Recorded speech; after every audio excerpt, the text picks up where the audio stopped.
As the most deranged shrank ninja in the world of Naruto, you have become hesitant to engage in combat after awakening your abilities, fearing even the slightest injury. This trepidation arises from the nature of your awakened power, which demands the sacrifice of your own life as a condition for its activation. Subsequently, an onslaught of calamities will befall the world, leading to its utter ruina cataclysm of earthquakes, meteor strikes, deluges, and rampant plagues, resulting in the annihilation of once glorious civilizations, leaving behind a desolate silence devoid of all life. Thus, in your daily existence, you seclude yourself at home, safeguarding both yourself and the world, until one fateful night, known as the Night of Annihilation, when he arrives. At that moment, the gazes of Uchiha Itachi and Uchiha Obito converge upon you, their eyes reflecting a shared recognition that it is immediately evident that this individual possesses the bloodline of the Uchiha clan, inheriting their striking features. Yet, in this moment, an inexplicable peculiarity glimmers in their gaze, that in an instant, Uchiha Obito and Uchiha Itachi erupt into manic laughter, their cackles echoing disturbingly through the stillness of the night. While others may create art of tranquility, you have succumbed to crafting a tapestry of calamity. It dawns upon you that you are the ultimate disaster. So be it, let us perish together. Uchiha Obito and Uchiha Itachi exchange a bewildered glance, their expressions a canvas of confusion, utterly unable to comprehend the nonsensical ramblings of the figure before them. What is this art of tranquility? What calamity does he speak of? These terms are utterly foreign, steeped in absurdity. Yet, within the madness of his voice, they discern a palpable sense of repression and exhilarating release after a prolonged period of confinement. It is evident that this person has succumbed to complete insanity. Uchiha Obito turns to Uchiha Itachi, inquiring if he has anything to say to this unhinged individual. In that moment, Itachi falls silent, finding himself devoid of words in the face of such madness. From this night onward, they're destined to tread paths that diverge irreparably. At that juncture, Uchiha Obito raises his scythe with a menacing poise reminiscent of a reaper from the depths of hell, emanating a chilling aura. He is poised to strike down this incoherent wretch before him, contemplating that the blood-red eyes he possesses must indeed be of the three-demo variety valuable prize among the many Sharingan collected this night. However, the words that escape from your lips strike like thunder, crashing down upon Uchiha Obito with the force of revelation, halting his forward momentum. Obito, you have indeed returned to the pasture, you declare. The moment the words leave your mouth, Obito freezes, as if ensnared by a binding curse, a fleeting memory stirring within Hima, name echoing in the recesses of his mind. He involuntarily directs his gaze toward you, still masquerading as Uchiha Madara, his voice intentionally hoarse as he queries about the identity of this Obito. You remain silent, offering no response. Upon my arrival in this world, I was filled with unwavering conviction that I was the chosen protagonist of a grand narrative, adorned with an invincible aura. Soon, I was destined to embark on an exhilarating journey of altering fate, or the likes of Six Paths Madara or Kagaya suits Suki to me. In the end, they too would inevitably fall before my prowess. I spoke. A wave of amusement washed over me, prompting an uncontrollable fit of laughter. Yet, who could foresee that I would expend my entire life in relentless toil, believing my talents to be exceptional? Yet, the achievements I garnered through innate ability in warfare were ultimately trivial, hardly worth mentioning. It was only in hindsight that I comprehended I was never the so-called protagonist. Why was that? If I was not the central figure, why was I destined to be born into the Uchiha clan, a family perpetually lost in their own delusions, replete with their crimson eyes? Who would cherish such a fate? I had repeatedly attempted to escape from Konoha, yet each time I ventured forth on a mission, I found myself under constant scrutiny. Even when feigning disorientation or pretending to faint, I would invariably be carried back to Konoha. Was I truly denied the freedom to perish outside? Must I succumb only within the confines of Konoha? As these thoughts lingered, a peculiar pattern manifested within my eyes, revealing the kaleidoscopic Sharingan. Upon witnessing this, Uchiha Obito was momentarily startled, instinctively entering a state of intangibility. Simultaneously, the same kaleidoscopic Sharingan emerged in Uchiha, their gazes locked in a tense confrontation. Observing this anxious tableau, both were but pitiable insects, manipulated at the whims of others, entirely oblivious to their plight. Yet, what difference did it make? Was I not also a wretched creature? Uchiha Obito, you have been toyed with by Madara Uchiha. Yet what a Madara! Was he not equally ensnared by Kaguya? Kaguya, in her arrogance, believed her schemes to be triumphant. Yet in the end, she was a quintessential failure. Listening to the words exchanged, Obito's mind became shrouded in a thick fog of confusion. Each word was familiar, yet the collective meaning left him utterly astounded. He understood that being manipulated by Madara was a possibility, yet the notion of Madara being outmaneuvered by Kaguya was preposterous. How could such a thing occur? Madara was an immensely powerful entity even in his twilight years. His unfathomable strength remained daunting. Kaguya was but a manifestation of Madara's. Well, how could she possibly exert control over him? Obito recognized that the individual before him was gravely unhinged, yet he dared not let his guard down. He was acutely aware that the Uchiha clan's madness often correlated with an increase in power. The extent of this person's insanity was indeed a considerable challenge for Obito at this moment. Enveloped in a haze, he inadvertently cultivated a semblance of confidence. Uchiha Obito swiftly turned to Uchiha Itachi and inquired, "You cannot possibly believe his words, can you?" Uchiha Itachi, with an expression of indifference, replied in a chilling tone, "I possess my own judgment." Uchiha Obito scoffed, "What do you think you are? What grounds do you have to speak of your own judgment? What can you truly discern? You consider yourself significant, believing that this will somehow save Konoha. You speak of the Uchiha as a small clan, while Konoha is the greater whole. How absurd! Why not simply obliterate Konoha for the Fire Country?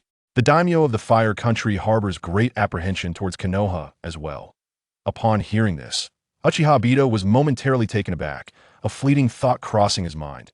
Indeed, there seems to be some truth in that.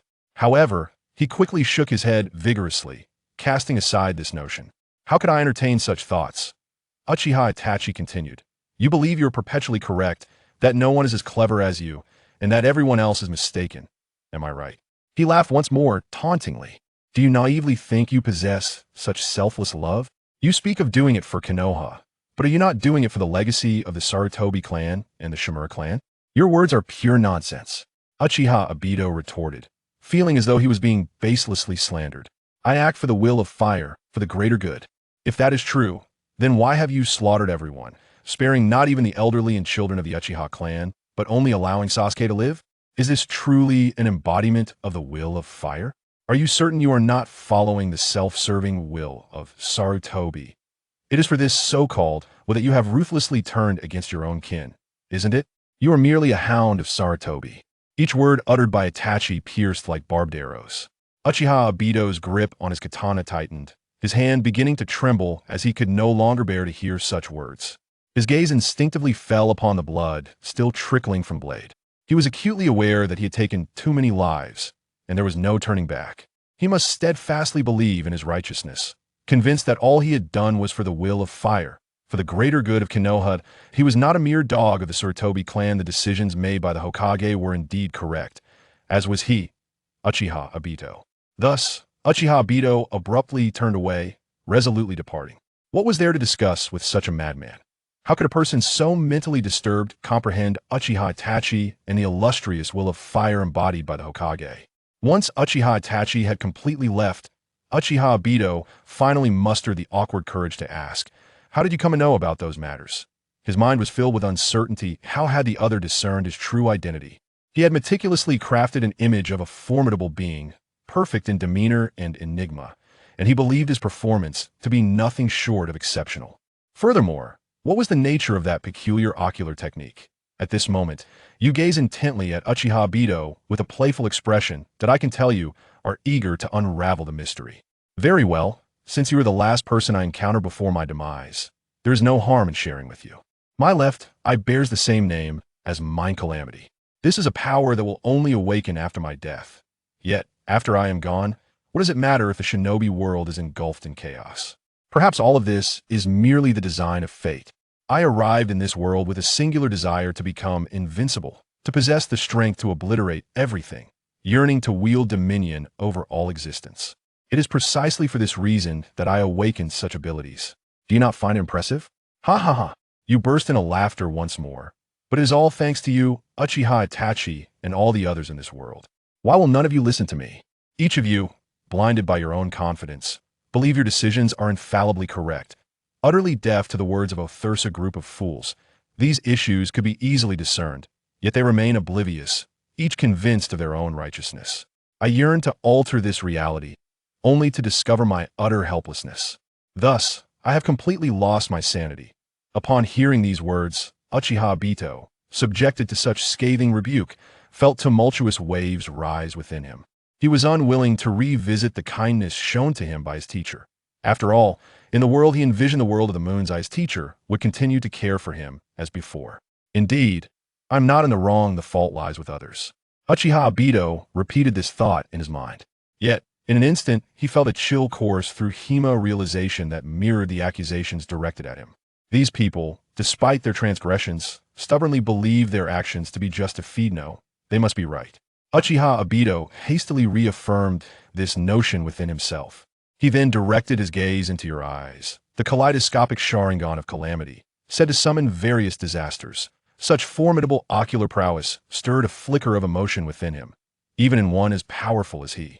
With this thought, Uchiha Obito slowly advanced towards you, an intensifying aura of malice emanating from him, palpable as substance. None of you are virtuous. Very well, let us see who is truly more ruthless. This world has long since begun to rot at its core, inundated with distorted worldviews that in such a realm, annihilation may indeed be preferable. Ha ha! A fit of hysterical laughter erupted from your lips, filled with profound loathing for this world and endless derision. This moment, Uchiha Obito had already raised the scythe in his hand, his gaze icy and resolute. Without a doubt, you have descended into madness. As a member of the Uchiha clan, how have you come to this fate? I do not know how you discern my identity, but surely it is likely that you have discerned something through the unique capabilities of your right eye.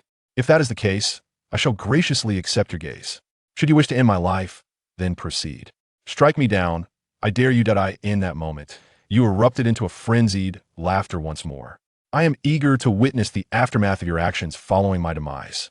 This pair of Sharingan has previously merged with a mysterious stone, the nature of which remains unknown to me. It a Dragon Ball, a shard of shattered jade, or a sacred jewel of.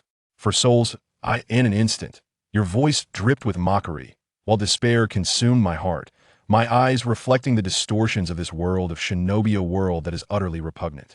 Bury me alongside it. Uchiha Obito, with clarity in his heart, recognized that the individual before him had descended into madness beyond redemption. The thought of eliminating such a lunatic and the possibility of regret was unequivocally dismissed. Without hesitation, Uchiha Obito swung his scythe. With a swift motion, the blade, as quick as lightning, severed the opponent's throat, blood gushing forth instantaneously. Yet, unexpectedly, the adversary clung to life, displaying no hint of pain upon his countenance, instead erupting into a maniacal laughter. Simultaneously, the kaleidoscopic Sharingan in his eyes began to whirl rapidly. Uchiha Obito entered a phantasmal state, fully aware of the gravity of the situation, fearful of faltering in this perilous moment. After a considerable wait, no peculiar occurrences manifested. Then, Obito beheld an astonishing sight. The blood spilling forth had gradually turned black, while the flesh began to dissolve layer by layer, revealing a ghastly white skeleton. Even the hair transforming to a snowy hue. With the last vestiges of strength, the figure shouted hoarsely, "Let's perish together."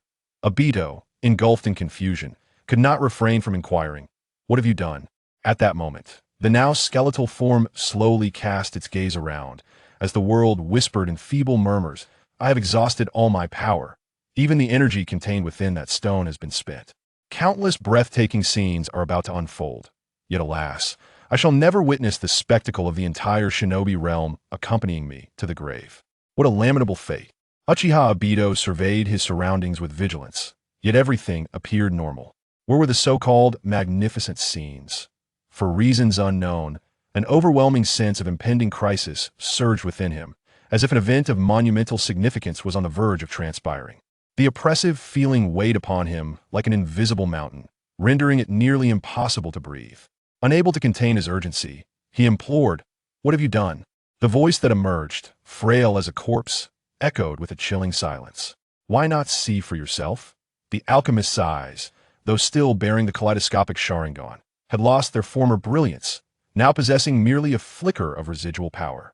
At this moment, that flicker of power, rushing directly towards Uchiha Madman, he keenly sensed a profound weakness in his ocular power. Not only could he not withstand the pressure, but even an ordinary subordinate could easily obliterate him with minimal effort. However, to ensure absolute certainty, Obito swiftly unleashed a sinister energy, ceasing all resistance and allowing the force to strike him, thus succumbing to the illusion. When Uchiha Madman gradually reopened his eyes, he found himself standing atop the Hokage rock in the Hidden Leaf Village. The familiar trees and the village all retained their appearances from his memories. Yet, what significance did this hold? Suddenly, he sensed an unsettling disturbance. The earth began to shake violently, as if gripped by an invisible giant hand from an unknown realm, relentlessly pulling at it. Obito was momentarily stunned. A fleeting thought crossed his mind: was this an earthquake? Yet, the tremors intensified, becoming utterly terrifying. The ground, unable to withstand the force, collapsed with a thunderous roar. The once towering peaks shattered into fragments, and even the fabric of space seemed to crack under the pressure, emitting sounds reminiscent of shattering glass, ultimately fracturing entirely. Under this terrifying force, every villager appeared as fragile as glass, gradually disintegrating. Witnessing such a horrifying scene, Obito was engulfed in disbelief, unable to contain his desperate cries, questioning the nature of this calamity. Simultaneously, fissures began to appear beneath his feet, as if the ground would crumble at any moment. As Obito struggled to regain his composure, he suddenly realized that all he had experienced was merely an illusion. He remained standing quietly atop the familiar Hokage rock, the village below serene and peaceful, as though nothing had transpired. Sighing in relief at this fleeting moment of tranquility, he was suddenly interrupted by a soft voice drifting from behind him, one he knew all too well. The melodious tones of his beloved Rin Noara had resonated countless times in his heart. Obito's heart constricted sharply as he turned around, only to be met with a sight that pierced his eyes like a dagger. Rin appeared as a lifeless husk, her body draped in pale, lifeless flesh. Her once vibrant eyes now void of spirit, as if her soul had been wrenched away. He stood frozen, his mind blank. "No, how could you have become like this?" he thought, struggling to accept the cruel reality before him. If the nightmare was not yet over. He then beheld his grandmother slowly emerging from the ground like a specter, her movements stiff and sluggish, inching closer to him. When their gazes met, he saw the grayish-white emptiness in their eyes, saturated with an extraordinarily bizarre passion. His gaze seemed as if it would consume him alive.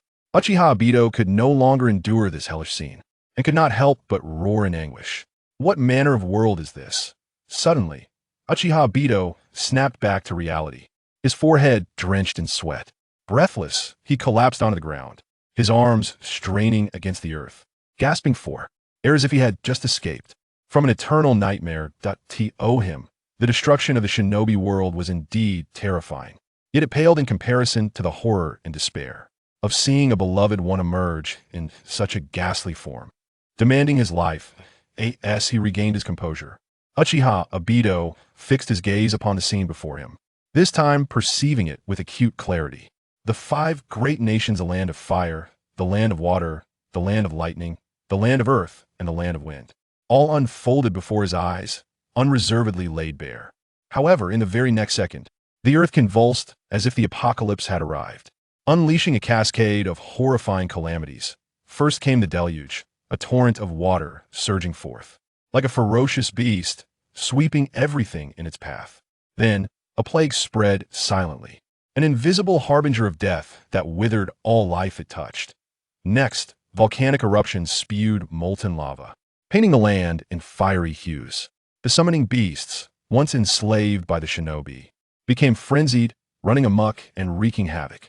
Disasters surged forth like an unrelenting tide, countless in number. Before long, the once vibrant and bustling shinobi world was as if an unseen hand had erased all traces of life, be it the agile creatures or the flourishing flora. All vanished without a trace. The once glorious civilization lay in ruin, all life extinguished, leaving behind only a profound silence in that moment, the shinobi world. Indeed, the entire world seemed to plunge into an abyss of irreversible destruction. Uchiha Obito felt a whirl of vertigo, simply unable to bear witness to the horror before him. What on earth is happening? His mind was a tumultuous chaos, struggling to comprehend the magnitude of the calamity. No, what is going on? His mind was in chaos, making it difficult to understand what had happened, even if all of this was merely witnessed in an illusion. With his usual sharp intellect, he was completely unable to analyze and judge rationally at this moment, filled only with endless confusion and pain. His Moon Eye plan had not yet succeeded. The beautiful world he had envisioned countless times in his mind was still far from completion, and he had not yet been able to live happily with his beloved Rin. How could the world suddenly be heading towards destruction? No, absolutely not. At this moment, anger, unwillingness, and fear surged within him like a tidal wave. Uchiha Obito's Mangekyō Sharingan erupted with unprecedented powerful ocular prowess, and the illusion that enveloped him completely dissipated under this overwhelming force. The power of the illusion itself was not great, but the scenes it presented made cold sweat continuously bead on Uchiha Obito's forehead, his back already soaked with sweat. At this moment, he broke free from that terrifying illusion space. The clear light of a full moon once again entered Uchiha Obito's eyes, and he finally realized that he was still in the courtyard where Uchiha Izuna was located. He gasped for breath, his eyes still reflecting lingering terror, and slowly turned his gaze towards the corpse of Uchiha Izuna, which resembled a desiccated body on the verge of death. It's fake, all of it is fake. You madman, you must be insane. How dare you attempt to deceive me with such absurd illusions? The rage in Uchiha Obito's heart surged like boiling lava, almost engulfing him entirely. He raised his scythe high, his eyes flashing with a mad, killing intent, wishing he could instantly shatter the corpse before him to relieve his inner hatred. However, just as the sharp scythe was about to fall, delivering a fatal blow to the corpse, his rationality ultimately seized him at the last moment. Uchiha Obito reached out a hand, gripping the corpse's bony neck like a vice, and shouted hoarsely, "Tell me, what the hell was that illusion just now? Hurry up. You tell me right now." His suppressed voice was mixed with an undeniable urgency. But the corpse before him was barely maintaining its last vestige of life, with an extremely weak trace of chakra, and being shaken so violently. That remaining chakra was like a candle flickering in the wind, slowly dissipating. No, you can't die. Seeing this, Uchiha Obito's heart tightened. He absolutely could not let this person die, just like that, and he panicked completely. Chapter 4.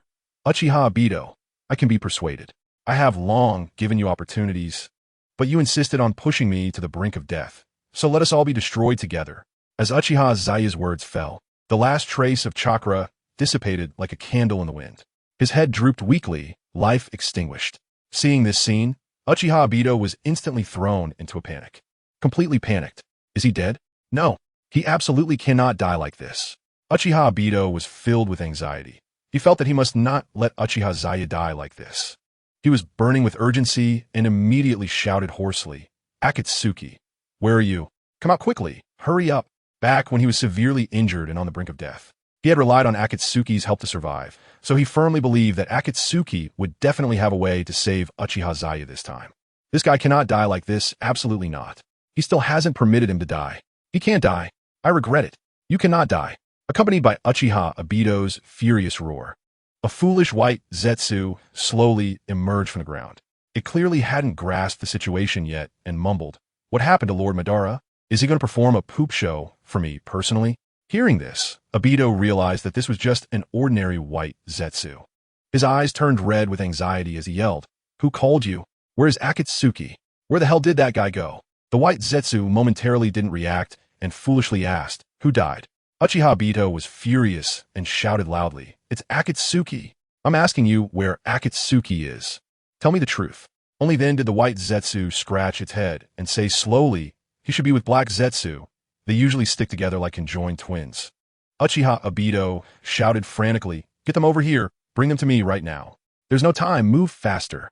The white Zetsu still had a carefree look and smiled. "Why are you in such a hurry? You look more anxious than someone needing to poop." Uchiha Obito was furious to the extreme, almost roaring, "Stop wasting my time. I want this guy to live. He must live. Do you understand?" The white Zetsu looked puzzled, unable to comprehend why Uchiha Obito insisted on keeping this guy alive. Looking at Uchiha Zaya, who had already turned into a corpse, the white Zetsu couldn't help but mutter, "If you don't want him to die, why did you just kill him?" Hearing this, Uchiha Obito was filled with regret and couldn't help but say, "Who knew he wouldn't explain things clearly? Why didn't he state beforehand that he couldn't die?" The white Zetsu couldn't help but interject. "It seemed like he already said that when I passed by earlier. You just didn't believe it." Upon hearing this, Uchiha Obito was momentarily stunned, but his heart was still filled with urgency and anger. He really didn't want to believe that he had killed him despite the other party having said those words. But he also couldn't help but think, why didn't the other party try harder to argue a bit more and clarify things better? Why couldn't you put in a little more effort? I am Obito. I'm not that stubborn. I can be persuaded. There was no need to reach this point of mutual destruction. If you had just said a few more words, I would definitely have been swayed. Why not say a bit more? At this moment, the white Zetsu spoke again, and look, he is already dead. Not a trace of chakra left. Even if we call Akatsuki now, it might be of no use. After hearing this, Uchiha Obito's body couldn't help but sway. He looked at the skeletal remains on the ground and couldn't help but roar in anger and grief. Why did it have to come to this? Why? Why didn't you explain things more clearly? If you had, I definitely wouldn't have killed you. What am I supposed to do now? In a moment of thought, Uchiha Obito suddenly bent down, grabbed the corpse, and directly stuffed it into the Kamui space, still shouting, "He can't die. He absolutely cannot die like this." Then, he began to murmur to himself, "There must be a way. There must be a way to save him. Yes, Black Zetsu might have a way." At this moment, he had only one thought in his mind, to find Black Zetsu quickly. Just then, Uchiha Itachi had already killed several Uchiha clan members and was about to turn around to attack his parents when he suddenly heard a commotion coming from Uchiha Obito's direction and hurried over to ask, what happened over here? After all, tonight was the night they had agreed upon for the clan extermination, and no one from the Uchiha clan could be left alive except for Sasuke. Uchiha Itachi was genuinely worried that Uchiha Obito would discover that Uchiha Zaya was a talent and, in a moment of softness, would hesitate to kill him, thus ruining their grand plan. You are a complete bastard. Uchiha Itachi never expected that this guy who always claimed to be Uchiha Madara would come up and ruthlessly curse him. The Uchiha Madara in front of him was actually Uchiha Obito in disguise, and at this moment his one eye was bloodshot. Staring fiercely at the traitor who had invited him to participate in the extermination, his anger like a volcano about to erupt, almost breaking through his skull. You are even worse than a dog. Those were your clansmen. Killing them made you feel good? You got me killed. He almost wished to tear Uchiha Itachi to pieces on the spot.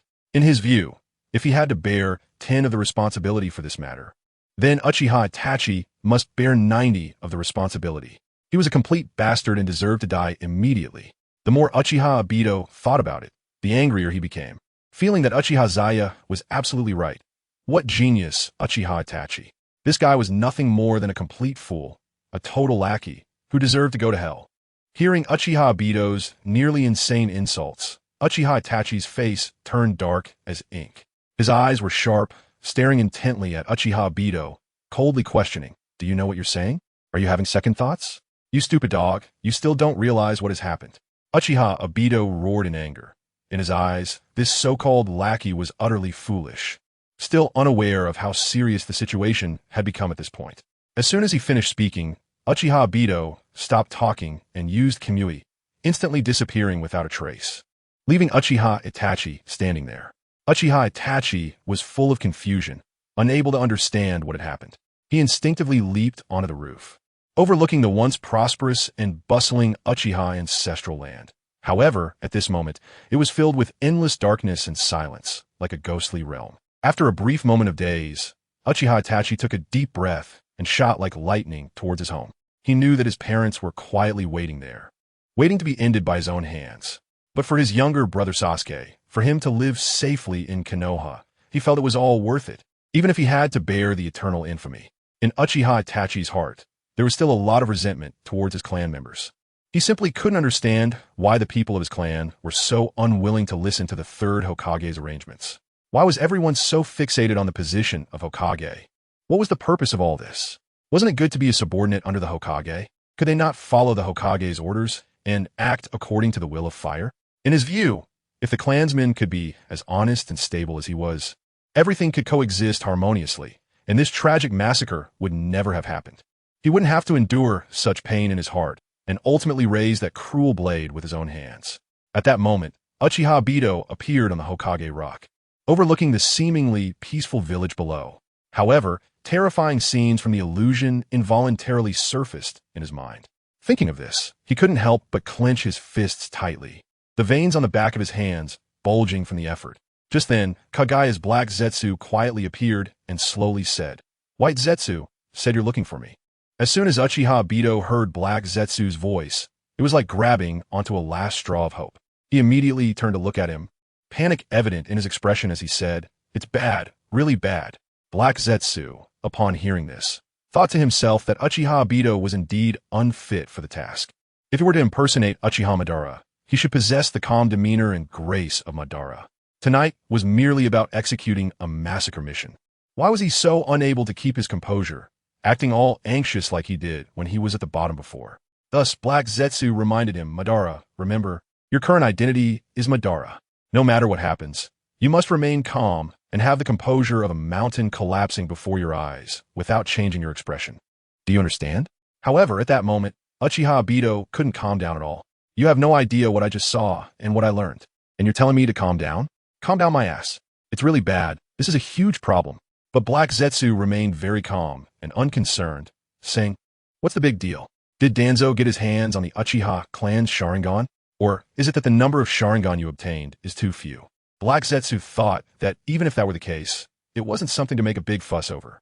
He was well aware of Danzo's capabilities. Throughout the long course of history, he had seen too many greedy people. Someone like Danzo would undoubtedly end up shooting himself in the foot and reaping the consequences. That's not it. That's not it at all. Seeing that Black Zetsu still appeared unfazed, Uchiha Bito was anxious like an ant on a hot pan, finding it nearly unbearable. Such a terrifying event, such shocking news. How could he be the only one to know? Uchiha Bito couldn't help but shout, "A terrible thing is about to happen. The ninja world will be completely destroyed soon. I saw it with my own eyes. I truly saw it. What should we do now, Black Zetsu?" Black Zetsu could hardly believe his ears. The ninja world is going to be destroyed? How could that be possible? His mother, Kagaya, had not yet been released from her seal. How could the ninja world inexplicably head towards destruction? Black Zetsu felt that Uchiha Bito was simply making a mountain out of a molehill. However, the next second, Obito took a deep breath and anxiously recounted everything that happened on the night of the massacre. At first, Black Zetsu appeared quite calm, but as Obito continued to narrate, his already dark face grew even darker, like a sky before a storm. By the end, Black Zetsu was completely stunned, his expression frozen as if he had been hit by a paralysis jutsu. Meanwhile, the other half of Black Zetsu, White Zetsu, listened with great interest and suddenly chimed in, "So humans won't need to poop anymore in the future?" But at that moment, Obito had no time to scold White Zetsu for his nonsense. He looked at Black Zetsu with urgency, almost pleadingly asking, "What should we do now?" Chapter 5. The Calamity of Wood in this suffocating silence. Black Zetsu could no longer contain himself and incredulously exclaimed, "I can't believe it. How can I possibly trust something so absurd? Just because Uchiha has died, the world is heading towards destruction? This is simply nonsense, absolutely impossible." However, in the next moment, what was that? Uchiha Bito suddenly directed his gaze towards the direction of the Konoha gate, his whole body shaking uncontrollably, his voice tinged with a hint of undisguised fear as he shouted, "It's here! It's really here!" Although Black Zetsu was still filled with doubt, he could not help but follow Uchiha Bito's gaze towards the Konoha gate. White Zetsu beside him was also stunned, his eyes wide open as he instinctively blurted out, "What on earth is that?" Before them, the dirt road in front of the Konoha gate, which was originally overgrown with grass and trees, suddenly appeared to be controlled by some mysterious force. As the trees began to grow wildly, it looked like the legendary would-release ninjutsu had come alive. Then, the rapidly growing trees charged towards the barrier of Konoha like a mountain collapsing. Boom!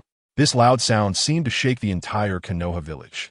Inside the Konoha Emergency Center, a barrier monitoring personnel in white clothing, who was meditating with his eyes closed, was jolted uncontrollably. "It's an invader." In an instant, the other ninjas present seemed to have been switched on at the same time, all standing up in unison, directing their gazes towards the barrier observer. Who is it?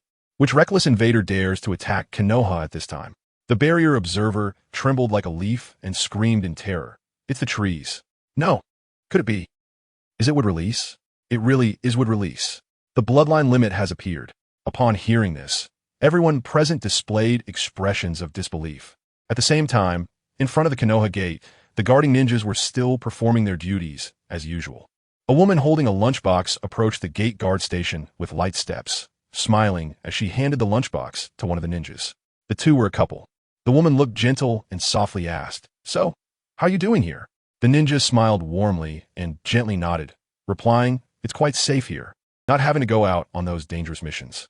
After a moment of thought, he continued, "Today, Uchiha wanted to run outside, but he doesn't understand that Konoha is the safest place in the world. Besides, the Hokage has already issued orders that no one is allowed to leave Konoha today." The woman nodded in agreement. However, at that moment, boom, a loud noise like thunder suddenly shattered the peace. The trees that were growing quietly seemed to be driven by some evil force, turning into sharp swords that suddenly thrust violently towards the Konoha gate. They heard a series of piercing, shattering sounds as the Konoha gate and the surrounding walls crumbled under the onslaught of the trees. Those terrifying tree roots and thick trunks ruthlessly penetrated the ninja's body, and even his wife could not escape this sudden disaster. They were cruelly impaled, blood gushing out like a fountain, creating a truly horrific scene. At this time, the night had completely enveloped the land, and many people had gone to bed early, but some were still busy cooking dinner. For some unknown reason, the ninja school had let out unusually late that day. Suddenly, rumble. The nearest households to the Konoha gate felt the ground start to tremble slightly. Fortunately, the tremors were not severe and remained within an acceptable range. Thus, some speculated that perhaps a ninja was testing a newly developed jutsu nearby. But who could have imagined that a series of unbelievable events would follow in quick succession? The ground's tremors grew more intense, as if the entire world was violently shaking under a mysterious and terrifying force. The trees spread like frenzied shadows, growing at an astonishing speed, soon colliding violently with Konoha's sturdy barrier. Some of the trees surged into the village like unstoppable blades, penetrating walls as if they were made of paper, causing houses to collapse under the impact, raising clouds of dust. Meanwhile, other trees seemed to have received some mysterious command, shooting up into the sky like arrows, then crashing down like massive boulders with tremendous force onto the barrier protecting Konoha. Crack, accompanied by a series of heart-stopping sounds. Cracks began to appear on the barrier, spreading rapidly as if they were living creatures, heralding an unprecedented disaster about to befall Konoha. The noise grew louder, finally prompting many villagers to no longer suppress their curiosity and worry, opening their doors, while some even pushed open their windows, cautiously peering outside. What is happening? What on earth is going on? The villagers were filled with confusion, but when their eyes fell upon the thick, enormous trunks in the sky, they froze in place as if struck by a spell, their minds blank, completely unable to comprehend the nightmarish scene before them. Some ninjas, after the initial shock, couldn't help but feel a surge of doubt. Could it be that someone with the wood-release bloodline limit had really appeared in Konoha? Logically speaking, if Konoha had a ninja with the wood-release bloodline, it should be a great thing. After all, the wood-release bloodline limit was known for its incredible power, capable of significantly enhancing Konoha's combat strength. However, immediately following this realization, bang bang, the thick trunks breaking through the barrier came charging into the village like wild horses, mercilessly crashing into houses and crowds. At the same time, from the direction of the Konoha gate, a large number of trees surged in like a tide. In an instant, the nearby villagers had no time to react to this sudden disaster. They either died on the spot or severely injured, many impaled by the trunks. Hot blood splattering everywhere, staining the ground red. Ninjas closer to the scene quickly reacted and rushed over to see what was happening. However, these trees seemed to have transformed into frenzied beasts, more ferocious than imaginable. Each trunk was covered in sharp spikes, which rained down like a storm of hidden weapons, attacking them at incredible speeds. Seeing this, the ninjas quickly used various techniques to evade, but even though they were agile, many could not avoid the onslaught, instantly suffering wounds from the spikes, blood pouring out.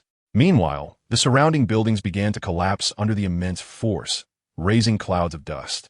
Some of the relatively weaker ninjas were directly pierced through by the trees, their lives extinguished like a candle in the wind. A thick tree trunk effortlessly pierced through a ninja's body, and without losing momentum, it continued to impale several more ninjas, skewering them together like candied hawthorn berries, creating a scene of bloody horror that sent chills down the spine. These are not our ninjas, not our people. These are invaders. A ninja, reacting swiftly, rapidly formed hand seals and then opened his mouth to unleash a blazing fire, shouting loudly, "Fire release. Great fireball technique." Generally, a fire release ninja can only produce the power of a large fireball when performing the fireball technique. But nearly every member of the Uchiha clan can unleash the more powerful fire release, great fireball technique. Unfortunately, This once renowned and feared clan in the ninja world has now been brutally wiped out, their glory lost. Then, something shocking happened to the fire-spitting ninja. When the flames accurately struck the trunk, they were immediately absorbed, as if they had vanished into the sea, having no effect whatsoever. It truly is a wood-release ninja. This is undeniably the wood-release Kekkai Genkai. The ninja shouted in terror. Before he could finish, the trunk seemed to possess the ability to teleport, instantly wrapping around him tightly and beginning to frantically absorb his chakra. At this moment on Hokage Rock, Kurizetsu and Uchiha Obito were witnessing the chaos unfolding in Konoha village below. Obito's fingers trembled uncontrollably, his voice filled with deep fear. This is disaster. The calamity has truly arrived. However, Kurizetsu felt that Obito was merely overreacting and said dismissively, "It's just a coincidence, purely by chance. In my opinion, there's probably a ninja with a wood-release Kekkai Genkai attacking Konoha." After saying this, Kurizetsu flashed and dove underground, deciding to personally investigate the source of this wood-release power. Before long, Kurizetsu arrived at his destination, but the scene before him was almost unbelievable. The so-called source of the wood-release was merely thick, winding tree roots and a sturdy tree core, with no ninja in sight. In other words, it wasn't a ninja invading Konoha. These trees were growing on their own and launching attacks autonomously, with no one manipulating them from behind. Kurizetsu, having lived so long and experienced countless strange events, had never seen trees capable of autonomously exhibiting abilities similar to wood release, invading Konoha village in such a bizarre manner. Damn it, could it be that what Obito said earlier was true? At this moment, Kurizetsu returned to Hokage Rock. Uchiha Obito stared at him intently, hoping to hear a satisfying answer from Kurizetsu. But Kurizetsu slowly spoke. This is a natural disaster caused by wood release. Obito understood each word, but together they made no sense to him. What the hell does this mean? Yet, in that instant, Obito seemed to vaguely understand. Could it be that the apocalypse has truly arrived? Chapter 6.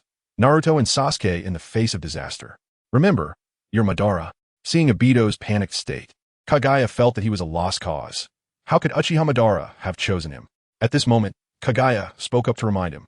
Hearing this, Uchiha Obito calmed down a bit, but when he thought of the disasters he had seen in the illusion, he still couldn't contain his rage and shouted, "Damn it! It's all Uchiha Itachi's fault, that bastard. Why did he conspire with me to destroy the Uchiha clan? What should I do now?" In reality, his intelligence hadn't improved much. He was still the same Uchiha Obito from before. Kagaya glanced at Uchiha Obito, whose inner turmoil was impossible to hide, and felt equally frustrated, but remained calm on the surface. He said, "Let's observe for a while." At this moment, steel iron from the emergency center and several Byakugan ninjas quickly leaped onto the rooftop, and the scene before them was unbelievable.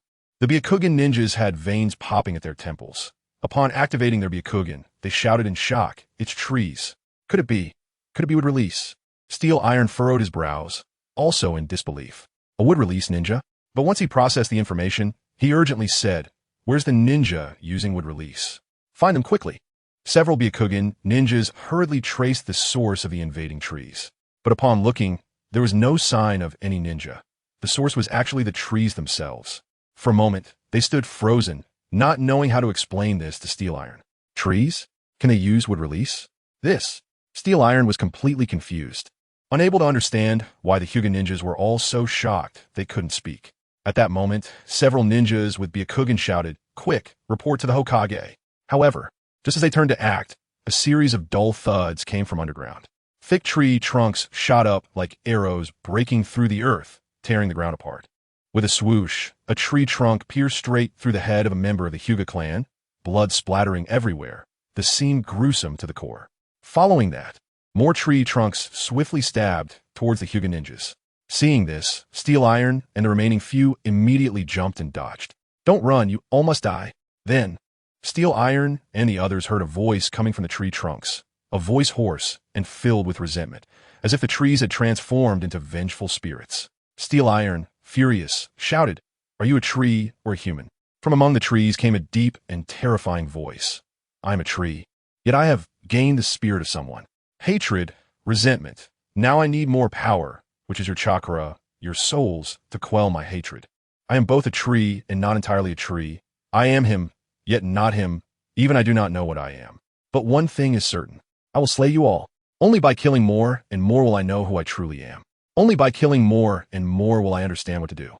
At this moment, the trees continued their massacre. The sound of slicing echoed, tree trunks moving chaotically, with many leaf ninjas impaled on each one. The ninja's chakra was crazily absorbed, the trunks growing more lush, while the impaled ninjas instantly became desiccated corpses. Here, at the Leaf Village Ninja Academy, the students were exceptionally late getting out today, still remaining in the classroom. Irika and the other teachers kept the Hokage's orders in mind, fully aware that they must delay dismissal today. Although they did not know the reason, the Hokage's command was absolute, and as ninjas, they had to strictly comply. Just then, the ninja school also felt the tremors from the ground. Mizuki turned to Irika, puzzled. What is happening? Shouldn't we go check it out? Irika's expression turned serious as he said sternly, the Hokage specifically instructed that every teacher must stay in the classroom today, watching over each student, and no student is allowed to leave. Upon hearing this, Mizuki felt that the Hokage's order was absurd and vaguely carried an inexplicable eeriness, and he couldn't help but wonder what on earth was happening. However, Mizuki couldn't suppress his curiosity and wanted to know what was happening outside. Just then, faint screams reached everyone's ears. Mizuki anxiously looked at Irika and said, "At this point, can we still stay in the classroom?" At that moment, Irika and the other teachers also fell into hesitation. After a moment of thought, Irika finally made up his mind. "Let's go out and take a look." With that, Irika and the other teachers stood up and left the classroom, exiting the teaching building. They were then met with an unbelievable sight, standing frozen in place. In the classroom, the usually mischievous Naruto and other students couldn't help but stealthily follow along. They reached the window in the corridor outside and saw outside the school thick tree trunks shooting up to the sky, with corpses impaled on them. What is this? Some children who witnessed this scene were so scared they wet their pants. Irika and the others quickly regained their senses. "Quick, take the children to the shelter." As soon as he finished speaking, Irika and the others immediately sprang into action.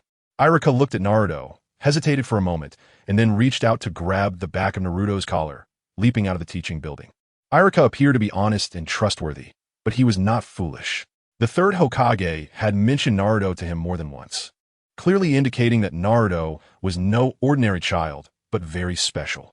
The scene before him was terrifying. The other teachers also led the children with special statuses in their classes out. At this moment, some tree trunks had already pierced into the teaching building, and the children were panicking and crying as they ran, not understanding why the teachers took others away but left them behind. At this moment, the Leaf Village was in a tragic scene. Why? Who is it? Why do they want to kill me? Why invade the Leaf? Why? Help, help! One after another. The fortunate villagers who survived cried out in fear. However, facing such chaos and tragedy, the trees showed no hesitation. Just then, members of the Umbu appeared. Crack! Kakashi's Raikiri sliced through the tree trunks, instantly shattering them. Kakashi knew that although these trees were terrifying, they were not as powerful as the wood release of the legendary first Hokage. This was perhaps a reason to breathe a sigh of relief. At this time, Yamato behind him also used wood release, entangling wooden blocks with the incoming tree trunks, blocking their path. Inside the ninja school, Leaf Hurricane, there was a figure with thick eyebrows rushing out, kicking the tree trunks away with great force. He then quickly turned to face the panicked crowd, grinning brightly and loudly saying, "Don't be afraid, we're here."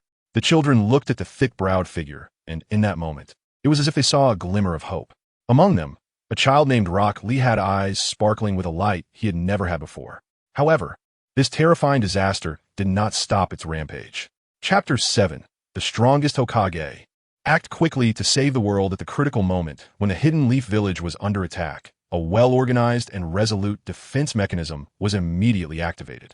The first priority was the emergency evacuation of non-combatants, including the elderly, children, the weak, the sick, and pregnant women, who were swiftly escorted to the safe house beneath the Hokage rock. Meanwhile, mysterious and powerful Umbu members moved like phantoms, launching a counterattack against the invading enemies in a flash, buying precious time for the evacuation. Once all non-combatants were safely relocated, the hidden Leaf Village would quickly assemble all its combat forces. Whether seasoned jonin or inexperienced genin, they all plunged into battle without hesitation, united in their determination to protect the peace and tranquility of the hidden Leaf Village at all costs. Is everyone okay? Ninjas quickly appeared, unhesitatingly assisting the elderly, the weak, and pregnant women guiding them to safety. Thank you. We are really grateful to you. The villagers looked at the leaf ninjas, finally breaking into smiles. Who is injured? Who is bleeding? Speak up. At the same time, medical personnel arrived promptly. Some wounds need immediate attention. They anxiously shouted while quickly engaging in rescue efforts. The initial medical department of the Hidden Leaf Village had limited scale and capability. However, a turning point came with Tsunade, one of the legendary three ninjas. She proposed a historically significant plan to equip each four-man combat team with a medical ninja. This plan ignited the flames of development for the Hidden Leaf Medical Department. Since then, the progress of the Hidden Leaf Medical Department has been rapid. Over the years, it has built a comprehensive and detailed system, branching into multiple specialized subsystems. Among them, the emergency medical team acts as the guardians of life on the battlefield, racing against time to save the injured. Some ninjas were unfortunate enough to be caught between tree trunks. When they fell, other ninjas rushed forward without hesitation, trying to block the oncoming trunks. In this tense scene, many young genin were present, and among them was the elderly Marahoshi Kokiai. However, ordinary genin and chunin found it difficult to withstand such a fierce barrage of tree trunks due to the disparity in power. They were not from prominent clans, and their jutsu were easily overwhelmed. The trunks flew at them like arrows, ruthlessly piercing their chests. The medical ninjas protected the weak villagers as they evacuated. Some villagers couldn't help but look back, and upon seeing the bloody scene, they stood frozen in fear. Don't be afraid, don't be afraid. The Hidden Leaf Village will be fine. Even in such a terrifying situation, the medical ninjas still smiled kindly at the villagers. They knew that a smile was the best comfort, allowing the villagers to feel a bit more at ease. Many ninjas woke from their dreams, and others rushed out of the hospital, all coming to protect the village. Some ninjas who had just returned from missions saw their familiar village transformed into this state and widened their eyes in anger. What is going on? I don't know. It seems someone is attacking the Hidden Leaf Village. How dare they attack the Hidden Leaf? Upon hearing this news, everyone furrowed their brows. Although wars occurred from time to time, an attack on the Hidden Leaf Village was unprecedented in their memory. This was the military core of the Land of Fire, the safest place in the entire country. The Hidden Leaf Ninja Corps had always gone to other villages to fight. Who would have the audacity to bring war to the Hidden Leaf? Who could be so bold as to invade the Hidden Leaf? Such audacity must come from someone wielding terrifying power. In an instant, many ninjas were filled with worry. On the contrary, Genin Marahoshi Kokiai, with a serious expression, said, "Everyone, don't panic. The Hokage is already aware of this situation." While the Genin, Chunin, and even some Jonin were at a loss, Kokiai shouted, "Genin and Chunin, protect the villagers and move them to safe areas. Counterattack, even if the enemy might be Mokuton users." At this moment, all the Jonin nodded. The invading tree trunks, the terrifying forest, and the deadly trees made anyone think of Mokuton. Thus, the Jonin immediately sprang into action. At this time, Irika and others had retreated to the shelter beneath the Hokage rock, where Sakura and others were also present. Many children were trembling in fear, and just then, Naruto stood up, saying it's okay. We have a Hokage. Irika also quickly reacted and said to the frightened children and the villagers being brought in, "Don't be afraid. We have a Hokage. He is the strongest Hokage." The phrase strongest Hokage seemed to reassure everyone, and the children and villagers nodded vigorously. With the strongest Hokage present, they believed nothing serious would happen to the Hidden Leaf this time. "Hokage-sama, we believe in you." At Hokage Rock, Uchiha Obito and Kagaya's concealed figures quietly observed the scene inside the shelter. When the words strongest Hokage reached Obito's ears, his expression was one of disbelief. At this moment, he recalled his past, his admiration for the strongest Hokage in books, Hiruzen Sarutobi, an embarrassing memory he wished to forget. Damn it, strongest Hokage. Kagaya secretly laughed in her heart, but remained silent. At this moment, they had no interest in whether Hiruzen Sarutobi could bear the title of strongest Hokage. Their focus was on the catastrophe facing the Hidden Leaf. What kind of devastation would this disaster bring to the Hidden Leaf? It was unimaginable. Obito said, "Should we help?" He quickly added, "Don't misunderstand. I'm just curious about how terrifying this disaster can be." Kagaya's voice was low. "Don't rush to act now. Let's watch this peculiar disaster unfold. This Mokuton disaster is both a natural calamity and a good opportunity for us to observe. We need to find the weaknesses of this disaster and explore how to stop it. That is our priority." At this point, Kagaya couldn't help but mock herself, wondering when she had become a savior. Damn it, Why did such a change suddenly occur in the ninja world? Was it just because Uchiha had died? I really hope this disaster is just an exaggeration limited to the hidden leaf and that everything outside remains calm. The third Hokage, Hiruzen Sarutobi, was still in the Hokage office. Strictly speaking, he should be acting as Hokage, but as time passed, everyone had forgotten this detail and treated him as the official Hokage. He had already stood up, looking out the window at the terrifying sight of trees wildly spreading throughout the village, clenching his fists. The impulse in his heart made him want to rush out immediately, but the trees before him were clearly Mokutan. Anyone who saw this terrifying scene would think the same. There was no other possibility besides Mokutan. Hiruzen hesitated. He couldn't help but ask himself, with his current strength, could he defeat the person using Mokutan? For a moment, he fell into a dilemma, unsure of what to do. He feared defeat. Hiruzen tightly clenched his fists, reflecting on when he had lost the heart to sacrifice everything for the hidden leaf. He quickly shook his head, unwilling to acknowledge this point, silently repeating to himself, as long as the Green Mountains remain, I need not fear a lack of firewood. He kept telling himself this wasn't retreat, but waiting for a winning opportunity. He was still the ninja he once was. Yes, he hadn't changed. Chapter 8. Danzo, when disaster strikes, I will turn the tide. Barrier Team Report. As soon as the words fell, a shadowy Umbu member flashed into the office, kneeling on one knee facing the back of Sarutobi Hiruzen. The intruder came from the Konoha gates and the sky, but the barrier did not detect any people. Only trees had intruded. This Umbu member, wearing a black cat mask and a black hood, spoke with a hint of hesitation. No one was detected. Sarutobi Hiruzen's expression changed drastically, revealing something strange. He quickly pressed on, then where's the person? In response to the inquiry, the Umbu member replied, Captain Kakashi has gone to search. Sarutobi Hiruzen nodded slightly. Just then, another Umbu hurried in. Captain Kakashi searched for the source, but found no trace of any ninja. The trees extend to the end. It's the land. Hearing this, Sarutobi Hiruzen's expression grew even more peculiar.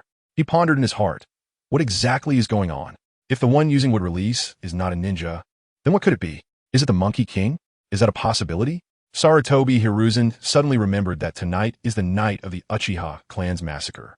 His heart sank, and his face changed drastically. Could it be that he pressed the Uchiha clan too hard, leading to the birth of another pair of Mangekyō Sharingan? And that the ability of those Sharingan is actually the same as would release? If that's the case, this calamity of would release sweeping through Konoha, can they blame these high-ranking officials? If that's true, then as the third Hokage, he would be terribly mistaken. After all, he tacitly allowed Danzo and Itachi Uchiha to do those things. No. The third Hokage quickly shook his head, unwilling to admit this connection, believing it should have nothing to do with the Mangekyō ability. Even if it did, the Uchiha clan must have had ulterior motives long before. During his tenure, such a significant error cannot occur. It is impossible to make such a huge mistake. At this moment, the image of Jiraiya's cheerful face, Tsunade's smiling expression, and Orochimaru's calm demeanor floated before Sarutobi Hiruzen's eyes. How he wished his 3 disciples were by his side, but unfortunately, they had all left Konoha. Sarutobi Hiruzen couldn't help but sigh, feeling frustrated. Why don't all 3 disciples understand him? What did he do wrong? Why won't any of them walk the same path with him to build a better Konoha together? But this is not the time to think about those things. He immediately ordered, his voice firm, sound the emergency alert.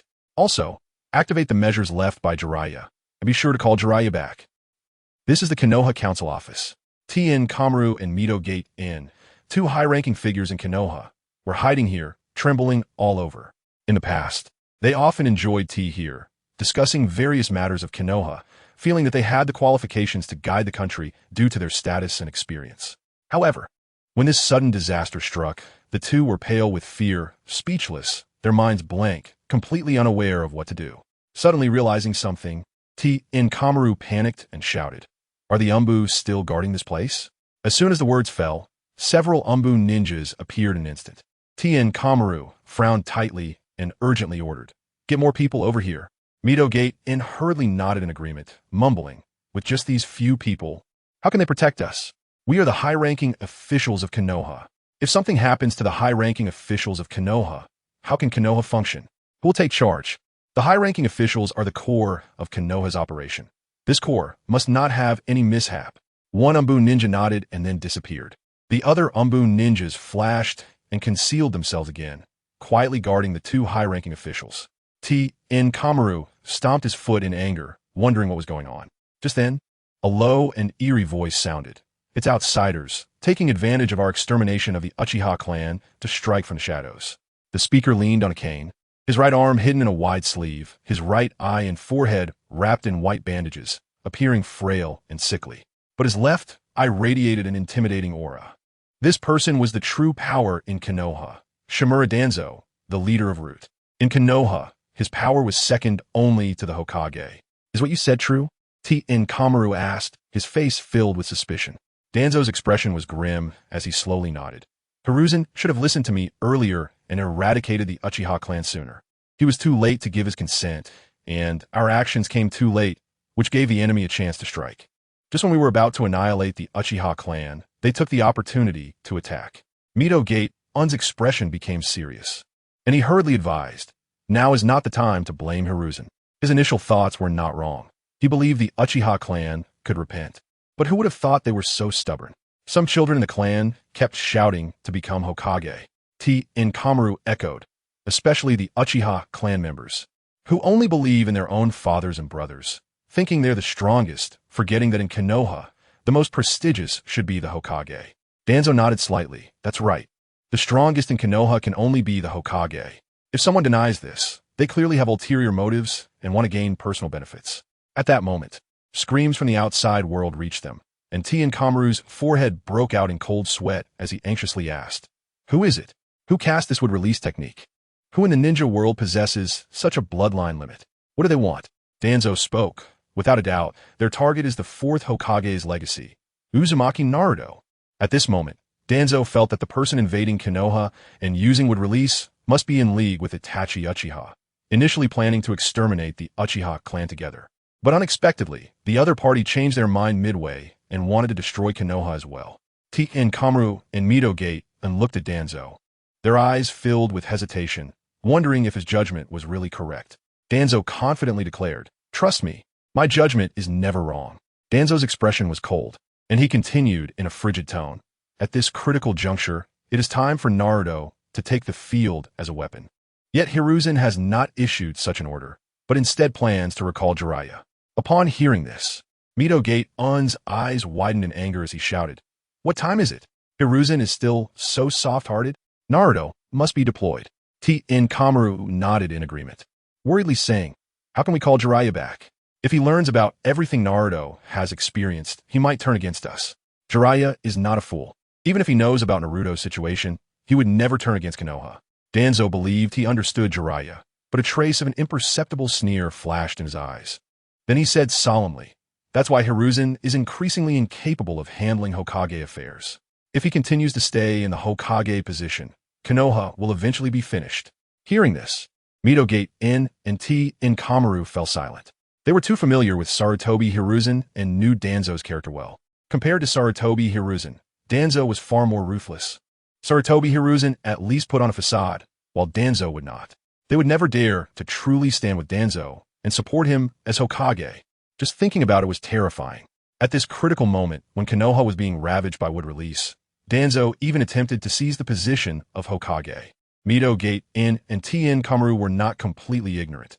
After all, as disciples of the second Hokage Sentobarama, they had a certain level of insight. At this moment, seeing the two men silent, Shimura Danzo's gaze grew colder, and then he turned to leave. Danzo felt that this disaster had come at just the right time.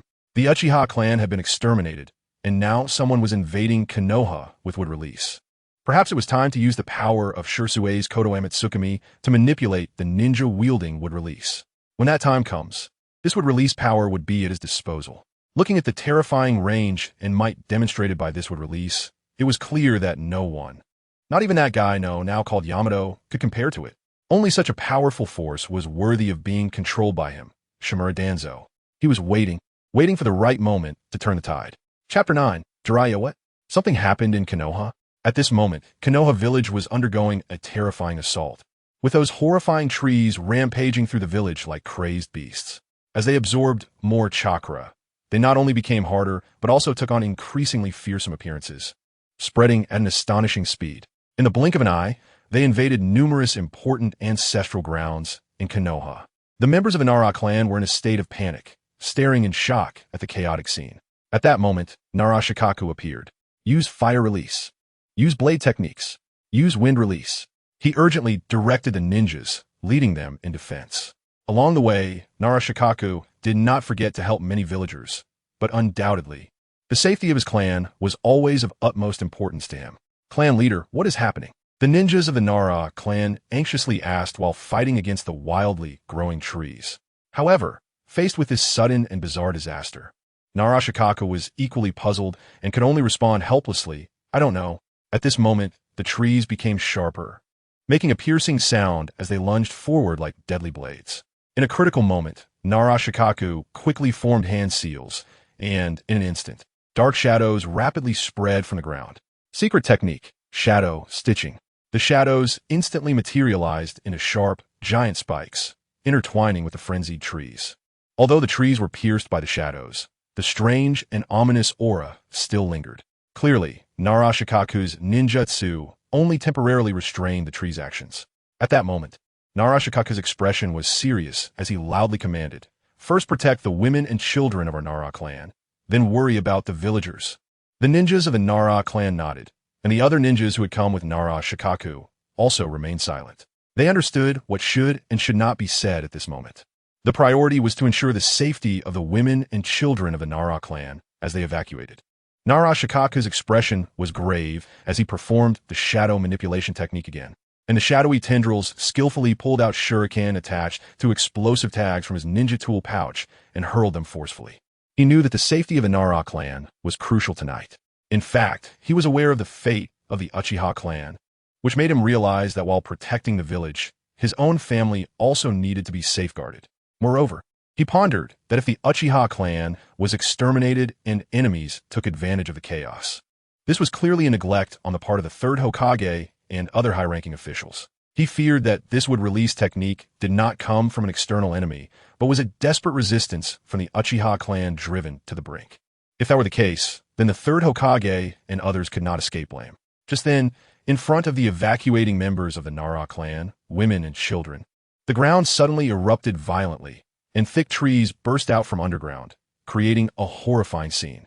Those trees ruthlessly pierced through several elderly bodies, and blood splattered instantly. Those unfortunate enough to be impaled by the trunks soon became mere corpses. Watch out! Nara Shikaku and the Nara clan ninjas shouted anxiously. They quickly threw shuriken, and with a thunderous explosion, the tree trunks were shattered. Fortunately, this would release technique had not yet reached the peak level of Senju Hashirama's would release. Otherwise, Konoha would face even more devastating consequences. Quickly head to the underground passage to the shelter. Nara Shikaku decisively issued orders, his expression serious. We will cover you. The safety of the women and children of the Nara clan is paramount. The ninjas of the Nara clan complied, fully cooperating. The ninjas of the Nara clan nodded in agreement. However, the situation became increasingly dire. Boom, boom, boom. The dense trunks surged like a tide through every street in Konoha, with sharp wooden spikes that instilled fear. In desperation, the ninjas had no choice but to use explosive tags. In an instant, with earth-shattering explosions, houses were destroyed. At this point, they had no choice. Even using fire release required them to work in groups to barely resist. Countless Konoha villagers were fleeing in a panic during this disaster. But misfortune followed closely. Some were ruthlessly crushed by collapsing buildings, others were pierced by rapidly approaching trees, and still others were unfortunately killed by the shockwave of the explosions. At this moment, Konoha village resembled a hell on earth, a scene of utter devastation. Here is Miyaboka Mountain. Fukasaku came to the place where Jiraiya was training, looking around but not seeing Jiraiya's shadow. Unable to help himself, he looked at Fukasaku Sage and asked, "Where did that guy Jiraiya run off to? Didn't you see?" Fukasaku Sage replied. Fukasaku shook his head no. Then look more carefully, Fukasaku Sage said, suddenly pointing high into the sky. Fukasaku widened his eyes and saw a tall conical stone pillar standing there, its top particularly sharp. Upon closer inspection, there was a small black dot on the highest stone pillar, upon which a small square stone plate was placed. Jiraiya was sitting cross-legged on the stone plate, eyes closed in meditation, his whole body steady, without the slightest tremor of the stone plate. Seeing this, Fukasaku Sage sighed. Actually, it's still a bit shaky, but with Jiraiya's talent, being able to do this is already quite impressive. As he spoke, he looked at Fukasaku. What do you need Jiraiya for? Fukasaku's expression was serious. Something happened in Konoha village. Hearing this, Fukasaku Sage was taken aback, wondering what could have happened in Konoha village. Just then, Shima Sage hurried over, his expression grave, saying, "The great Toad Sage just briefly woke up. He told me that the third Hokage, Sarutobi Hiruzen, and the higher-ups did something foolish, leading to a terrible incident in Konoha village." Upon hearing what Fukasaku and Shima Sage said, Jiraiya could no longer contain himself, abruptly opening his eyes, leaping down, and anxiously saying, "This training can wait. I need to return to Konoha immediately." Fukasaku Sage looked at Jiraiya, and after a moment of silence, finally nodded slowly. Jiraiya was filled with worry. What kind of trouble had Konoha encountered? He racked his brain, but couldn't figure it out. At this moment, more and more people were pouring into the shelter in Konoha village, the air thick with the stench of blood, the ground covered with the injured, and the sounds of groans and wails incessant. This scene stunned the medical ninjas. Naruto, Sasuke, and others were equally shocked at the grim sight. Never expecting the village to end up like this, the severity of the attack far exceeding their imagination. Seeing this, the medical ninjas hurriedly began to provide aid. However, there were simply too many casualties, and the scene was chaotic, with no one able to step up and take control of the situation. Many medical ninjas couldn't help but think of Tsunade at this time, wondering if only Lady Tsunade were here, but unfortunately, she was not. Why? This is clearly her home. Chapter 10. Is he dead? Why does the disaster continue? At that moment, the injured Yujito-ni also arrived at the shelter. As an illusion ninja, her Jinjutsu was of no use against the tree trunks, as she couldn't see where the enemy using would release was hiding. As soon as Yujito appeared, the eyes of Irika and the others immediately turned to her, full of hope that she could take command. Command? Yujito was somewhat stunned. Irika quickly said, "Yes. There's no one else here who can take on this heavy responsibility." Yujito nodded and looked at the medical personnel. She remembered that she had learned medical ninjutsu from Tsunade in her early years, but unfortunately, her talent was lacking. Yujito quickly ordered, "Mark those who need immediate treatment with red, those who can wait a bit with yellow, and those with minor injuries with green bands for distinction." With her instructions, Irika and the others immediately got to work. However, some ninjas were in so much pain that they couldn't help but scream. Yujito had a flash of inspiration and used Jinjutsu to alleviate their pain. She knew that this was all she could do for now. What exactly was happening in the village? Who was so cruel to strike the peaceful Konoha village? The more Yujito thought about it, the angrier she became, clenching her fists. At this moment, in the shelter, she heard the cries of children and hurriedly comforted them.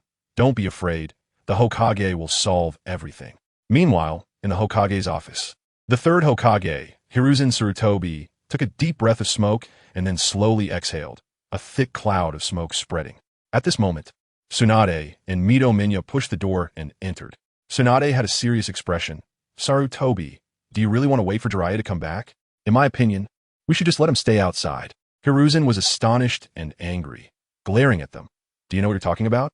If Jiraiya comes back, he might be angry about what we did, and that would be another trouble." Mito Minya replied in a deep voice. "The ones attacking the village are probably targeting Naruto. They want to use Naruto's power to achieve their goals." Hiruzen coldly stared at the two, questioning. "And then what?" Tsunade continued. "Since they want Naruto, we can force Naruto to unleash his inner power and draw out the Nine Tails. Itachi Uchiha should still be able to follow orders, right? Let Itachi control the Nine Tails. Besides, Danzo said he has a way. I think a better approach is to let Danzo take action." Hiruzen glared angrily, sternly saying, "Have you thought about what will happen if the Nine Tails goes out of control? What makes Danzo capable of doing that?" As soon as he said this, Tsunade and Mito were immediately stunned. Hiruzen then said, "We must recall Jiraiya immediately."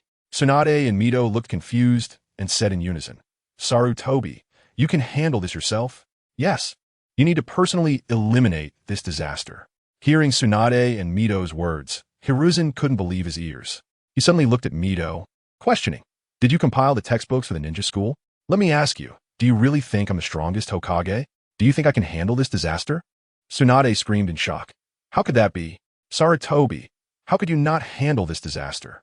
Mito was equally taken aback. "Sarutobi, how could you be helpless?" Hiruzen shouted angrily. Who do you think you are? What do you take me for? Hiruzen suddenly felt that these two old partners had forgotten their original intentions. You have overestimated yourselves, and you have also overestimated me. Upon hearing this, Tsunade and Mito trembled, their faces showing fear. Tsunade seemed to suddenly remember something and said, Sarutobi, I remember that after the fourth Hokage died, you also practiced that jutsu, right? Hearing this, Hiruzen glared at them in anger. Finally, Hiruzen coldly spoke. If I use that jutsu, what will happen to Konoha in the future? As soon as he said this, Tsunade and Mito were left speechless. Hiruzen continued, Jiraiya does not have the talent to become Hokage. Orochimaru, let's not even mention him. As for Tsunade, she's also not suitable to take on the position of Hokage. Currently, in Konoha, there is no one else suitable. Tsunade and Mito fell silent. Is there really no one suitable? It's just that those who are suitable have already. In fact, they wanted to say that if Jiraiya were Hokage, they would fully support him in handling various matters. But faced with Hiruzen, whose eyes were cold and unfamiliar at this moment, these words were ultimately stuck in their throats, unable to be spoken. Just then, Yamashiro Aoi pushed the door and entered. As the head of the Konoha analysis team, he held absolute leadership over the team. Under his leadership, the members of the Konoha analysis team, with their extraordinary abilities, had made significant contributions to Konoha. They were best at collaboratively using the mind-reading technique, quietly infiltrating the enemy's mind, and accurately peering into their memories like explorers to obtain crucial intelligence, guiding Konoha in complex situations. Seeing Yamashiro Aoi enter, Hiruzen hurriedly asked, Aoi, have you discovered something? Yamashiro Aoi nodded and handed over a branch. Hokage, this branch. It seems to have consciousness. Hiruzen's face was filled with disbelief upon hearing this. Yamashiro Aoi continued. The trees outside sometimes emit crazy sounds, and with this branch in hand, you can hear the voice. Hiruzen no longer hesitated, reaching out to grasp the branch, and instantly, a voice emanated from it. Destroy. Hatred. Anger. Kill. The voice was filled with endless resentment and fury. Hiruzen quickly looked at the branch in his hand and shouted, Who are you? I am Uchiha Calamity. No, I'm a tree. No, I'm not him. I'm not a tree. I am would release. I am Senju Hashirama. Hiruzen could hardly believe that a mere branch could spout such madness. But he still caught the key information. Uchiha Calamity. Damn, could this disaster be related to Uchiha Calamity? It seems that if Uchiha Calamity can be eliminated, this disaster can come to an end. With this in mind, Hiruzen's eyes suddenly burst with sharp golden light. He knew it was time to take action himself. Without saying a word, Hiruzen resolutely stepped forward and left the Hokage building. Behind him, the Umbu members closely followed. Tsunade and Mito saw this scene and thought that Hiruzen had found a good strategy to defeat and resolve this disaster, and hurriedly followed. At this moment, Danzo was secretly waiting for the right opportunity when he suddenly heard the news that Hiruzen had exited the Hokage building, and he was shocked. No, this disaster should be resolved by me, Danzo. I cannot let Hiruzen take this honor alone. Immediately, Danzo appeared in front of Hiruzen. Hiruzen did not say a word and continued walking, while Danzo hurriedly followed closely behind, only half a step behind. Just then, Itachi Uchiha flashed and leaped in front of Hiruzen. His sword was stained with blood, the blood of his parents. Originally, he should have been waiting in the dark for Sasuke to return, but the sudden terrifying disaster in Konoha forced him to break the established plan. As soon as he appeared, Itachi wanted to ask Hiruzen what had happened in Konoha, but Hiruzen hurriedly spoke first. Where is Uchiha Calamity? Itachi genuinely did not expect that the third Hokage would mention this person. This guy, who was once known as a twin star alongside himself in his youth, gradually faded from the public eye and was long forgotten by everyone. Unexpectedly, the third Hokage still remembered him. Uchiha Itachi answered truthfully, he is already dead. Upon hearing this, Sarutobi Hiruzen was instantly stunned. Dead? I haven't killed him, and he is already dead? No. If he is dead, then why is this disaster still ongoing? Chapter 11. What exactly are you? At this moment, Sarutobi Hiruzen appeared, and the surrounding ninjas gathered around him, standing behind Sarutobi Hiruzen. Everyone speculated that the third Hokage would resolve this crisis. At this time, they also noticed Uchiha Itachi, who seemed to have just discussed something with Sarutobi Hiruzen, which didn't strike them as strange. Only the heads of the major clans frowned deeply, knowing that the Uchiha clan had suffered a catastrophic disaster that night. Meanwhile, Danzo seemed to have realized something and shouted at Uchiha Itachi, Did you really kill Uchiha Izuna? I doubt it. Hearing this, Uchiha Itachi frowned slightly and retorted, "Why do you say that?" Just then, swish, swish, swish, terrifying trees rapidly attacked, with sharp trunks shooting towards them like arrows. Sarutobi Hiruzen dodged one by one, and the ground where he had just stood was pounded with cracks by the trees, digging deep into the earth. Seeing this, Uchiha Itachi muttered to himself, "Is this would release Kekkei Genkai?" At that moment, Danzo spoke in a sarcastic tone to Uchiha Itachi. "ISNT this all you're doing? That guy must be a would-release ninja, right?" However, Sarutobi Hiruzen hurriedly said, "No, this is the ability of the Mangekyō Sharingan." What? In an instant, Uchiha Itachi and Danzo were both stunned. Uchiha Itachi was puzzled. Whose ability is it that resembles would release and can control the power of trees? Meanwhile, Danzo was thinking, another pair of Mangekyō Sharingan has appeared? Where is it? This thing should belong to me. At this moment, more and more ninjas gathered, hoping that under Sarutobi Hiruzen's leadership, this disaster could be completely resolved. However, the densely packed trees suddenly made a frenzied sound. "You all finally gathered together, saving me the trouble of hunting you down one by one. Let us settle this all at once." The voice was extremely mad. Uchiha Itachi recognized that the voice was chaotic and seemed to come from countless trunks, and he immediately shouted, "It's you, Uchiha Izuna. You're not dead." "Uchiha Izuna? You say I am Uchiha Izuna? No, I am a trees. I am the power of would release. I am Senju Hashirama. Or perhaps, I am Uchiha Izuna. No, who am I really?" The voice was utterly mad, and then suddenly turned cold and fierce. But none of this mattered. "I can only find myself by killing all of you." At this moment, Sarutobi Hiruzen sighed helplessly with a compassionate look and asked, "Uchiha Izuna, what exactly do you want?" The voice from the trees was furious. "What do I want? Sarutobi Hiruzen, you exterminated the Uchiha clan and still want to kill me. And now you come to ask me? Of course it's revenge." Upon hearing this, except for the heads of the major clans, the other ninjas looked incredulous. The Uchiha clan was exterminated? They stared at Sarutobi Hiruzen in shock. Under the questioning gazes of all the ninjas, Sarutobi Hiruzen sighed again. "Why did your Uchiha clan rebel?" At this moment, Mito came in and T-Saka Koharu nodded, realizing it was time to speak. T-Saka Koharu said, "It's because you wanted to rebel." Mito came and followed up, "We had no choice." At this moment, while dodging the tree trunk attacks, Sarutobi Hiruzen kept retreating, and many ninjas instantly lost their lives to the piercing trunks. However, the voice from the trunks did not stop. "Sarutobi Hiruzen, you old fool, as Hokage. Do you not know why we Uchiha rebelled? Isn't it laughable to ask this? You pretend to be noble all day long. Have you forgotten your true self? And still come to question us why we rebel?" Seeing this, Sarutobi Hiruzen immediately used fire release ninjutsu, opened his mouth wide, and spewed out scorching flames, instantly engulfing the trunks that charged at him. But those trunks were dense, and as the front ones were eliminated, the ones behind charged in aggressively. Sarutobi Hiruzen dodged, and, after escaping, his face turned pale. He knew very well the reason for the Uchiha clan's rebellion. Under the pressure from their higher-ups, they were finally forced to rebel. But he really didn't want to say it out loud. After taking a moment, Sarutobi Hiruzen spoke again. "I really don't understand what you were thinking." T-Saka Koharu sternly reprimanded. "You Uchiha clan want to be Hokage? You have ulterior motives." Mito came and immediately echoed, "Humph, you Uchiha are just a bunch of insatiable wolves." Many ninjas nodded in agreement. "So that is how it is?" But the next second, a cold voice came from the trees. "Insatiable? Want to be Hokage? When did wanting to be Hokage become a crime? Aren't most of the children in the ninja school harboring dreams of becoming Hokage?"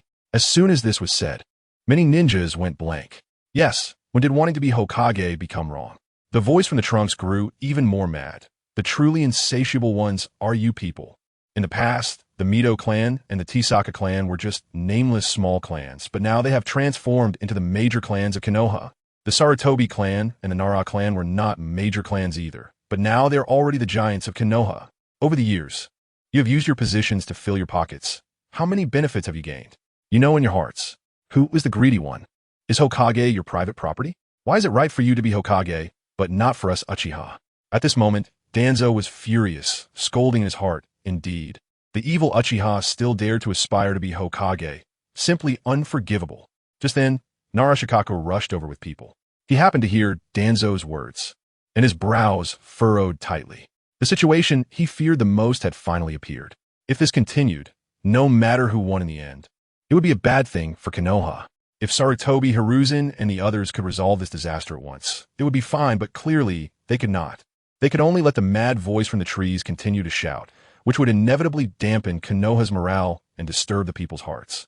Seeing that most of the people who should come had arrived, Sarutobi Hiruzen felt more confident, believing that with everyone united, they could eliminate this disaster. He then spoke, "Uchiha Azuna, where are you hiding? Come out. Let us have a good talk and find a peaceful solution." In his heart, Sarutobi Hiruzen had already sentenced Uchiha Azuna to death, but he still had to maintain a negotiating posture on the surface. "Sarutobi Hiruzen, stop pretending. The people you called are almost here. What are you still acting for? You pretended for a lifetime. Have you forgotten what you were originally like?" The mad voice from the trees continued, filled with a nauseating tone, as if it was extremely disgusted with what Sarutobi Hiruzen said. Hearing this, Sarutobi Hiruzen's face turned extremely ugly. At this time, Danzo spoke firmly. "You Uchiha clan rebelled, and Konoha surrounded you. No matter what, the village did nothing wrong." As soon as he finished speaking, the trees attacked madly again, and many ninjas instantly lost their lives. A branch suddenly struck from behind Sarutobi Hiruzen, aiming straight for him. Sarutobi Hiruzen quickly dodged, but the branch pierced through Danzo. Danzo never expected that he would trust Sarutobi Hiruzen to protect his back, but the latter didn't block this blow. Their cooperation had deteriorated to such a level. Chapter 12. Danzo, slandering me? Too soon. Sarutobi Hiruzen's pupils suddenly constricted, realizing that the speed of the tree's attacks was becoming increasingly rapid. The trees are still growing. They are getting stronger. I must eliminate them before they grow as powerful as the wood release of Senju Hashirama. Otherwise, the consequences will be unimaginable. Danzo's face turned pale as paper, looking down at his chest, where crimson blood was continuously dripping down his clothes.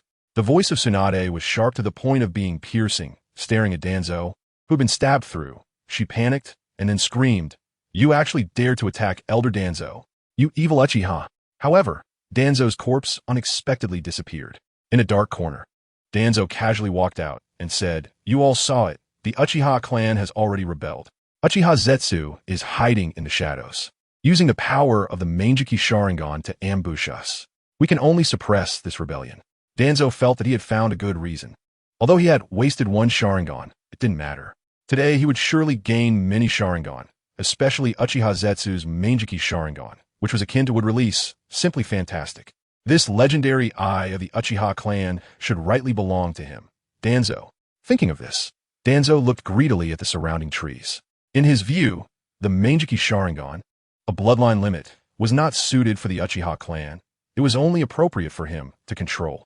With this eye, he could better protect Konoha and have a greater chance to ascend to the position of Hokage. Only by becoming Hokage could he wholeheartedly serve Konoha and bring happiness to the villagers of Konoha. Nara Shikaku, is this the power of the Uchiha clan's Mangekyō Sharingan? Yamashiro Aoi asked quietly beside Nara Shikaku, feeling something was off in his heart. Nara Shikaku also felt strange. Uchiha Zetsu's voice came from the trees. But where exactly was he hiding? The voice gathered from every tree trunk, mad and chaotic. At this moment, Nara Shikaku couldn't help but look at Hyuga Hizashi beside him. "Hyuga clan leader, do you know where Uchiha Zetsu is?" Hyuga Hizashi had already activated his Byakugan.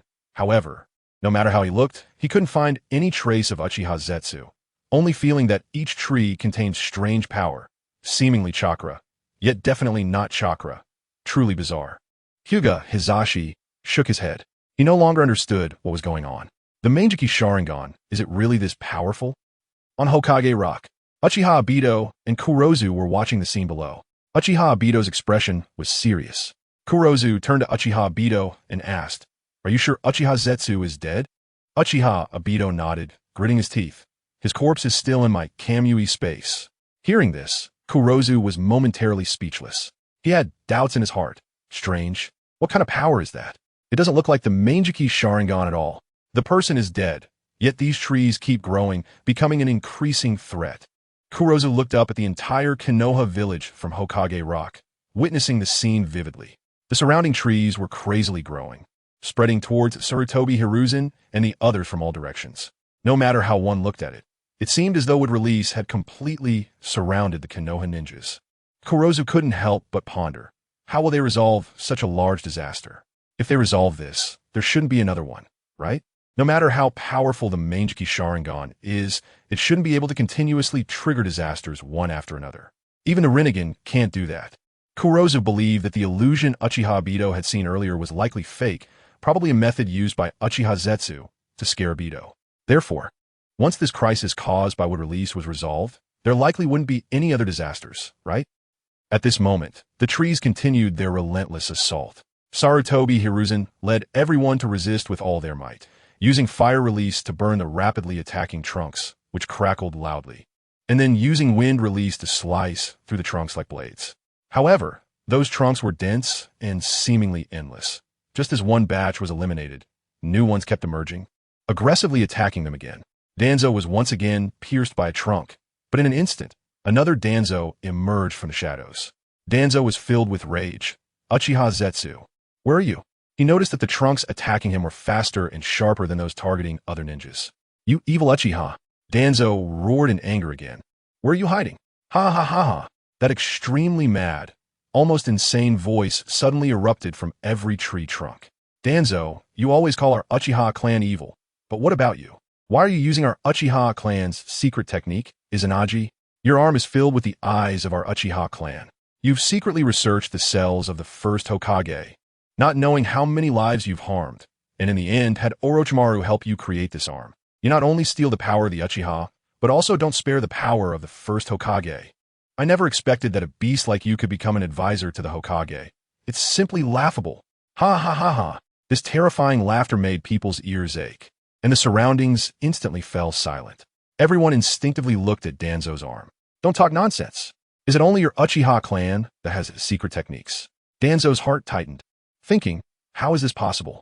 How could Uchiha Zetsu know such a secret? A sense of ominous premonition surged in his heart, but he was unwilling to admit it. This arm was a secret he could never let others know. Once it leaked, his chances of becoming Hokage would be completely severed. At this moment, the mad voice among the trees continued to mock him. One tree spoke up. Your acting is truly poor. Another tree echoed. So funny. Every tree made a noisy sound, full of mockery. Danzo, you've said so much. Isn't it just that you dare not show this arm? There are at least 2 eyes missing from that arm, right? Plus, you have transplanted Uchiha Shirsue's eyes into your own eyes. Hee. If you have the guts, show your arm to everyone.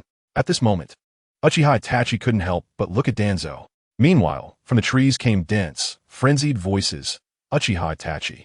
You fool, don't you know that this old thing, Danzo, is entirely selfish and wants to destroy the Uchiha clan? And you are his accomplice. Upon hearing this, Uchiha Itachi's body trembled violently. Just then, Tsunade hurriedly stood up. Busy defending Danzo, Uchiha Itachi, don't you know what's going on with Danzo's arm? This is the mark of a hero. He lost his arm in battle and later had it reattached. Do you really want to uncover a hero's scar? In reality, Tsunade and the others were completely unaware of Danzo's experiments with his arm, but they had to stand unified with Danzo if he fell. Their elder group's reputation and prestige would all collapse. That's right. My arm was lost in battle to protect Konoha, and although it was reattached later, there are still inconveniences in movement. This is the mark of my heroism, Danzo said angrily, feeling that he shouldn't be subjected to such humiliation and that there was absolutely no way he would reveal the bandages. The sounds from the trunks were noisy, filled with mockery and madness. No problem. There are people from the Hyuga clan here. Just use their Byakugan to see. Every tree trunk echoed with the voice of Uchiha's calamity, and Danzo was momentarily stunned, at a loss for words. Indeed, the Hyuga clan members present could immediately see the abnormality in his arm, which made Danzo feel a surge of panic, instinctively glancing towards Hinata Hisashi and the others. Who would have thought that Hinata Hisashi and the others had already been closely watching Danzo's arm, their faces showing expressions of shock. In that instant, Danzo felt a sense of confusion. How could this be? Chapter 13, Black Absolute. If things go wrong, I might be the savior. Hinata Hisashi and others looked at Danzo's Sharingan under the bandages, shocked to the core. What on earth are the higher-ups in Konoha doing? Anger surged in Hinata Hisashi's heart. At this moment, Danzo's face flushed red as he pointed at the surrounding trees and shouted hysterically, "You are slandering me." He then turned to the surrounding ninjas and said, "Are you really going to believe the baseless nonsense of these trees? Uchiha Disaster, if you have the guts, come out and speak for yourself." Instantly, voices erupted from the trees. "I'm the real one. I am him, yet not him. Other trees chimed in. Yeah, are you stupid? That's right, I am him. Yet not him. Listening to this chaotic noise, Danzo felt a splitting headache. Soon, the voices from the trees coalesced again. Danzo, you conspired with Orochimaru to conduct that cruel experiment. The children Orochimaru used for his experiments were provided by you, weren't they? This is simply ridiculous. Those children must have been your teacher's clansmen. How much hatred do you harbor against your teacher for not passing the Hokage position to you? That you would harm his own kin? Also, Sarutobi Hiruzen, why do you turn a blind eye to this matter? Is it because you resent Senju Tobarama for passing the Hokage position to you that you let them be killed? Upon hearing these words, Sarutobi Hiruzen's eyes widened in anger, and he shouted, "Stop spouting nonsense." After saying this, he opened his mouth wide, and a fiery, dragon-like flame erupted, instantly engulfing the trees in front of him. However, in the blink of an eye, the dense trees grew back at an astonishing speed. The ninjas struggled to fight against the ever-growing trees while listening to the whispers coming from them. But how much of these words were true? Many ninjas felt as if a heavy stone was pressing down on their hearts, filled with disbelief. They were filled with doubt. The voices from the trees continued, like sharp blades stabbing at Danzo. Danzo, you have always been a coward, unable to compete with Sarutobi your whole life. You claim that the Uchiha are an evil clan. Yet why do you covet their power? Did you really plan to exterminate the Uchiha for the sake of Konoha? Or was it merely so you could steal the Sharingan of the Uchiha clan? It's utterly ridiculous. Even more absurd is that you encountered Uchiha Itachi, this fool, who easily believed you and Sarutobi Hiruzen. How absurd is that? Ha ha. At this moment, Uchiha Itachi was fiercely battling the trees, his anger flaring up. His Mangekyō Sharingan suddenly unleashed Amaterasu, black flames raging. No, I was not deceived. However, the trees were dense and numerous, and from time to time, ninjas were caught off guard, pierced through by the trees, ending their lives at the hands of the wood. The frenzied words of the trees showed no signs of stopping. Like a shadow, continuously affecting the morale of everyone in Konoha. You stole the Sharingan of our Uchiha clan, yet even so, you are no match for Kakashi. A complete failure. In the competition for the position of third Hokage, you lost to Sarutobi Hiruzen. In the contest for the fourth Hokage, you were defeated by Namake's Minato. During the Ninetales incident, you even attempted to let Namake's Minato die, so you could take his place sitting idly by and doing nothing to help. Not only that, but you also suppressed the Uchiha clan, preventing them from going to the rescue. Look, Konoha has lost Namake's Minato, and now look at what remains. At this moment, Danzo keenly sensed that many ninjas were looking at him with increasingly strange expressions. Enraged, Danzo shouted. After eliminating some trees, he roared hoarsely, "Nonsense! Stop talking nonsense here. Danzo, look at your actions. Who doesn't know? A person like you living in the dark dares to become Hokage? Just go to hell with your Hokage dreams." Voices continued to emerge from the trees, likening Danzo to a rat in a gutter, thoroughly stabbing at his heart. Danzo was filled with rage, and although he did not want to admit it, his life had indeed been steeped in conspiracy and trickery. But in his view, what of it? As long as he could become Hokage, he could be upright. As long as he could make Konoha stronger, who could criticize him? In his anger, Danzo's actions became increasingly awkward, fighting desperately against the trees while thinking about how he could become the true Hokage and how he could make everyone in Konoha believe in his innocence. Danzo, let Konoha see your true self. At this moment, the trees had killed enough ninjas, and as their power increased, their speed became more and more rapid. A sharp branch suddenly launched an attack. By the time Danzo reacted, he felt a sharp pain in his arm, and the bandages on his right arm fell to the ground. That pale arm, with the Sharingan wide open, was spinning around, looking in all directions. Everyone present was both disgusted and shocked. My God, what the tree said is true. It really is. This old man Danzo actually transplanted the Sharingan of the Uchiha clan. The surrounding ninjas were all astonished. There was no mistake, it was indeed the Sharingan, and his entire arm was covered in Sharingan. Roughly counting, there were about a dozen, and each one was a 3-tomo. At this moment, everyone present was in shock, exclaiming in disbelief. As an assistant to the Hokage of the village, Danzo actually committed such an act of stealing the Uchiha clan's bloodline limit, which is truly outrageous.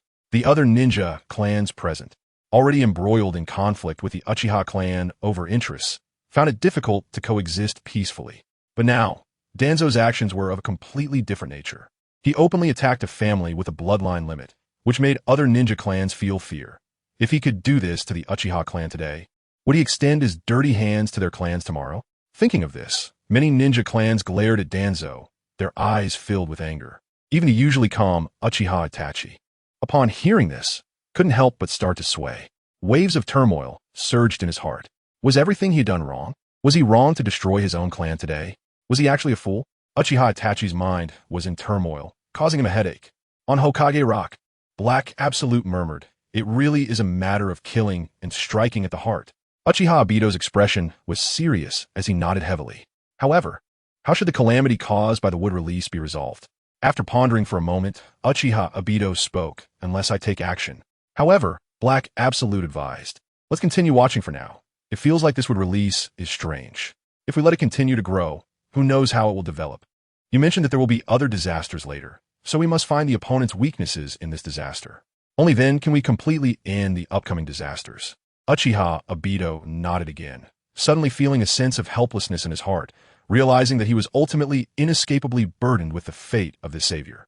Black Absolute also couldn't help but sigh, feeling that if things went wrong, he might be the savior, truly a twist of fate.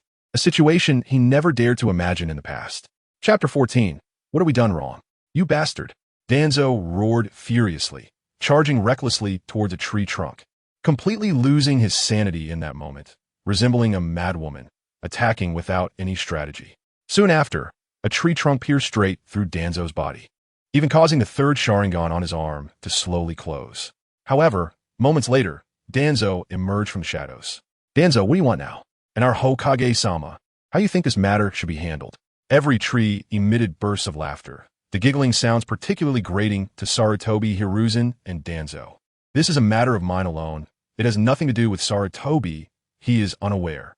At this moment, a shadow passed through Danzo's eyes. Although he was extremely reluctant to take the blame alone, he understood that he must protect Sarutobi for now. As long as Sarutobi was safe, Danzo still had a chance to turn things around. "Danzo?" Sarutobi Hiruzen cast a slightly surprised glance at Danzo before falling into silence. In fact, he was aware of Danzo's secret experiments and had anticipated that once this matter was exposed, it would bring him a lot of trouble. But he didn't expect Danzo to so decisively take the blame. After all, the attempt to recreate wood release was something Sarutobi himself had desired to achieve. At this moment, Sarutobi was filled with anger, glaring at the trees around him that were making strange remarks. Those who killed Konoha, those who still wanted to kill Konoha. He was convinced that Uchiha Calamity was still alive and that he was likely behind all this. Sarutobi secretly vowed to find Uchiha Calamity and eliminate this hidden danger completely. Thinking of this, he quickly glanced at the sensing ninjas among the umbu beside him, his eyes filled with expectation. However, the sensing ninjas helplessly shook their heads, their faces showing difficulty. They had done their utmost, but could not sense where Uchiha Calamity was hiding. Ha ha ha ha ha ha. The laughter of the trees grew increasingly sarcastic. "You are indeed good partners, taking the blame without hesitation. Danzo, go die, and all of you from Konoha, die too, it's simply disgusting." One by one, the trees let out mad roars, crazily sweeping toward them, the trunks ruthlessly piercing through bodies, blood splattering everywhere. At this moment, Sarutobi quickly summoned the Monkey King, transforming it into a Vajrarui stick held tightly in his hand, engaging in a desperate battle with the trees, smashing one tree after another. However, the trees continued to multiply like a tide. Sarutobi stared wide-eyed in anger, shouting, "Uchiha Calamity, where are you hiding? Stop now. No matter what, this should be judged by Konoha. It's not your place to intervene. Today, I'll pretend this never happened. We won't interfere with each other. How about that?" Sarutobi knew in his heart that the Uchiha massacre plan had already failed. After all, Uchiha Calamity was still alive, but with the Sharingan on Danzo's arm exposed, other ninja clans would no longer unite with them, and he had to give those clans an explanation. At this moment, the Uchiha were no longer the most troublesome problem. He had to admit that he had underestimated Uchiha Calamity. This person, once known as a twin star alongside Uchiha Itachi, seemed to have become useless as he grew up, but was actually hiding his strength all along. Sarutobi's words were obvious. He intended to exchange benefits for the other party to stop. But he didn't know that Uchiha Calamity had long since died. The trees laughed mockingly. "You don't think we are Uchiha Calamity, do you?" Another tree laughed. "Ha ha ha. You made me laugh to death." Other trees echoed. "I am him, but I am not him. Even more trees loudly declared, I could never be him. I am me. If you insist I say my name, fine, I am Senju Hashirama. At this moment, those strange trees seemed to have gained self-awareness, with some fiercely charging towards Danzo, while others clawed and pounced on Sarutobi. Other ninjas were also facing a dense mass of trees. Perhaps it was Danzo's good luck, but the trees attacking him were among the strongest, with thick trunks and incredible power. Danzo found himself at a loss, barely managing to defend himself, looking quite disheveled. Seeing this, Sarutobi was anxious and wanted to help without a second thought. However, he himself was instantly trapped by the dense trees. He gripped the stick tightly, his gaze resolute, every swing carrying terrifying force as he smashed tree after tree. But those trees seemed endless, just as he destroyed one batch. New trees grew at an even faster speed, continuing their assault. Looking around, the other ninja clans were also fully engaged in dealing with the trees around them, unable to spare any effort to help Danzo. A surge of anger rose in Sarutobi's heart. He felt deep sorrow. Reflecting on the past, Sarutobi felt that he had devoted his life to Konoha, working diligently and sincerely, pouring all his efforts into this village. But now, in his old age, he faced such a bizarre situation. He found it hard to accept, filled with pain. What exactly did I do wrong? Was it just allowing some people to die? Why did such a disaster happen to Konoha during my administration? Danzo, what good is it to possess something that does not belong to you? It is meaningless. That position of Hokage that does not belong to you, that would release power that does not belong to you. Why are you so greedy? Other trees echoed, yes. Why not face your own power? Even more trees urged, hurry and summon a summoning beast. If you don't, you will die. Before the words finished, one tree after another shot like arrows towards Danzo's neck, chest, and other vital areas. Even sharp tree trunks suddenly burst from the ground beneath Danzo, aiming at his backside and other parts, scaring him into a cold sweat, his face pale as paper. Danzo was both shocked and angry, hurriedly performing the summoning technique. However, as soon as the summoning beast appeared, it was ruthlessly impaled by the tree trunks, blood splattering instantly. The summoning beast shot Danzo a resentful glance before vanishing. Suddenly, a tree let out a sharp, piercing laugh. Ha ha ha, you really used the summoning technique. Following that, more trees mocked. There's no helping it. This Danzo is truly hopelessly stupid. Hearing the humiliating words of these trees, Danzo's anger surged, his face turning red, his lips trembling, and he could only stammer out a few this, but was so enraged that he couldn't say a complete sentence. What have I done wrong? Why am I being targeted by these trees? Chapter 15. Adamant ceiling wood. At this moment, Danzo's mindset had completely collapsed. He shouted hoarsely, Uchiha Despair, get out here. If you have the guts, come face me. Danzo calculated in his heart that as long as Uchiha Despair appeared, he could use the power of the Konoha Mitsukami from his Mangekyō Sharingan to control him. Around him, the trees began to mock him. We told you I'm not Uchiha Despair. Yeah, we've said it repeatedly, but he just won't believe it. He's so foolish. I've already stated that I'm Senju Hashirama, yet he still doesn't believe. This round of taunting made Danzo furious. In the next moment, the trees surged toward him like a tidal wave. The other ninjas were too busy dealing with the incoming trees to pay any attention to Danzo. He struggled to fend off the attacking trees, but he realized with shock that after so many years without personally fighting, his hands and feet had become quite clumsy. Damn it, how could this happen? Danzo was filled with frustration. At the same time, Danzo sensed something terrifying. As the battle continued, more and more ninjas were being killed, and the power of these trees was constantly increasing. Danzo was not without ability in the fierce battle. He quickly realized that the trees in front of him were merely using wood release, cutting technique and basic wood release techniques to penetrate bodies and absorb chakra. In his view, this seemed manageable. As long as he was careful, there wouldn't be any major problems. However, just as this thought crossed his mind, a sudden change occurred. Wood release, adamant sealing wood. With a strange movement, many hard trees suddenly sprouted from the ground, rushing toward Danzo from all directions like a fierce wind and rain.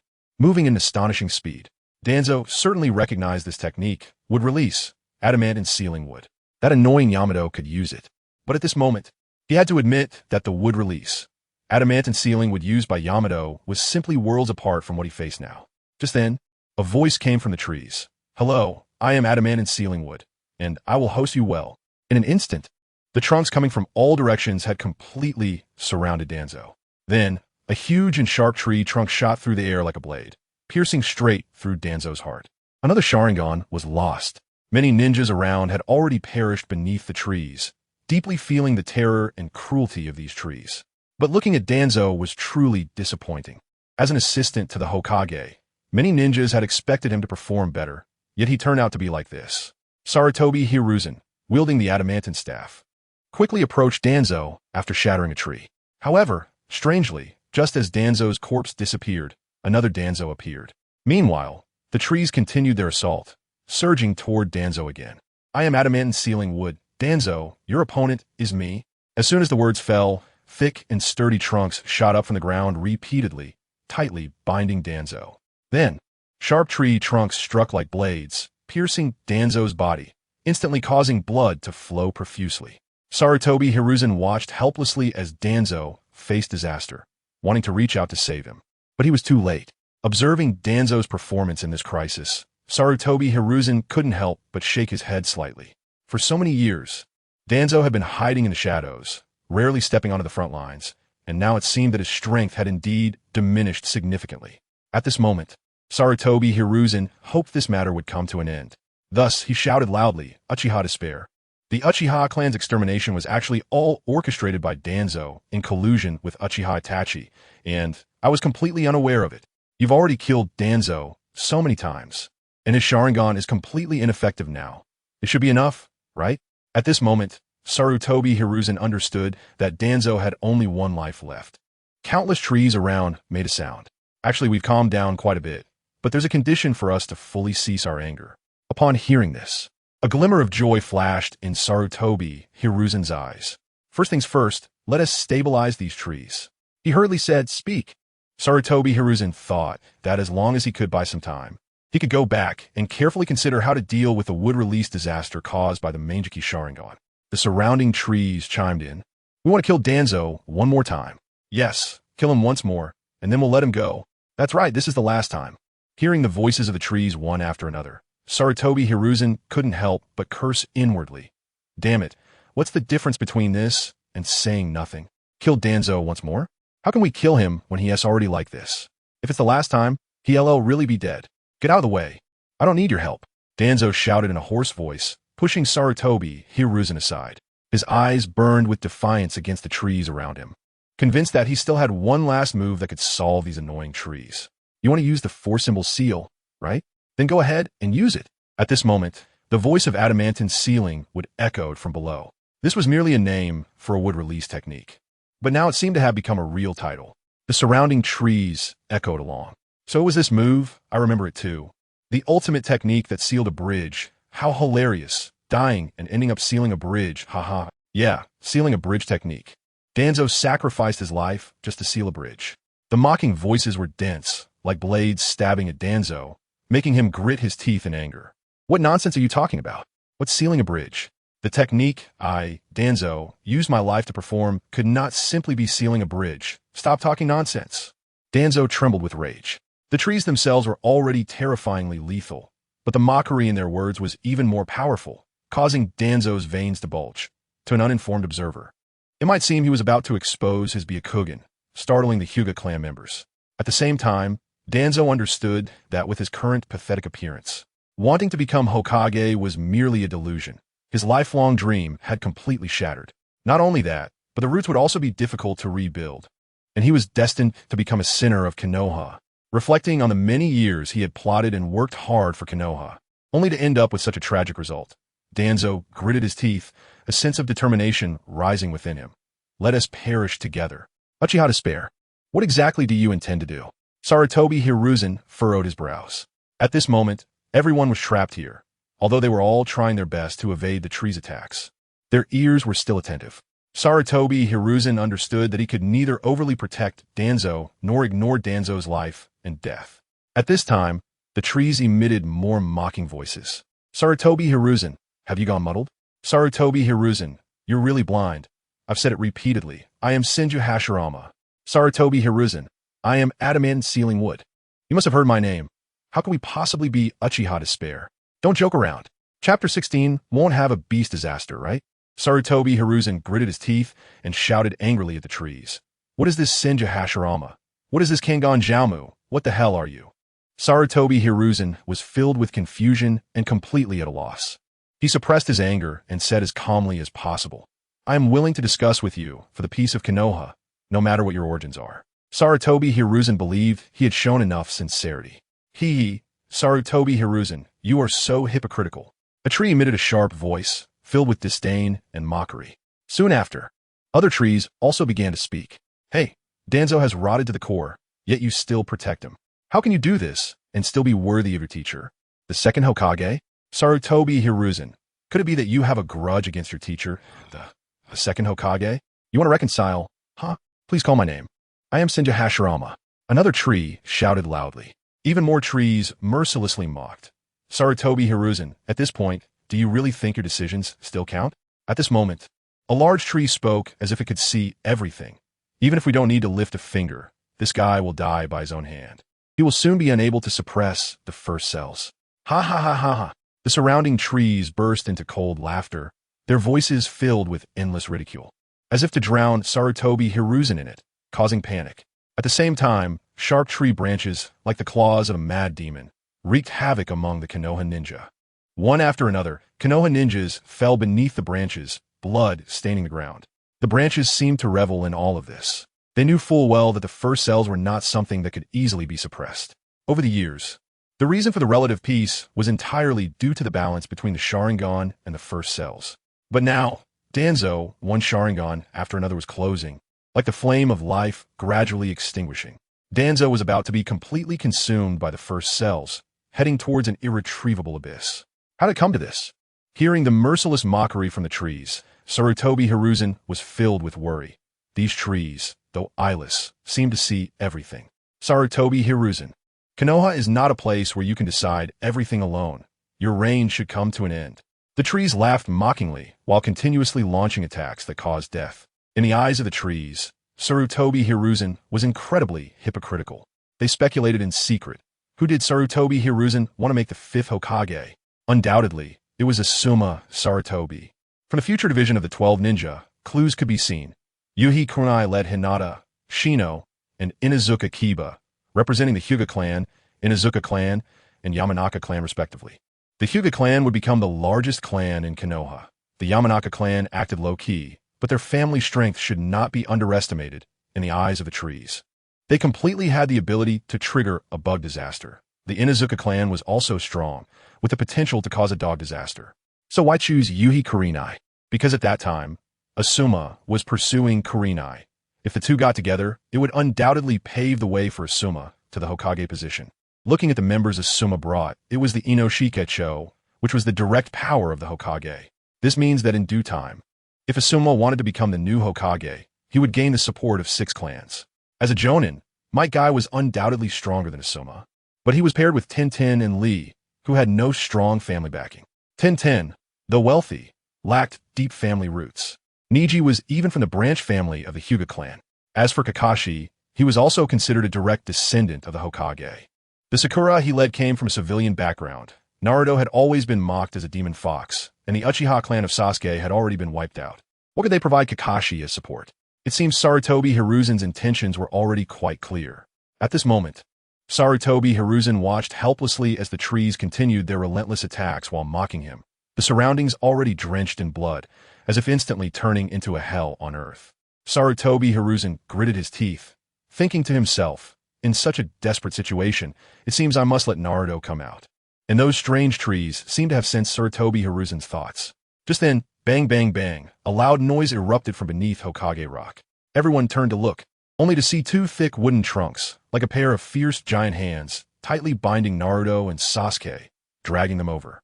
Along the way, wherever the branches passed, the ground seemed to be torn apart by sharp blades, with shocking cracks spreading out. On top of Hokage Rock, Uchiha Obito shook his head slightly and couldn't help but sigh. Killing with intent, it really is terrifying. Kurizetsu nodded in agreement and sneered. Poor Konoha, creating such a night of Uchiha clan's extermination. And what happened? They ended up turning Konoha into this miserable state.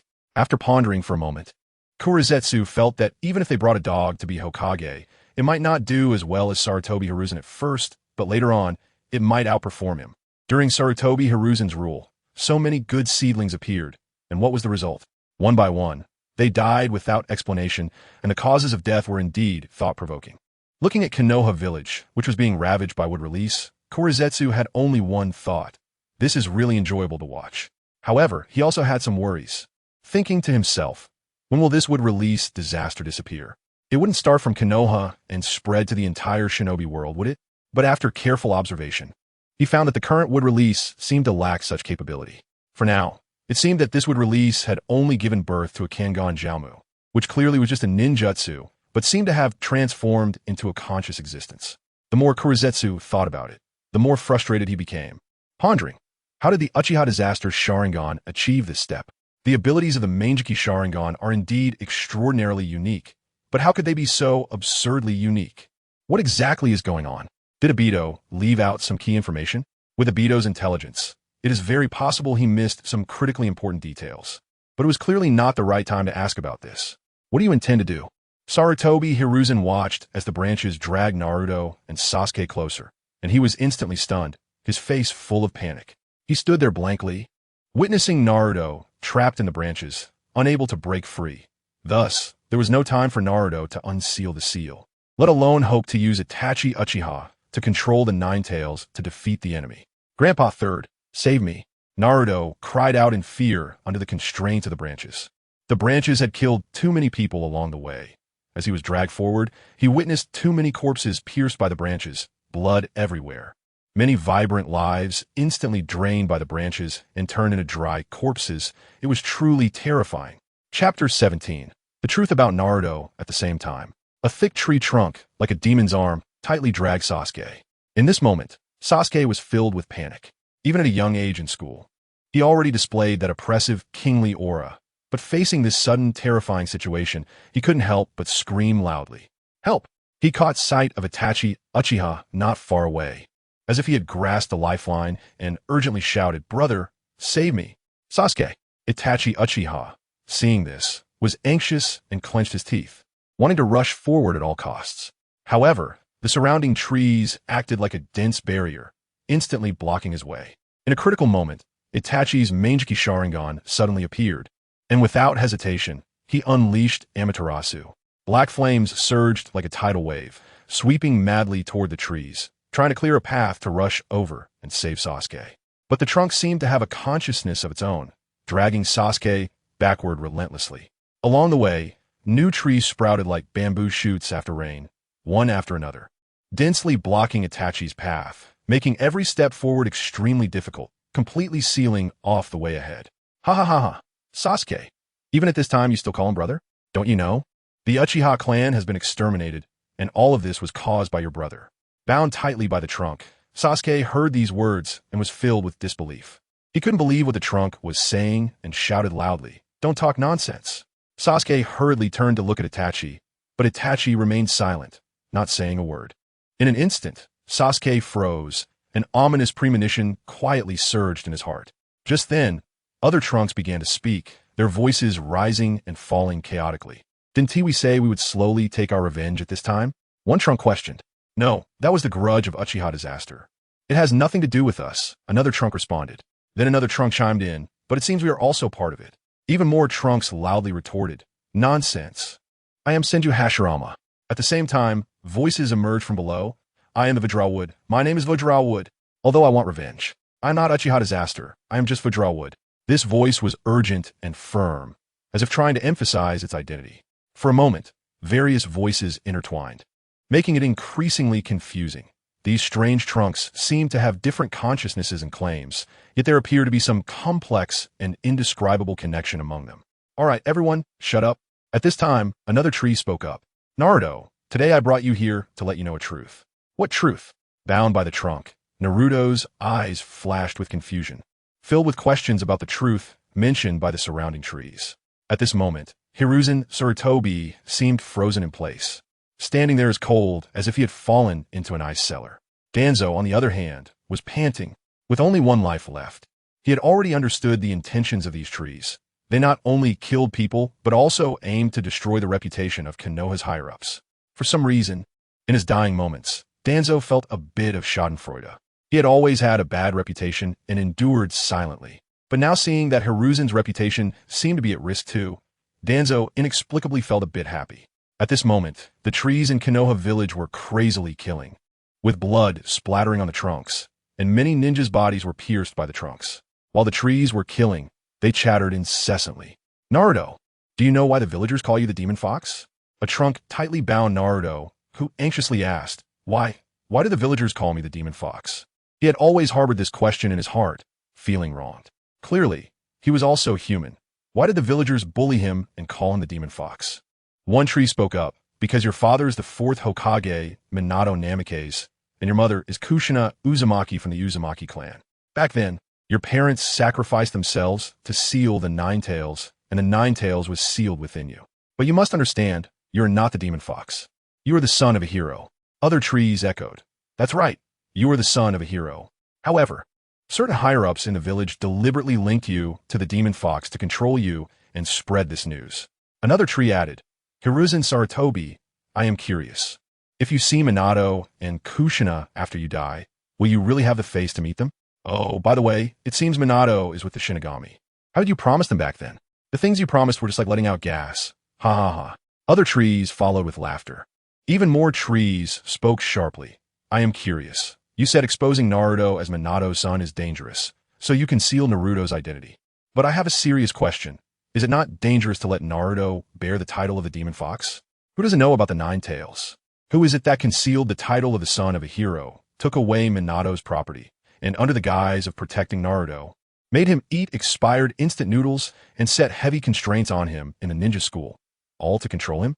Hiruzen, the things you have done are even disgusting to me, this tree. Other trees nodded in agreement, echoing, yes, it's disgusting.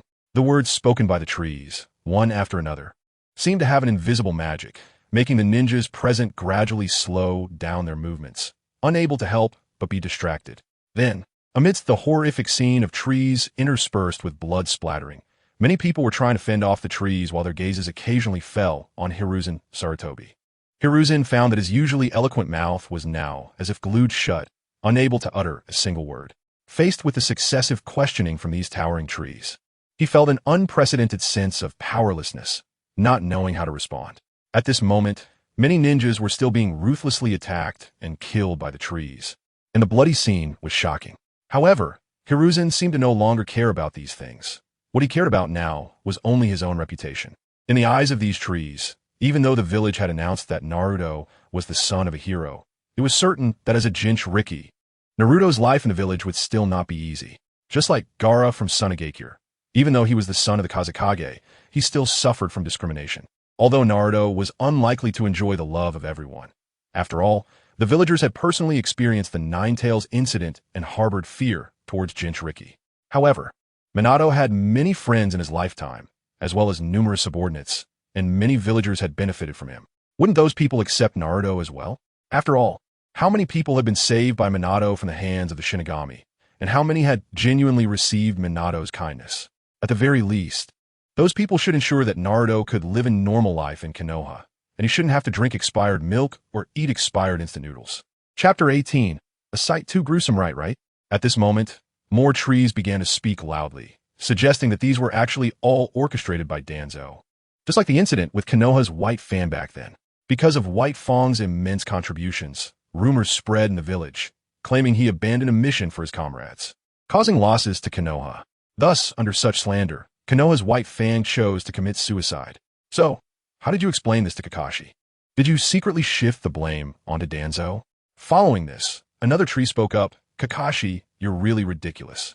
Do you still pledge your loyalty to Hiruzen Sarutobi? Even more trees couldn't help but burst into laughter, saying, Kakashi, you're killing me with laughter. If I were Konoha's White Fang, I would surely die laughing because of you. With the sharp words from the trees, Kakashi fell into silence. He had just charged at the trees with Raikiri, but now he immediately retreated, no longer wanting to continue the fight. The trees approached him, and he seemed not to notice. Fortunately, Might Guy intervened. Otherwise, Kakashi would have been impaled by the trunks. Kakashi's thoughts were in disarray. For so many years, he had been unable to let go of this matter. Although he had always suspected something, he never had solid evidence. And Hiruzen Sarutobi had never made a clear statement, only occasionally hinting at Danzo in his words. At this moment, Kakashi's heart was filled with hesitation. After a long pause, he finally looked slowly at Hiruzen Sarutobi and softly said, "Lord Hokage, I want to know the truth from back then." Naruto, tightly bound by the trunks, finally processed what the trees had said and looked at Hiruzen Sarutobi with disbelief, his voice trembling as he asked, "Grandpa Third, this isn't true, right?" As he spoke, he pointed towards the fourth face on Hokage Rock and asked, "Is my father really the fourth Hokage? Am I truly the son of a hero and not the demon fox they speak of?" At this moment, Hiruzen Sarutobi remained silent. He stood there, even with the Umbu protecting him, still being attacked by the trunks, but he no longer cared. He didn't care about the deaths of the Umbu around him. Since the trees revealed these matters, Hiruzen had understood that the truth would come to light. There was no way to argue against it. Who would believe that he had nothing to do with it? Take Kakashi's father's death as an example. It was orchestrated behind the scenes by Danzo in the village. At that time, Hiruzen Sarutobi sensed that White Fang's prestige posed a slight threat to him, so he thought to suppress White Fang's reputation, tarnishing his name in the village. This way, he would no longer have to worry about White Fang competing for the position of Hokage. After all, Konoha's White Fang was too prominent. If he became Hokage, how could Hiruzen, the third Hokage, still have a say? However, things exceeded expectations and backfired. White Fang ultimately chose to commit suicide out of complete disappointment with Konoha. In that moment, Konoha lost a powerful combat force, putting them in a passive position during the Third Shinobi World War. At that time, Hiruzen Sarutobi had even complained about White Fang, thinking, was it really necessary for him to commit suicide over such a trivial matter? Recalling Naruto's situation, Hiruzen couldn't help but think of the promise he made to Minato and Kushina to take good care of Naruto, but now it seemed he had clearly failed. At this moment, Hiruzen Sarutobi remained silent, facing the attacks of the trees. He neither resisted nor spoke, allowing the Umbu protecting him to be brutally pierced by the trees, blood splattering and staining the ground, as he appeared to be an outsider, showing no reaction. He felt that the most important thing was to come up with an explanation. Otherwise, living would be worse than dying. Witnessing this scene, Kakashi and Naruto felt an even heavier weight in their hearts. Could it be that everything was as the trees said? Kakashi's heart was conflicted, torn between his desire for the truth and his long-standing loyalty to the Hokage. Naruto was filled with shock, his eyes filled with confusion. At this time, the trees continued to make sharp remarks. Since Hiruzen Sarutobi is unwilling to speak, then let me say it. Kakashi, your father was maliciously slandered. Naruto was branded as a demon fox, and the Uchiha clan is infamous in Konoha. These matters are fundamentally the same, all orchestrated by our third Hokage and Danzo. Of course, he will surely try to shirk responsibility, saying it was all Danzo's doing. But without Hiruzen Sarutobi's nod of approval, how could these things be carried out? Hearing this, Itachi couldn't help but look at Hiruzen Sarutobi, questioning, why is this happening? Grandpa Third, please explain. Naruto's face instantly showed signs of breaking down as he couldn't help but shout in anger and resentment. Meanwhile, Sasuke, bound by the trunks, also looked at Hiruzen Sarutobi in shock, never expecting that the usually kind third Hokage would do such things. The Naruto in his class, who was always seen as the underdog, was actually the son of the fourth Hokage, and the terrible reputation of his Uchiha clan, which his father often lamented, was rooted in this seemingly kind third Hokage. I am Sore, Naruto. The reason I concealed your identity as the fourth child was indeed to protect you. Your father offended too many people. Once others found out you were his child, you would undoubtedly fall into great danger. Amidst the crowd, Hiruzen Sarutobi truly couldn't explain much. The more he explained, the more mistakes he made. However, at this moment, those frenzied trees continued to attack. Hiruzen Sarutobi quickly drew his staff and desperately blocked an incoming trunk. But his movements were noticeably slower, as his heart was burdened by his own reputation. Caught in a dilemma, unsure of what to do, the trees seemed to sense his wavering and became even more relentless, their words piercing like arrows aimed at Hiruzen Sarutobi, making his actions even more sluggish. What a joke! Who doesn't know that the Nine Tails can only be sealed by the Uzumaki clan? The Uzumaki clan was wiped out long ago. There are only two Uzumaki left in Konoha, one being Kushina Uzumaki and the other her child. As the wife of the fourth Hokage, how could others not know about this? Do you think other villages would be unaware of this information? The trees burst into laughter. Ha ha! Even more trees sharply stated, I seriously suspect that you had a hand in the matter of Kushina Uzumaki. After all, as the Jinchuriki of the Nine Tails, She would surely face rejection upon arriving in Konoha. With your personality as the third Hokage, you would definitely create some bonds for her, right? Another tree sneered. Although this matter can't simply be explained by conspiracy theories, if we don't think of it that way, some aspects really don't make sense. At this moment, Hiruzen Sarutobi's heart was in extreme pain, as if countless steel needles were piercing him deeply. He was filled with confusion. What were these questioning trees? Was it possible that Uchiha Calamity was behind this? But upon careful thought, he felt it was impossible, as Uchiha Calamity couldn't possibly know so many hidden secrets. He had originally planned to find some excuse to explain everything as usual, but some matters were indeed difficult to rationalize. Why had he fallen into this situation? Even Hiruzen Sarutobi himself felt extremely confused. Usually, he could cleverly resolve various crises and doubts with his excellent rhetoric, but facing this tricky situation, he truly didn't know where to start or how to explain to quell everyone's anger and suspicion. Meanwhile, the trees continued to rampage, constantly harming the lives of the ninjas. One by one, tree trunks pierced through the bodies of the ninjas like lethal blades. The resistance of the ninjas grew weaker. They never imagined that the village they had lived in all this time concealed such a sordid truth, like a filthy quagmire. This cruel realization filled their hearts with despair, and their movements to resist became sluggish. Even their ability to unleash ninjutsu diminished significantly. One after another, the bodies of the ninjas were mercilessly penetrated by the tree trunks, blood gushing out and staining the ground a deep red, a sight too horrific to bear. Chapter 19. Sarutobi Hiruzen in utter panic. To put it bluntly, you are just afraid of not being able to control Naruto. Haven't you realized that since you came to power, you've treated Konoha as your personal property? Anyone like Naruto who could bring about change, you want to control tightly. The Uchiha clan is too powerful, and fearing you can't handle them, you've thought about exterminating them. The voices of the trees continued, full of mockery and anger. Back then, to suppress the Hyuga clan, you even demanded that they hand over Hyuga Hisashi, ultimately forcing Hyuga Hayashi to send his brother to his death. Third Hokage, look at Konoha under your rule, submissive and compromising externally, yet brutally suppressive internally. Some trees seemed genuinely disgusted, spewing out water as if vomiting, loudly exclaiming, "And that will of fire you always talk about makes me sick." The first Hokage fought to the death with Uchiha Madara in the Valley of the Inn for the village. The second Hokage sacrificed himself to protect the next generation of Konoha. You should know that with the second Hokage's flying thunder god technique, who could stop him if he wanted to leave? It's all because of your burdens. Another tree sneered. During the Second Shinobi World War, you hid in the back and commanded while the front lines relied on Konoha's White Fang, the three Sannin, and the Uchiha, Hyuga, and other clans fighting desperately.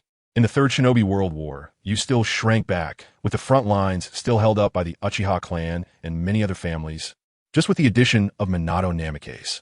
And what about you? You actually let children graduate early and send them to the battlefield.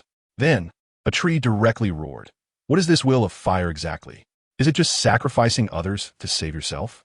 The tree's sharp and cold words struck Sarutobi Hiruzen like hammers, causing him to break into a cold sweat. These methods he had buried deep in his heart were ruthlessly exposed by the trees in front of everyone, making Sarutobi question how he had come to this point, unknowingly becoming the very type of person he once despised. At this moment, even the Inuzuka, Nara, and Akimichi clans, who had always been allies of the Hokage, and the Umbu, who had always obeyed the Hokage's orders, couldn't help but doubt whether they had been wrong all along. What kind of person is Sarutobi Hiruzen? For a long time, they believed he governed Konoha in an orderly manner, but after being scolded by these trees, they realized that behind this seemingly peaceful Konoha lay such an unbearable side. It's not like this, it's not. Sarutobi gritted his teeth, letting out a near scream. In his heart, his reputation was of utmost importance. He never feared sacrifice, but could not tolerate damage to his reputation.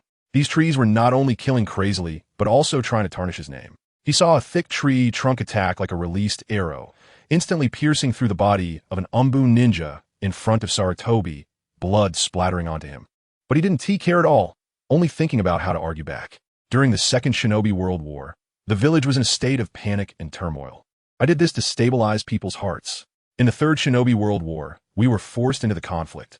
And to prevent other ninjas from taking the opportunity to attack the village, I chose to stay in the village. Everything I did was to protect the villagers.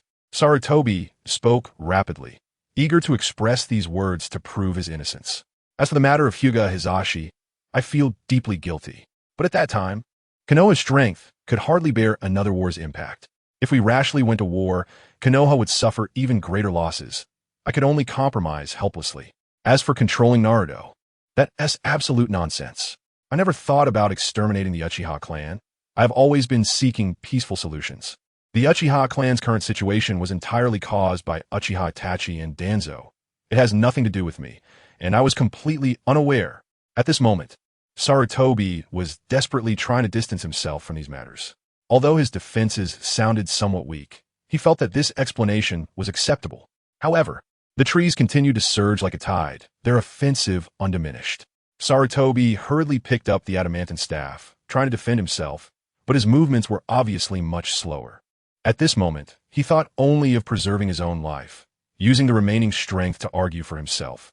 As for the deaths of the surrounding ninjas, while not completely irrelevant, they were far less important to him than his own safety and reputation. Corpses were ruthlessly impaled on tree trunks, blood flowing profusely, while Sarutobi didn't even want to glance at them again. Third Hokage, don't you find all of this ridiculous? Everyone knows what kind of life Naruto lives. You keep saying you don't abuse him, but what does it matter if you give him money every once in a while? What can he buy with that money? Just expired milk and instant noodles. Look at Naruto's height. He is the shortest in his class. You should know he is from the Uzumaki clan. How could he be so short? Other trees couldn't wait to shout. It's my turn, let me speak. How did you force White Fan to death?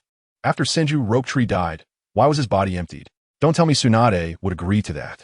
Also, when the Uzumaki clan, as allies of Konoha, was exterminated, why were you indifferent? Many people are curious why Tsunade left her home. God, her home was controlled by outsiders, and this outsider was her teacher, who harmed her clansmen. How could she possibly stay? Another tree continued. Also, Danzo did so many bad things, yet you condoned him, letting him continue as an assistant to the Hokage. Isn't that too hypocritical? Don't you know? Why did Orochimaru, Jiraiya, and Tsunade leave? Don't you have any idea? Even angrier, a tree shouted. In the Uchiha extermination plan, you wanted to use Uchiha Itachi to eliminate the Uchiha clan, right? He succeeded, and then you hoped for Uchiha Itachi to defect. So you would bear any blame and could smoothly wipe out the Uchiha clan. What a clever plan. Uchiha Sasuke, tightly bound by a tree trunk, began to cry. Is the Uchiha clan really gone? Where are Mom and Dad? He looked eagerly at Uchiha Itachi, asking, tell me, where are Mom and Dad? Uchiha Itachi lowered his head, fists clenched tightly, then coldly gazed at Sarutobi Hiruzen. Chapter 20. The Arrival of the Tree World. Konoha is doomed. The words of the trees struck the hearts of the ninjas like sharp blades, continuously diminishing their will to resist and allowing the trees to slaughter with increasing ease. Upon noticing the situation, the trees intensified their verbal assaults, becoming even sharper in their rhetoric. And you four clans, Sarutobi, Shimura, those two clans were merely medium-sized clans, while the Mito and Nara clans are even smaller. Look at you now. Your clans are rolling in wealth. Haven't you been lining your own pockets with your positions all these years? The land that once belonged to our Uchiha clan was taken by your cunning and greed. Wasn't it? Then, another tree loudly questioned, and you, Sarutobi Hiruzen, your useless son left the village without a word back then. Isn't that an act of betrayal? Why is he not considered a traitor? Give me an explanation. Thus, one tree after another recounted Sarutobi Hiruzen's various sins. Strangely, the trees themselves did not understand why they knew so many hidden secrets. Were they the so-called Uchiha calamity? Or had they inherited some sort of memory of the Uchiha disaster? The trees were completely unaware of the specifics, but they were convinced of one thing. Only through continuous slaughter could they perhaps uncover the true truth. At this moment, piercing screams echoed continuously as people were ruthlessly impaled by the trees. Those who were fortunate enough to still be alive trembled in terror. Their fear stemmed not only from the nightmarish would-release disaster before them, but also from the chilling tactics of the Sarutobi clan, especially the higher-ups of Konoha like Sarutobi Hiruzen. At that moment, Kakashi slowly raised his head, locking his gaze on Sarutobi Hiruzen, and questioned loudly. My father indeed died because of rumors. Back then, that teammate abandoned the mission, and I saw him but said nothing. Yet afterward, for some unknown reason, It suddenly spread that it was because of my father that the mission failed, and all the blame was placed on him. Kakashi bit down on his teeth, his eyes filled with grief and anger. Not long after, that person died during the mission. Tell me, what exactly happened behind this? Was it Danzo's doing or was it a plot between you all? Sarutobi Hiruzen was incredulous. He never expected that Kakashi had completely lost trust in him. How should I explain this?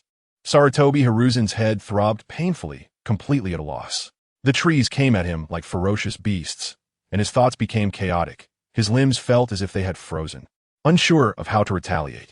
Beside him, Umbu members were being mercilessly impaled one after another, blood splattering everywhere. The scene too horrific to behold. Just then, elite roots from another direction hurriedly gathered here. More and more ninjas were converging, and Danzo glared angrily, shouting, "Sarutobi, stop the nonsense and fight these trees."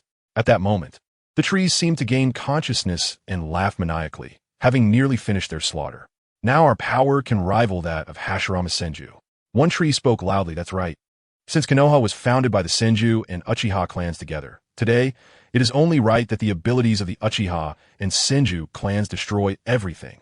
As this was said, Yamanaka and Noichi rushed in front of Danzo, urgently saying, "Sir, we need to leave now." However, the next second, a rumble erupted from deep within the earth. "I have finally arrived. I am the Tree World. Would release. Tree World arrival."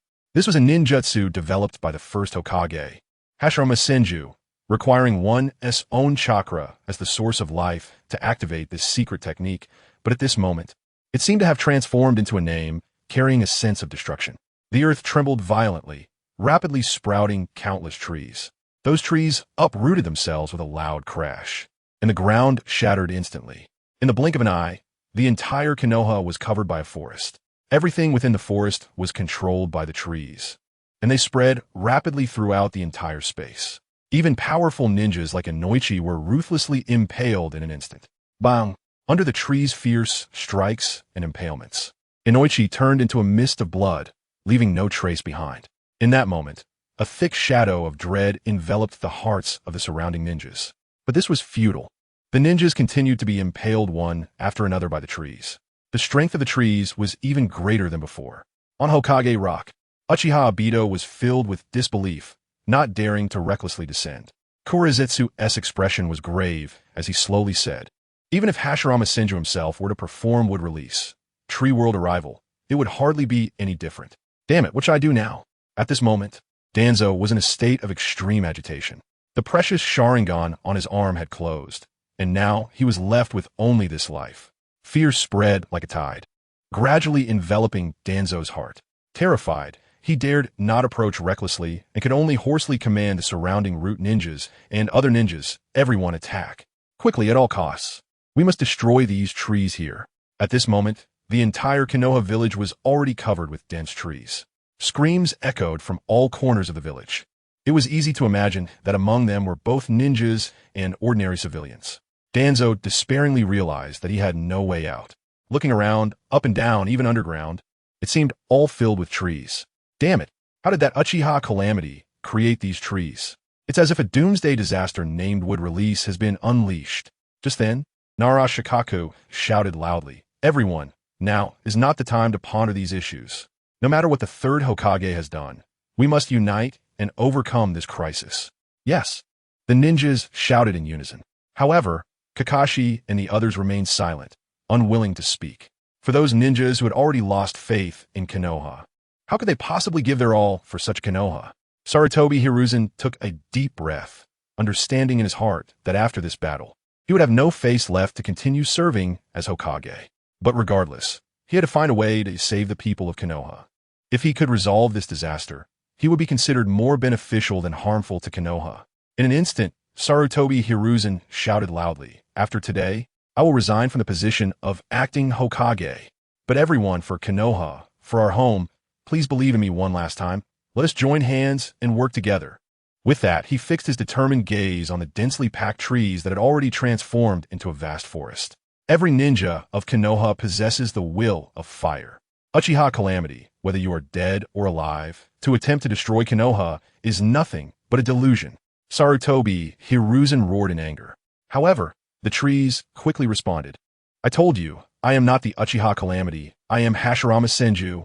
Another voice chimed in. I have already stated my identity. I am the Tree World Arrival.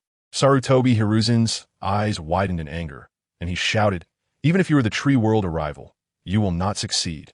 Before his words fell, he immediately joined the Konoha ninjas to perform fire release techniques. In an instant, a torrent of raging flames surged forth wherever it went. It was like a sea of scorching fire. When the fire release powers of the crowd gathered together, it finally produced some effect. But in the next moment, a chilling voice echoed. I have also descended. I am the flowering tree realm. Sarutobi Hiruzen's expression changed drastically. The flowering tree realm is an upgraded version of wood release, tree realm birth, and can only be performed by someone with the power level of Senju Hashirama.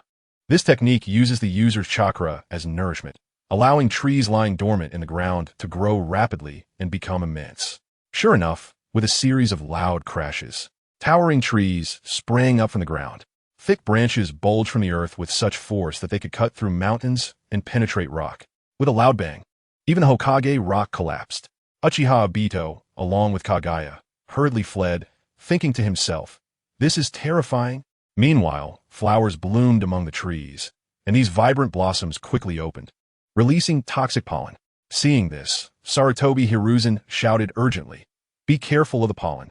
However, the pollen spread at an alarming speed, quickly enveloping the entire area. Many ninjas and civilians were caught off guard, directly paralyzed. Some fainted on the spot, and their bodies were ruthlessly pierced by the trees, turning into nutrients for the trees, not even realizing how they died. Chapter 21. The Wooden Man vs. Susanoo. So terrifying. So terrifying. What should we do? We are no match at all. Some ninjas screamed in fear. The refuge had long been breached, unable to protect anyone. Looking around, dense trees blocked out the sun. The entire forest surged like a green wave, completely covering the whole of Konoha village. Danzo stared wide-eyed in terror. This would-release technique was the power he had long sought after, but when it became his enemy, he truly felt its horror. The invisible pressure brought by the forest was like a heavy mountain, causing his legs to tremble uncontrollably, as if the Grim Reaper was already beckoning him. Danzo suppressed his inner fear and shouted hoarsely, ninjas charge! Everyone charge! After shouting, he instinctively stepped back. He urged others to advance. But his only thought was to find a way out and escape this terrifying place. At that moment, Hiruzen Sarutobi reached out and tightly grasped Danzo's hand, his expression solemn as he said, we have come this far, and now only death and sacrifice can restore our honor. Danzo looked at Hiruzen in astonishment, realizing that he was now a different person from moments before. Having already lost his reputation, Hiruzen was deeply concerned about his legacy. He was now ready for sacrifice. Want to take this cancer of Konoha down with him. Danzo, are you afraid of death again? Hiruzen's gaze was piercing, staring directly at Danzo. Danzo trembled all over. Indeed, he had once hesitated in fear of death and lost the position of Hokage in those brief seconds. At this moment, Danzo gritted his teeth. A sense of determination surged within him as he said firmly, I'm certainly no longer afraid of death. Hiruzen, my love for Konoha is no less than yours. Hiruzen nodded slightly and said, as long as we unite, we can surely overcome this disaster. Let us use our sacrifice to save Konoha. Can we save it? A terrifying voice emerged again. Boom! The ground shook violently once more. Countless trees in the forest quickly intertwined and fused, and a wooden dragon suddenly appeared. The wood release. Wood dragon technique was one of the jutsu that Hashirama Senju excelled at, requiring chakra to be injected into tree seeds to give birth to a massive dragon. But at this moment, this wooden dragon was no longer merely a jutsu. It was a real, giant creature, rampaging through the vast sea of trees. It opened its bloody maw, and with a swoosh, countless ninjas let out miserable screams, only to meet their demise in the dragon's jaws in an instant. The dragon's teeth were like sharp wooden stakes, hideous and terrifying, already stained red with blood, with bodies interspersed among them. Countless ninjas fought with all their might to resist, but to no avail. The wooden dragon, like the Grim Reaper, struck mercilessly, leaving the ninjas to issue cries of despair before being devoured without mercy. Watching the dense mass of Konoha ninjas perish instantly at the hands of the wooden dragon, Danzo's legs went weak, nearly collapsing to the ground. He stared blankly at the giant wooden dragon before him, which seemed capable of crushing space itself. Its gaping mouth resembled a horrifying gateway to hell. Danzo trembled all over and shouted to Hiruzen. Hiruzen, we are no match at all. What should we do? Seeing the trees wildly growing and continuously evolving into terrifying would-release beings, Hiruzen instantly understood the situation. Damn, while you were using words to disturb our minds, you secretly killed countless ninjas and innocent civilians of Konoha. You used this to gain a large amount of life force, which allowed these terrifying things to appear. At this moment, the giant wooden dragon let out a deafening roar, as if from the abyss. Yes, it is your lives that allow me to descend.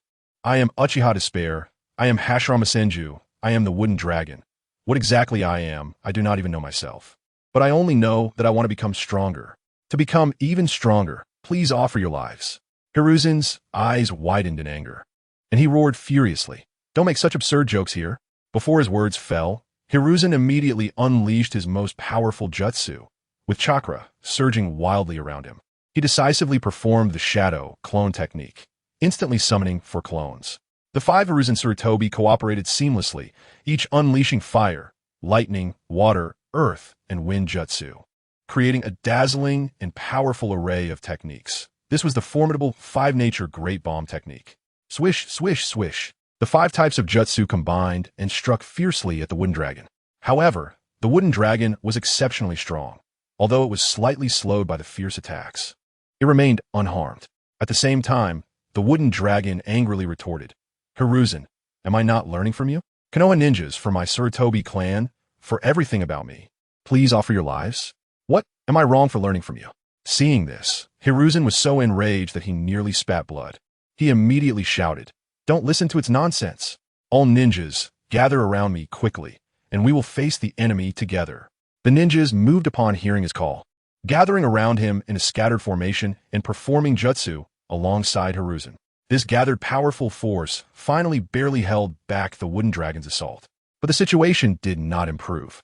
The next moment, bang, bang, bang, the ground shook violently and a giant wooden man emerged. This was a high-level jutsu that Hashirama Senju excelled at, wherein chakra was transmitted to trees, causing them to grow rapidly, and giving birth to this giant wooden man whose size and combat power were comparable to a complete Susanoo. How could this be? Hiruzen did not expect the wooden man to appear as well. Realizing something, he looked at Itachi Uchiha, his face filled with regret as he said, It was my mistake. I am willing to die to atone for it. But the innocent people of Konoha should not be involved in this.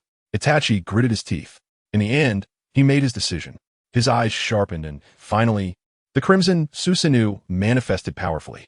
One hand of Susanoo tightly gripped the Tensigen, the sword emanating a mysterious and sharp light, while the other held the Yata mirror, its surface shining with an unusual brilliance. But how could a non-complete Susanoo stand against the wooden man? Other ninjas began to assist Susanoo. Without a word, with the help of the ninjas, Susanoo engaged in a fierce battle with the giant wooden man. Bang! The tremendous power caused the space to tremble violently, and terrifying shockwaves surged like a tidal wave. Chapter 22. Absolute Defense? The lower and middle ninjas couldn't get close at all, as they were mercilessly swept away by the shockwaves from the battle between the wooden giant and Susanoo before being sent flying. The remaining upper ninjas continued to assist Susanoo in fighting against the wooden giant, all knowing that it was a life-or-death crisis for Konoha. Indeed, it was a critical moment of survival. Taking advantage of everyone's distraction, the wooden dragon opened its massive jaws again, and the surrounding trees cooperated, rushing toward the unsuspecting ninjas and brutally crushing them to death. A huge cloud of dust surged like a tidal wave, rapidly sweeping across the space. When the dust finally settled, Danzo was shocked to witness a terrifying battle that could be described as apocalyptic. The wooden dragon and Susanoo were fiercely clashing. The intensity of this battle was beyond words. The space where they fought seemed to tremble violently, as if it could not bear the weight of their conflict. A truly horrifying sight.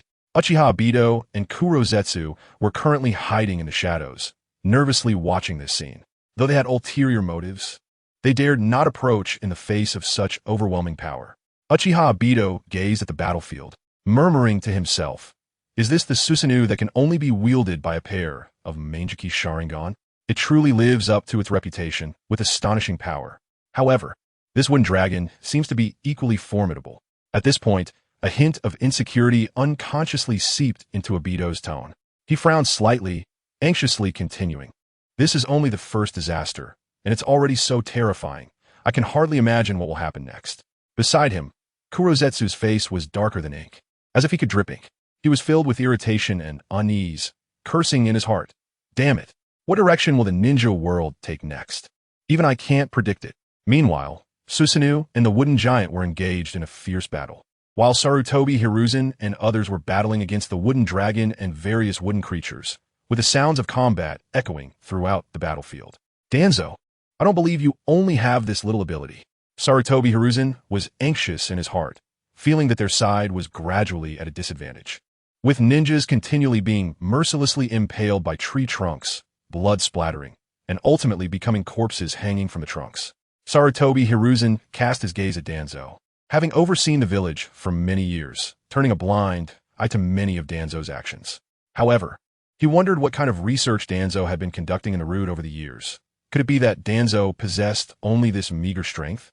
At this moment, Danzo gritted his teeth and shouted loudly. Summoning technique, Bull-Headed King. This Bull-Headed King was a massive bomb code developed by Danzo to protect Konoha. He used Hashirama's cells to create a monster capable of absorbing chakra, which would explode once it reached a certain level. By studying space-time, Danzo created a method to seal the Bull-Headed King into space-time and leave it in the form of a seal. This seal was the Bull-Headed King, which could be implanted into a person's body simply by unsealing it. Afterward, the user of the Bull-Headed King would be sent to the enemy's country, and once it went berserk, it would self-destruct, capable of turning the surroundings into a flatland. At this moment, although it had not developed to that stage, the Bull-Headed King had already appeared. Bang! It was a bizarre-looking monster resembling a monkey's face, with a raccoon-esque body, tiger-esque limbs, and a snake-esque tail.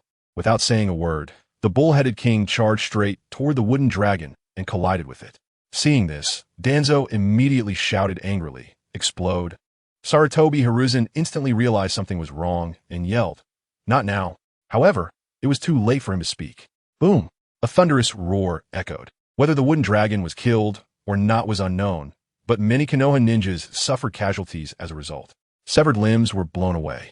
Sarutobi Hiruzen's eyes widened in anger, glaring at Danzo, demanding, "What the hell are you doing?" "Ha ha ha! I'm sure I blew up that wooden dragon." Danzo laughed maniacally, turning to Sarutobi Hiruzen and saying, "Sarutobi, to defeat the enemy, some sacrifices are unavoidable." However, as the smoke slowly dissipated, the scene before Danzo struck him like a bolt from the blue. The wooden dragon was completely unharmed. In front of the wooden dragon, a wooden shield suddenly appeared, shaped like a monstrous face with exposed fangs. Danzo could hardly believe his eyes, stammering, This is the wood release. Great Wall technique, I assent it? You should know that this is a jutsu of Senju Hashirama, capable of creating a wooden shield shaped like a fanged demon face, specifically used to defend against the opponent's wood release techniques. It is said that in the legendary battle at the Valley of the End, Senju Hashirama successfully defended against Uchiha Madara's powerful Susanoo using this technique, and the wooden shield remained completely undamaged, considered Hashirama's absolute defense method.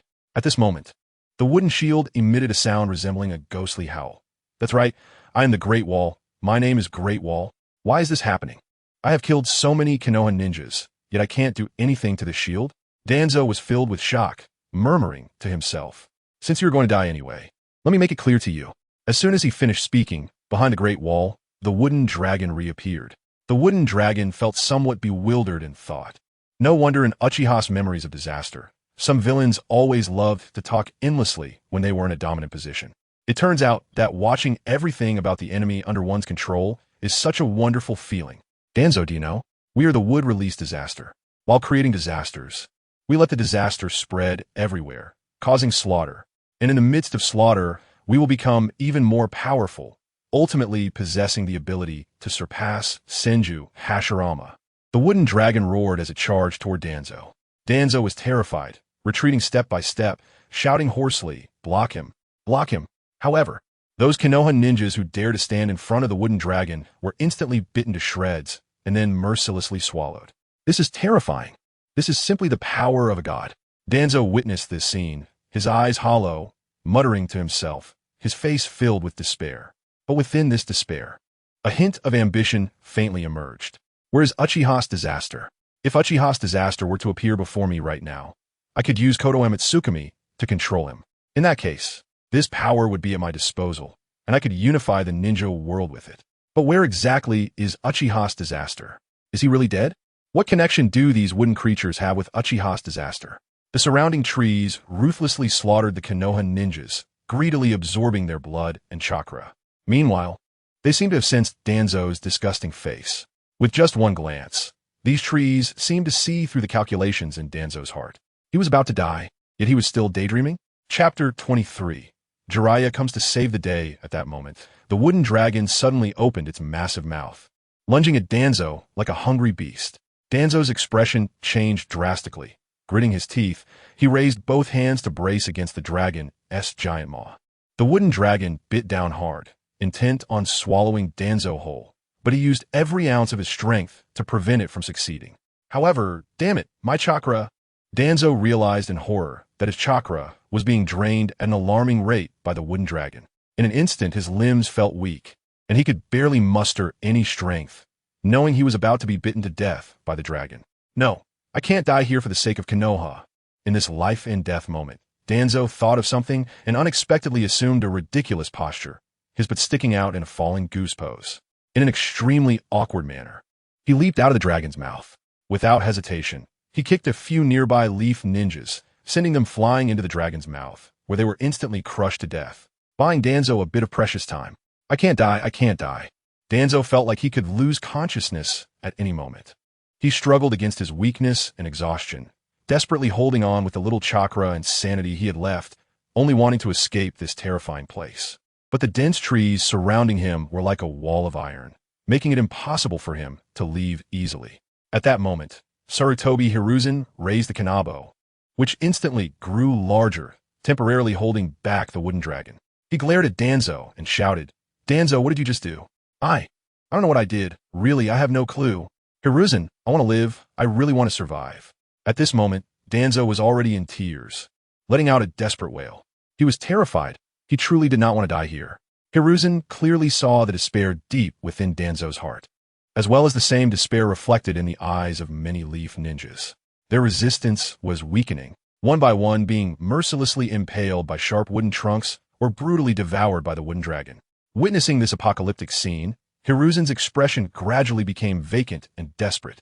Looking around, he saw the densely growing trees. The once vibrant Konoha was nowhere to be found. Under this overwhelming canopy, everything had collapsed and shattered. Where is this? How did it become like this? Tears streamed down Hiruzen's wrinkled cheeks. Why had Konoha fallen to such a state? Was it because I allowed the Uchiha clan's massacre night to happen? Why couldn't the Uchiha just disappear quietly? Why did they have to cause such terrifying events? Especially Uchiha Itachi, with such powerful abilities. Why didn't he say something earlier? If he had, I would have definitely stopped Danzo and Itachi. I would never have allowed them to carry out that massacre night. Why didn't he say it sooner? Jiraiya, where are you? Hiruzen suddenly thought of something and shouted hoarsely. He had already sent someone to notify Jiraiya, but why had he not shown up yet? In the next moment, there was a loud bang, and a large cloud of white mist erupted. As the mist gradually dissipated, Jiraiya, clad in a red coat, appeared steadily on the head of Gamabunta. At the same time, on either side of Jiraiya were the giant toads, Gamakin and Gamahiro. Where's this? Now in sage mode. With the sage markings on his face, making him look even more like a toad, Jiraiya curiously looked around, filled with confusion. How did I end up in such a dense forest? This is like a primeval forest. Fukasaku Sage and Shima Sage stood on Jiraiya's shoulders. What's going on? Why didn't we summon to Konoha? Fukasaku Sage asked, puzzled. This is Konoha. Shima Sage's expression was extremely serious, her voice laced with gravity. What? Jiraiya's eyes widened in shock, unable to believe his ears. How could this possibly be Konoha? Don't joke with me. His tone was low and filled with disbelief. Just then, screams suddenly echoed around them. Jiraiya and Gamabunta quickly turned to look, and the sight before them made their skin crawl. Ninjas were being mercilessly impaled by tree trunks, while the wooden giant and Susanoo were engaged in a fierce battle. The surrounding trees seemed to have come to life, with a wooden dragon roaring as it lunged at Hiruzen and Danzo, seemingly intending to swallow them both. This is really Konoha.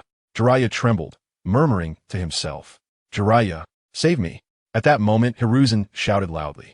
This cry snapped Jiraiya back to reality, and he immediately leaped over to Hiruzen's side. Seeing Jiraiya return, Hiruzen's body went limp, and he collapsed weakly against Jiraiya. "Old man, are you okay?" Jiraiya anxiously asked, looking at Hiruzen, who was in a terrible state. Not good at all." Hiruzen gasped for breath. In his old age, after the fierce battle, he had exhausted a large amount of chakra and felt as if he might die at any moment. He looked around at the once beautiful Konoha, which had now turned grotesque. The trees seemed to transform into malevolent spirits, cruelly harvesting the lives of the ninjas. Hiruzen couldn't help but feel a wave of sadness, crying out, "We must save Konoha!" Jiraiya's expression turned grave. He never imagined that Konoha would encounter such a terrifying calamity, a scene he had never dared to even think about before. "Save me! Save me!" At this moment, hearing the cry for help, both Hiruzen and Jiraiya looked over to see it was Danzo. Danzo was desperately running towards them, his eyes filled with a thirst for life, hoping Jiraiya could save him. However, it was all too late. The pursuing wooden dragon had already opened its terrifying mouth, ready to swallow Danzo once more, ending his life. In that giant mouth, wooden fangs were still pierced with the remains of incomplete corpses, a horrifying sight that froze everyone's gaze and filled their hearts with endless fear. Danzo realized clearly that no matter how hard he tried, it was too late to escape the wooden dragon's grasp, and Jiraiya wouldn't make it in time to save him. He slowly came to a halt, his expression despondent, eyes hollow as he looked at Hiruzen and forced a bitter smile. "Hiruzen, no matter where I go, it seems I can never catch up to you. But this time I will sacrifice myself first." But in the end, I still couldn't become Hokage. With that, Danzo slowly turned, resolutely facing the wooden dragon. He pulled open his clothes, revealing the mysterious and strange cursed seal on his body. And his eyes suddenly ignited with a fierce determination as he shouted, "For the ninja world, for Konoha, I absolutely cannot let you disaster-bringing guys survive." Chapter 24. The death of Danzo. What exactly did Danzo want to achieve? At this moment, Might Guy and Kakashi, who were desperately resisting the attack from the trees, naturally witnessed Danzo's last desperate moments. "No matter what he wanted to do, we should just protect ourselves first," Kakashi said calmly. Upon hearing this, Might Guy and the others nodded in agreement. The dark secrets of the higher-ups in Konoha left them each with their own thoughts. They were willing to fight to protect Konoha, but they did not want to exert themselves for someone like Danzo. The four-symbol seal, the wooden dragon, charged toward Danzo, and they saw the scene unfold. At this time, Kakashi and the others were already engaged in a fierce battle with the trees that were rampaging around them. However, even with their utmost effort, ninjas were still being mercilessly pierced by the trees, dying on the spot. In this critical moment, Might Guy successfully saved Sasuke and Naruto, then stood back to back with Kakashi, bracing themselves to fend off the frenzied attacks from the surrounding trees. "What is the four-symbol seal?" Might Guy heard a voice coming from Danzo's direction and couldn't help but ask. Kakashi's expression was serious as he curtly replied, "It's not something we need to worry about." Kakashi knew very well that Danzo was likely facing his end. His expression was silent, and the complex emotions on his face were hard to read. One couldn't tell if he felt any relief at this moment. At that moment, a gigantic wooden figure swung its massive arms and threw a powerful punch, creating a thunderous roar. The once mighty Susanoo was struck down to the ground. Susanoo's enormous body fell with a crash, stirring up a cloud of dust. At this moment, Itachi Uchiha's thoughts were completely chaotic, and he could no longer engage in battle with the calmness he usually had. He recalled the time he personally annihilated the Uchiha clan, believing all along that he was protecting Konoha. But now, the horrific scene before him dealt a tremendous blow to his heart. How many people had died under the trees in Konoha? Not only ninjas, but also innocent villagers, a scene of blood and chaos. He couldn't help but begin to question himself. What had he truly protected? Itachi's heart was filled with immense pain, nearly driving him to madness. He felt deep regret, thinking perhaps he had really made a mistake. Had he only protected the will of Hiruzen Sarutobi? The wooden figure, stepping over the bodies of ninjas and the earth, slowly walked toward Danzo, producing a sound like a giant bell. "Is this your final choice? Danzo, do you think dying will make you a hero? Wrong. With everything you have done, dying 100 times wouldn't be enough to atone for your sins." Hearing this, Danzo was furious and shouted, "Don't joke around." At this moment, Danzo had already valued his reputation more than anything else, believing that his final sacrifice could cleanse the misdeeds he committed while alive. At this moment, the giant raised its massive fist and with that the gigantic wooden fist, carrying destructive power, smashed toward Danzo. The force of this punch was terrifying. Even the wind from it caused the space to shake violently. Even seasoned Might Guy, after kicking away a tree in front of him and witnessing this punch, couldn't help but frown, thinking to himself that if he went up, he would have no chance of winning.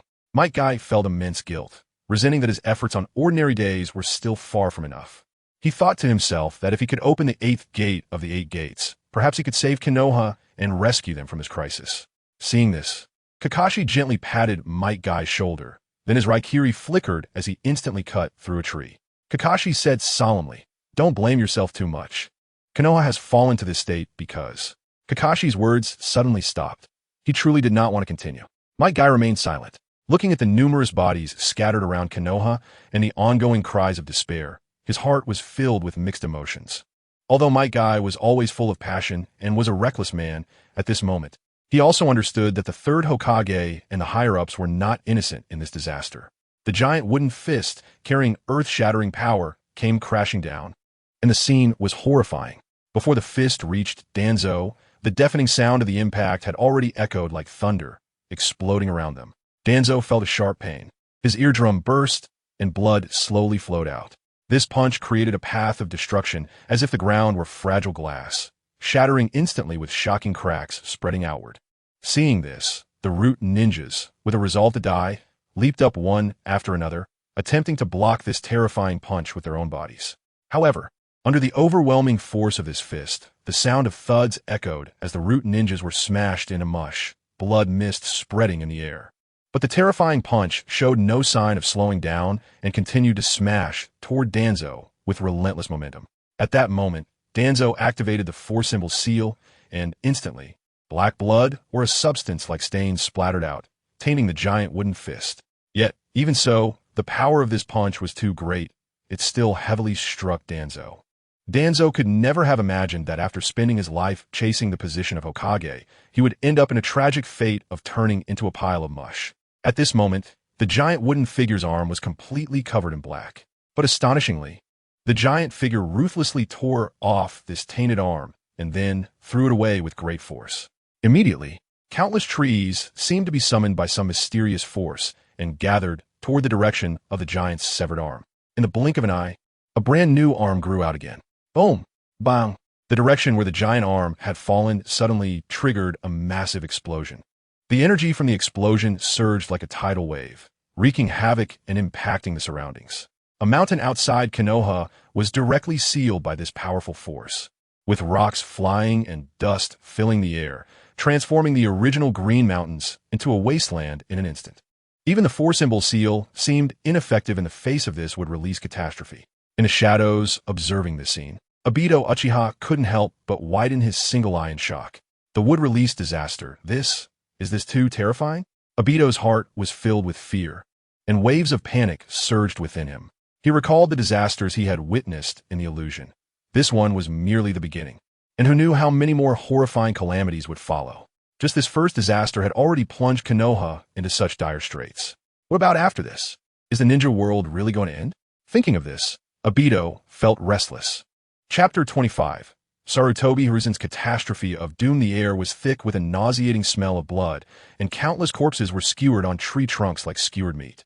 Such a horrific scene was, in Uchiha Obito's eyes, a veritable hell on earth. At this moment, he just wanted to hide far away, unwilling to face it all. The power of wood release here was not as strong as that of Hashirama Senju.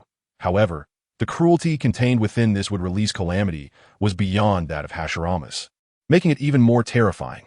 Black Zetsu was equally shocked, mouth agape as he murmured, "Look." At this moment, the gigantic wooden figures, wooden dragons, and the various would release beings around them were mercilessly continuing their slaughter. No. Oh my god, what kind of world is this? Is it the apocalypse? The people of Konoha screamed in horror, their souls seemingly shaken and scattered by this disaster. Some, knowing they were powerless to resist, simply stood frozen in place, allowing the tree trunks to pierce their bodies, losing their lives just like that. What is the apocalypse? This is the apocalypse. Help! Who will save us? The wood release calamity before them was too terrifying, as if no one could stop it, no one could save this world. Faced with such world-destroying power, Jiraiya was the first to snap out of his shock, but the gravity in his eyes lingered like a dark cloud, never dissipating. He had long understood that his teacher, Sarutobi Hiruzen, had changed, and that if this continued, it would one day bring great trouble to Konoha. However, he truly did not expect that this trouble would come so swiftly and so massively. Teacher, why did you create such a disaster? Damn Uchiha, why create a calamity that feels like the end of the world? I merely acquiesced to the Uchiha clan's extermination. Why must you seek revenge? Why vent your hatred on all of Konoha? The third Hokage witnessed the tragic death of Danzo, a comrade who once fought alongside him, dying in such a brutal manner, turning into a pile of mush. The sight of his death was so horrific that it was unbearable to look at. His eyes instantly became extremely complex, and then anger surged in his heart like a tidal wave, prompting him to scream as if Danzo's death had stimulated his spirit to the point of madness. At this moment, the already aged third Hokage seemed to age even more. In his murky eyes, there was an inability to adapt to the horrific scene before him, an endless anger, and a deep confusion. Slowly, he turned his gaze to Jiraiya, with a hint of pleading, saying, Jiraiya, I beg you. This time, as your teacher, I implore you. No matter what, you must save Konoha. Jiraiya had never seen his teacher like this, crying out and pleading towards him. It made it impossible for him to say that he did not want to get involved. Taking a deep breath, Jiraiya resolutely directed his gaze towards the gigantic wooden figure and the wooden dragon. They had already devoured countless Konoha ninjas and villagers under their massive fists and gaping mouths. Jiraiya strode forward and shouted, Stop it! However, at this moment, the wooden dragon ignored his command, opening its massive jaws and lunging directly at Jiraiya. Without thinking, Jiraiya quickly leapt to evade. But just then, the giant wooden man's fist thundered down. A scream came from behind Jiraiya. It was Fukasaku, the toad. He was unable to dodge in time and was struck squarely by the gigantic wooden man's fist. Blood splattered everywhere as his head exploded. The enormous toad's corpse fell heavily to the ground, quickly being covered by layers of trees, its flesh soon consumed by the wood. Fukasaku! Shima cried out in anguish. Fukasaku was one of her children, and watching her child die like that made her grit her teeth and say, I will have my revenge. Fukasaku sage nodded gravely in agreement. The next moment, the two of them opened their mouths without hesitation and unleashed their ninjutsu against the menacing giant wooden man. Senjutsu, wind release, dust storm. In an instant, a fierce wind howled, and dust filled the sky, as if trying to bury the entire world within it. The surrounding vision was instantly obscured by this overwhelming storm of sand and wind. However, Jiraiya and the toads were unaffected by the dust storm. The toads had a unique way of communicating through croaks, allowing them to interact in complex environments. Jiraiya, relying on his keen perception of the surrounding natural energy, clearly sensed the positions of the enemies and other Konoha members. Yet, all of this seemed to have little effect on the gigantic wooden man. Its eyes glowed with a blood-red light, as if containing some kind of special power. It was a mysterious and incomprehensible being. The giant wooden man swung its fist again, striking down with a force that could topple mountains. Jiraiya reacted swiftly, dodging just in time. The power of this punch was so violent that it created a massive pit upon impact with the ground. Underground water in Konoha burst forth like a fountain due to the shock. More tragically, some ninjas who had been standing behind Jiraiya were directly smashed into pulp by this punch, blood splattering everywhere, creating a scene too horrific to bear. Sarutobi Hiruzen had already retreated to the side under the protection of numerous Umbu ninjas. At this moment, his mind was filled with rage, and he yelled at the top of his lungs, Jiraiya, you must save Konoha? This voice, heavy with responsibility, felt like shackles, making it incredibly difficult for Jiraiya to even entertain thoughts of leaving. No, Jiraiya, we should leave, Shima Sage urged urgently, still holding back tears over Fukasaku's death. This disaster is too terrifying, too powerful. We are completely powerless to stop it. We need to get out of here. Jiraiya was momentarily stunned, a wave of unwillingness rising in his heart. Isn't Fukasaku's revenge worth pursuing? Shima Sage seemed to see through his thoughts and continued, Jiraiya, I cannot bear to put you in danger. Revenge is certainly necessary, but with our current strength, we cannot achieve it. At this moment, Fukasaku Sage also nodded in agreement, saying, I have witnessed Hashirama Senju's wood release, and the wood release calamity before us is actually comparable in power to Hashirama's. But Hashirama's would release aimed to save the world, while this would release calamity is intended to destroy it, making it seem even more horrifying. We must leave. Let's evacuate everyone in Konoha and find a way to escape. Sarutobi Hiruzen, with a face full of sorrow, yelled hoarsely, Jiraiya, you must save Konoha, you must. That cry, tinged with tears, struck Jiraiya's heart like a heavy hammer. Hearing this, Jiraiya's form suddenly froze, as if nailed to the spot. The next second, he shouted loudly, no, I can't leave. I still have Sage Mode. My power hasn't been fully unleashed yet. My teacher is begging me like this. How? How can I leave? Chapter 26, Immortal Techniques. Would release. True Thousand Hands, Sage, Shima, shouted angrily. Jiraiya, stop listening to your teacher. He's been confused for a long time. Look at how beautiful Konoha used to be, and what a mess it is now because of him. He wants you to save Konoha, but he's actually pushing you towards death. I can sense that this would release disaster contains an extremely terrifying power that seems like chakra, but is not ordinary chakra. These would release creatures each wield abilities beyond the realm of common ninjutsu, and they are incredibly powerful. They may not have eyes, but their vision is interconnected. You are no match for them. We need to leave quickly. Sage Fukasaku hurriedly added, yes, Jiraiya, take our advice. Don't think about defeating them. But some time for the people of Konoha to evacuate, and then we'll retreat to Miyaboka Mountain to research new strategies and come back for revenge when the time is right. At this moment, they hoped desperately that Jiraiya could save himself. But just then, Hiruzen Sarutobi continued to shout, Jiraiya, you must save Konoha. Jiraiya clenched his fists and resolutely charged towards the giant wooden figure. Suddenly, the ground tore apart, and thick tree trunks pierced straight towards him, creating a terrifying scene. In Sage Mode, Jiraiya moved quickly, dodging with a flash. At the same time, many ninjas rushed to assist him. However, they did not possess Jiraiya's speed and were instantly pierced by the tree trunks, collapsing into pools of blood, with blood splattering everywhere. In Sage Mode, Jiraiya's hearing was much sharper than before. He could clearly hear the horrific cries coming from all over Konoha as villagers and ninjas were being slaughtered continuously. And the air was thick with the smell of blood. Jiraiya had grown up in Konoha. It was his home, but now it had turned into a hell on earth. He was consumed with rage and slammed his fist into the giant wooden figure's head. With a loud bang, the giant's head snapped back, showcasing the immense power of his sage chakra. You despicable bastards! I will make you pay for your blood debt. Jiraiya was utterly enraged.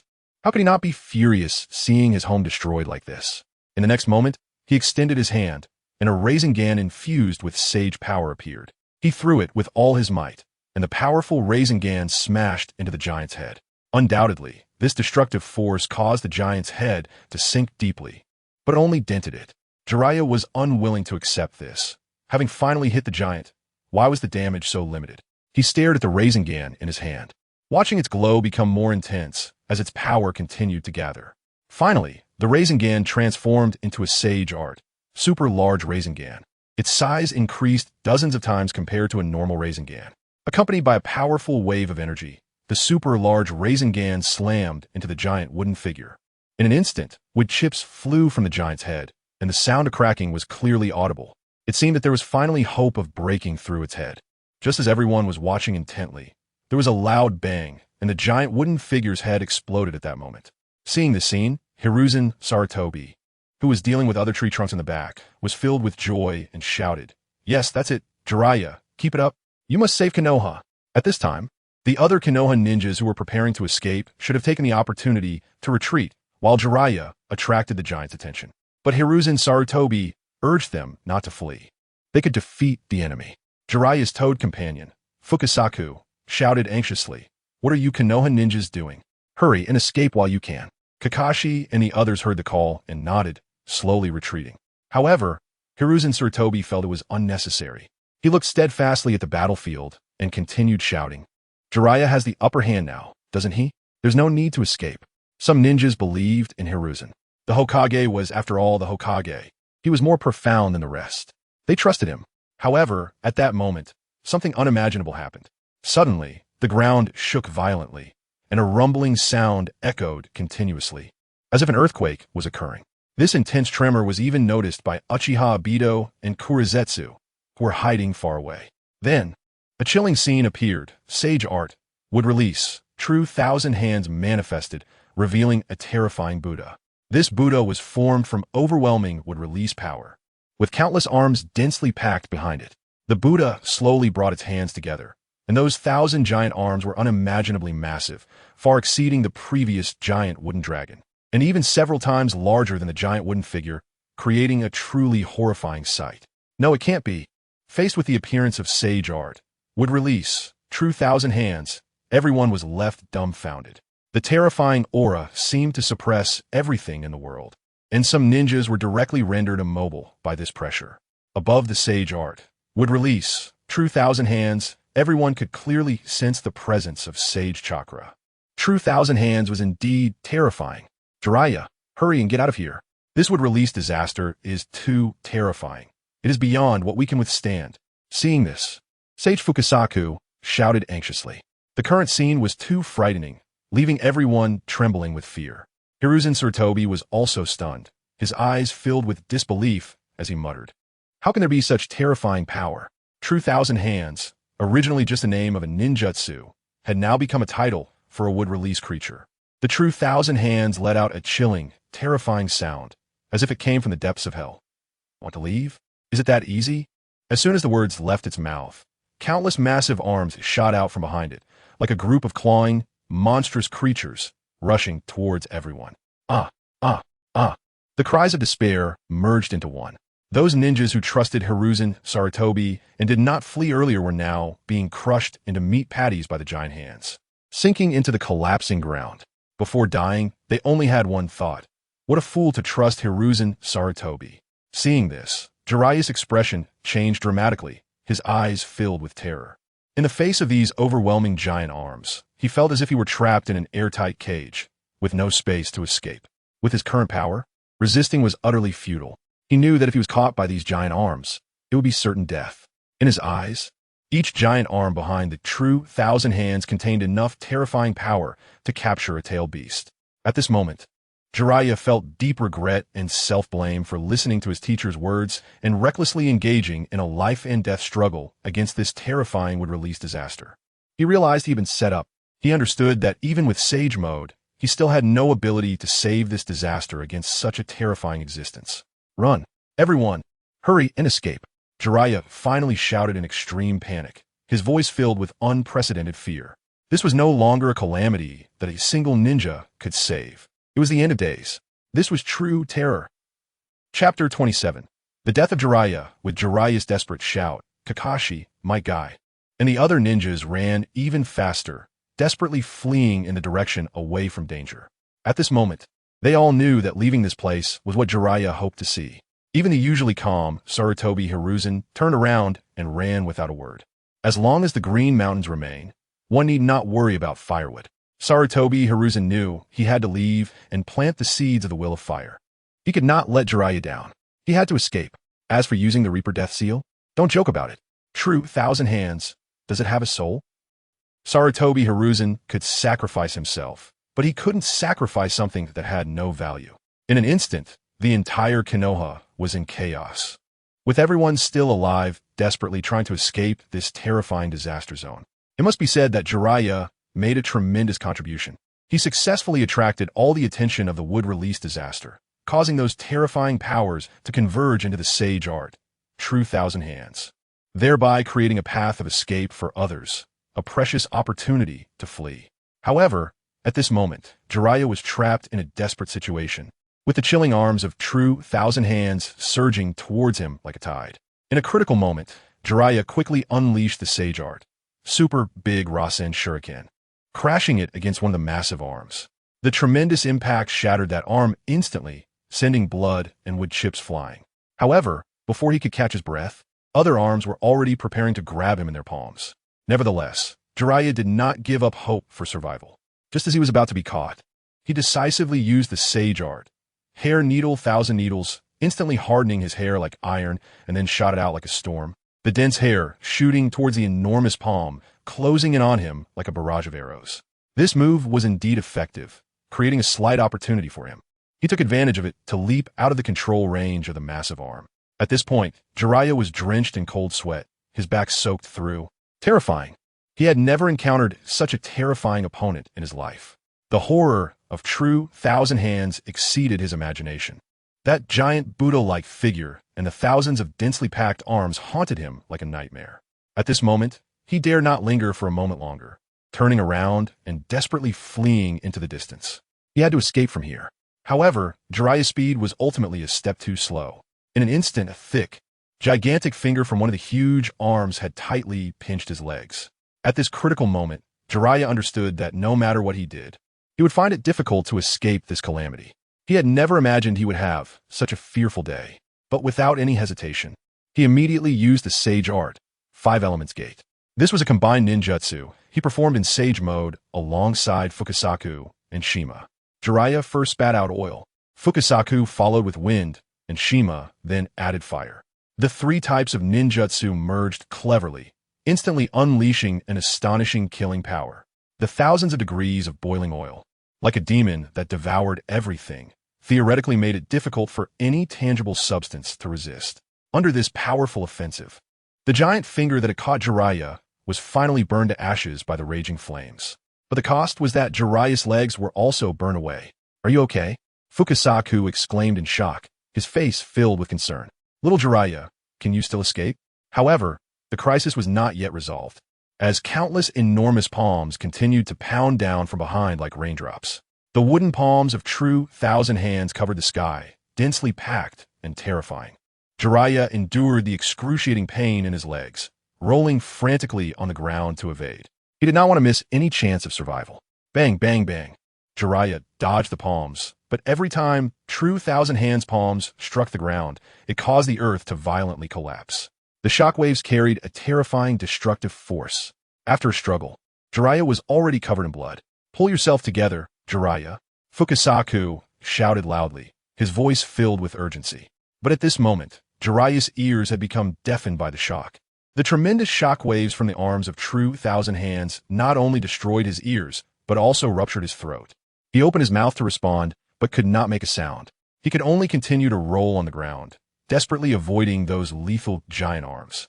Finally, after a desperate struggle, Jiraiya exhausted his last ounce of strength. His eyes were bloodshot, and his eyelids felt as heavy as if weighed down by a 1,000-pound boulder. "No, I'm going to lose consciousness.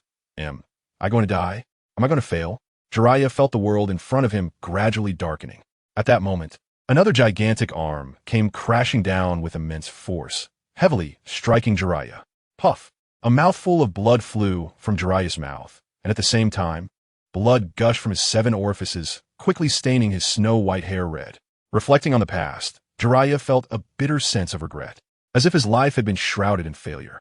He had confessed his feelings to Tsunade countless times, but was always mercilessly rejected. He could not stop the steps of his once close friends as they strayed.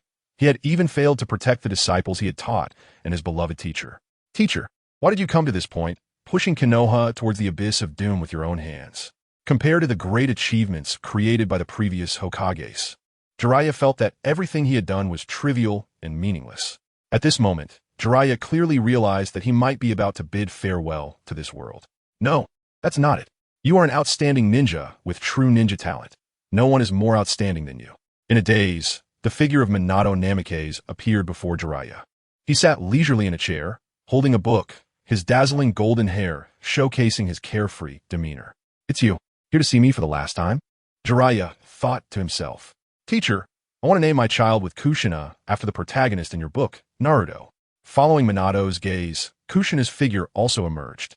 Her red hair resembled burning flames, but her eyes were incredibly gentle as she gently caressed the unborn child in her womb. She seemed to foresee the future, knowing that one day, Naruto would grow strong. "I'm sorry, I don't have time to take care of Naruto anymore." Lying on the ground, Jiraiya's dark pupils lost their luster, dimming into nothingness. "No, it's guilt. All this time, I haven't cared for Naruto even once." But he gritted his teeth, enduring the pain to restore a glimmer of light in his eyes. He tried to push himself up with his hands, but he had lost his legs, his lower body covered in blood, his whole body shaking uncontrollably. However, with his indomitable will, he slowly propped up his upper body with his arms. Seeing this, Fukusaku was astonished, exclaiming, "Jiraiya, Just then, a massive arm of true thousand hands rose high behind him like a collapsing mountain, preparing to swat Jiraiya down like an insignificant mosquito. Jiraiya, what do you want to say? Sage Fukasaku sensed Jiraiya's unusual condition. At this moment, he could no longer hear Jiraiya's heartbeat, yet Jiraiya's body was still struggling to move. After Naruto, I'll leave it to you too. Although Jiraiya could no longer speak, his thoughts clearly reached the hearts of Sage Fukasaku and Sage Shima. In the next moment, bang bang bang, Sage Fukasaku and Sage Shima instantly understood Jiraiya's intentions. Their figures flashed, and they disappeared, returning to Mount Myaboku. At the same time, behind him, the enormous hand of the real thousand hands came crashing down. With a muffled thud, Jiraiya was instantly struck, blood splattering, and along with the collapse of the ground, he fell into the underground waterway. The wandering dragon returns to the sea. The sea does not welcome me. Jiraiya. Chapter 28. Obito. I can't do it, but it cannot be denied that it was because Jiraiya fought desperately that Sarutobi Hiruzen and others were ultimately able to escape from Konoha. This hometown, which bears their endless memories, has now been invaded by dense trees. If this news were spread, who knows how many people would be shocked. We should leave here quickly. Black Zetsu, who secretly witnessed all this, hurriedly spoke up. Obito immediately nodded, saying, yes, we must leave. It's too terrifying here. After saying that, Obito took action and left with Black Zetsu. When they reappeared, they were already far away from Konoha. However, the bloody scenes they had just witnessed, the terrifying images brought by the wood-release disaster, lingered in their hearts like a nightmare, refusing to fade away. Obito stood dazedly in place, his mind filled with one thought, fear. Black Zetsu remained silent, slowly sinking and disappearing beneath the ground. Only Obito was left standing there, his remaining eye filled with lingering dread. The beautiful world had yet to be realized, but disaster had already arrived. Obito clenched his fist, yet it trembled, gritting his teeth and saying, it's all Uchiha Itachi's fault. Black Zetsu returned to his secret space. Unable to contain the rage inside him, he roared, Uchiha Obito. You bastard Uchiha Obito. I told Madara not to choose this brainless fool as the executor, but that bastard Uchiha wouldn't listen, saying he was easy to control, claiming that this guy would have great love, bah. Now everything is ruined. It's all messed up. Damn it. Does everyone in the Uchiha clan have screw loose? You lunatics. And those idiots in Konoha. Sarutobi Hiruzen, you dare to be Hokage? Look at how you've turned Konoha into this miserable state. Now, look, the apocalypse is coming. Damn it, the apocalypse is really coming. As a schemer who has plotted for thousands of years, Black Zetsu has always been able to strategize without changing expression, even when faced with great disasters. Throughout the long history, he has encountered setbacks numerous times, plans failing time and again, yet he has never lost his composure like this. But today is different from the past. The end of the ninja world is near, and he no longer has a chance to start over. As Kagaya's third son, possessing a unique life form, he may not fear the wood-release disaster. But what about other unknown disasters? Could they be even more terrifying? Could there be a disaster so overwhelming that even he cannot resist? One that could destroy him? Damn it, a bunch of idiots have doomed me. Is it really over? The tailed beasts shouldn't die. After all, they're special lives just like us. The emotionless half-white Zetsu couldn't help but say after hearing Black Zetsu's roar. Black Zetsu snorted coldly, not wanting to bother with the foolish white Zetsu. But in an instant, he seemed to think of something. Yes, even if the tailed beasts die, they could be revived. As for Nagato, the vessel of the Rinnegan, he might not survive this disaster.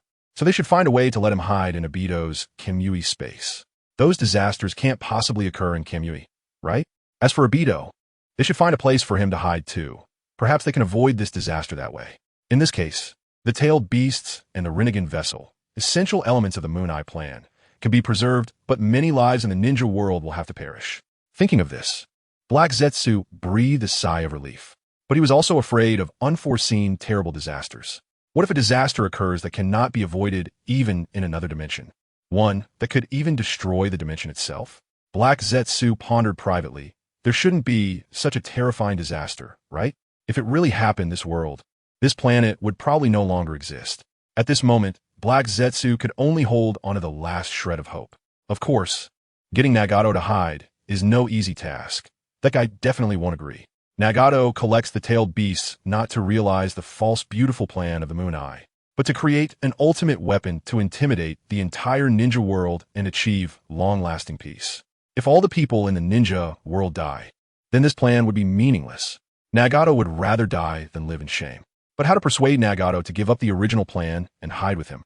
Black Zetsu fell into deep thought, and for a while, he had no clue. Moreover, the problems to be solved are not just this one. That idiot Obito also wouldn't be happy. If everyone dies, how could Obito agree?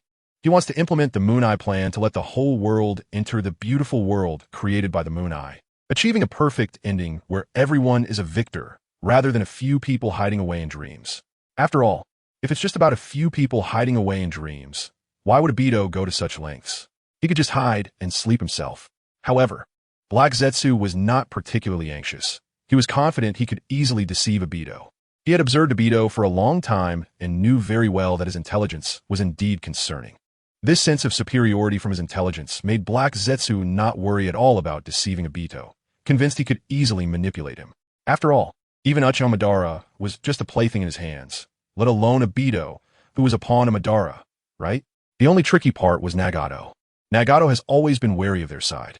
The risk of a surprise attack is too great. If it fails, there would be no retreat. It would be too risky. Moreover, they also need to rely on Nagato to use the Rinnegan to revive Madara so that Madara can become their mother-s vessel. After thinking it over, Black Zetsu understood that solving this problem still depends on his bloodline limit, Mouth Ninjutsu. Regarding Mouth Ninjutsu, Black Zetsu was confident that he was invincible in the ninja world. He believed that as long as he used Mouth Ninjutsu, even Uchiha Madara would be turned into a pawn by his words, let alone others. With this in mind, Black Zetsu did not delay any longer and immediately emerged from the ground to find Obito. At this moment, Obito was sitting there, filled with fear, wondering how he should deal with the impending destruction of the ninja world. Rin, what should I do? Obito, the Moon Eye plan has not completely failed. We can make adjustments based on the current situation, and there is still a possibility of implementation. As soon as Black Zetsu said this, Obito was instantly filled with excitement and asked, really? How exactly can we change it? Hurry up and tell me. Hope. Black Zetsu has brought hope to himself. At this moment, Obito seemed to have grasped a lifeline. Black Zetsu slowly said, when disasters strike and an irreversible crisis occurs, I need you to take Nagato and hide in the other dimensional space. After the tailed beasts in the outside world are revived, you can come out to collect the tailed beasts and proceed with the Moon Eye plan. What? I don't agree. Upon hearing Black Zetsu's words, Obito quickly shook his head. In his mind, the Moon Eye plan was the ultimate salvation plan to save everyone in the ninja world, a perfect plan, not one that would let everyone die and leave only a few to hide away in fantasy. If it's a fantasy plan, why would he, Obito, go through so much effort? Would he not become a clown? Moreover, he had doubts. There's a problem with this plan. My Kamui space cannot support people for too long, and it cannot provide a long-term living environment.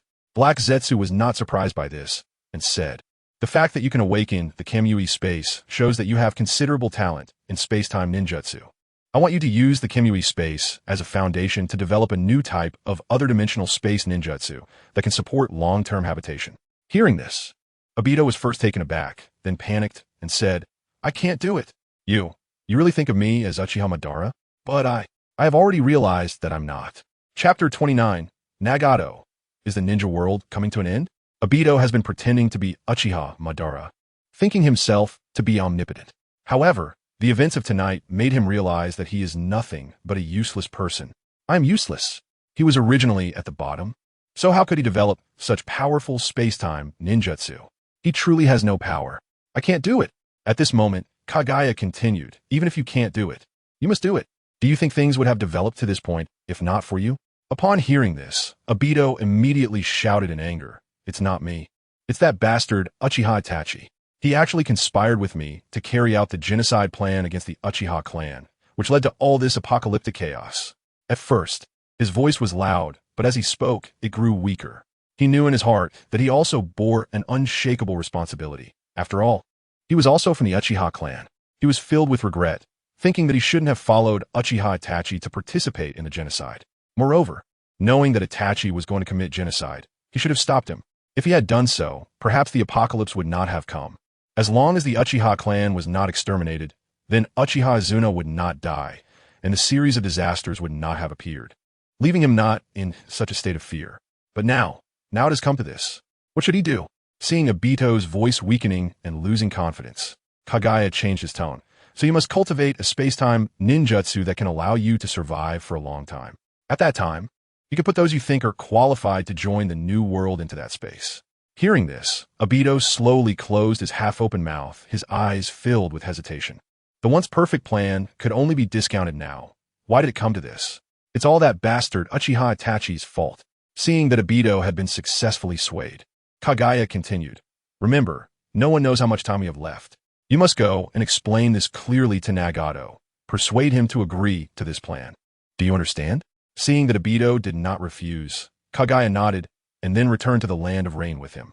The sky here was always gloomy, with rain pouring down continuously, making the land of rain seem like a child who never stopped crying. The two finally found Pain at the top of a metal tower. Leader, we have important matters to discuss, Kaguya said respectfully, bowing his head. Over the years, his acting skills had been honed to perfection. Pain slightly raised his head. His expression was indifferent, but his pair of eerie purple Rinnegan stood out, radiating immense power. What happened? You came to me voluntarily. It must be unusual. Yes, Kaguya nodded, taking a deep breath, and said astonishingly, Konoha, no, the entire world is facing serious problems, and you must be informed. Pain remained expressionless, with his Rinnegan. He viewed himself as a god, and any problem seemed trivial in his eyes. Serious problems? How serious can it be? Speak, what is the problem? Kaguya organized his thoughts and briefly recounted the calamity caused by Uchiha Obito last night. At first, Pain listened calmly, but when he heard that Konoha had been destroyed by Wood Release, he was momentarily taken aback. When Kaguya mentioned that Jiraiya had died and other disasters would follow, Pain's Rinnegan showed a ripple of disbelief. At that moment, Konan pushed Nagato in. Nagato sat in a wheelchair, his figure frail. Both Nagato and Konan stared at Kaguya, incredulously. Ridiculous, too ridiculous. Can you make it even more absurd? Nagato frowned, his voice cold. I don't like jokes. Konan also felt that such an absurd thing could not possibly happen. Stop joking like this. It's frightening. Kaguya sighed, knowing that this matter was hard to believe. He didn't believe it at first either, but he had seen it with his own eyes. He had to continue. I understand that you think this sounds like a joke, but what I said is true. For a moment, the scene fell into silence. Nagato and Konan found it hard to believe, even at this moment, to hear such absurd words. Aren't you afraid of death? How can you still speak lies? Nagato's purple Rinnegan stared intensely at Kaguya, enunciating each word. You can leave now. Nagato was unwilling to believe these absurd words. Under the gaze of the Rinnegan, Kaguya felt a heavy pressure enveloping him. Yet, he still gritted his teeth and said, Sorry, leader, what I said is all true. Nagato still did not believe it and looked at Uchiha Madara. Uchiha Obito also had to grit his teeth and say, Is it true? Upon hearing this, Konan was stunned, and Nagato was left in shock. Is this true? Is the world coming to an end? Uchiha Madara, golden name, what he said couldn't be false. Finally coming to his senses, Nagato uncharacteristically shouted in anger, Madara, you need to give me an explanation. Damn it. No wonder he was so angry. Anyone enjoying the beautiful future transformation plan for the ninja world, eating hot pot and singing, would find it unbearable to be told that the world was going to be destroyed and that it was caused by his own teammate. Uchiha Obito fell silent. I also want an explanation. Uchiha Itachi, you must give me an explanation. Damn, Uchiha Itachi, you have caused me so much trouble. Uchiha Madara, you bastard. You actually did such a thing, ruining my and Yahiko's dream. No matter who you are, I will fight you. Obito felt a chill run down his spine. If it came to blows, he vaguely felt that he was no match for Nagato. What should he do? At that moment, Obito hurriedly cast a glance at Kaguya. As if pleading for help, that gaze seemed to urgently cry out. You have to help me talk. Kaguya secretly complained about Obito. You messed everything up so badly. I was still hoping you would give me an explanation. But in this situation, Kaguya knew that mutual accusations were meaningless. Leader, things are not as bad as you think. I have a feasible solution. As soon as Kaguya said this, Nagato and Konan glared at him like sharp blades. It was clear that if this plan was unreliable, Kaguya might lose his life on the spot. Kaguya felt frustrated. How did things turn out like this? It was Uchiha Itachi's fault. It was Obito's fault. It was Sarutobi Hiruzen's fault. And of course, it was also Uchiha Madara's fault for choosing Uchiha Obito. But did Kaguya have any fault? I just wanted to save my mother. But at this moment, he had to speak. First of all, what has appeared so far is merely Wood Release. We have ways to deal with it. Although other disasters will follow, we can tackle them one by one. After all, the ninjas of the world cannot sit idly by as disasters spread. They will surely work together to resolve them. In my view, the initial disasters are all small ones. Usually, disasters grow from small to large. As long as we resolve them in their budding stages, there should be no major issues. Kaguya spoke eloquently, and Uchiha Obito nodded beside him, secretly thinking, yes, that's the logic. However, thinking back to the wood release that had appeared today, Obito felt that something was not quite right. The wood release had only appeared for a short time. How could it suddenly be so powerful? As soon as the 1,000 hands appeared, Konoha collapsed instantly, and the Konoha ninjas scattered in fear. At this moment, Konoha had already become a realm of trees. If other disasters grew as rapidly as this one, what would they do? But Obito also understood that Kaguya had to say this to give people a glimmer of hope, right? Kaguya continued. So, before the most terrifying disaster strikes, we still have plenty of time.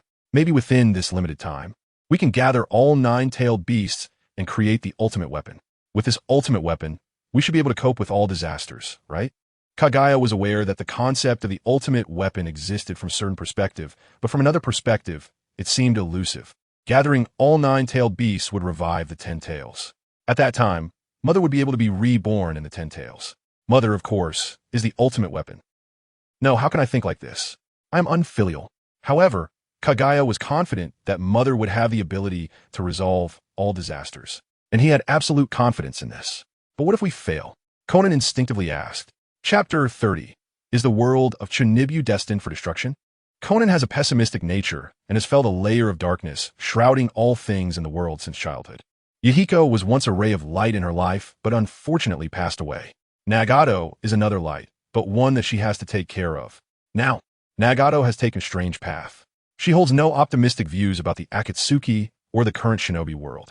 Just like Kaguya mentioned about Konoha, on the surface, it is the strongest of the 5 great shinobi villages, but what happened? In just one night, due to a wood release disaster, it was thrown into chaos. And even her teacher Jiraiya lost his life there. How tragic. This was merely the first disaster. Who knows what calamities will follow? As Conan thought about this, fear welled up in her heart. Kaguya, too, couldn't help but hesitate. If the plan fails, he truly doesn't know where to go next. But he must keep persuading. As he firmly believes his words won't falter here. They can't just do nothing while apocalyptic disasters come one after another. Perhaps humanity may be so passive, but Kaguya will not be. To save his mother, he is willing to risk everything. Therefore, he must inject motivation into Nagato and the others.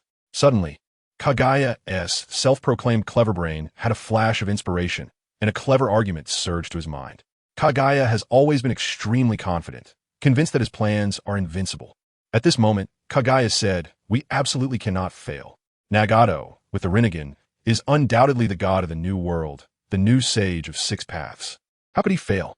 Hearing this, Conan couldn't help but frown. In her eyes, after Yahiko's death, Nagato had become overly self-important, almost insane. However, Nagato did not think so. After hearing Kaguya's words, he sat up straighter in his wheelchair. Seeing Nagato like this, Kaguya knew that his words had already taken effect. Kaguya continued, in fact, very few people possess talents that can compare to Nagato. Even Uchiha Madara is hard to reach. Nagato glanced at Uchiha Madara, who was completely unaware of what Kaguya was planning, and could only remain silent. When Nagato looked at the deep and silent Uchiha Madara, who said nothing and tacitly agreed, Nagato's breathing became a bit rapid. Uchiha Madara, the Azura of the shinobi world, admitting that he is not as good as me. To know that the reason Madara is so powerful is that he once entered a different dimensional space. Kaguya turned to Nagato and said slowly, as long as you enter that space for training, one day inside is equivalent to a month outside. Uchiha Obito found it ridiculous. How could such an absurd space exist? But he looked at Nagato. Even he could see that Nagato seemed somewhat entranced by this. No way. He really believes it? As long as the leader enters that space, when he comes out, he will definitely surpass the sage of 6 paths. It is known that Uchiha Madara became the powerful figure he is because he trained in there. And you have the Rinnegan, with talent even more outstanding than Uchiha Madara. Once you enter, you will surely surpass the sage of 6 paths and become a unique god. At this moment, Kaguya spoke with a tone full of emotion and praise, making Conan and Obito shiver all over. But it cannot be denied that when it comes to the art of persuasion, No one in this era of the shinobi world can surpass Kaguya. As an audience, Nagato's eyes widened the more he listened. Yes, I'm the only god. This statement touched the yearning deep within Nagato, and he fell into endless fantasies. Yes, I will surpass the sage of six paths.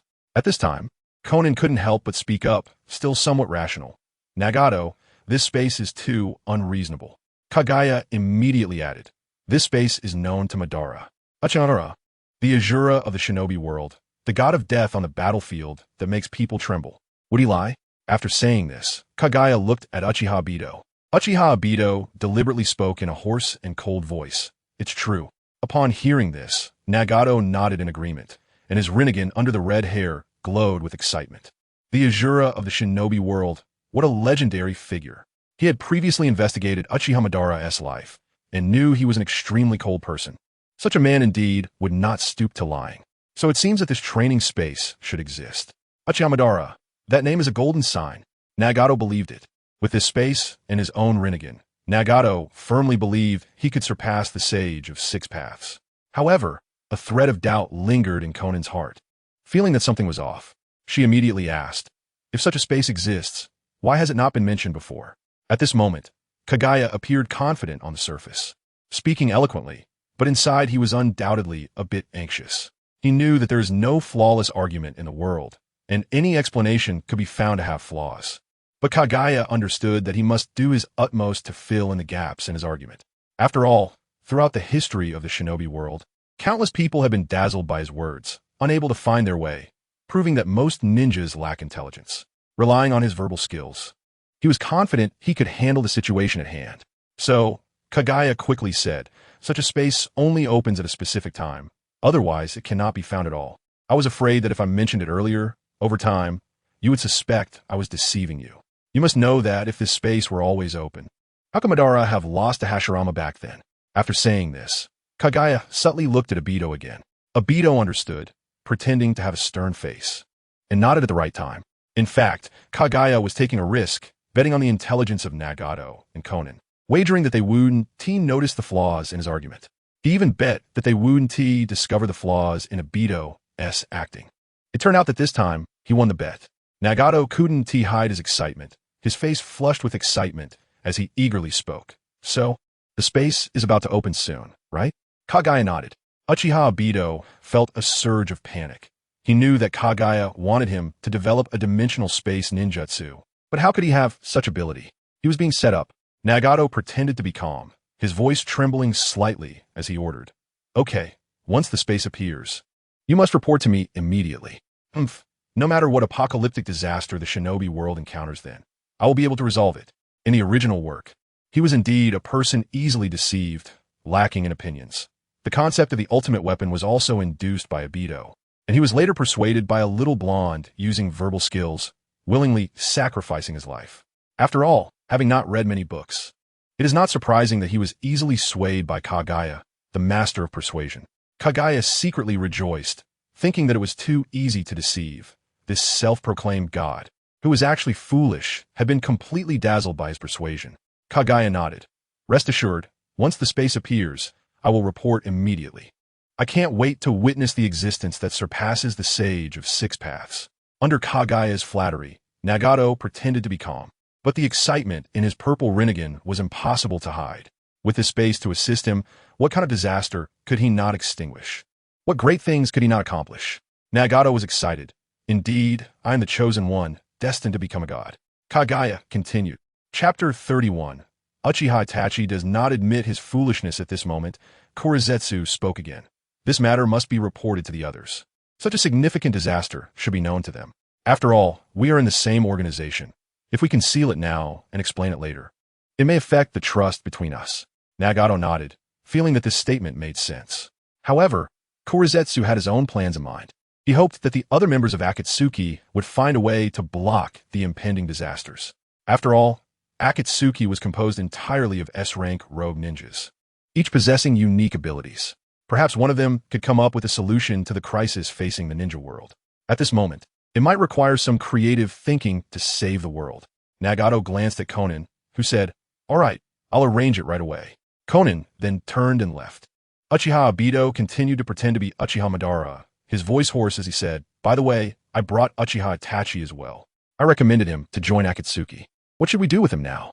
Mentioning Uchiha Itachi's name, even while pretending to be Uchiha Madara, Uchiha Obito's tone was filled with hatred.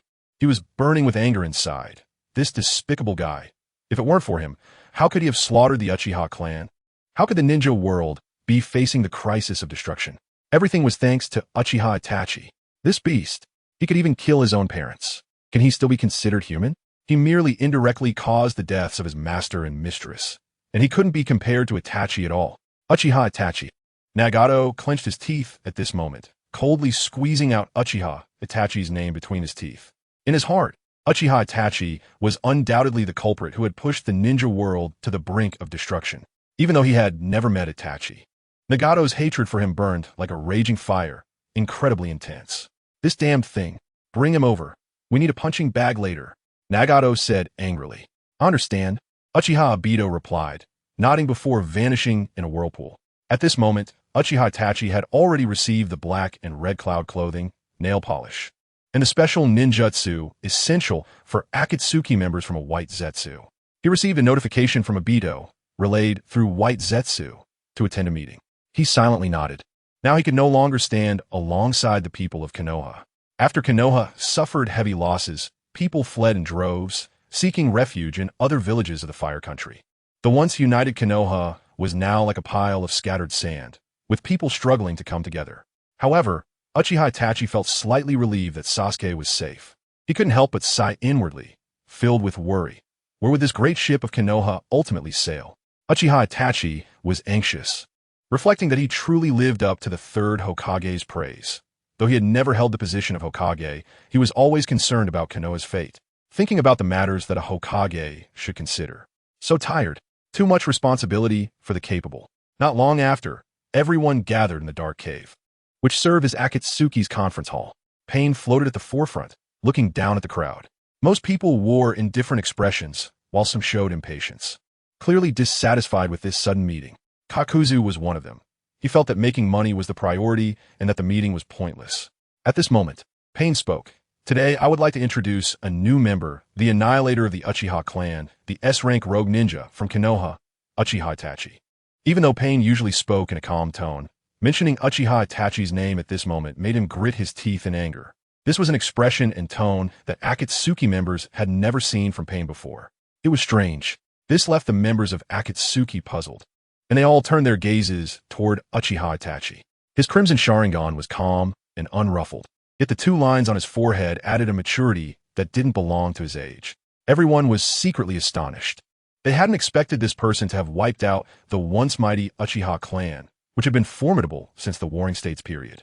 Uchiha Itachi was certainly not an ordinary individual. But why was the leader not happy about such a strong addition? Instead, he was so enraged. The members were filled with doubts. How strange. In this tense atmosphere, only Kakuzu knew how to act. In his view, whatever the leader said, he should echo, and only by closely cooperating with the leader could their interactions be smooth and pleasant. This would also lead to more profit in the future. So, Kakuzu snorted coldly, directing his gaze at Uchiha Itachi, and said sarcastically, "So this is Uchiha Itachi, the one who annihilated the Uchiha clan. I imagine the bounty must be quite substantial, right?" On the other side, Deidara also looked up and down at Uchiha Itachi, rasping, "I wonder if this guy can be made into a puppet."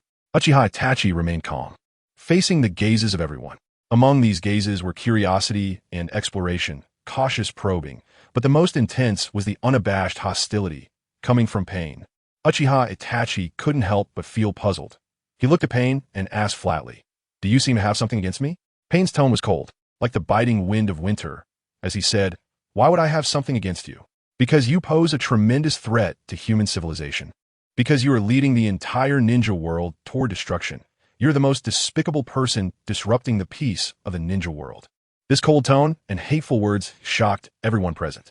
They even doubted whether the leader was speaking nonsense today, pondering in their hearts, what destruction of the ninja world? What is going on? After hearing this, Uchiha Itachi furrowed his brows tightly. His thoughts instantly returned to the terrifying would-release disaster that had occurred in Konoha last night. That scene surfaced in his mind like a nightmare. Fearsome trees growing wildly, with bloodied corpses interspersed among the trunks, the entire space filled with a nauseating stench of blood, as if the intense blood smell still lingered at his nostrils. But Uchiha Itachi still forced himself to suppress his inner unease and said, "The wood-release disaster only happened in Konoha, right? The people who fled Konoha must have a way to cope with it. They will ultimately return to rebuild Konoha. It shouldn't be as exaggerated as you say. Why do you say I brought destruction upon the entire ninja world?" Uchiha Itachi's voice carried evident anger. Typically calm and composed, he couldn't help but feel his emotions surge at this moment. He truly couldn't accept such accusations. He had slaughtered the Uchiha clan for the sake of Konoha's peace, bearing endless infamy and pain. Why was he still being blamed here? For peace, he had exterminated his own family, and the outcome was the word destruction. Why did no one understand him? At this moment, Obito appeared. He was currently playing the role of an intern in Akatsuki and couldn't hold back his anger any longer. Obito pointed at Uchiha Itachi, shouting, "Don't you realize what a foolish mistake you've made? Because of you, the entire ninja world is facing destruction. Because of you, the Uchiha disaster occurred. The wood-release disaster happened. The source of it all is you. Do you understand?" Uchiha Itachi's heart tightened. For some reason, hearing the name Uchiha disaster again made him reluctant to hear it. Wasn't the wood-release disaster confined to Konoha? How could it be related to the survival of the ninja world? He said solemnly, "The Uchiha disaster, yes, he did indeed awaken the Mangekyō Sharingan, but that shouldn't lead to the destruction of the entire ninja world." The members of Akatsuki exchanged glances, picking up some information from their conversation. The name Uchiha disaster was unfamiliar to some members of Akatsuki. Kakuzu still remembered that he was once a figure who was known as one of the twin stars of Konoha, alongside the young Uchiha Itachi, with a bounty of 30 million at that time. Deidara expressed his confusion. "I don't know what you were talking about, but the reputation of the Mangekyō Sharingan is well known, and it shouldn't be able to destroy the entire ninja world, right?" Uchiha Itachi nodded, feeling that Deidara's words were not wrong despite not being familiar with him. Uchiha Obito continued, "Uchiha Itachi, do you really think that the wood-release disaster that occurred in Konoha is the only destruction? There are more disasters to come, one after another." Pain continued, "Uchiha Itachi, do you think you deserve to die?" These baseless accusations were like sharp blades, piercing directly into Uchiha Itachi's heart, making him feel as if his head would explode from the immense pressure. His hand, hidden in his sleeve, trembled slightly from anger, and his originally pitch-black eyes suddenly turned blood-red, followed by the mysterious and powerful Mangekyō Sharingan revealing itself, in stark contrast to Pain's deep purple Rinnegan. He still said, "Although the Mangekyō Sharingan is incredibly powerful, I believe it absolutely cannot possess the power to destroy the ninja world." Uchiha Itachi was convinced that the Akatsuki was deliberately trying to intimidate him, attempting to make him loyal and devoted to them. Pain's pair of purple Rinnegan was like calm well water, showing no ripples at all, just coldly confronting Uchiha Itachi's Mangekyō Sharingan, slowly speaking, "Are you questioning me?" Under Pain's gaze, Uchiha Itachi felt a slight pain in his Mangekyō Sharingan. At that moment, Uchiha Obito's words exploded in Uchiha Itachi's ears like thunder, causing his body to tremble uncontrollably. Uchiha Obito angrily said, "The Mangekyō of Uchiha's disaster has something special. It merged with a mysterious stone. It is precisely because of this that Konoha was destroyed by the wood-release disaster. But this is only the beginning. Everything has just begun. Do you even know that?" By the end, Obito was so agitated he was nearly hysterical. "You bastard!" In his view, Uchiha Itachi, this fool, had completely ruined his nearly perfect plan of the Eye of the Moon. If it weren't for the fact that the Akatsuki still urgently needed manpower, Obito felt he could charge at Uchiha Itachi right now and fight to the death. The members of the Akatsuki looked at each other in disbelief. What they had heard today was truly beyond imagination. At this moment, they finally sorted through all the information contained in those words. God, what have we just heard? Chapter 32. Punching and kicking Uchiha Itachi, the Uchiha clan was annihilated, and Uchiha Izuna died. Moreover, Uchiha Izuna activated the Mangekyō Sharingan, and seemingly due to his death, a certain terrifying power of the Mangekyō Sharingan was triggered, leading to Konoha's destruction by wood release. This is too absurd. Konoha is gone? At this moment, Kakuzu and others caught onto the key information. Then, the ninja world is also doomed. Kakuzu and the others suspected they heard wrong, their faces unable to hide their shock, while their hearts were stirred by turbulent waves. How is this possible? Uchiha Itachi had a deep understanding of the terror of wood-release disasters. Without the help of a group of Nin, he could not possibly contend against that massive wooden figure. The final sage art would release. True Thousand Hands was even more terrifying, with each hand containing the power to destroy the heavens and the earth. Jiraiya in Sage mode was incredibly powerful, and Uchiha Itachi believed he was no match for him. But what was the result? In front of Sage Art would release True Thousand Hands, Jiraiya was like an ant, easily crushed, and he must have already lost his life. Horrifying. And this would release disaster is just the beginning. Are there more disasters to come? Why is such horror happening? Uchiha Itachi was filled with disbelief. At this moment, Pain slowly conveyed the intelligence he possessed, which indicated that a series of disasters were about to descend, and that the world might face destruction. To the other members of the Akatsuki organization, when everyone heard Pain's words, the entire space fell into a dead silence. How is this possible? What a joke. Everyone realized that the information they had just gathered was correct, but they still secretly questioned in their hearts, wondering if Pain was making an extremely low-level joke. After all, everything sounded too outrageous. My God, the ninja world has existed for so many years. Can it really be destroyed just like that? Moreover, the most important thing is the destruction of the world. They, as S-rank rogue ninjas, couldn't even dare to think about it. According to Pain, it wasn't just a ninja world that would be destroyed, but all of human civilization. Is that possible? Everything is going to be over. But this is too ridiculous. Just as everyone was filled with suspicion, Pain's Rinnegan suddenly released an endless pressure, and he said solemnly, "This is all true." Kakuzu, Deidara, and others were immediately stunned. They calmed down and carefully thought about it. Pain is such a figure. He sees himself as a cold god and has always looked down on joking with anyone. If that is the case, then everything is true. This. Kakuzu and the others suddenly didn't know what to say. At this moment, Uchiha Obito secretly activated the Mangekyō Sharingan's ocular technique. Pain then said, "Everyone, don't resist.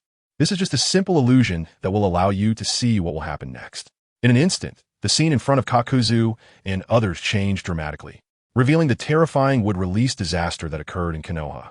This was not an illusion. It was a scene that had truly happened. Kakuzu and the others saw Sarutobi Hiruzen and others in a state of utter disarray, and they also witnessed some of the high-level Konoha's dirty and filthy dealings. And they bore witness to the bloody horrors under the wood-release disaster. Thick tree trunks ruthlessly pierced through one body after another, and corpses hung on the trunks. Following that, a wood dragon rampaged, its gaping maw devouring countless ninjas. The wooden figure was even more formidable, directly overpowering Uchiha Itachi's majestic Susanoo. Finally, when the sage art would release, True Thousand Hands manifested. As everyone saw the world-destroying power of True Thousand Hands, their hearts couldn't help but race wildly. Kakuzu was so frightened that his face turned as pale as paper. He could never forget the strength of Senju Hashirama. But Senju Hashirama had long since passed away, and he was merciful. However, the wood-release disaster before him exhibited cruelty, coldness, ruthlessness, and mercilessness that Senju Hashirama did not possess. Its horror was beyond imagination. Kakuzu felt that facing such a terrifying wood-release disaster, he had no chance of survival. Kakuzu's body trembled. Then, the illusion continued to change, and they saw earthquakes striking, the ground violently shaking, surging floods rushing in, drowning everything, terrifying plagues rampant, taking countless lives, and even the calamity of the undead appearing eerie and terrifying. Finally, a massive planet came crashing towards the planet where humanity existed, accompanied by a deafening roar. Everything turned to ashes in an instant. Soon, the illusion dissipated, and the space fell into dead silence. After a long while, some members of the Akatsuki organization could not help but gasp, and everyone finally snapped back to reality. Their expressions varied, some in shock, some in anger. They could never have imagined that such a terrifying event had occurred in Konoha last night, nor could they have anticipated that such disasters might continue to unfold one after another. They could not accept this. At this time, Kakuzu found it especially hard to accept. All the wealth he had painstakingly accumulated over a lifetime was about to vanish with the world destruction. This just confirming that saying, when a person dies, the money has not yet been spent? My God, this is simply a joke. How can he accept this? The other members of the Akatsuki organization felt the same way. They simply could not accept this cruel reality. Immediately, they all turned their gazes towards Uchiha Itachi, their eyes filled with endless anger. "It's all his fault. You beast. Why did you destroy your own family?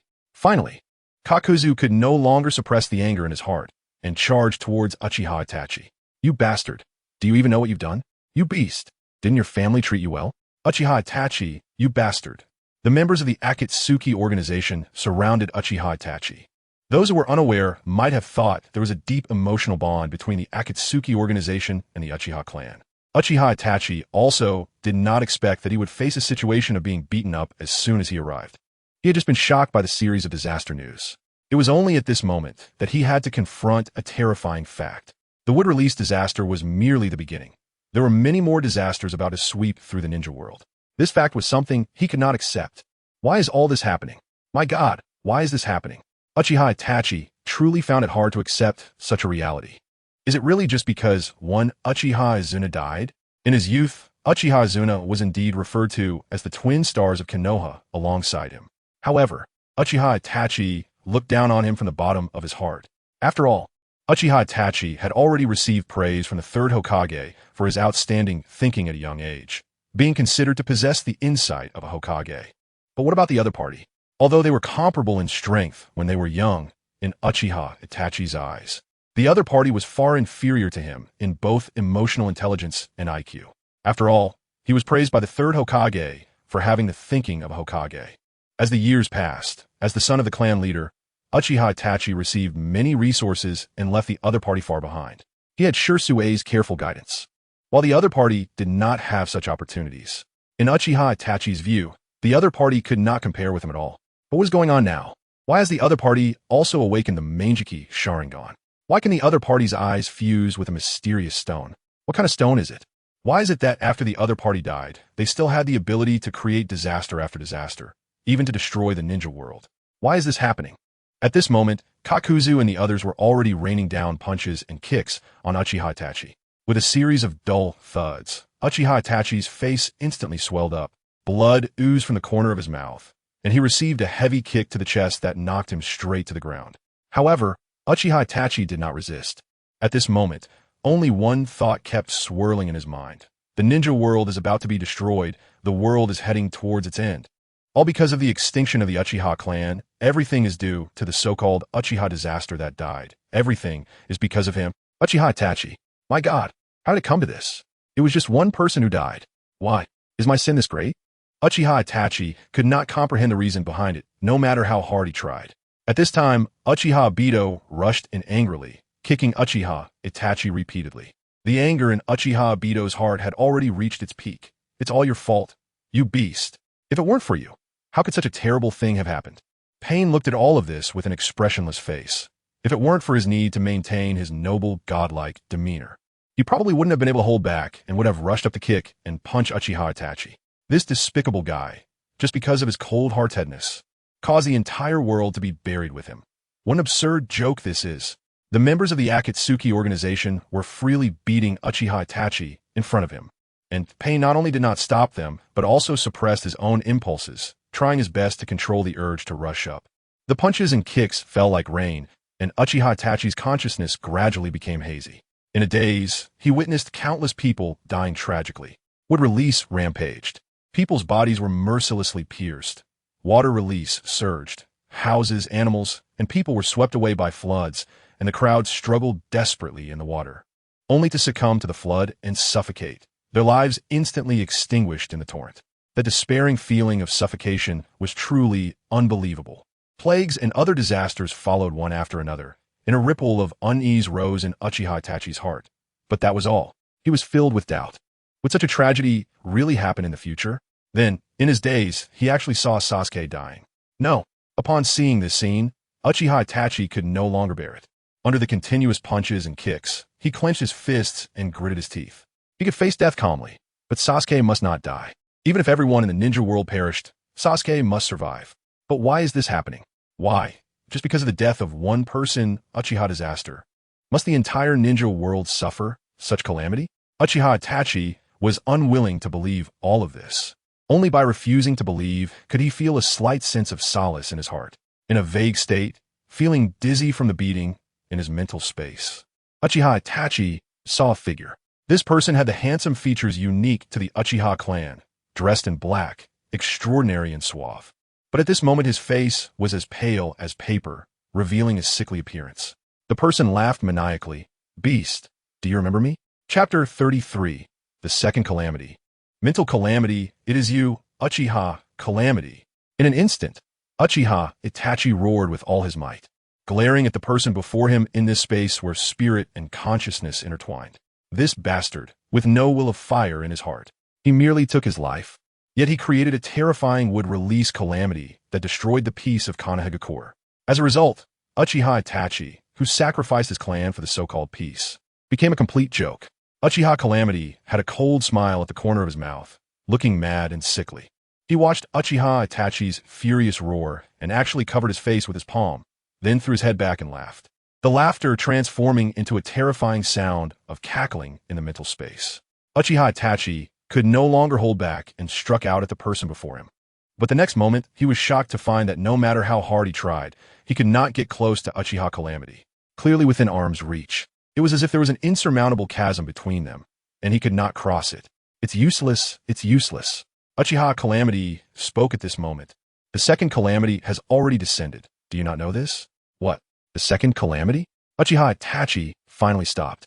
The would-release calamity has destroyed Konoha. What exactly is this second calamity?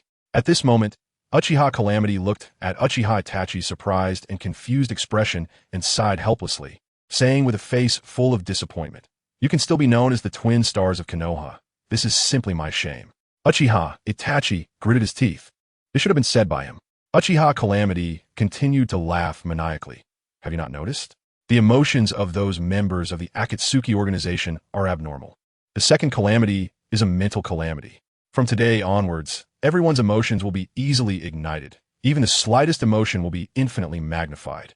This world will soon fall into a situation where you blame me, and I blame you, and trust between people will gradually collapse. You'll have to pay a huge sacrifice to possibly allow people's hearts to gather again. At this point, Uchiha Calamity laughed even more madly. Of course, this is just the beginning. Once the mental aspect of the calamity develops to a certain extent, it will give rise to countless illusions. At that time, the wonderful scenes of you killing me and me killing you will appear. Uchiha Itachi listened to Uchiha Calamity's description, as if he could already see the tragic scene of mutual slaughter in the ninja world. People thought they were killing enemies, but in reality, they were killing their own kin, friends, and family. Uchiha Itachi found it hard to believe, his eyes wide with anger, pointing his finger at Uchiha Calamity. Cursing, "You are simply insane." However, Uchiha Calamity paid no attention, only continuing to cackle. That laughter was extremely grating to Uchiha Itachi's ears, each sound like a sharp blade, turning all his efforts into mockery. For the peace of Konoha, Uchiha Itachi, personally killed his parents and clan members. But now, peace did not arrive. The apocalypse had come. What kind of joke is this? You should die. Uchiha Itachi roared, his Sharingan instantly activated, blood surging in his eyes, blood tears sliding down his cheeks. Why do you have no will of fire at all? Saying this, he unleashed Tsukuyumi. This technique could drag the enemy's spirit into the world of illusion. In the world constructed by Tsukuyumi, time, place, and even material quality are dominated by the caster, and the enemy can only endure immense mental and physical pain without the ability to escape. However, at this moment, it seemed completely ineffective. Immediately afterward, Uchiha Calamity simply clapped his hands. You must know that all illusions, that is, mental powers, can become food for the mental calamity. Uchiha Itachi, you have contributed to the calamity world. I will remember that. Uchiha Itachi seemed to think of something, roaring angrily. What do you want to do? Uchiha Calamity only smiled. In an instant, a hallucination appeared before Uchiha Itachi, a giant mental beast quietly gestating in the mental space. At first, only one tail was faintly visible, then the second tail slowly emerged.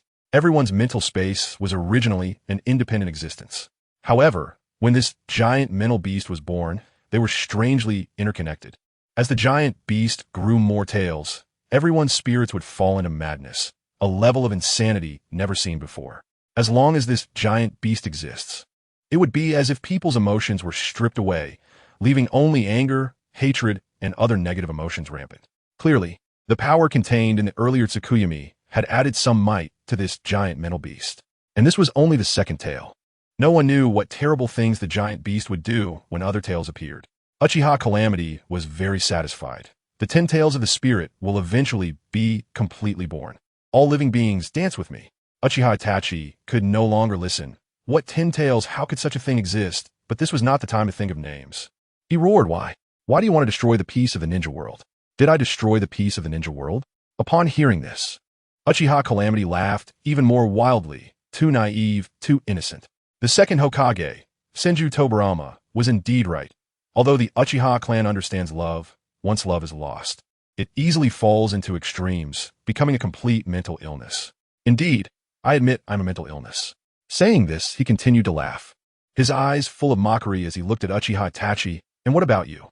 In fact, you're also a mental illness. How did you not notice it at all? If you had discovered early and done nothing, nothing would have happened. You clearly are a mental illness patient. Yet you think your thoughts have reached the level of Hokage, and what resulted? Too laughable, simply absurd. After saying this, Uchiha Calamity's figure gradually faded. Are you dead or alive? Uchiha Itachi roared. I am of course already dead. Because I am dead, you all have to accompany me in death. Uchiha Calamity left behind a final warm smile. That so-called accompanying death was his last mercy for this ninja world. Why? Why are you telling me this? Because your emotional fluctuations are also the power I need for the Eye of Calamity. Moreover, I tell you this also to make you feel a little better. Feel better? Feel better about what? You have made me bear endless pressure. You have made me the reason for the world's destruction. You have turned me into a beast. Bastard. You bastard. You should die. Why drag the entire ninja world to accompany you in death? Uchiha Itachi roared in anger. But at this moment, Uchiha Calamity had completely disappeared from the mental world. Uchiha Itachi was filled with regret and anger. Originally, according to his plans, as long as the clan members obediently sacrificed, the peace of Konoha could be achieved, and his younger brother Sasuke could grow up healthily in Konoha. Later, he would use his death to inspire Sasuke to become strong, making Sasuke a pillar of Konoha. In his view, sacrificing the small Uchiha clan in exchange for the emergence of a pillar in Konoha was a very worthwhile transaction. But now, with the emergence of this madman Uchiha Calamity, he sought not survival, but shared demise, wanting to drag the ninja world to accompany him in death. Indeed, a narrow-minded clan, Uchiha Itachi hated himself for not discovering this bastard Uchiha Calamity sooner. If he could have killed him before he activated his Mangekyō Sharingan, the calamity in the ninja world would not have occurred, and peace might have already arrived. Bang, bang, bang. At this moment, Uchiha Itachi returned to his senses from the mental world, and Kakuzu and others were still punching and kicking him. Chapter 34. The wood-release disaster continues to spread, ultimately covering the ninja world pain. Uchiha Itachi felt intense physical pain. Wait, I have something to say. He wanted to stand up but was kicked away by Uchiha Bito, crashing hard against the wall. At this moment, Uchiha Itachi was already battered and bruised, but he still gritted his teeth, using his trembling hands to support himself and slowly stand up. I have something to say. Kisame and the others were ready to continue beating Uchiha Itachi, but at that moment, a red skeletal figure emerged from Itachi, with red chakra enveloping it, revealing a half-formed Susanoo. Pain looked at the scene before him with disdain. To outsiders, Susanoo was indeed unmatched in power, but to him, who possessed the Rinnegan, it was nothing remarkable. At this moment, Uchiha Itachi spoke. Haven't you all noticed? Everyone's emotions are becoming easily ignited. Pain, Obito, Kisame, and the others listened, feeling there was nothing unusual. Kisame angrily scolded, What's the problem? You bastard. The other members of Akatsuki nodded, slightly in agreement. Uchiha Itachi continued. A new disaster has already descended. A mental giant beast has appeared in the spiritual world, affecting everyone's mental state, causing the ninja world to be devoid of understanding and tolerance. Upon hearing this, Obito spat and said, There's no way that's true. You don't think after doing those things we can still tolerate you, do you? Uchiha Itachi gritted his teeth. But we are all S-rank rogue ninjas. Who hasn't done wrong? The crowd's expressions changed slightly. Indeed, if they hadn't committed sensational acts, how could they have become S-rank rogue ninjas? Kisame then said, But who has gone so far as you, exterminating your own clan and almost leading the entire ninja world to destruction? Hearing this, Kisame and the others immediately surrounded Uchiha Itachi. Itachi understood that saying more at this moment was futile. Soon, Kisame and the others rushed at Uchiha Itachi, punching and kicking him. Even that half-formed Susanoo struggled to exert its power under the suppression of the Rinnegan. Uchiha Itachi was quickly beaten to the ground. Kisame and the others no longer wished to continue hitting him and turned their gazes to Pain. Leader, what should we do? The members of Akatsuki looked at their self-proclaimed god, hoping he would have a way to save the ninja world. This made Pain nod slightly. They needed to know that the ninja world was about to welcome a being comparable to or even surpassing the Sage of Six Paths, who would eliminate all disasters and lead the ninja world back to peace. Upon hearing this, Kisame and the others became curious. Kisame was the first to ask, "Who is this person?" Pain's expression was indifferent. "It's a secret." Kisame and the others did not press further. However, Pain was somewhat dissatisfied. "If I don't say, can't you ask a few more questions?" At this moment, Black Zetsu noticed Pain's unusual expression and willingly cooperated in this act, asking, "Leader, you have to reveal some information." Pain was very pleased with Black Zetsu's cooperation and said, "That is someone I also admire. He comes from a prominent bloodline limit clan, but it is not yet time for him to appear. Rest assured, he possesses great power and a compassionate heart. When he appears, he will stand above all and eliminate all disasters, bringing hope to the ninja world. True peace will then arrive." Uchiha Obito, listening on the side, was dumbfounded, feeling that Pain was too good boasting, like a vendor selling melons. He glanced at Black Zetsu, thinking that this guy was indeed good at flattery. After painting this grand picture, Pain saw that Kisame and the others' emotions had calmed down and immediately ordered, "Now, split up and take action to execute your tasks. You will search for where new disasters are appearing, confirm whether the disasters are continuous, and assess the power of the newly arrived disaster." "I need to know all of this." Kisame and the others nodded, expressing their compliance. Kisame couldn't help but wonder, why not go directly to Konoha to deal with the wood release? Pain remained silent. Black Zetsu and Obito understood that it was because Nagato did not have complete confidence. The sage art, True Thousand's hands, was incredibly powerful. A single hand could capture a tailed beast. Even Jiraiya in sage mode had no means to resist this power. Thinking of the sage art, True Thousand's hands made Black Zetsu and Obito's scalps tingle. This power far exceeded that of the Kage level, and it was too exaggerated. They could only hope that the other disasters would not be as terrifying. At this moment, Konoha had already been completely overtaken by trees. Subsequently, Umbu ninjas, following Sarutobi Hiruzen's orders, returned to check whether the wood release disaster had stopped spreading. They reached the gates of Konoha, but felt a sense of fear, not daring to step in. They saw that Konoha's walls had been completely destroyed, with dense trees everywhere, creating a horrifying sight. In the past, the Umbu ninjas had lurked in the shadows of Konoha, silently carrying out many unknown tasks for the third Hokage, Sarutobi Hiruzen. Their hands had been stained with countless blood, employing ruthless methods. In the dark world, cruelty was like a daily routine for them. However, at this moment, when they gazed at the scene of Konoha from a distance, even though they were accustomed to life and death and bloodshed, they couldn't help but feel a shock in their hearts.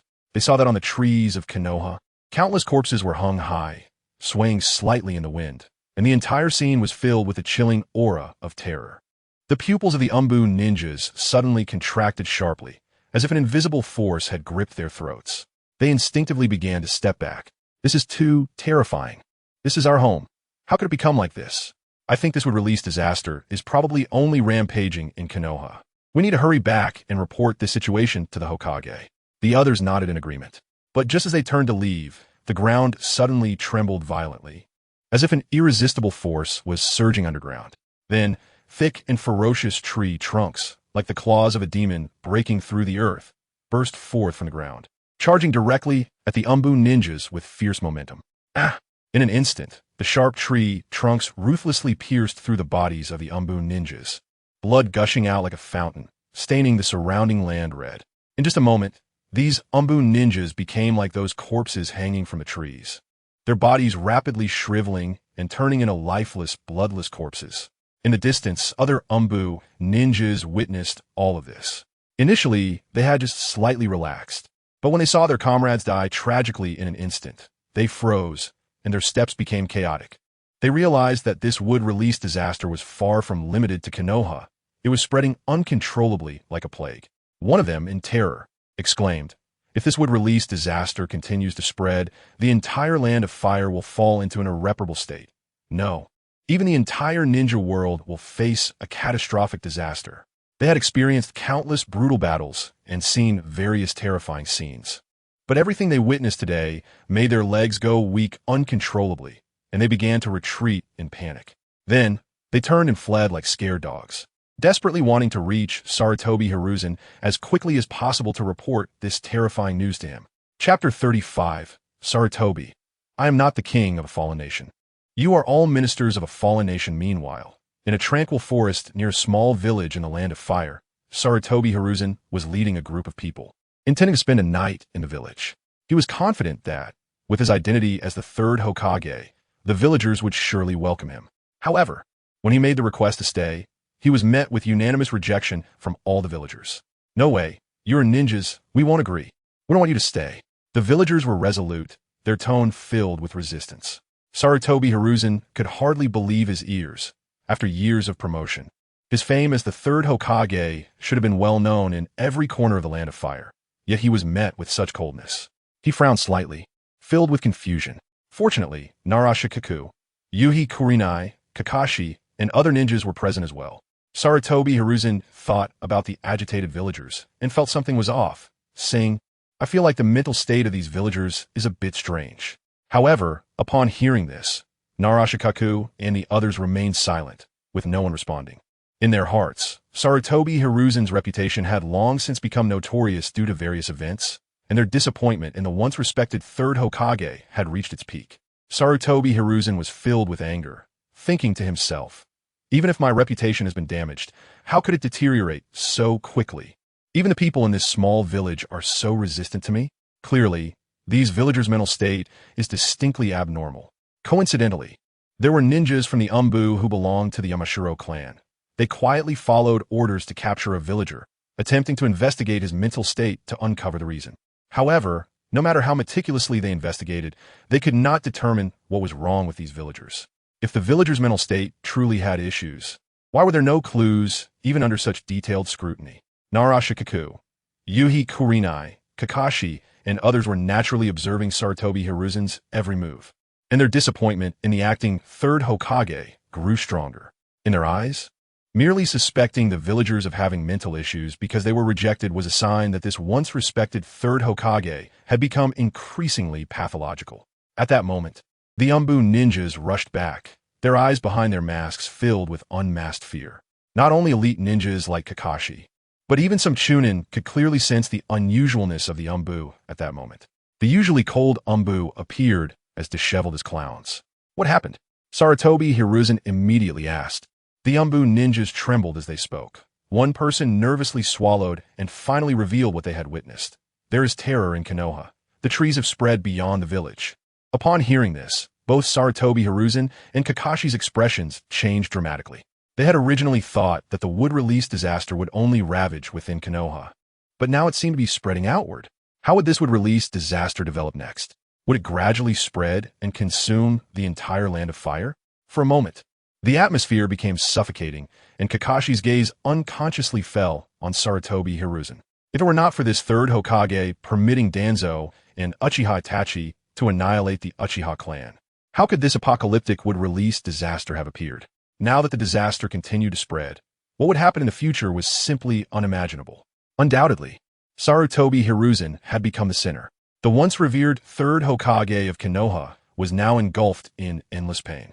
His hands trembled uncontrollably, and he muttered to himself, why has it come to this? He had merely permitted Danzo to destroy the Uchiha clan, thinking it was just an adjustment of Konoha's internal power structure.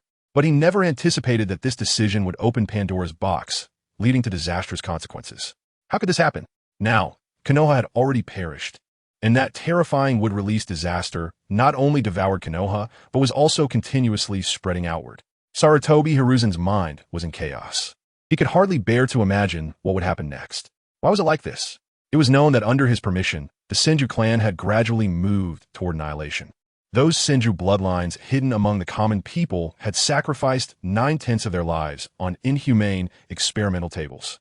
He knew that if he did not use the word sacrifice to describe their deaths, then every midnight he feared he would see the furious face of his second Hokage teacher roaring at him in his dreams. But the cruel reality was that the demise of the Senju clan did not provoke such intense retribution. While the destruction of the Uchiha clan brought about such a huge disaster, leaving Konoha in ruins and the future shrouded in darkness, Sarutobi Hiruzen felt as if he had fallen into an endless abyss, unable to bear thinking about what awaited them next. At that moment, he took a deep breath, trying to calm his chaotic emotions. He keenly sensed that the gazes of Kakashi and the others toward him were filled with anger and disappointment. He understood that in everyone's eyes, he seemed to have become the eternal sinner responsible for the destruction of Konoha. Moreover, if this situation continued to develop, he feared he would become the sinner responsible for the destruction of the entire land of fire and even the entire shinobi world. This heavy sin caused Sarutobi Hiruzen's heart to tremble violently. He felt he could hardly bear such immense responsibility. After a long time, Sarutobi Hiruzen finally managed to collect himself and forced himself to say, "Let's hold a meeting." However, the only response he received was a dead silence. No one uttered a word. Everyone was utterly disappointed in Sarutobi Hiruzen. In their view, what was the point of a meeting? Could they come up with any way to salvage the already collapsed situation? Their long-standing patience with Sarutobi Hiruzen had reached its limit. The so-called strongest Hokage, under such dire circumstances, had only proven to be a laughable title. At this moment, in the desolate grassland, the villagers of Konoha looked sorrowful. Some hugged themselves, curled up on the ground, their eyes hollow as they thought of their home that had become ruins, tears welling in their eyes. Others held each other and cried out loud, their cries filled with helplessness. Even those villagers who once trusted the third Hokage immensely now held no hope for him. The children all lowered their heads, as if the sudden disaster had bent their spines. However, amidst this atmosphere of despair, Naruto suddenly clenched his fists and shouted, "Everyone should believe in Grandpa, third Hokage." His classmates looked at him in astonishment, their faces filled with confusion. After all, Naruto had been bullied by the villagers in Konoha. Had they been the sons of the fourth Hokage, in Naruto's situation, they would have long been filled with hatred and disgust for this world. Yet Naruto was completely different. Knowing his background and having experienced such a terrifying disaster, he was still able to maintain such an optimistic attitude, which was truly incomprehensible to them. Unbelievable.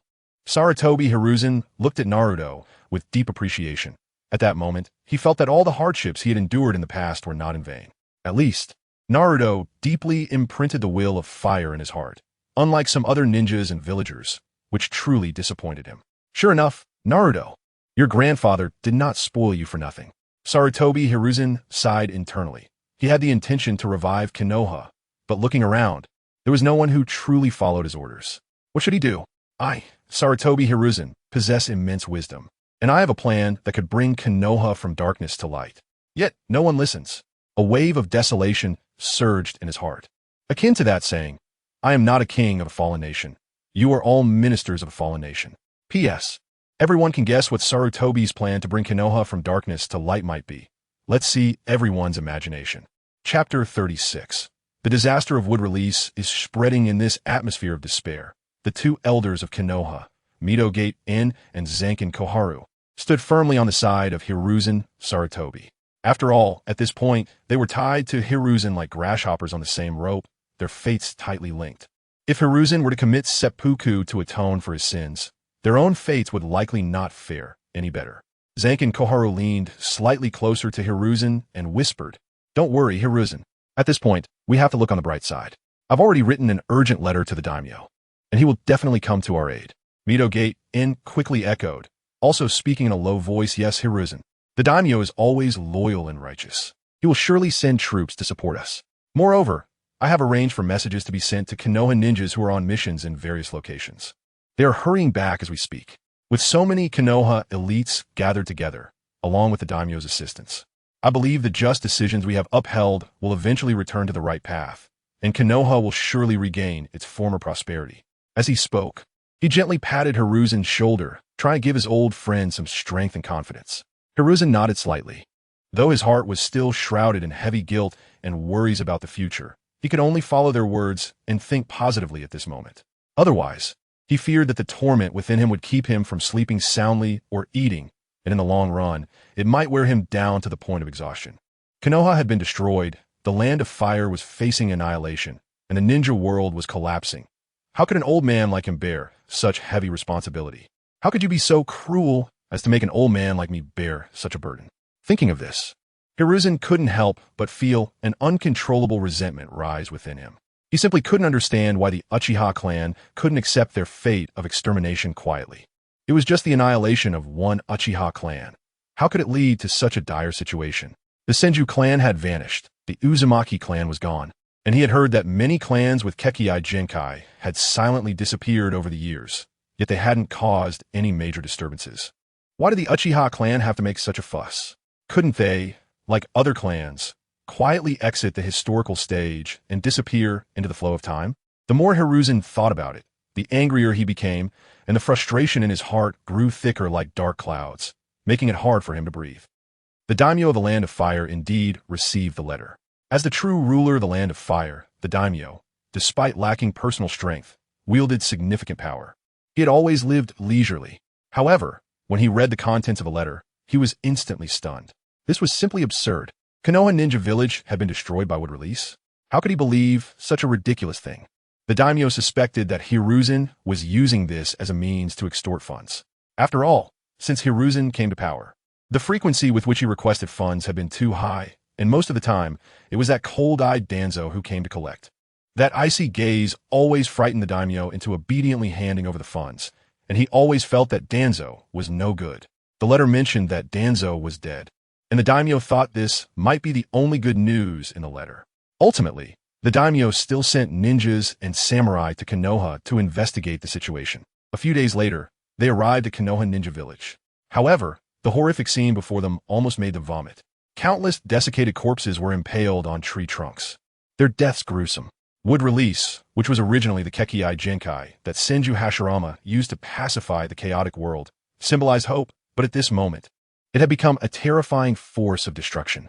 Everyone found it hard to believe what they were seeing, and their gazes fell upon Asuma Sarutobi. At this moment, the cigarette that Asuma had been holding had fallen, and he stared wide-eyed, his face filled with shock. Asuma often complained that his background limited him, and he had once left Konoha with rebellious thoughts. However, his old man had treated him fairly well, not like he did with others by directly labeling him a rogue ninja. Instead, he wrote a recommendation letter to the daimyo, helping him become one of the 12 guardian ninja.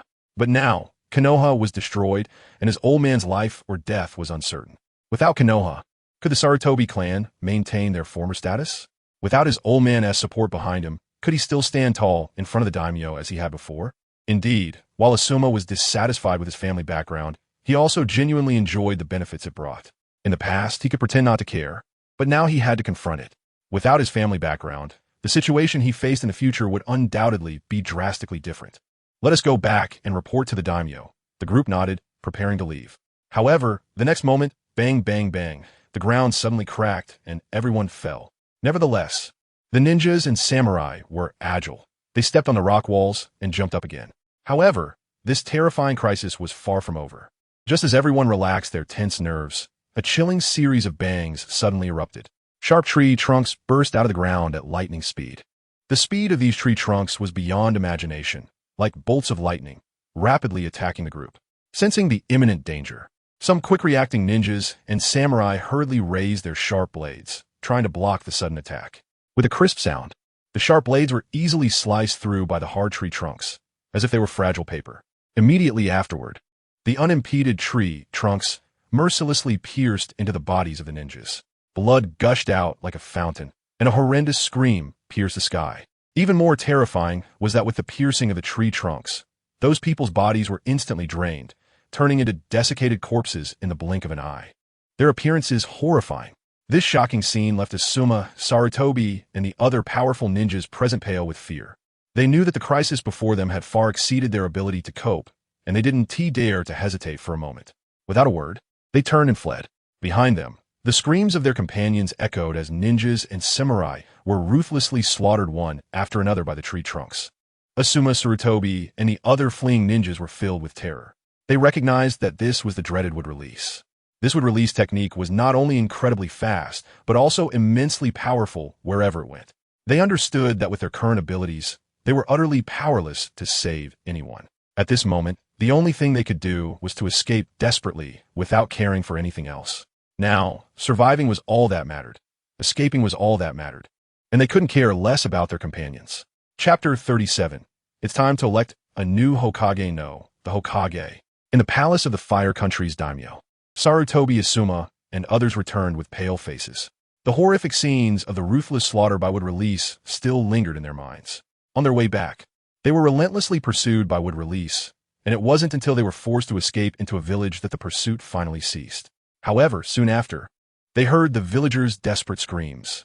Undoubtedly, Wood Release was rampaging through that village, and blood filled the entire space. It was thanks to the sacrifice of those villagers that Sarutobi Asuma and the others were able to temporarily escape the threat of Wood Release. They were grateful to them. However, with Wood Release spreading unchecked, the consequences were unimaginable. The entire Fire Country could be engulfed. At this moment, Sarutobi Asuma and the others had no choice but to report this matter to the daimyo. The daimyo, who had been enjoying a kabuki performance, was instantly stunned upon hearing this news, his eyes wide open. Although he had not witnessed the terrifying scene with his own eyes, he felt a chill just from imagining it. Was the Fire Country really heading for destruction? The daimyo was instantly filled with rage, pointing at Sarutobi Asuma and shouting, "What is Sarutobi Hiruzen doing? Konoha is gone. What kind of Hokage is he? And you, Sarutobi Asuma, you and your father must give me an explanation." In the past, the daimyo had turned a blind eye to Sarutobi Asuma's behavior, such as smoking and flirting with girls, out of respect for Sarutobi Hiruzen. He had never withheld the face he owed. But now, in this situation, the daimyo no longer wished to show any leniency. Sarutobi Asuma, too, had lost his usual bravado. He lowered his head and stammered, "I know. I will give you an explanation." "No. What good is knowing?" The daimyo roared again, angrily reprimanding him. "Right now, you must solve the disaster brought by Wood Release. The Fire Country must have peace, it must be prosperous, and it must restore tranquility. Do you understand?" Sarutobi Asuma bent his waist even lower, deeply realizing how much protection and benefits his father had given him during his time as the third Hokage. He quickly replied, "Yes, sir." Then he hurriedly left. He understood that what he needed to do now was to find his father and think of ways to resolve this Wood Release disaster. At that time, Sarutobi Hiruzen and others were in the woods. Konoha had suffered such a catastrophe, now left in ruins, with villagers displaced and seeking refuge everywhere. Yet not a single village was willing to take them in.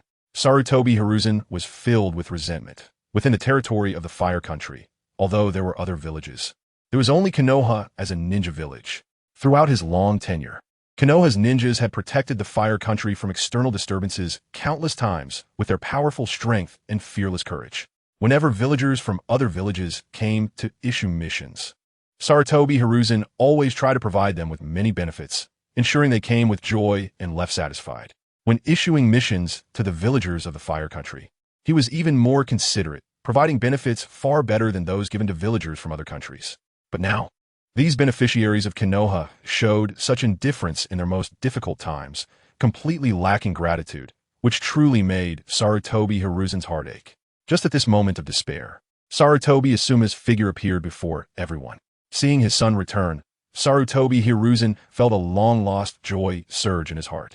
In this crisis-ridden and treacherous time, perhaps only his own son was trustworthy. However, what Sarutobi Hiruzen did not expect was that as soon as Sarutobi Asuma saw him, his eyes burst with flames of anger. Immediately after, Asuma, seemingly out of control, shouted at him, questioning, "Why has Konoha become like this?" Hearing his son's harsh questioning, Sarutobi Hiruzen's expression instantly turned dark as ink. Why had Konoha fallen to such a state? Did he not want to find out? It was only after dealing with the Uchiha clan that a terrifying curse seemed to be triggered, leading to Konoha's catastrophic downfall. Sarutobi Hiruzen suppressed the bitterness in his heart and asked, "Asuma, you rushed back. What else do you have to say?" Without any hesitation, Sarutobi Asuma directly relayed the daimyo's orders, then said firmly, "Old man, you must execute the daimyo's orders immediately. It's time to find a way to stop this disaster brought by Wood Release." For a moment, Sarutobi Hiruzen was stunned. He didn't know how to respond to his son's words. Should he call Asuma naive and immature, or foolish and ignorant? If this disaster caused by Wood Release could be easily stopped, would he have just sat by and done nothing? He would have long since done everything in his power to return to Konoha and quell this terrible calamity. How could he now be helplessly suffering in the woods with a group of homeless people? Seeing Sarutobi Hiruzen silent and bitter, even Sarutobi Asuma, who was usually dull, understood the reason at this moment. Although his father had always been revered as the strongest Hokage, it seemed he was powerless in the face of such an overwhelming and unstoppable wood-release technique. The title of the strongest Hokage was indeed greatly inflated. It could probably be condensed into an ocean. For a time, Sarutobi Asuma also fell silent. He couldn't help but ponder if this continued. What actual benefits and welfare could his identity as the son of the Hokage bring him? Perhaps it would only bring him guilt. Sarutobi Asuma was filled with worries, and Sarutobi Hiruzen was equally burdened with concerns. In Sarutobi Hiruzen's heart, would he really become the king of the fallen Konoha? Thinking of this, he shook his head inwardly. It absolutely couldn't be like this. The title of the last Hokage of Konoha as a fallen king must not fall on his shoulders. In an instant, he cast his gaze towards Kakashi, then looked at the other Jonin. Sarutobi Hiruzen took a deep breath and finally spoke, his voice loud enough to reach everyone around. This calamity of Konoha is my oversight. I failed to see Danzo, failed to see Uchiha Itachi. I never imagined they had become so insane, devoid of the will of fire. Sarutobi Hiruzen could only admit this fault, after all, with the Uchiha disaster resulting in the terrifying power of the Mangekyō Sharingan, leading to Konoha's destruction. He could only bear this indirect responsibility. No matter how heavy the guilt was, he found it hard to bear, nor did he dare to, as the weight of such guilt was too great. Once he took it on, he would become a sinner for eternity, unable to find peace even after death, despised by generations. Danzo, Uchiha Itachi, you'll understand this old man's feelings, right?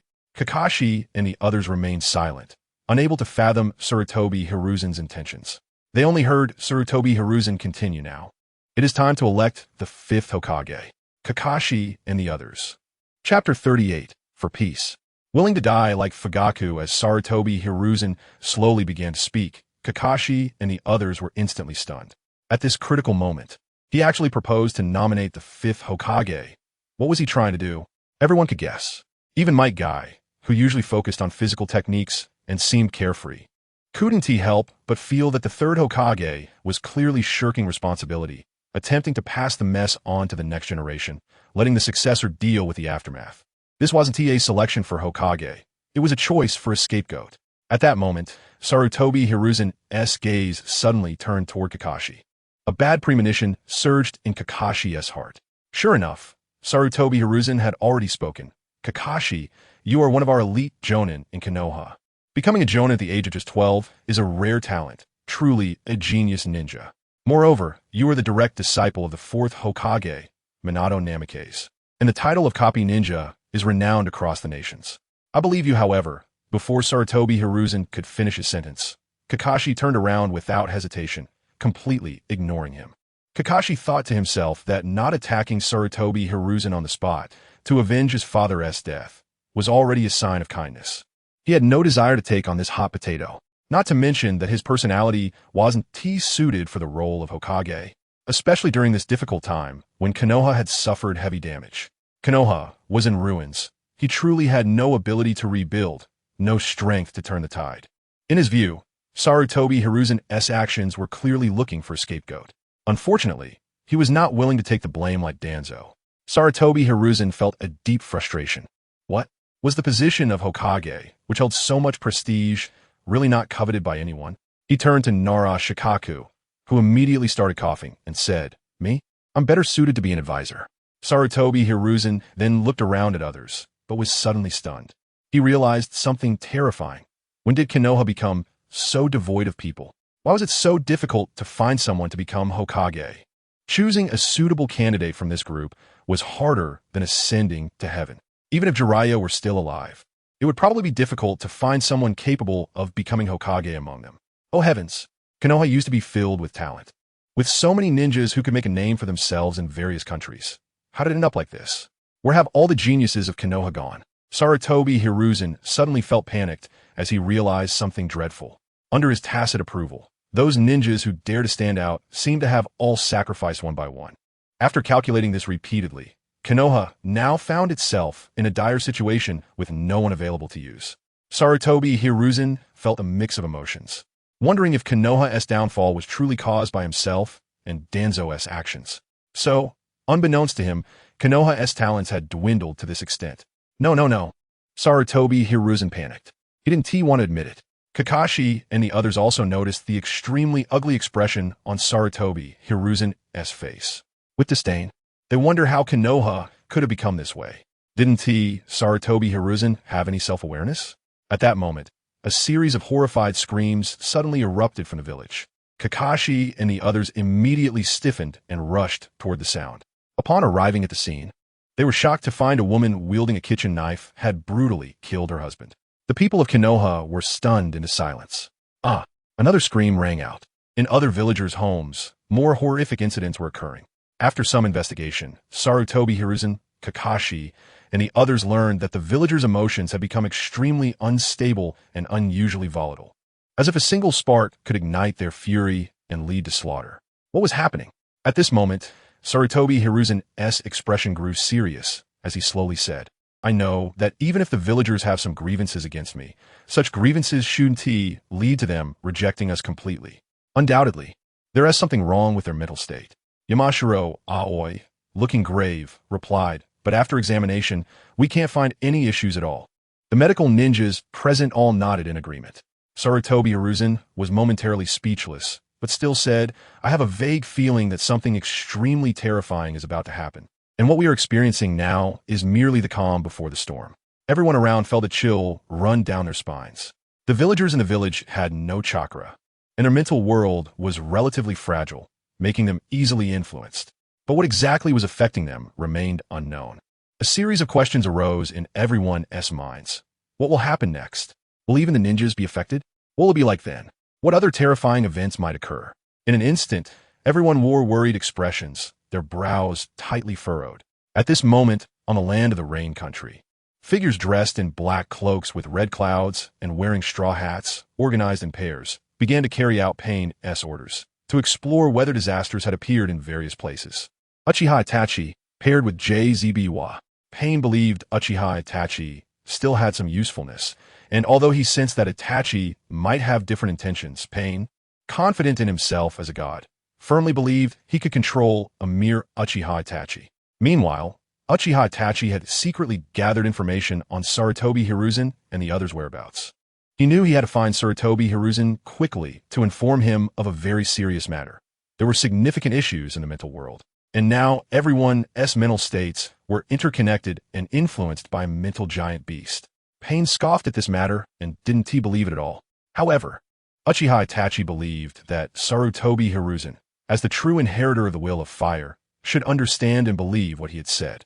Thus, Uchiha Itachi and JZBwa stepped into the land of fire. Regardless, as ninjas they also needed to solve their basic needs. So, the two quietly sat in a shop by the street, drinking tea and tasting dango. It should be noted that these dango were Uchiha Itachi's favorite snacks. However, at this moment, even though the dango still tasted sweet, it felt bitter in Uchiha Itachi's mouth. Uchiha Itachi had thought that by annihilating the Uchiha clan, true peace would arrive. Yet, unexpectedly, what came was a disaster of apocalyptic proportions. Now, the calamities caused by wood release were rampant, and a mental disaster was about to follow. He was filled with anxiety, guilt, and resentment, resenting the Uchiha calamity for not being willing to die for peace like his father, Fugako Uchiha. His father also had a Mangekyō Sharingan, but he willingly chose to die. What a great person to die for peace. Just as Uchiha Itachi slowly raised his teacup, preparing to take a sip, a sudden horrific scream echoed from inside the shop. Chapter 39. Is there the will of fire? Who decides? Suddenly, there was a loud thud, and the other guests collapsed onto the table, frothing at the mouth, creating a horrifying scene. Biwa just reacted quickly and stood up. The food is poisoned. At that moment, the store manager suddenly emerged from the back room, laughing loudly and shouting, They're all dead. All dead. Uchiha Itachi and Biwa just looked at each other in disbelief. After all, prior to this, the store manager had shown no signs of having enmity with these guests. Itachi immediately turned his gaze to the manager and cast an illusion. Why did you kill them? Under the powerful effect of the illusion, the manager's true thoughts were completely exposed. They ate my snacks, but didn't stay in my shop. They ate here and then went to other places for dinner at night. This is a betrayal to me. Hearing such a reason, Itachi and Juz could hardly believe their ears. Defining betrayal and killing over such trivial matters was utterly absurd and completely nonsensical. However, the manager continued to revel in his mad laughter, as if he had lost his sanity. Itachi quickly realized that the mental giant in the spiritual world had severely affected ordinary people. He looked gravely at Juz and slowly said, I mentioned before that the spiritual world is already connected, and a powerful mental giant has descended. It has only grown a tail so far. If it grows a second tail, the consequences are unimaginable. After hearing this, Juz's expression also turned serious. At this moment, he completely believed everything Itachi had said. However, their leader Pain did not believe any of this. What should they do? Itachi pondered for a moment, then looked at Juz and simply said, Follow me. Although Juz didn't know where they were going, he nodded. Itachi indeed had a unique charisma that made Juz willing to follow him. After all, Juz had fought him before. Yet Itachi bore no grudge. There was no doubt that he was somewhat great. As they walked, Juz increasingly noticed Itachi's demeanor and immense strength. In the tranquil woods, the graceful Yugao Yuzuki glared at Asuma with wide eyes, clutching a kunai in her hand and angrily shouting, If you keep staring at me, I'll kill you. Asuma was taken aback at first, but then felt a surge of anger and yelled back, What is wrong with just looking at you? The two glared at each other, and the atmosphere was tense, ready for conflict to break out. Just then, Kakashi strolled out and asked in confusion, What are you two doing? Yugao quickly replied, Kakashi, you came at the right time. You need to judge this. He was just staring at me intently. What is he up to? That look gave me the creeps. Kakashi turned to Asuma upon hearing this. Asuma hurriedly waved his hands in defense. All right, I admit it was wrong to look at her. But you shouldn't have reacted so strongly, right? Kakashi instantly understood the situation. Asuma's gaze did indeed carry a hint of lewdness. But it shouldn't have pushed Yugao to the point of brandishing a kunai. Moreover, judging by Asuma's demeanor, if Yugao attacked, he would definitely retaliate. Kakashi's expression turned serious, and he said solemnly, Haven't you realized? Your mental state is already problematic. Kakashi's gaze was stern as he continued. There have been 17 murder cases in nearby villages recently.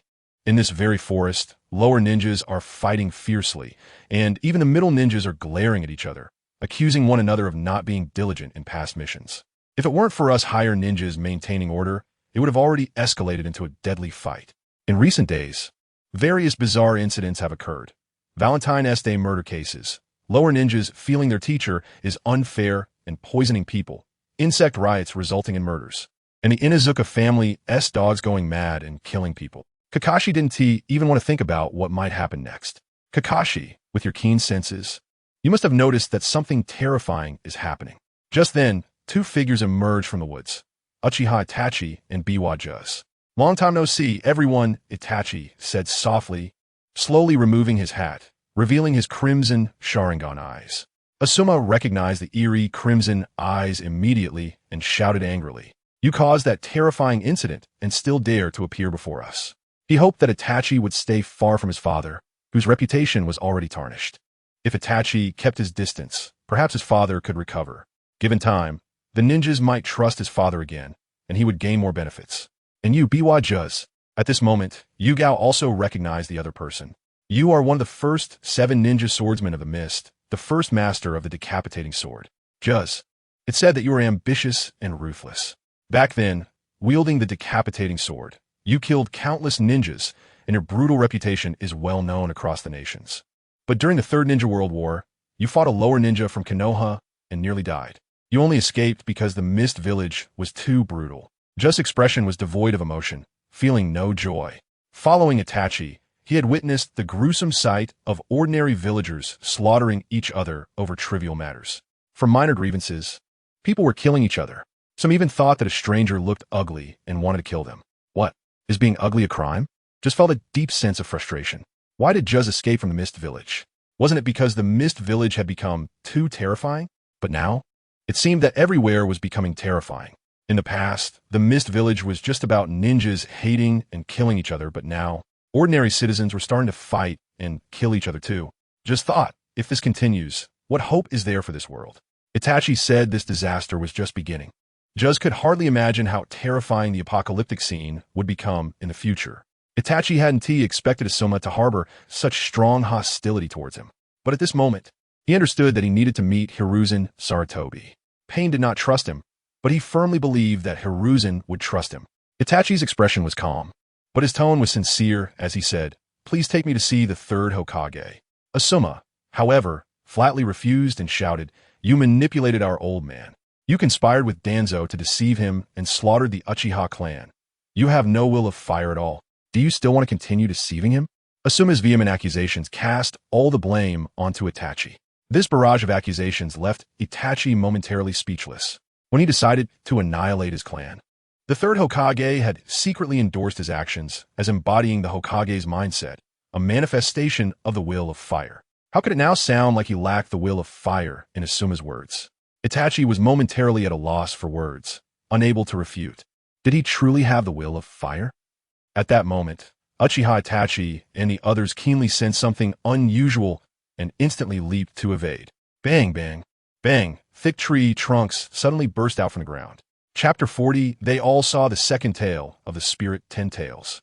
Asuma narrowly dodged an attack from a tree trunk, his expression filled with panic as he exclaimed, "How could this happen? Why is the wood release disaster appearing here? We're so far from the Leaf Village."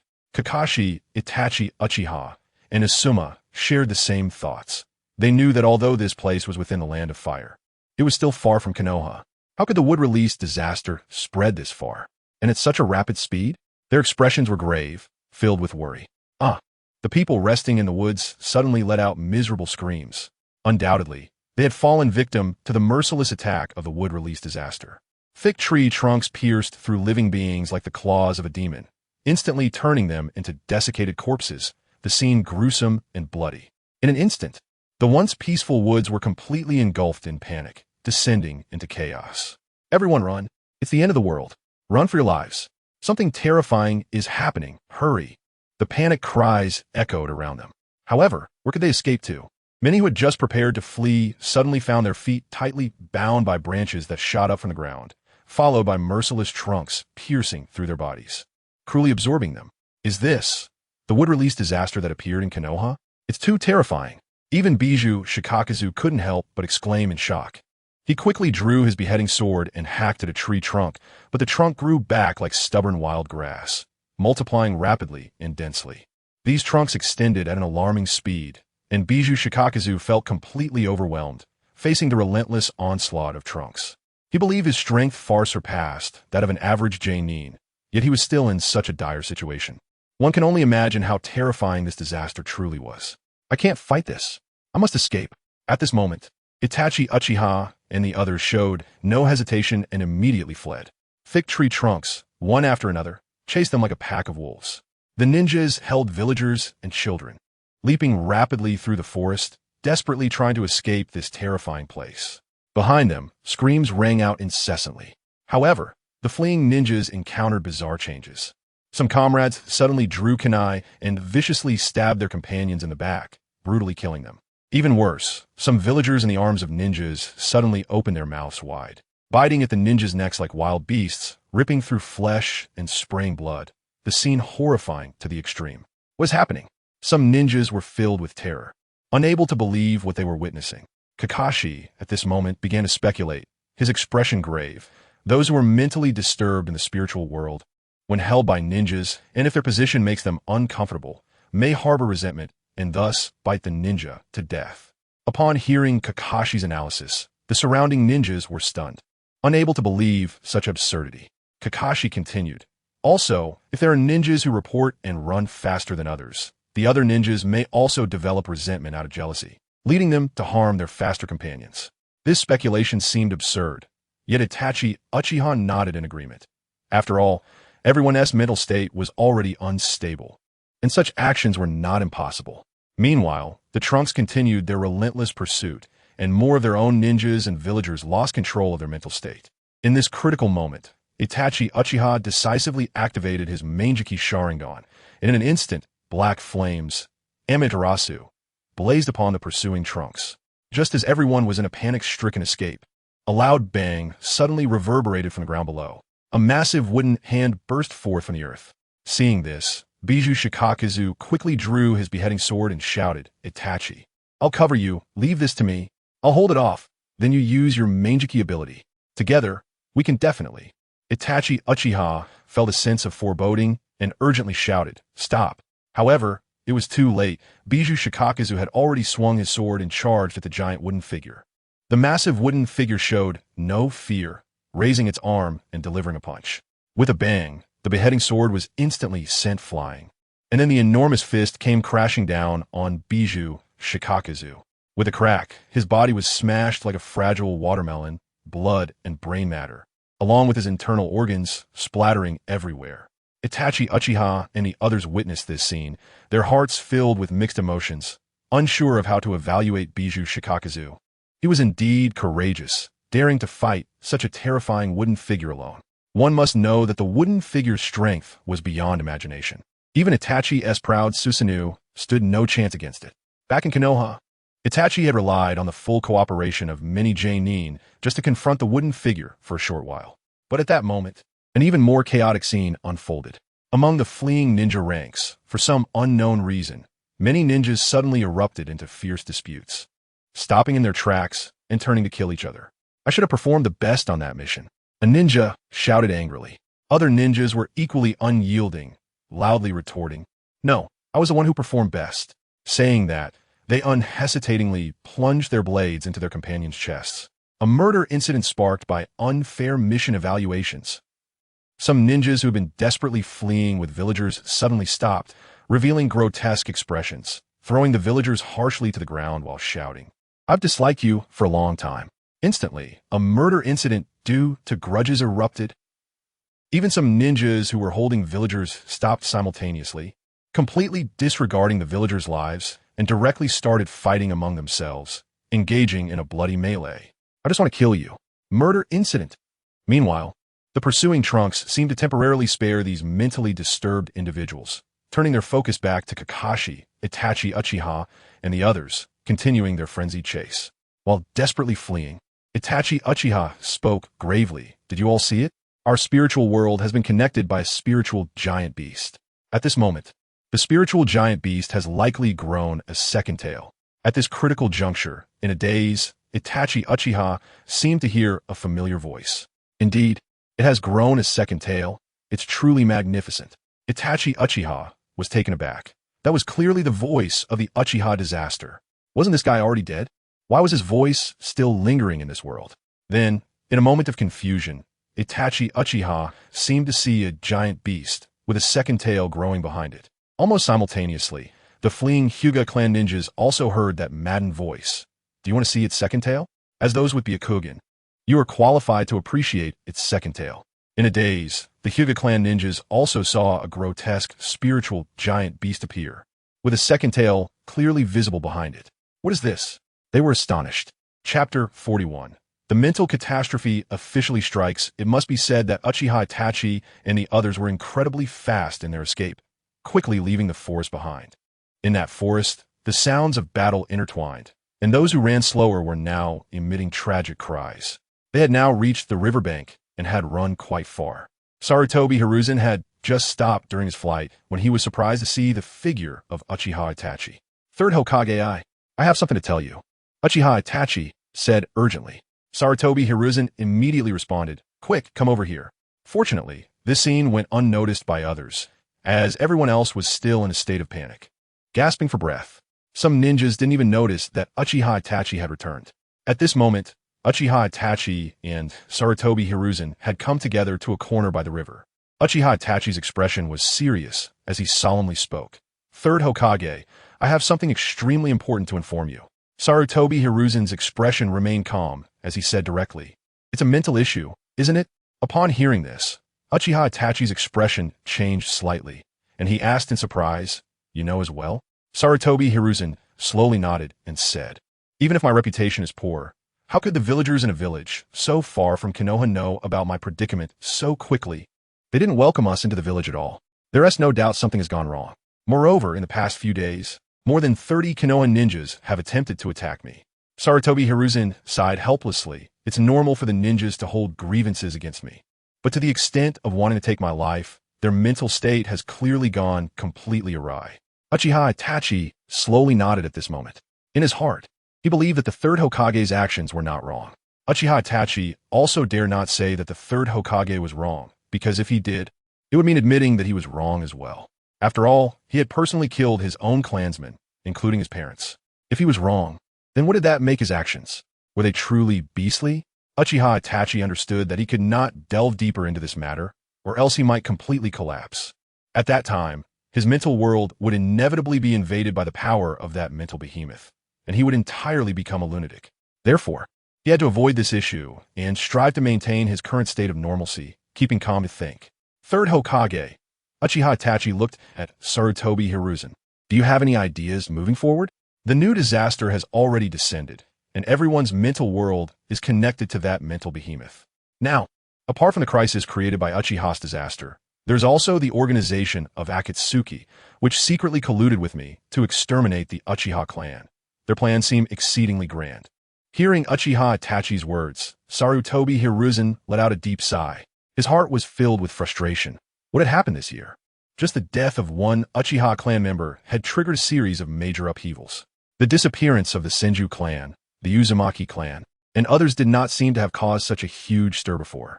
What on earth had happened this year that everything had spiraled so out of control? However, when he looked at Uchiha Itachi, Sarutobi Hiruzen's brows furrowed slightly. It should be noted that, in this situation, Sarutobi Hiruzen's heart was filled with doubts about anyone. After experiencing so many complex events, he couldn't help but wonder if Uchiha Itachi still firmly believed in the will of fire that he had once instilled in him.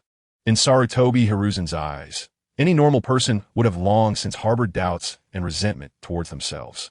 At this moment, Sarutobi Hiruzen spoke again. Itachi, is it worth it for you to do this? You must know that when you willingly serve others, they will not see you as a loyal person, but rather as a lowly dog. When you betray your family to amuse others, they will not think well of you and will scorn you as a base person. In Sarutobi Hiruzen's eyes, Uchiha Itachi was also an unstable factor, far from being a faithful individual. After all, if he could kill his own parents, who could guarantee that he wouldn't betray his own in the future? In the original story, Uchiha Itachi was indeed a highly controversial and contradictory character. Some said he was loyal and righteous, yet he cold-bloodedly slaughtered his entire clan. Others said he was heartless, yet he bore the heavy burden for Konoha and for Sasuke. Once upon a time, Sarutobi Hiruzen had thought that if everyone were like Uchiha Itachi, willing to kill their own kin for the will of fire, how wonderful that would be. However, over these days he had thought a lot, and a person like Uchiha Itachi, who could ruthlessly kill even their parents, was indeed hard to guarantee that they wouldn't turn against themselves one day. Faced with Sarutobi Hiruzen's inquiry, Uchiha Itachi looked serious and said firmly, everything is for the will of fire, for Konoha, for Sasuke.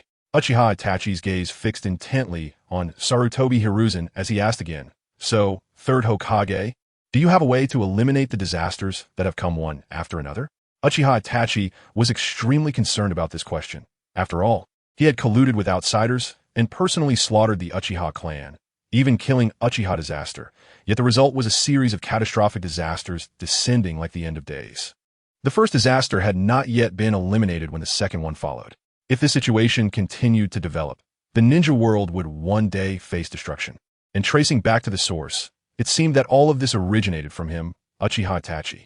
Thus, he undoubtedly became the culprit that led the world to destruction, which tormented him deeply. I, Uchiha Itachi, cannot bear such a responsibility. Upon hearing Uchiha Itachi's words, Sarutobi Hiruzen felt a bitterness in his heart and wanted to directly say, I have no way. But he knew that he could not say this at this moment, as it would undoubtedly be a heavy blow to Uchiha Itachi. He was worried that if Uchiha Itachi was excessively impacted, his mental state would suddenly go out of control and he would turn against him. As for fighting Uchiha Itachi, Sarutobi Hiruzen felt he had no confidence, believing he had no chance of winning. Damn, he, the strongest Hokage, had realized how much of a facade it was. After pondering for a moment, Sarutobi Hiruzen hesitated and slowly said, the disaster has already descended, and I naturally have ways to deal with it, but now everyone no longer trusts me.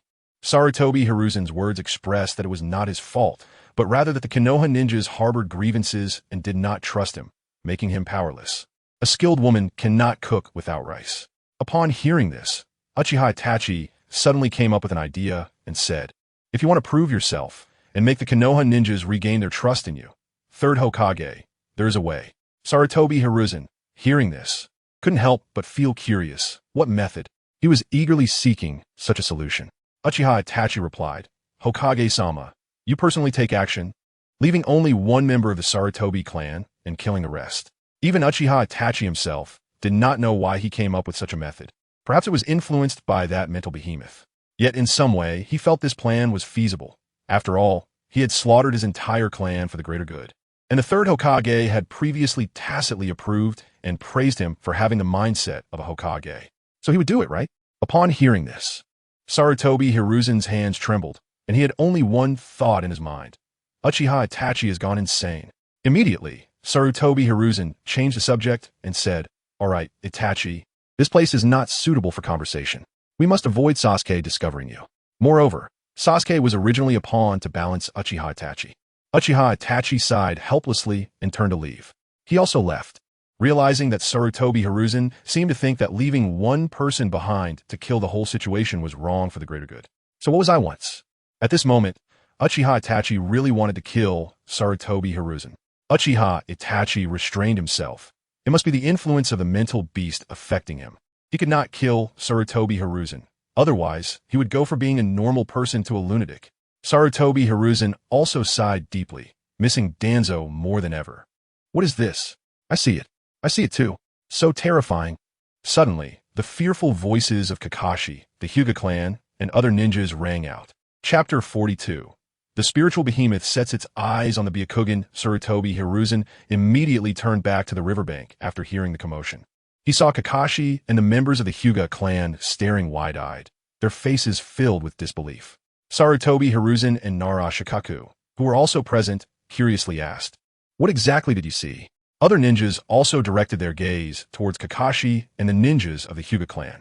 At this moment, cold sweat had already beaded on Kakashi's forehead as he trembled and said, "I saw a giant beast appear in the spiritual world, and its second tail has already emerged." The ninjas of the Hyuga clan looked terrified and echoed, "That's right, we saw it too."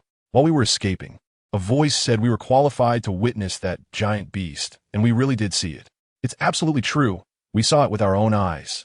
Sarutobi Hiruzen and Nara Shikaku exchanged glances, realizing that the spiritual world had indeed been connected by a spiritual behemoth.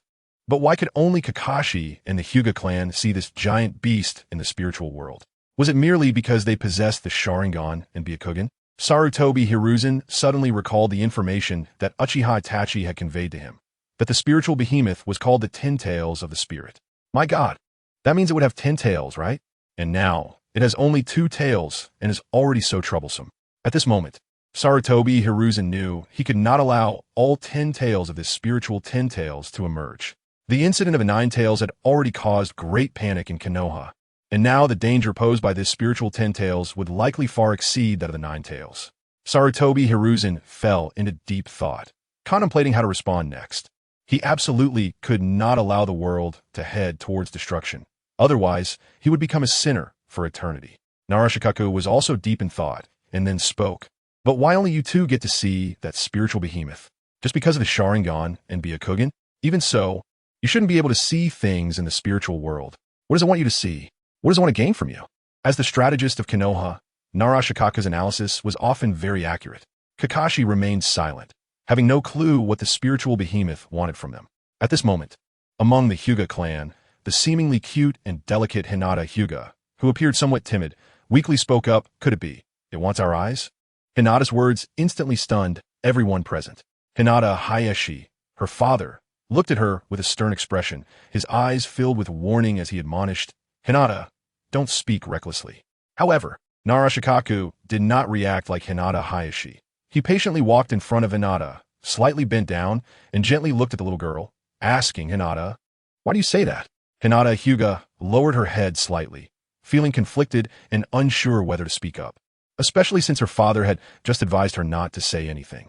Just then, Hinata Hayashi, seeing her hesitation, helplessly said, "All right, you can speak." With her father's permission, Hinata Hyuga mustered her courage and softly said, "Because that spiritual behemoth has no eyes." As soon as she said this, Kakashi and the members of the Hyuga clan were taken aback. They quickly turned their gaze to the massive spiritual behemoth in the spiritual world, and upon closer observation, they indeed noticed it possessed all the characteristics of a behemoth: large size, fierce appearance, but strangely, no eyes. Could it be that the spiritual behemoth deliberately allowed them to see it with the intent of wanting their eyes? In an instant, Kakashi and the others felt a chill run down their spines. Meanwhile, the ninjas of the Hyuga clan, especially those from the main family, were turning red with anger. Impossible. The Byakugan is a noble existence. That monster actually dares to covet our Byakugan? Don't joke around. At this moment, the ninjas of the Hyuga main family were inexplicably more irritable than usual. Suddenly, a young master from the main family rushed forward and violently kicked a branch family ninja to the ground, angrily saying, "Hurry up," and cursed that spiritual behemoth. Before the branch family ninja could respond, other main family ninjas swarmed in, punching and kicking him. The other branch family ninjas clenched their fists but, fearing the caged bird, did not dare to step forward and could only grit their teeth in silence. Hinata Hayashi finally reacted and hurriedly rushed over to stop it. Sarutobi Hiruzen, witnessing this scene, couldn't help but break out in a cold sweat, secretly worried. Everyone's mentality seems to be out of order, becoming somewhat insane. What should be done? Hinata Hayashi tried to intervene, but the furious members of the Hyuga main family actually turned their hands against him. However, Hinata Hayashi was very strong and quickly suppressed them. Take a deep breath. Take a deep breath. Everyone calm down. Hinata Hayashi shouted angrily, not expecting the ninjas of the Hyuga clan's spiritual world to reach such an extreme state. He truly could not understand why this was happening. At that moment, Kakashi and the ninjas of the Hyuga clan vaguely heard a voice. Any disaster is most likely to be resolved in its initial stages. As the disaster progresses, it becomes increasingly terrifying, and you will be powerless. This voice was mad and terrifying. Kakashi and the others quickly scanned their surroundings, but saw no one. Kakashi and the others' unusual behavior caught the attention of Sarutobi, Hiruzen, and others. Narashikako asked, "What happened?" Kakashi and the ninjas of the Hyuga clan exchanged glances, and finally, Kakashi said, "It should be the voice of Uchiha Disaster." Sarutobi Hiruzen and the others were very surprised. Why could Kakashi and the others hear the voice of Uchiha Disaster while they could not? A dead person, bringing the world to the brink of destruction, wanting to drag the world down with him even in death. It was simply unbelievable that a voice remained after a person had died. Narashikaku asked again, "What did he say?" Kakashi and the others immediately recounted the voice they had just heard, and Kakashi and the ninjas of the Hyuga clan heard the same phrase. Narashikaku fell silent. He had to admit that Uchiha Disaster's words were indeed reasonable. Any disaster in its initial stage is indeed the easiest to resolve. This means that now is the best time to solve the spiritual disaster. But how to solve it? Narashikaku suddenly looked at Kakashi and the ninjas of the Hyuga clan and said, "Since he has given you an opportunity, it means that as long as you are willing, you can enter the spiritual world to deal with that giant beast." Hearing this, Kakashi and the members of the Hyuga clan fell silent. The spiritual behemoth was now as enormous as the Nine Tails, almost equivalent to a tailed beast, and dealing with it would not be easy. It would likely require sacrifices. This time, many people might die. Chapter 43. A pair of white eyes were dug out. Sarutobi Hiruzen was well aware that the wood-release disaster was already enough of a headache, and he could not allow the mental disaster to spread unchecked. Otherwise, as the instigator of this series of disasters, how could he face the deceased predecessors in the future? He glanced at Kakashi, understanding in his heart that relying solely on Kakashi would be difficult to confront that terrifying mental beast and resolve this mental disaster. After thinking it over, Sarutobi Hiruzen sighed helplessly and walked up to Hyuga Hizashi. He just opened his mouth to call out, "Hizashi," when Hyuga Hizashi's expression instantly became serious, as if sensing some great disaster about to befall him. Before Sarutobi Hiruzen could continue, Hyuga Hizashi interrupted him, saying, "Third Hokage, I cannot agree to this matter." Sarutobi Hiruzen hurriedly replied, "As long as you are willing to lead the Hyuga clan's ninjas to confront that beast in the mental world, the position of 5th Hokage will be yours." However, Hyuga Hizashi showed no signs of surprise. If this had been in the past, hearing such a promise would have made him ecstatic, as the Hyuga clan finally had the opportunity to produce a Hokage. But now the village was unrecognizable, and the village no longer belonged to them. What significance would becoming the 5th Hokage have? Therefore, Hyuga Hizashi resolutely refused, saying, "I'm sorry." Sarutobi Hiruzen sighed again, his gaze sweeping over the elders of the main branch of the Hyuga clan, then silently stepping aside to give Hyuga Hizashi time to consider.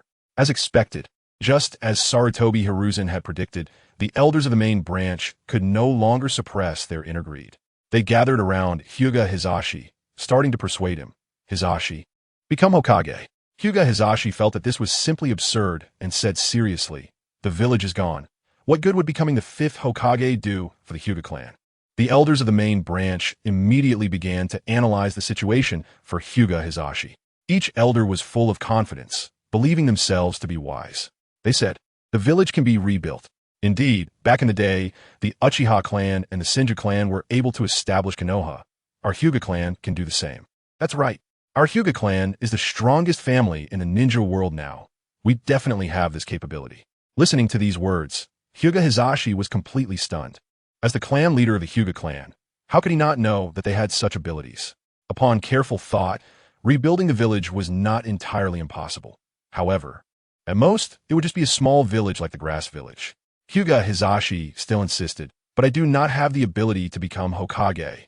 At this moment, the elders of the main branch expressed their confidence even more. "Hizashi, you may not, but we do." "Yes, Hizashi, you just need to be a figurehead. We will handle everything else. We have this capability." Hearing this, Hyuga Hizashi was utterly dumbfounded, inwardly complaining. "On what basis do you think you have such talent? Are your eyes really white eyes and not cataracts?" In a dark cave known to no one, the surroundings were pitch black. The owner with purple ripple-patterned eyes broke the silence first. "Is everyone here?" Itachi returned alone. At this moment, the deep and hoarse voice of Sasori of the Red Sand sounded, and as the words fell, figures surrounded by radiance began to appear one after another. "One is missing." Pain suddenly looked at Uchiha Itachi, questioning what happened. In Itachi's eyes, the Crimson Sharingan revealed a hint of seriousness. "He died under the wood release." "What? Did you go to Konoha again?" At this time, the intern known as Toby spoke up. "No, I didn't go to Konoha. The wood release disaster has spread." Uchiha Itachi's voice was extremely serious. Toby was instantly stunned, and Kagaya Black Zetsu couldn't help but be slightly taken aback. The wood release disaster not only occurred in Konoha, but also spread elsewhere. What was going on? In an instant, the cave fell into silence. Kakuzu's eyes flickered, filled with panic, as he pondered. It can't be that the ninja world is going to be surrounded by wood release, right? That would be utterly ridiculous. Thinking back to the wood release he had seen before, Kakuzu felt fear. So, this discovery is that wood release has spread? Pain's tone became solemn, as he pondered whether his Rinnegan could resist the wood release, but he felt uncertain. Uchiha Itachi spoke again. "It's not just wood release. I went to the Land of Fire to investigate and found that everyone's mental state there has become extremely abnormal, leading to mutual slaughter. Is this news reliable?" Pain looked at Kagaya Black Zetsu. Kagaya Black Zetsu did not respond, but another half of him, White Zetsu, interjected. "Yes, I wanted to see people using the toilet, but everyone in the restroom was slaughtering each other, even stuffing what they produced into each other's mouths. The other people in the cave felt nauseated. How disgusting. However, the Land of Fire is already this miserable. Has everyone turned into mental patients?" It seems that what Uchiha Itachi said previously was not false. Everyone's mental disaster has indeed become interconnected. To be precise, currently, the mental worlds of everyone in the Land of Fire are connected. Continue to investigate what the mental world disaster is about. Pain looked at Kagaya Black Zetsu and said. Kagaya Black Zetsu nodded and then turned his gaze to Uchiha Itachi. "Do you have any other information about that mental disaster?" Uchiha Itachi's expression was serious. "I once heard the voice of the Uchiha disaster in the gap between consciousness and spirit. He said that the mental giant beast is called the mental Ten Tails." Everyone present was slightly taken aback. Ten Tails? What a strange name. Is it a copy of the tailed beast name? Only Kagaya Black Zetsu had a face full of disbelief, crying out in his heart. 10 Tails? What a joke. By the river, the ninjas of Konoha were temporarily resting here, having caught some fish from the river and were preparing to start fire to cook them. The ninjas divided the fish they caught among the villagers, but the noise at the scene was incessant. "Why the fish you caught so small? You useless ninja. Damn it. How dare you call me useless? I'll kill you." Seeing this, Kakashi and the others hurriedly stepped forward to stop them, preventing the conflict from escalating further. But everyone's mental state was already on the brink of madness. At that moment, suddenly, a ninja from the Hyuga clan let out a piercing scream. Everyone turned to look, only to see that his eyeball had been forcibly dug out, leaving behind a bloody hollow where the Byakugan used to be, looking disgusting and terrifying. No. Following that, another ninja from the Hyuga main branch screamed, his eyeball also meeting the same tragic fate. Bang! Blood splattered from the eye socket. The eyeball was out. But who dug it out? Where did the dugout Byakugan go? This scene left everyone terrified. Sarutobi Hiruzen immediately asked loudly what happened. At this moment, Hyuga Hizashi and the other ninjas from the Hyuga clan trembled as they replied, "That mental giant beast has attacked." Sarutobi Hiruzen and the others were very surprised. "Why had they not seen anything?" Kakashi explained, "It seems that only those with special ocular techniques can see it. At the same time, they can enter the mental world and inflict damage on that mental giant beast, while that mental giant beast can also retaliate and harm us in the mental world." Sarutobi Hiruzen and the others were shocked, and the other ninjas also looked puzzled. They used to envy those who possessed special bloodlines like the Sharingan and Byakugan, thinking it was a natural advantage, but at this moment, they felt no envy at all. Narashikaku was even more incredulous, murmuring, "That giant mental beast can actually do this? Why didn't this happen before?" Kakashi said seriously, "That's because its third tail has already appeared. P.S. I'm adding this because a friend asked me to read a book. I don't know if it's good, so I would like everyone to take a look and leave comments on whether the book their essay Little Kingdom in My Farm should continue to be written. It's a creative work, so please check it out." Chapter 44. The Hyuga clan and the fight against the spiritual catastrophe for a moment. The air around them seemed to freeze, and everyone was stunned into silence by the news. So soon? That gigantic spiritual beast had actually grown a third tail already? At this time, Sarutobi Hizashi and the others turned their eyes back to the Hyuga clan ninjas, including Hyuga Hizashi. If this situation continued to develop, before they could actively enter the spiritual world to eliminate that beast, even just staying in the real world, their eyes would be gouged out by the spiritual beast. Indeed, the harm is mutual, granting you the authority to enter the spiritual world to eliminate me. And I, too, will be able to harm you in the spiritual world. Sarutobi Hizashi pondered to himself that if there were still members of the Uchiha clan present, the spiritual beast would probably be targeting the Sharingan. After all, in his view, how could the potential of the Byakugan compare to that of the bloodline Sharingan? The spiritual beast, though terrifying, seemed to have no understanding of which eyes were more valuable, as so far it had only gouged out Byakugan. Sarutobi Hizashi analyzed that the spiritual beast probably did not have much intelligence. After all, what could the Byakugan do? Although the Byakugan could see through everything in front of it, clearly perceiving the chakra pathways and release points in the human body, and had a 360-degree field of vision, it was still limited. Sarutobi Hizashi silently rejoiced that the Uchiha clan had been exterminated. Otherwise, if that spiritual beast obtained the Uchiha Sharingan, and further gathered it into a Mangekyō Sharingan, the consequences would be unimaginable.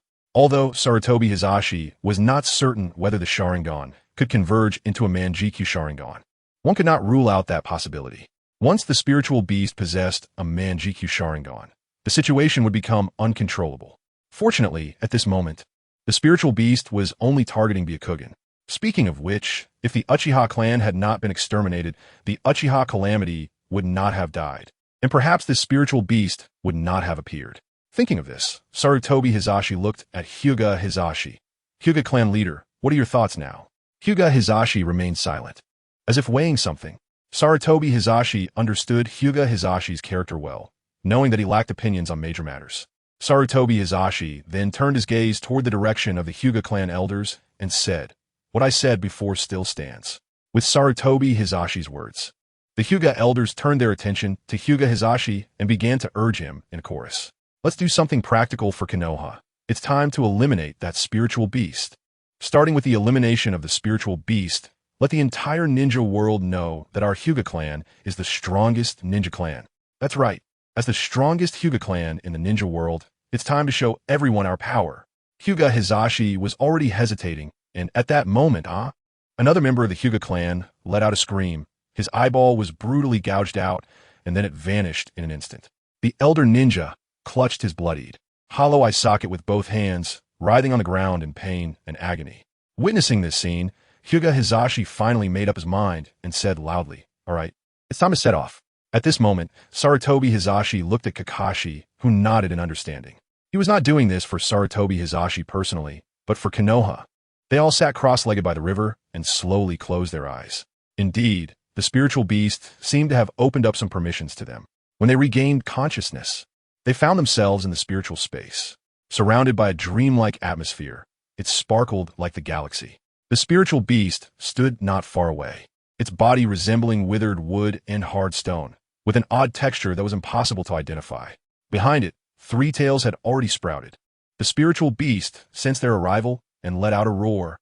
The This roar transformed into a wave of energy, sweeping toward Kakashi, Hyuga, Hisashi, and the other ninjas like a tidal wave, causing their hair to fly wildly and their garments to rustle.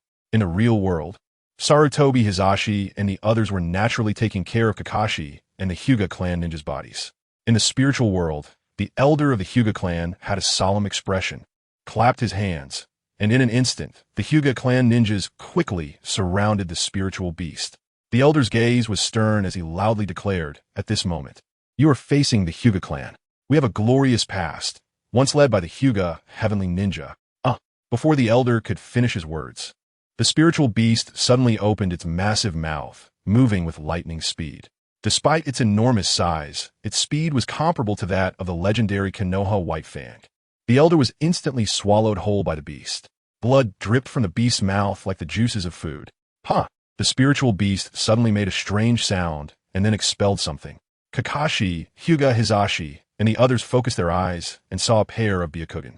Upon closer inspection, they realized it was indeed the Byakugan of the clan elder. It seemed that the clan elder had been devoured by the spiritual beast, and now his Byakugan was regurgitated. Subsequently, this pair of Byakugan floated in the air, slowly drifting toward the location of the spiritual beast's eyes, merging with the other pairs of Byakugan already present there. It was only at this moment that Kakashi and the others finally saw that the spiritual beast indeed had eyes. However, its eye structure was extremely peculiar, made up of pairs of Byakugan pieced together. Yet, even with these several pairs of Byakugan combined, compared to the massive size of the spiritual beast, the size of these eyes still seemed insignificant. Because of this, if one did not observe closely, it would be easy to think that it had no eyes. However, clearly, such small eyes were far from satisfying for the beast. It seemed to crave more eyes to piece together a complete eye that met its needs. In this way, the Hyuga clan, in its eyes, was food, the very eyes it needed. Eating people and occupying their eyes was disgusting, but at this moment, the terror it brought was beyond mere disgust. Witnessing this scene, Kakashi's expression was grave as frost. The other elders of the Hyuga clan turned pale as paper, and the ninjas of the clan instinctively took a step back. Immediately, the elders of the clan hurriedly commanded, "Hyuga branch ninjas, quickly come to my side. You move faster. We, the main family, will assist you from a distance. You branch family will be responsible for the main attack." "That's right. We the main family will assist. You just attack." Chapter 45. The end of the Hyuga clan, the words of the main family ninjas were like sharp blades, deeply piercing the hearts of the branch family ninjas. They had always claimed that the caged bird technique was meant to protect the branch family. But when the real crisis arrived, the main family ninjas acted this way, leaving the branch family ninjas filled with bitterness. They turned their gaze toward Hyuga Hisashi. But at this moment, Hisashi remained suffocatingly silent. After all, he was also a beneficiary of the system. The other elders of the main family roared angrily at the branch family ninjas. "Why aren't you attacking yet?" Immediately, these main family elders quickly formed hand seals, and the other main family ninjas seemed ready to activate the so-called caged bird technique. With no other choice, the branch family ninjas could only brace themselves and charge toward the imposing spiritual beast before them. The elders of the main family continued to shout, "We must eliminate this beast today. Our Hyuga clan has a glorious past, and the Uchiha clan has already declined. The next to take the stage in history will surely be our Hyuga clan." The spiritual beast, looking at the ninjas of the Hyuga clan surrounding it, was drooling from its massive mouth. In its eyes, these people had become its surrounded prey. They were all incredibly delicious food, especially their eyes, which were what it yearned for most. Undoubtedly, the Hyuga clan ninjas gathered here, based on the chakra emanating from them, were all elites of the clan, with the weakest being Chunin level. To the spiritual beast, they were truly a sumptuous feast. At that moment, the beast suddenly launched an attack. The ninjas of the Hyuga clan reacted quickly, unleashing their clan's attack techniques. However, the attacks hitting the beast were like ants shaking a tree, having no effect at all. The beast suddenly stretched its neck, moving so fast it was unbelievable, and swallowed several ninjas in one bite. The branch family ninjas near the dead, seeing this, exerted all their strength, striking the beast's cheek with gentle fist techniques like a raging wind. The sounds of impact were like hitting steel, but they still failed to inflict any damage on the beast. Meanwhile, the beast continuously expelled Byakugan, which gathered towards eye sockets. As the power of the spiritual beast fused with the power of the Byakugan, Pairs of Byakugan began to slowly merge in the eye sockets, faintly glowing with mysterious starlight. Feeling the peculiar dojutsu surging within the beast's eyes, the main family elders' hearts tightened. They vaguely remembered seeing descriptions of similar eyes in an ancient clan text. Could it be? Could it be that the purpose of this beast is? Thinking of the various records of the powerful abilities of these mysterious eyes in the ancient text, the elders of the main family couldn't help but feel a chill in their hearts.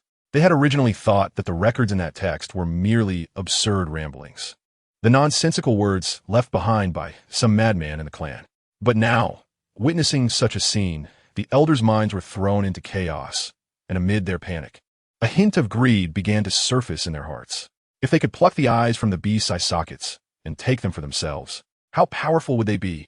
With this thought, the elders of the main family could no longer contain themselves and immediately shouted loudly, "This beast can be killed, but be sure not to harm its eyes."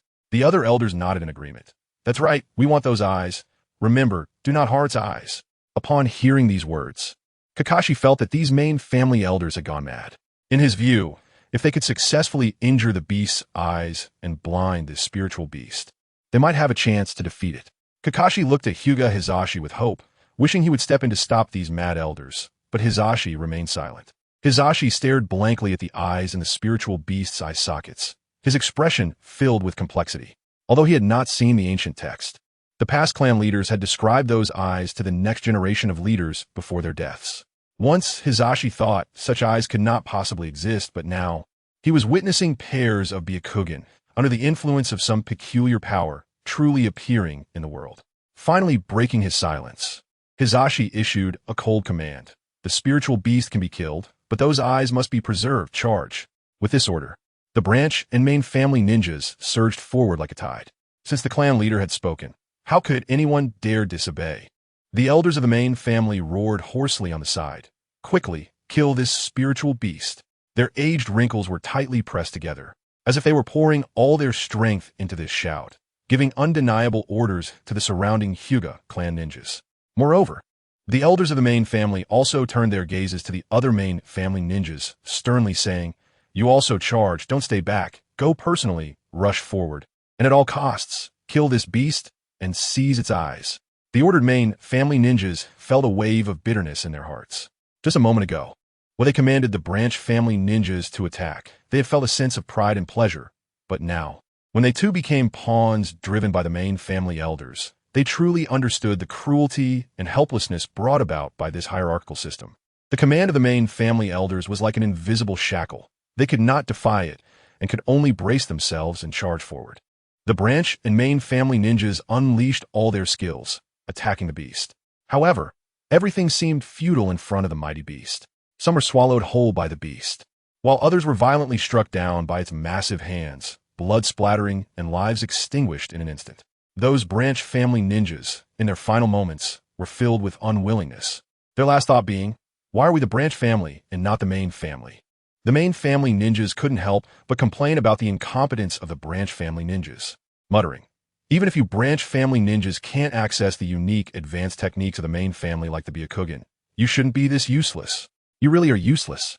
After saying this, the main family ninjas charged forward, attempting to fight the beast, yet the result remained despairing. Even if other branch family ninjas were holding the front lines, the beast would casually swat them away, reducing everything to dust.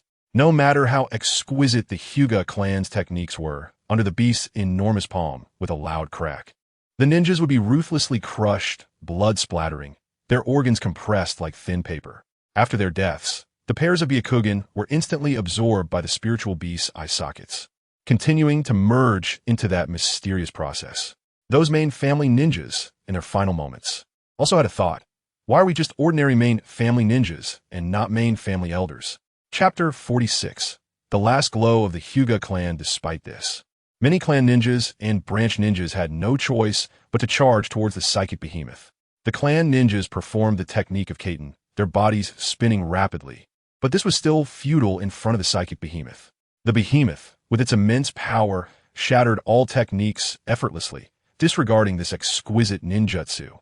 Under its giant palm, blood splattered, and the scene was horrific, with flesh flying everywhere. At the same time, The psychic behemoth observed the techniques executed by the clan ninjas, seemingly pondering something. In the next moment, the surging power within the behemoth erupted like a tidal wave, bursting forth from its body's chakra points. And it began to spin at high speed, instantly forming a massive sphere with a radius of several hundred meters. The impact and pressure from the powerful force covering the surface of the sphere surged forth like a tsunami, instantly sending the surrounding Hyuga ninjas flying like cannonballs. The sound of continuous impacts echoed, and those who were flung away exploded in mid-air without exception.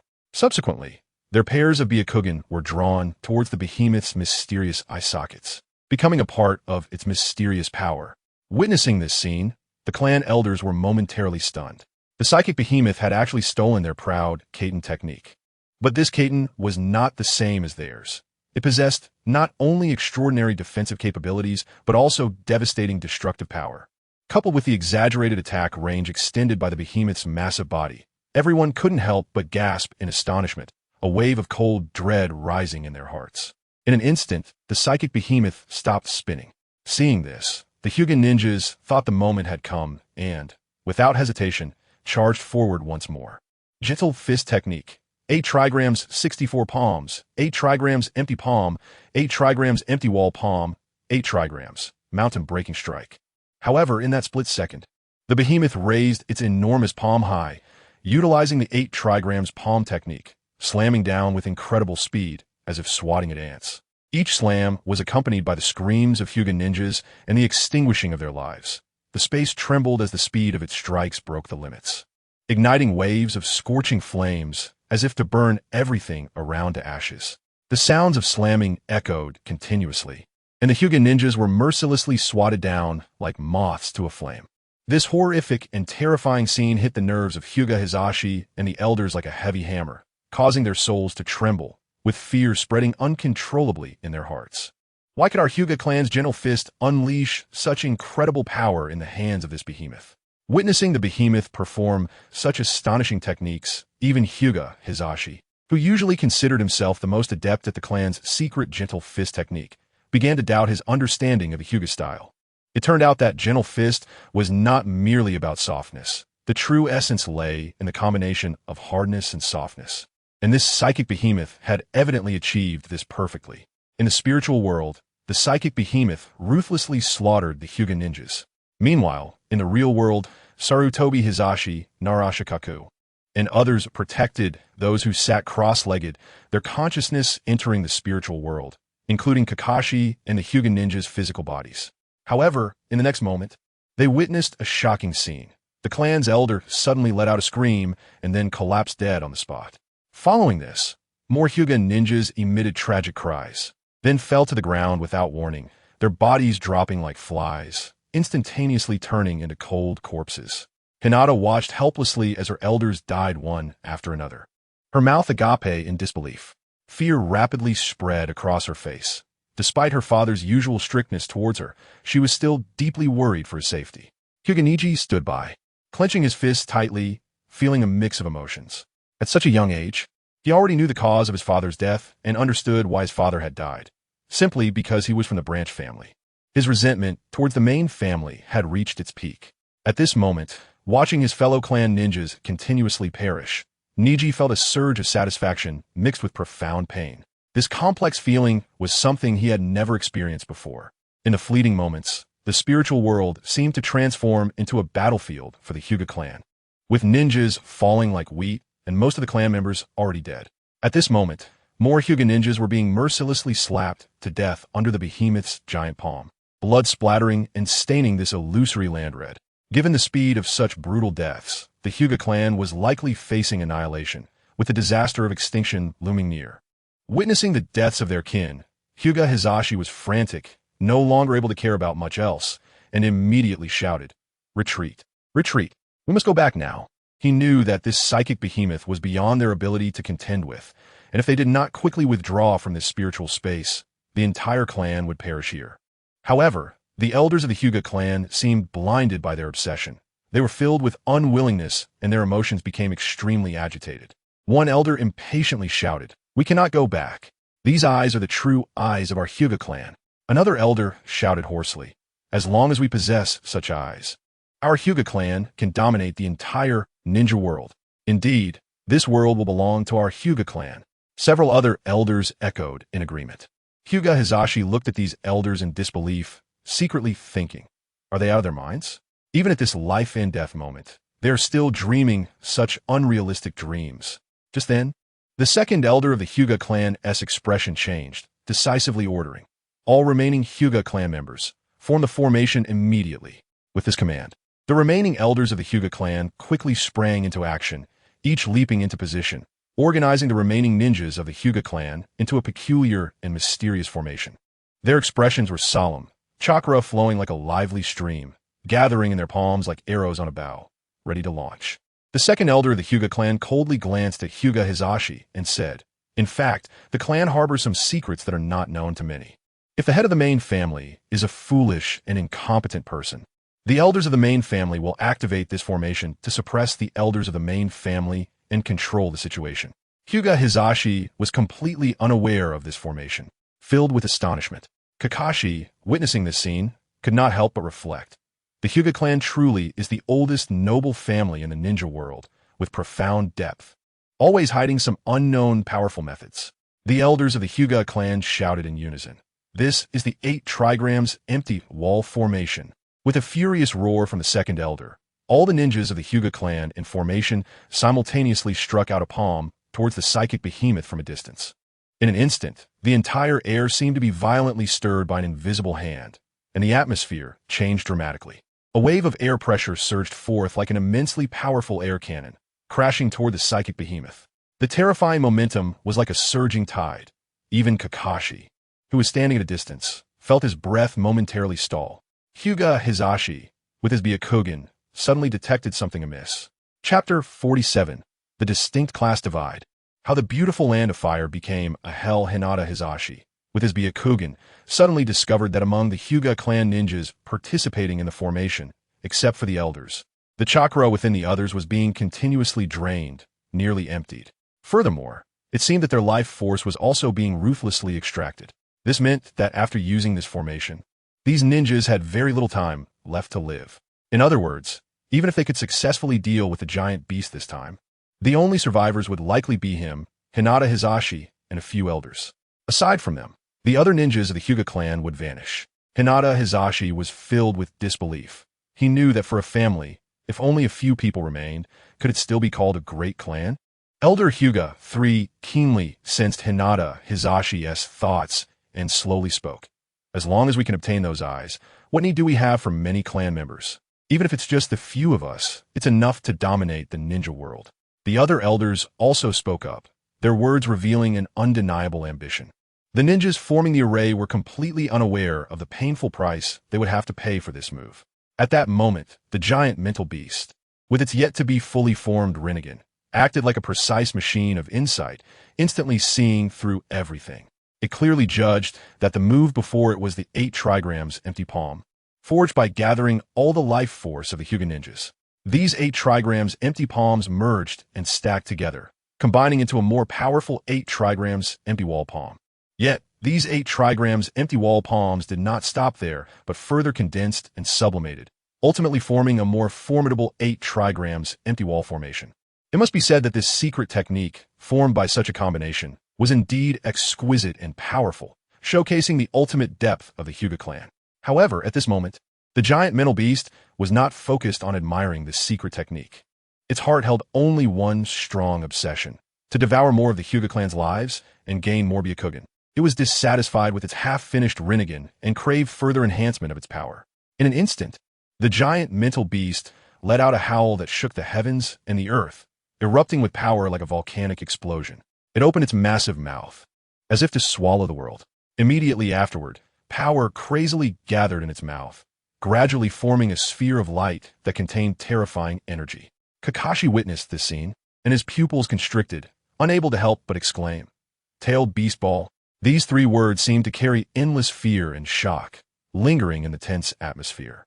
The Hyuga clan ninjas saw it clearly, but to say this was a tailed beast ball, Hinata Hizashi and others felt otherwise. The power released by the giant mental beast combined chakra, mental energy, and something else. This something else was eerily similar to the mysterious power that erupted during the wood release disaster in Konoha. But what exactly was it? No one knew. This energy seemed similar to a tailed beast ball, yet it was absolutely not a tailed beast ball. The terrifying energy sphere continuously gathered in the giant mental beast's mouth, then suddenly shot out, crashing directly toward the remaining Hyuga clan ninjas and the 8 trigrams empty wall formation they had unleashed. Boom! A deafening and indescribable roar erupted in the mental world, plunging everyone present into a state of deafness. Meanwhile, in the real world of the Land of Fire, people in various villages, already in a poor mental state, suddenly fell into madness. They grabbed everything they could find and stabbed it at those nearby, creating chaos everywhere as people killed each other. In the mansion of the daimyo of the Land of Fire, the daimyo was being fully protected by the 12 guardian ninja. At this moment, the servants in the mansion began to kill each other. The 12 guardian ninja tried their best to remain calm, but their eyes were already bloodshot, their mental state precarious, barely maintaining their sanity. The daimyo of the Land of Fire trembled in fear, nearly urinating in fright, and shouted in terror, "Why has my Land of Fire become like this? Sarutobi Hiruzen, you old bastard, what have you done?" Although the daimyo of the Land of Fire was unclear about what had specifically happened, he instinctively blamed it all on Sarutobi Hiruzen. The once beautiful Land of Fire had a clear social hierarchy. Although people were divided into different ranks, everyone adhered to their class roles. He, as the daimyo, occasionally put on a show, claiming he would ensure everyone was equal, that everyone would live happy lives. In reality, it was just a performance. If everyone was happy, who would serve him and the other upper classes? In the past, those people were easily deceived. Back then, ninjas were also very obedient. No matter how strong a ninja was, in the eyes of the daimyo of the Land of Fire, they were merely dogs to be commanded. The concept of class held a crucial position in the Land of Fire, and even in all countries. But now, the class order had been completely destroyed. The lower classes dared to pick up swords to kill each other, and even the high-ranking individuals were not spared. The common people had gone mad, devoid of loyalty to their lord or father. Boom! With a loud noise, as if the sky and earth were collapsing. The mental world was torn apart by an irresistible and terrifying force. The chain reaction caused by this tearing surged like a raging tide, instantly affecting the real world of the Land of Fire. In the Land of Fire, many people, influenced by this bizarre power, fell into madness. They became like beasts that had lost their minds, ruthlessly attacking those around them, as if only this way could they seek a glimmer of survival. However, those who managed to survive, before they could awaken from the madness of slaughter, let out piercing screams of agony. It was a pain that penetrated to the bone, as if countless sharp steel needles were stabbing into their brains simultaneously. Then, their heads exploded like ripe watermelons, splattering hot blood everywhere. The headless corpses fell heavily to the ground, and the crimson blood quickly spread across the surface, creating a horrifying tableau. This gruesome scene spread through the streets of the Land of Fire like a plague. One street after another fell victim, and every scene transformed into a hell on earth in an instant. In the casino where Tsunade was, the once aggressive creditors angrily demanding repayment from her also could not escape this misfortune.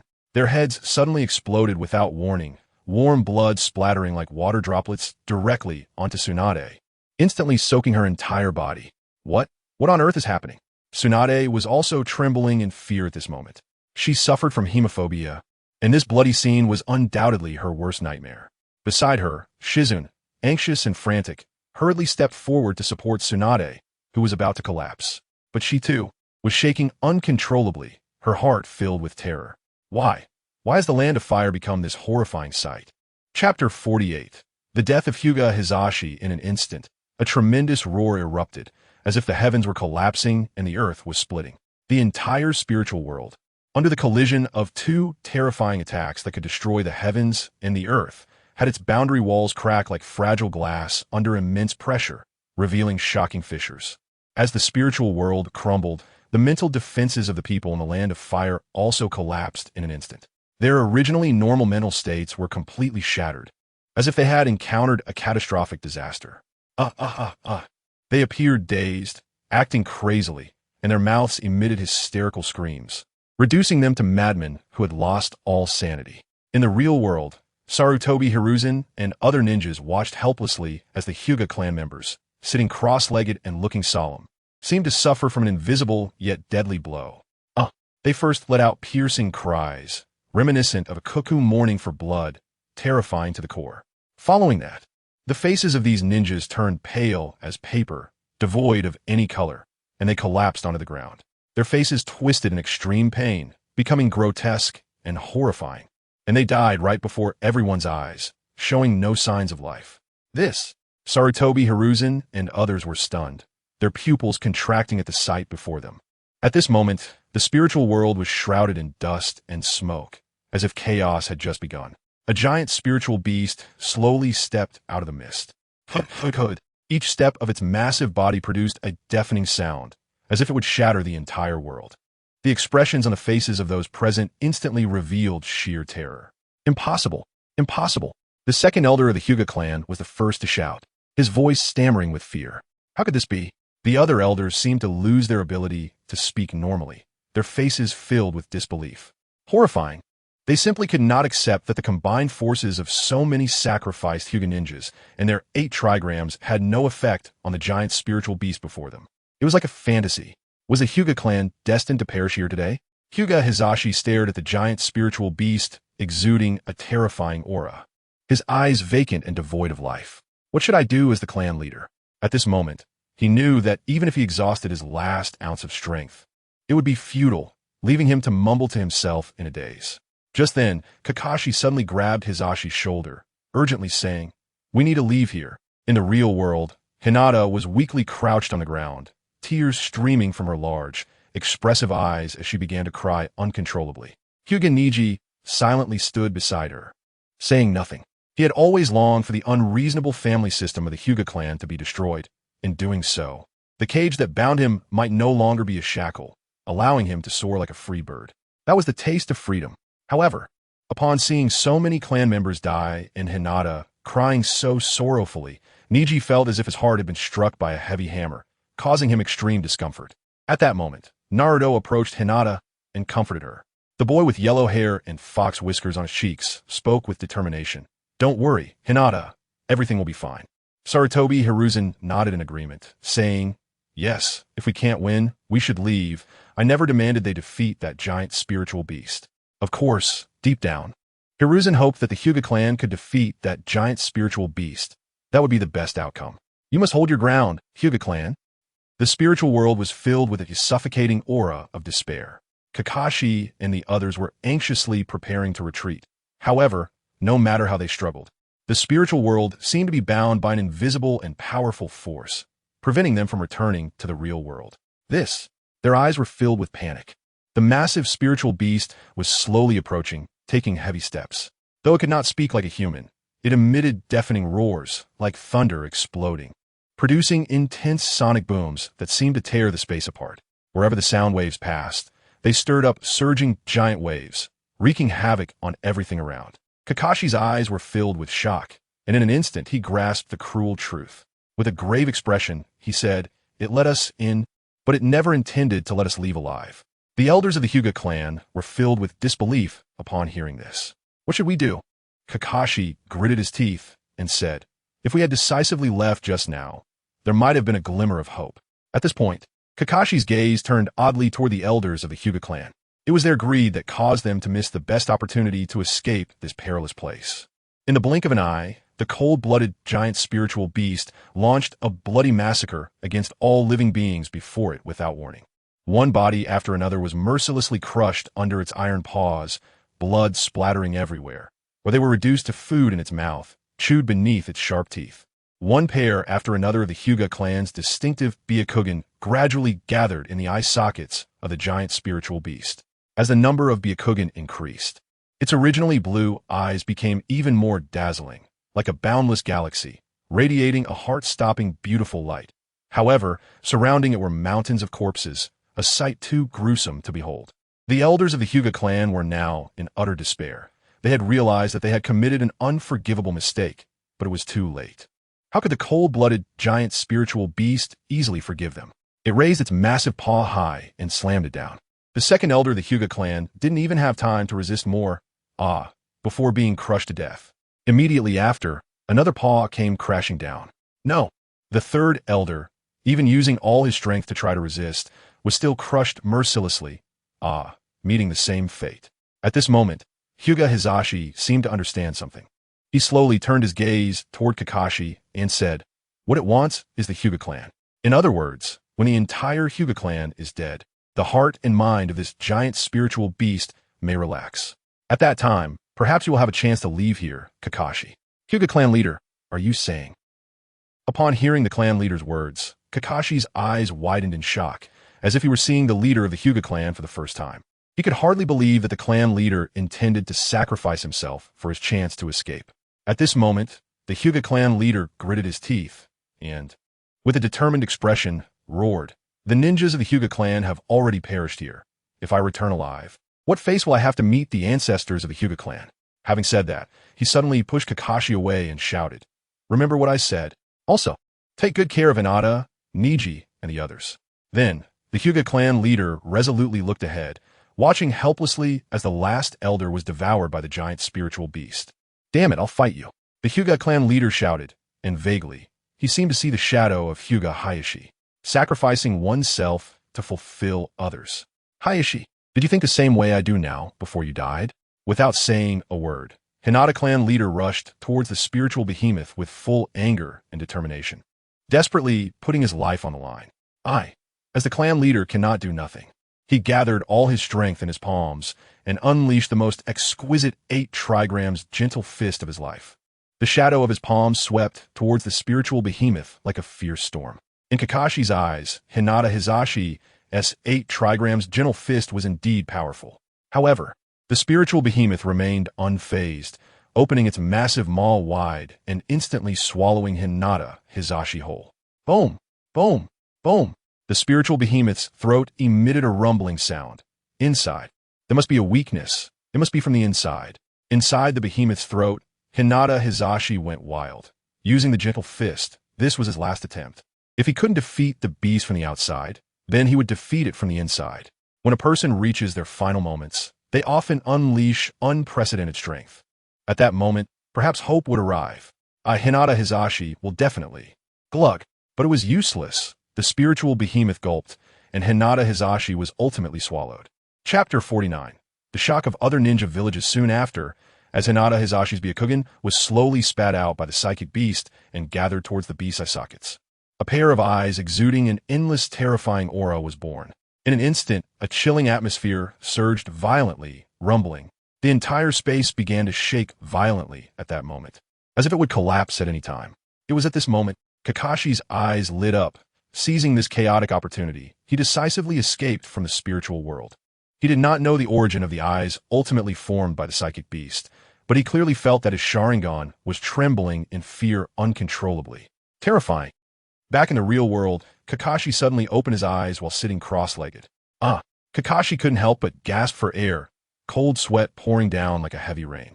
Meanwhile, looking at the other members of the Hyuga clan who were also sitting cross-legged, even the clan leader Hinata Hizashi was not spared. Their figures all fell straight down, their life completely extinguished. Upon closer inspection, the eyeballs in their eyes had long disappeared, leaving behind 2 horrifying blood holes, the scene chilling to the bone. Kakashi, have Hinata Hizashi and the others already. Sarutobi Hiruzen and Nara Shikaku and other ninjas were anxious and immediately asked without hesitation. Who? Kakashi said nothing, just gasped, his face ashen and dejected, his head deeply bowed. His demeanor was like the coldest verdict, revealing the cruel truth. Hinata was stunned for a while, and tears instantly gushed forth, unable to hold back her sobs. Niji also slowly lowered his head, looking desolate.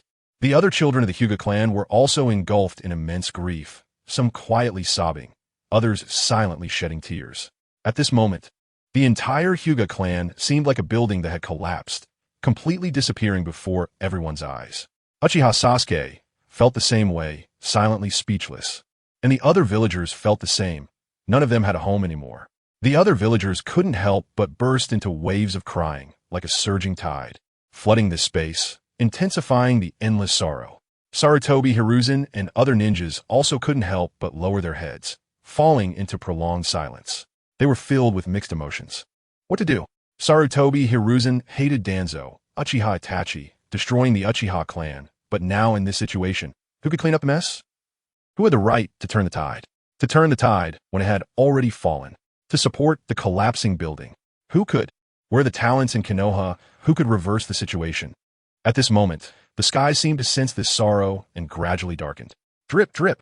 Raindrops began to fall, like strings of crystal tears, scattering towards the earth, as if in a grand and sorrowful ceremony, narrating the lamentable end of this once glorious family. At this moment, the other villages also gradually learned about Konoha's current situation. Is the content of this letter true? Are you sure? In the spacious Reikage office of the Cloud Village in the Land of Lightning, the robust, dark-skinned Reikage wore an expression of disbelief, his piercing gaze fixed on the Cloud Ninja who had just returned from infiltrating Konoha. Are you trying to fool me? The Cloud Ninja appeared disheveled, with crisscrossing scars all over his skin, still gasping heavily, his chest rising and falling rapidly, as if he had just experienced a great terror and barely escaped. Logically speaking, his appearance made it hard to doubt the authenticity of his words. However, the content recorded in his report struck the Reikage's nerves like a thunderclap. If it weren't for the Reikage's naturally strong physique and heart capacity far exceeding that of ordinary people, anyone else would have been so shocked upon hearing it that they would have been left in a daze. The Reikage once again cast his gaze at the letter in his hand, unable to help but exclaim, "Absurd, simply absurd. This is like a chaotic nightmare." How renowned is Konoha? Among the 5 great ninja villages, it has long occupied a prominent position. Over the years, talented ninjas in Konoha have emerged like dazzling stars, and no single ninja village could compete with Konoha. But now, I'm being told that Konoha was destroyed by Wood Release? How could this happen? This is true. The Cloud Ninja who infiltrated Konoha, as soon as he finished speaking, seemed to have exhausted his last bit of strength and fell straight down. Not only the Reikage, but the 3rd Tsuchikage Onnoki of Awagakure, the Mizukage of Kirigakure, and the Kazakage of Sunagakure also received similar news. Their expressions were not much better than the Reikage's. Especially Onnoki, when he saw the content of the letter, his eyes widened in shock, as if his eyeballs were about to pop out, and he instinctively shouted, "Impossible." He shouted so forcefully that he accidentally twisted his waist. Ridiculous. Too ridiculous. He looked panicked and hurriedly glanced at his granddaughter Kuratsuchi, his voice trembling slightly. "Oh man, am I dreaming?" Kuratsuchi shook her head, also astonished. "Grandpa, you are not dreaming." Onnoki remained skeptical, unwilling to give up, and asked, "Then am I now under a Jinjutsu?" With a serious expression, Kuratsuchi replied, "Who in this world could put you under Jinjutsu? Is this real? How could it be real?" Only then did Onnoki sit up straight again, his eyes fixed on the letter in his hand, muttering, "How could this be? How could this be?" He found it hard to believe the authenticity of the content described in the letter. Konoha had been destroyed by Wood Release, and this Wood Release was not from a specific Wood Release ninja, but a disaster of Wood Release akin to a natural calamity. Onnoki was well aware of the strength of Senju Hashirama from years past, although Senju Hashirama had never personally demonstrated his strength in front of him. He had experienced the terrifying power of Uchiha Madara, and yet Uchiha Madara had been defeated at the hands of Senju Hashirama. Undoubtedly, this indicated that Senju Hashirama was even more terrifying than Uchiha Madara. However, Senju Hashirama had a kind and benevolent heart. Yet, the Wood Release disaster that occurred in Konoha was so ruthless and cruel, showing no mercy, sparing neither young nor old, killing anyone in sight, even directly scaring Sarutobi Hiruzen and other Konoha high-ranking officials to flee Konoha. At this moment, Konoha had already become a hell where Wood Release grew wildly, with life and death in its grasp. Terrifying. How could such a change not make Onnoki feel incredulous? Ridiculous. Chapter 50. The major hidden villages take action for a better tomorrow. Haidu, filled with doubts, couldn't help but ask, "So what exactly should we do next?" The other ninjas present also turned their inquiring gazes toward Noki. The short old man, with a serious expression and a steady tone, replied, "We will continue to investigate further." Upon hearing this, some Jainin became so emotionally charged that their faces turned red, almost excitedly suggesting, "Investigate? Lord Tsuchikage, with such a big piece of meat right in front of us, it would be a shame not to seize the opportunity immediately." The other ninjas, upon hearing these words, instantly ignited with a fiery desire in their eyes, each unconsciously clenching their fists, as if they were about to rush out and make a big move at any second. They looked eagerly at their Tsuchikage. "Let's go. Let's head to Konoha. Tsuchikage. We need that piece of cake from Konoha." However, Noki spoke slowly. "Let's allow the other ninja villages to test the waters first, especially those smaller villages. They won't be able to hold back." In his weathered eyes, Noki saw the impatience of these Jainin. He said, "You can't rush things. Let's see how Konoha will evolve." Noki turned around and slowly cast his gaze out the glass window, where he saw a scene surrounded tightly by gray-black rocky mountains. The rolling hills enveloped the entire village securely.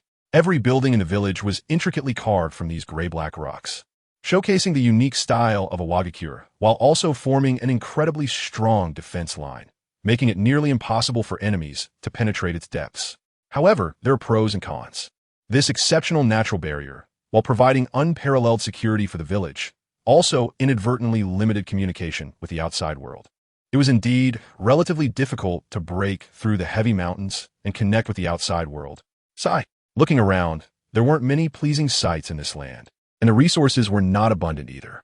In fact, upon closer inspection, among the 5 great ninja villages, aside from Konoha, which shone like a brilliant gem with its outstanding advantages in various aspects, the other ninja villages had geographical and environmental shortcomings. So, at this moment of significant upheaval in Konoha, what choices would the other 3 major ninja villages, Kimogakure, Kirigakure, and Sunagakure, make? Noki stared at the uniformly gray-black scene outside the window, lost in deep thought. He truly wanted to know. I am waiting for you all to take the first step. As for those insignificant, small ninja villages, Noki had always looked down upon them. In his view, if there were truly remarkable figures hidden among these small villages, they would have surely emerged after so many years of time's baptism. At this moment, the situation in the ninja world was just as Noki had anticipated. The other major ninja villages maintained a subtle restraint, and no one took any rash actions. It seemed everyone held the same thought. If you don't act, I won't act either. After all, in this critical moment of change, whoever acts hastily first will lose. Takigakure.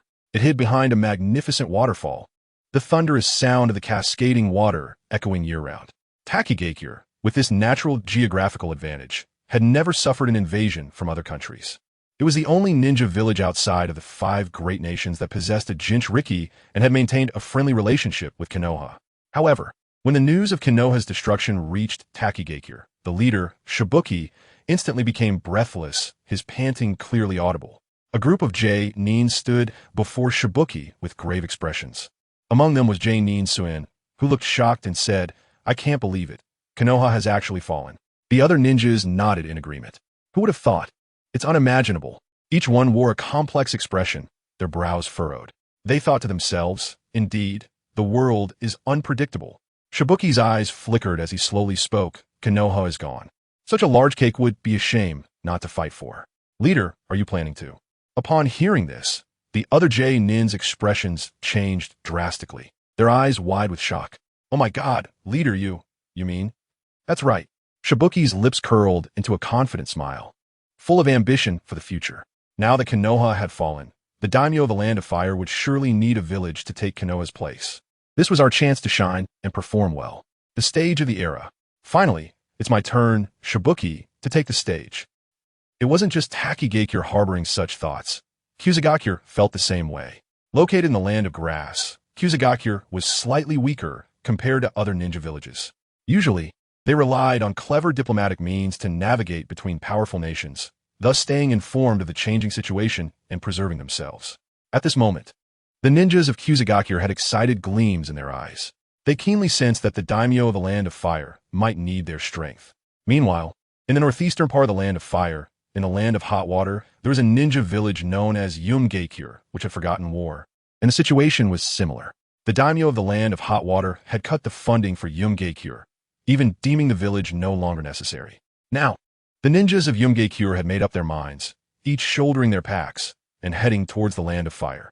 Their eyes sparkled with anticipation, feeling that they might have the opportunity to replace Konoha and become a sharp blade in the hands of the daimyo of the Land of Fire. Land of Fire. Here we come. A beautiful new future. We're on our way. Here in the Land of Fire, a yellowing river flowed quietly. Splash.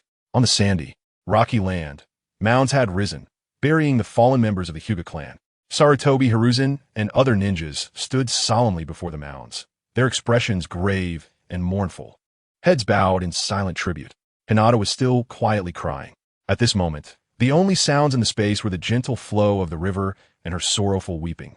The atmosphere of grief permeating around them, suffocatingly heavy. Step.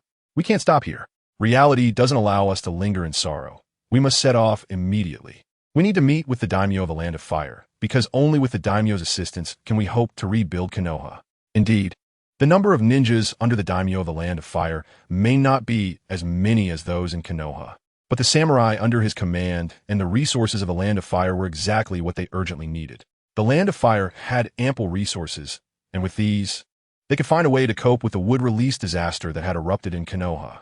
Moreover, now that a mental disaster had suddenly descended, how would they solve these numerous problems? All of this could only be resolved by going to the capital of the Land of Fire to find a proper solution. It's time to go. Chapter 51. The imminent changes on the moon Konoha village is no more. Disaster has struck, and adults and children face completely different mindsets and choices. As adults, they must bear heavy burdens on their shoulders, even though their hearts are flooded with sorrow. They must endure the tears in their eyes and think about how to find a glimmer of hope. The children, with their bewildered eyes full of fear and confusion, do not know where the future lies. They instinctively follow the footsteps of the adults. Sarutobi Hiruzen, now infamous and criticized, is still a capable ninja who knows that this is not the time to wallow in grief. He said resolutely, "It's time to set out." However, what responded to him were the lowered heads of the ninjas, their faces filled with discouragement. Set out? Do we still have a home? Where should we go? Going home? But home no longer exists. Many murmured softly, their voices filled with endless sorrow. Narashikaku and other Jonin also spoke up to offer comfort. Finally, after a long silence, the ninjas and villagers slowly nodded, dragging their heavy bodies like lead, and began to set out. At this moment, in that mysterious spiritual world, the giant beast fused with the soon-to-merge Rinnegan no longer moved. In the real world, the spirits of Konoha's ninjas and villagers lifted a little. They supported each other, step by step, toward the river. With each step, their feet felt as if dragged down by a 1,000-pound stone, utterly exhausted. It seemed that no matter how hard they tried to move forward, they could not find the harbor called home. They couldn't help but look back. That was the direction of home, but returning would greet them with death. Ahead, although it represented the future, there was no longer the familiar home within that future. Let us go, until our legs break, until our hearts stop beating, until this body can no longer squeeze out a drop of blood or sweat. Sarutobi, we cannot let other ninja villages take the resources from the daimyo. Mito Gatekeeper and Nariko Haru and Sarutobi Hiruzen walked side by side, while the other ninjas deliberately kept their distance from them.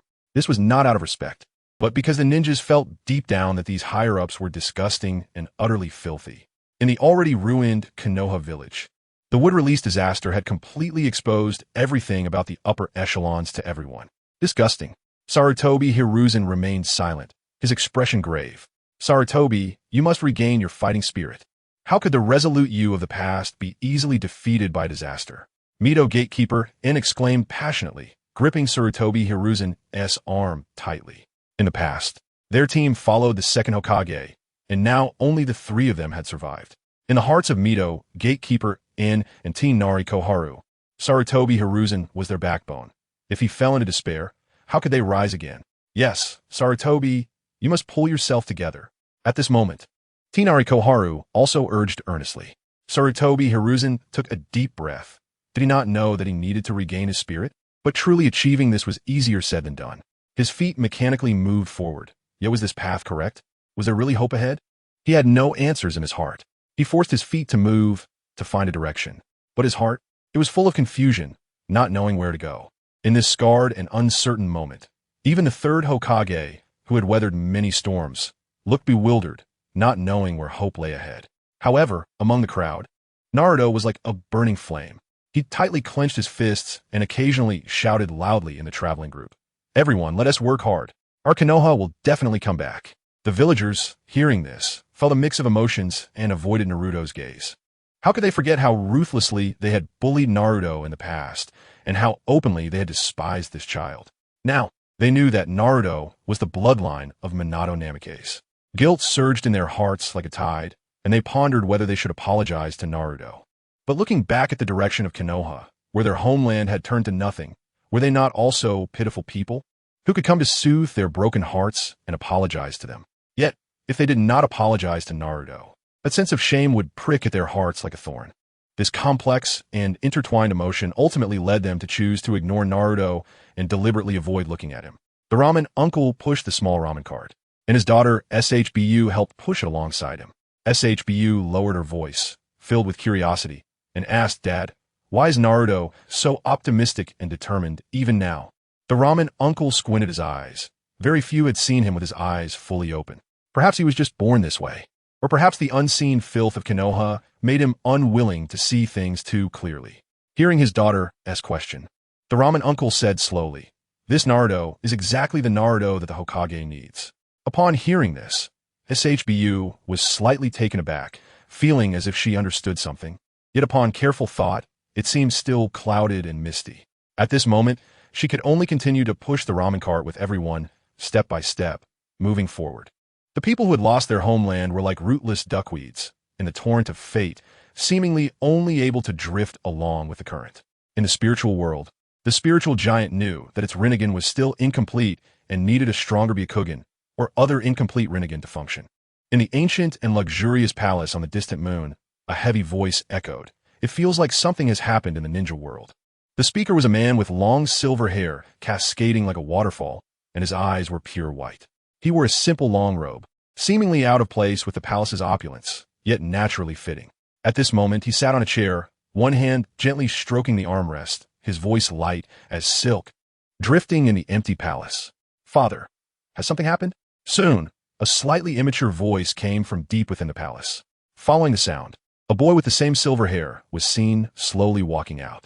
However, what was shocking was that where his lively eyes should be, there were only two hollow eye sockets, lacking the eyeballs of a normal person.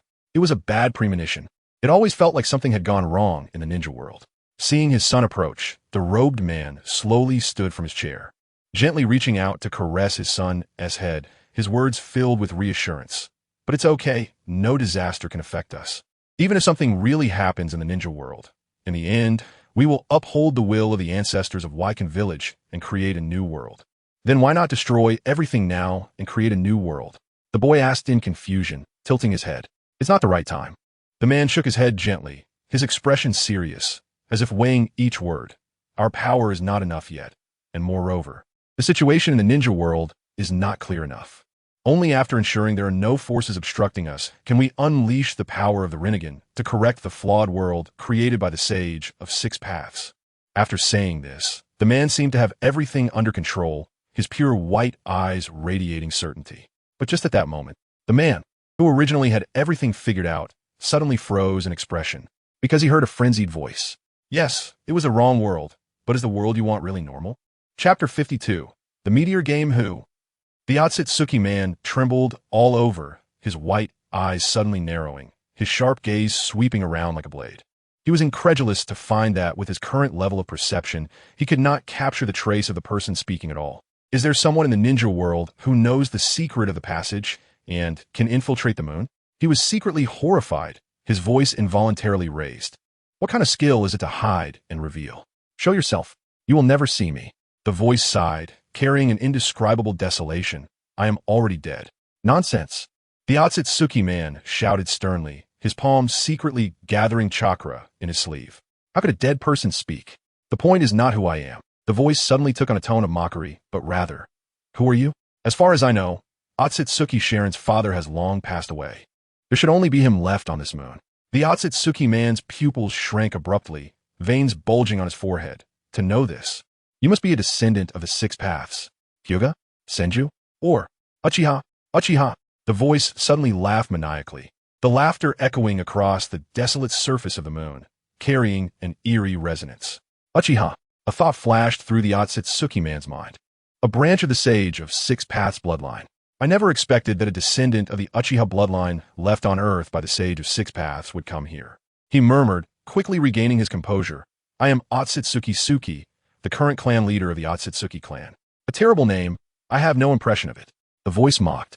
"It doesn't matter. After all, I am a dead person. Although I don't know much about you. I do know that the Otsutsuki branch family on the moon once offered their Byakugan, merging into a giant Rinnegan that wiped out the entire main family. And you? You must have hidden away with Otsutsuki Sharingan, right?" Hearing this, Otsutsuki Suki frowned tightly. "You even know this. Could it be that this is not your first time on the moon?" The voice suddenly became playful. "This is not important. Now, a fascinating game is being staged in the ninja world, And just in time, one of my pets needs more Byakugan and that giant Rinnegan. How about playing a game? If you lose, hand over your Byakugan and Rinnegan to me. Not all. Otsutsuki Suki's tone suddenly turned cold, feeling that the other party was too arrogant. In an instant, countless puppets surged around the palace, all controlled by him. Ha ha ha ha. I didn't expect that there would be someone from Uchiha awakening the Mangekyō Sharingan. I guess the reason I can't see you is not because you are dead, but because you used the Mangekyō ability similar to invisibility. Suki laughed wildly. A greedy look on his face. Sharon is naturally blind. Just try to dig out your Mangekyō and give it to him. He would be delighted. The Mangekyō is indeed impressive. Alright, the game begins. After clearing the level, you might get a new pair of eyes, but if you fail, you will bear the consequences. The voice echoed continuously in space. Upon hearing this, Otsutsuki Suki's ugly face revealed a deep blue smile. He did not believe he would lose, after all, on the moon. He had gradually learned to harness the energy within the giant Rinnegan. He firmly believed his power had reached an incredible level, and there were not many that could compete with him in the ninja world. Alright, let us start. Otsutsuki Suki was unfazed by the mockery, his Byakugan shining with absolute confidence. Alright, the game begins. Let us see how many meteors you can withstand. The insane voice rang out in space. Upon hearing the word meteor, Otsutsuki Suki's Byakugan flashed with surprise. What meteor? The next second, in the cosmic space, a strange force erupted and rapidly spread, seeming like a pulling force, or perhaps gravity, instantly drawing meteors toward the moon. Whoosh, whoosh, whoosh, the meteors streaked across space, trailing peculiar fire tails. Otsutsuki Suki hurriedly instructed Otsutsuki Sharon to hide, while he took the puppets out of the palace. He widened his eyes, incredulously watching the meteors descend, murmuring, I know that the Uchiha Mangekyō Sharingan can produce 3 types of powers. The first is invisibility, the second actually pulls meteors. How could there be such power? However, the voice no longer responded. Otsutsuki Suki didn't mind, looking back at the densely packed puppets. Without saying a word, the puppets jumped up, colliding with the meteors. Small meteors and puppets both perishing together. But just when he thought the crisis was averted, a large meteor appeared, accompanied by a terrifying sound of breaking air, crashing toward the moon. Sun shield, blazing sunstrike. Otsutsuki Suki extended his right hand, the air suddenly shaking. His palm moved quickly, explosive golden chakra gathered in his palm, instantly transforming into blinding golden light and bursting forth. It was the power of yang release. If someone knowledgeable in the ninja world witnessed this scene, they would surely be shocked. At this moment, Otsutsuki Suki was enveloped in golden chakra flames, his Byakugan radiating brilliant light, having activated the power of the Rinnegan. Energy continuously flowing into his body. His palm collided with the large meteor, and with a bang, the large meteor shattered in midair above the moon, erupting dazzling brilliance, eventually being destroyed. Otsutsuki Suki smiled at the corner of his mouth. I won this game. Suddenly, a louder sound of breaking air was heard. Otsutsuki Suki looked up. A super large meteor appeared, exploding with a piercing sonic boom, containing a terrifying aura. The puppets jumped forward but were smashed to pieces by the super large meteor. And then the super large meteor rushed towards Otsutsuki Suki. Otsutsuki Suki snorted coldly. Yang released divine air strike. He suddenly turned around, unleashing unimaginable golden chakra, radiating an ancient and vast aura, colliding with the super large meteor. Bang! The air violently shook. The super large meteor was finally caught. Then, Otsutsuki Suki's other hand clenched into a fist and struck. The super large meteor was also smashed into pieces. Oh roar! The fragments scattered everywhere. Yes, this is the power. You may be strong, but I'm stronger. Otsutsuki Suki quietly hovered in midair above the moon. His sleeves had been burned away by the meteor's power, and his arms were covered in wounds. But the power transmitted from the giant Rinnegan transformed into golden chakra light, enveloping his whole body, and the wounds on his arms instantly healed. This was not a medical ninjutsu, but the yang release power granted by the giant Rinnegan. The game should end now. I have won. Otsutsuki Suki was full of confidence. With the power of the giant Rinnegan, he felt that even if he was not as good as the Sage of Six Paths and his ancestors in the current ninja world, it would not be an exaggeration to call himself a god. In fact, Otsutsuki Suki couldn't help but marvel in his heart at how miraculous the Uchiha clan's Mangekyō Sharingan was, not even the Rinnegan, yet it could pull down meteors. Although they were all small meteors, not enough to make his Rinnegan wary, This power was indeed astonishing. However, soon, this power would belong to Sharon. Thinking of this, Otsutsuki's eyes flickered, secretly hesitating in his heart. Should he really give it to Sharon? Could it be that his Byakugan cannot fuse with the Mangekyō Sharingan? It must be tried. His eyes were filled with longing, and the corners of his mouth had already twisted to a terrifying degree. Whoosh, whoosh, whoosh. More meteors descended. Otsutsuki initially had a disdainful expression, but just before the meteors reached the moon, they actually gathered together, continuously growing larger, and in the blink of an eye, had become a massive ultimate meteor. Boom! At this moment, Otsutsuki's Byakugan suddenly shrank. How is this possible? Chapter 53. The Ultimate Meteorite. An ultimate meteorite streaked across the sky, trailing a long tail of flames, like a frenzied giant beast, charging aggressively towards the moon. During its flight, numerous small meteorites were drawn by some mysterious force, converging towards the ultimate meteorite and instantly merging with it. In an instant, the ultimate meteorite seemed to be infused with new energy, bursting forth with even more terrifying power. Before the ultimate meteorite truly descended, the dreadful air pressure swept in, causing the lunar ground to begin shaking violently. Otsutsuki's face turned pale, filled with terror. The chilling power of the ultimate meteorite had not yet fully released. Merely the enormous airflow emanating from it had his long hair flying wildly and his robes fluttering. Moreover, the palace behind him could not bear the strain, creaking as signs of cracking and distortion began to appear. Finally, the ultimate meteorite crashed heavily down. Seeing this, Otsutsuki wasted no time and immediately unleashed the full power of his massive Rinnegan. A brilliant light surrounded him, and then he was suddenly lifted high, leaping towards the ultimate meteorite. He then extended his palm and unleashed a powerful absolute yang release. At that moment, the Byakugan in his eyes shone with the unique brilliance of the Rinnegan, dazzling and resplendent. He resolutely struck the ultimate meteorite head-on with both hands, resulting in a tremendous explosion, like the collapse of heaven and earth. The overwhelming power contained within the ultimate meteorite was forcibly absorbed by Otsutsuki through his hands.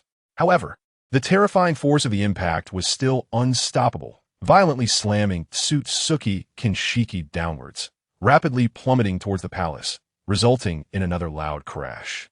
In that instant, the entire palace was instantly reduced to rubble under the immense impact of the ultimate meteorite. Yet even so, the impact force of the ultimate meteorite had not dissipated. It crashed into the moon like an unstoppable drill, creating an incredibly deep crater on the lunar surface. Otsutsuki, his father, was bewildered and felt a powerful shockwave sweep over him, sending him flying backwards and crashing to the ground. His eyes were gone, and everything was pitch black before him. But he knew something terrible was happening. Above the moon, meteorites continued to fall like rain.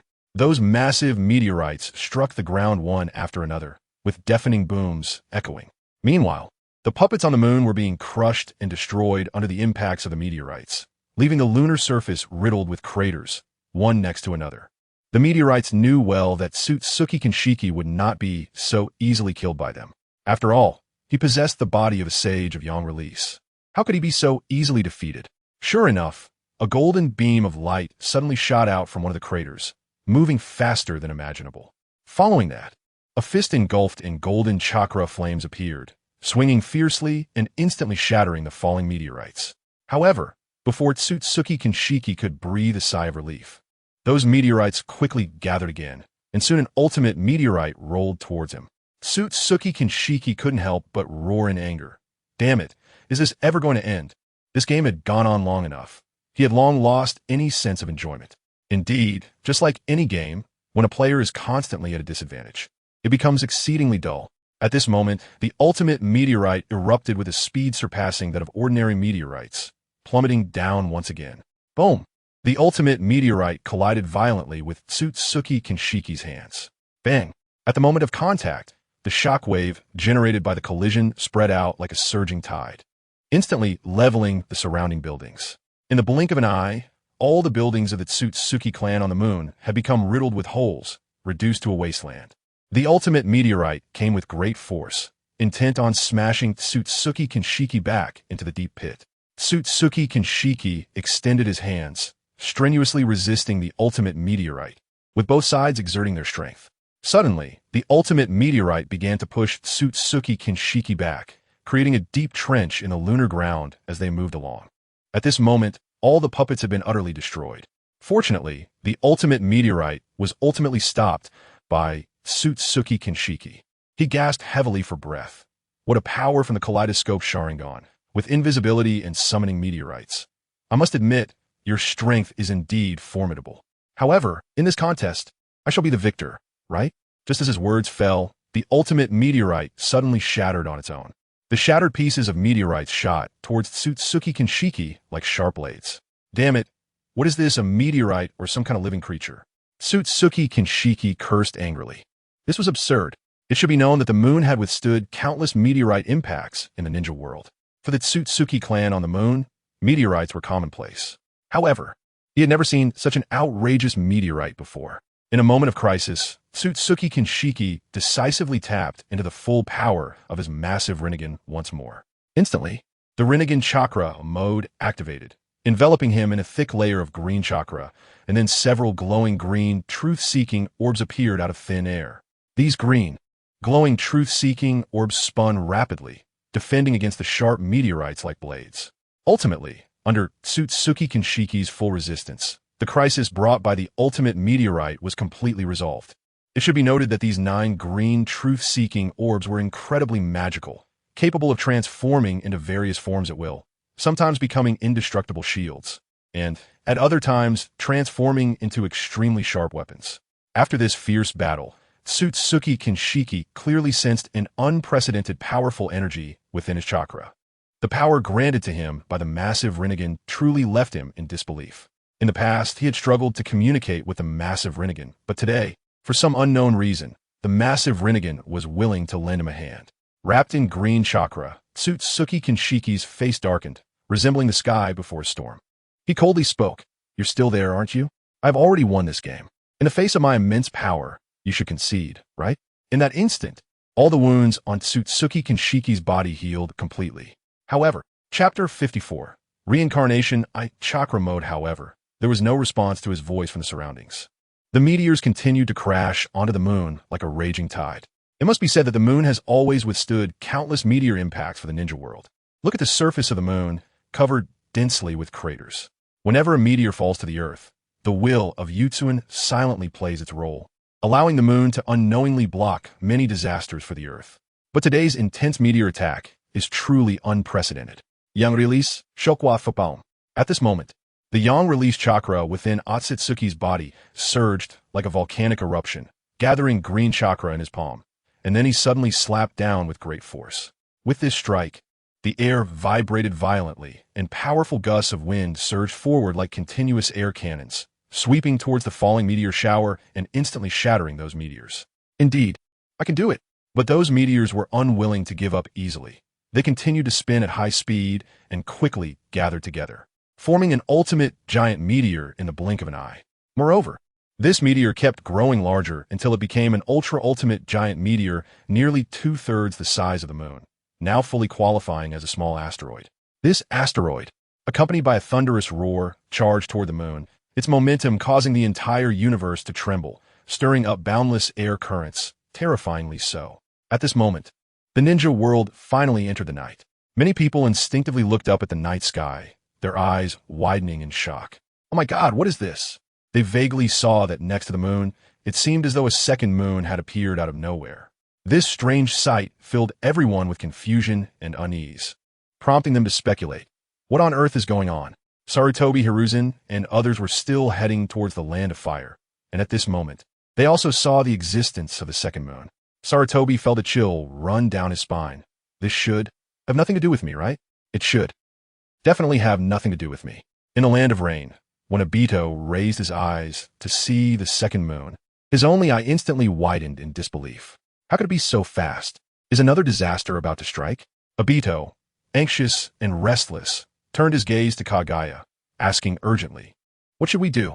Kagaya's expression was also serious, his face grim as he stared intently at the seemingly peculiar asteroid, waves of turmoil rising in his heart. After careful observation, he faintly felt that this asteroid was heading straight for the moon. Oh my God, is this really an absurd disaster? Suddenly, A thought flashed through Kagaya's mind. Could this actually be a good thing? If the moon were truly to be shattered, might his mother finally appear? However, how likely is that? Kagaya fell into deep thought, his face filled with conflicting emotions. Also in a land of rain, atop a tower as solid as steel, Nagato sat quietly in his wheelchair. His red hair barely concealed his wide-open eyes, which were filled with horror as he stared at the newly appeared small moon beside the moon. Damn it! Nagato couldn't help but curse under his breath. Was the series of chain reactions triggered by Uchiha Itachi truly bringing disaster one after another? But right now, that small moon had yet to descend upon the ninja world, and in his current condition, he couldn't fly to such a height to investigate. What to do? Nagato knew very well that if this small moon really descended upon the ninja world, it would undoubtedly be a catastrophic disaster that would bring suffering to countless lives. Sitting in his wheelchair, Nagato's hands involuntarily clenched into fists. Damn it! He was filled with anxiety and could no longer predict how the situation in the ninja world would develop next. Uchiha Itachi's Mangekyō Sharingan also captured the sight of the second moon appearing.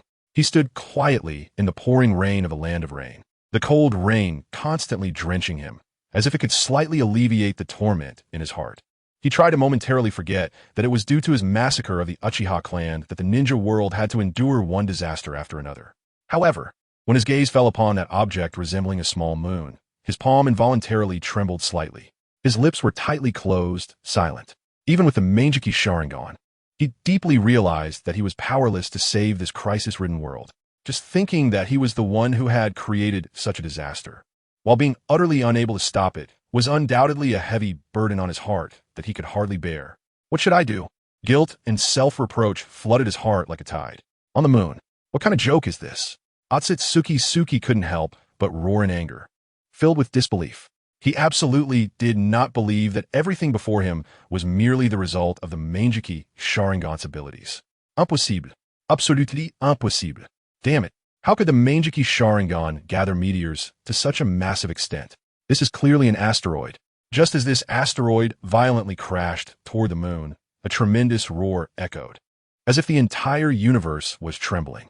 Shockingly, the moon's originally stable rotation began to slightly stall, highlighting the terrifying power contained within this asteroid.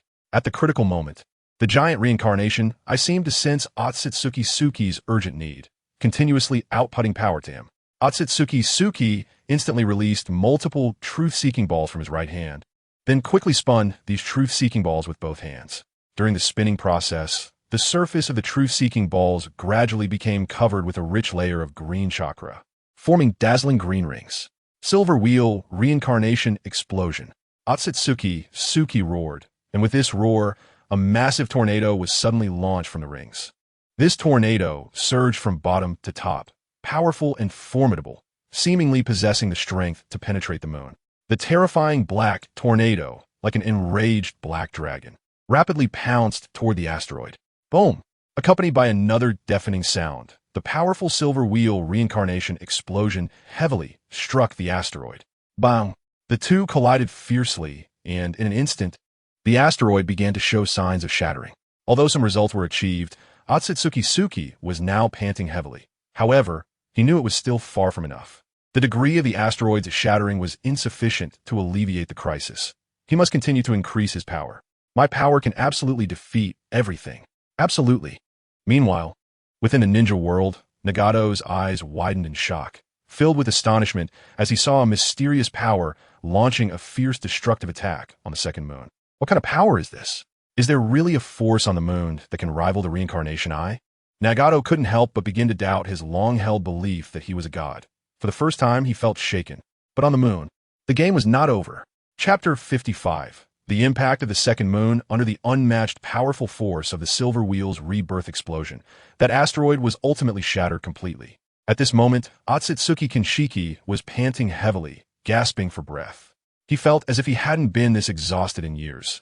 Beads of sweat rolled down his forehead, and he trembled inwardly.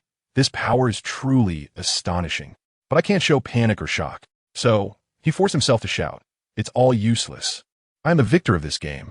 He eagerly anticipated that this thrilling and dangerous game would come to an end. It should be over, right? But contrary to his expectations, Otsutsuki soon heard that manic and playful voice again. The asteroids and meteors were not going to concede. He was stunned for a moment. What? What did he just hear? The meteors are not conceding? What kind of nonsense is that? A possibility flashed through Otsutsuki Kinshiki's mind, and he couldn't help but exclaim in shock. Could it be? Could they be alive? Sure enough, the voice, filled with mirth, slowly replied, "Congratulations, you answered correctly. Yes, they are alive, and you are lucky enough to become the first person to die beneath these living meteors." After saying this, it burst into laughter, as if enjoying a magnificent show. Alive? Really alive? Otsutsuki Kinshiki was dumbfounded. But this was not the time for shock. Are you saying I will die? With the power I possess now, how could I possibly die? Although Otsutsuki Kinshiki scoffed in rebuttal, an extremely dangerous thought surged from the depths of his heart, sending chills down his spine. In the next moment, countless meteors began to rain down like a torrential storm. These meteors were only the size of a fist, but their density was akin to a downpour, crashing down indiscriminately onto the moon. In an instant, numerous small craters appeared on the moon's surface, and the force of the meteor impacts grew stronger. Some meteors even fell wrapped in flames, crashing heavily onto the moon. Faced with such small meteors, Otsutsuki Kinshiki was not entirely helpless. He continuously gathered green orbs of light in his hands, densely packed, attempting to fend off the meteor attacks. Just then, he heard Otsutsuki Shin's cries for help. It should be noted that Otsutsuki Shin was the only person on the moon who could talk to him. Thinking of this, anger surged within Otsutsuki Kinshiki. Without hesitation, he summoned a gigantic stone statue that resembled the ancestor of the Yama clan. The massive statue slowly rose from the moon's surface, then bent down, tightly shielding Otsutsuki Shin and Otsutsuki Kinshiki beneath its enormous body. The small meteors continued to fall like a torrential rain, relentlessly pounding against the Yama statue, the sound of crashing echoing incessantly. Soon, the back of the Yama statue was riddled with numerous craters, but these craters were constantly being repaired under the force's effect. Beneath the statue, Otsutsuki Kinshiki was already exhausted, panting heavily, his breaths sounding particularly labored. Otsutsuki Shin, blind and unable to see what was happening outside, could still hear the loud crashes of the meteors falling to the moon's surface. His body trembled uncontrollably, and with a fearful quivering voice, he asked, "Are we going to die?" Hearing the trembling voice of Otsutsuki Shin, Otsutsuki Kinshiki gritted his teeth and firmly said, "As long as I'm here, we won't die. Moreover, I firmly believe that the will of the Yama ancestor will protect us." He felt that the ability to activate the rebirth chakra mode was undoubtedly a power bestowed upon him by the will of the Yama ancestor. Just then, the overwhelming meteor shower suddenly came to a halt. Otsutsuki Kinshiki breathed a sigh of relief and said, "Do you see? Any power is ultimately too insignificant in the face of our clan's strength." At the same time, the Yama statue slowly stood up.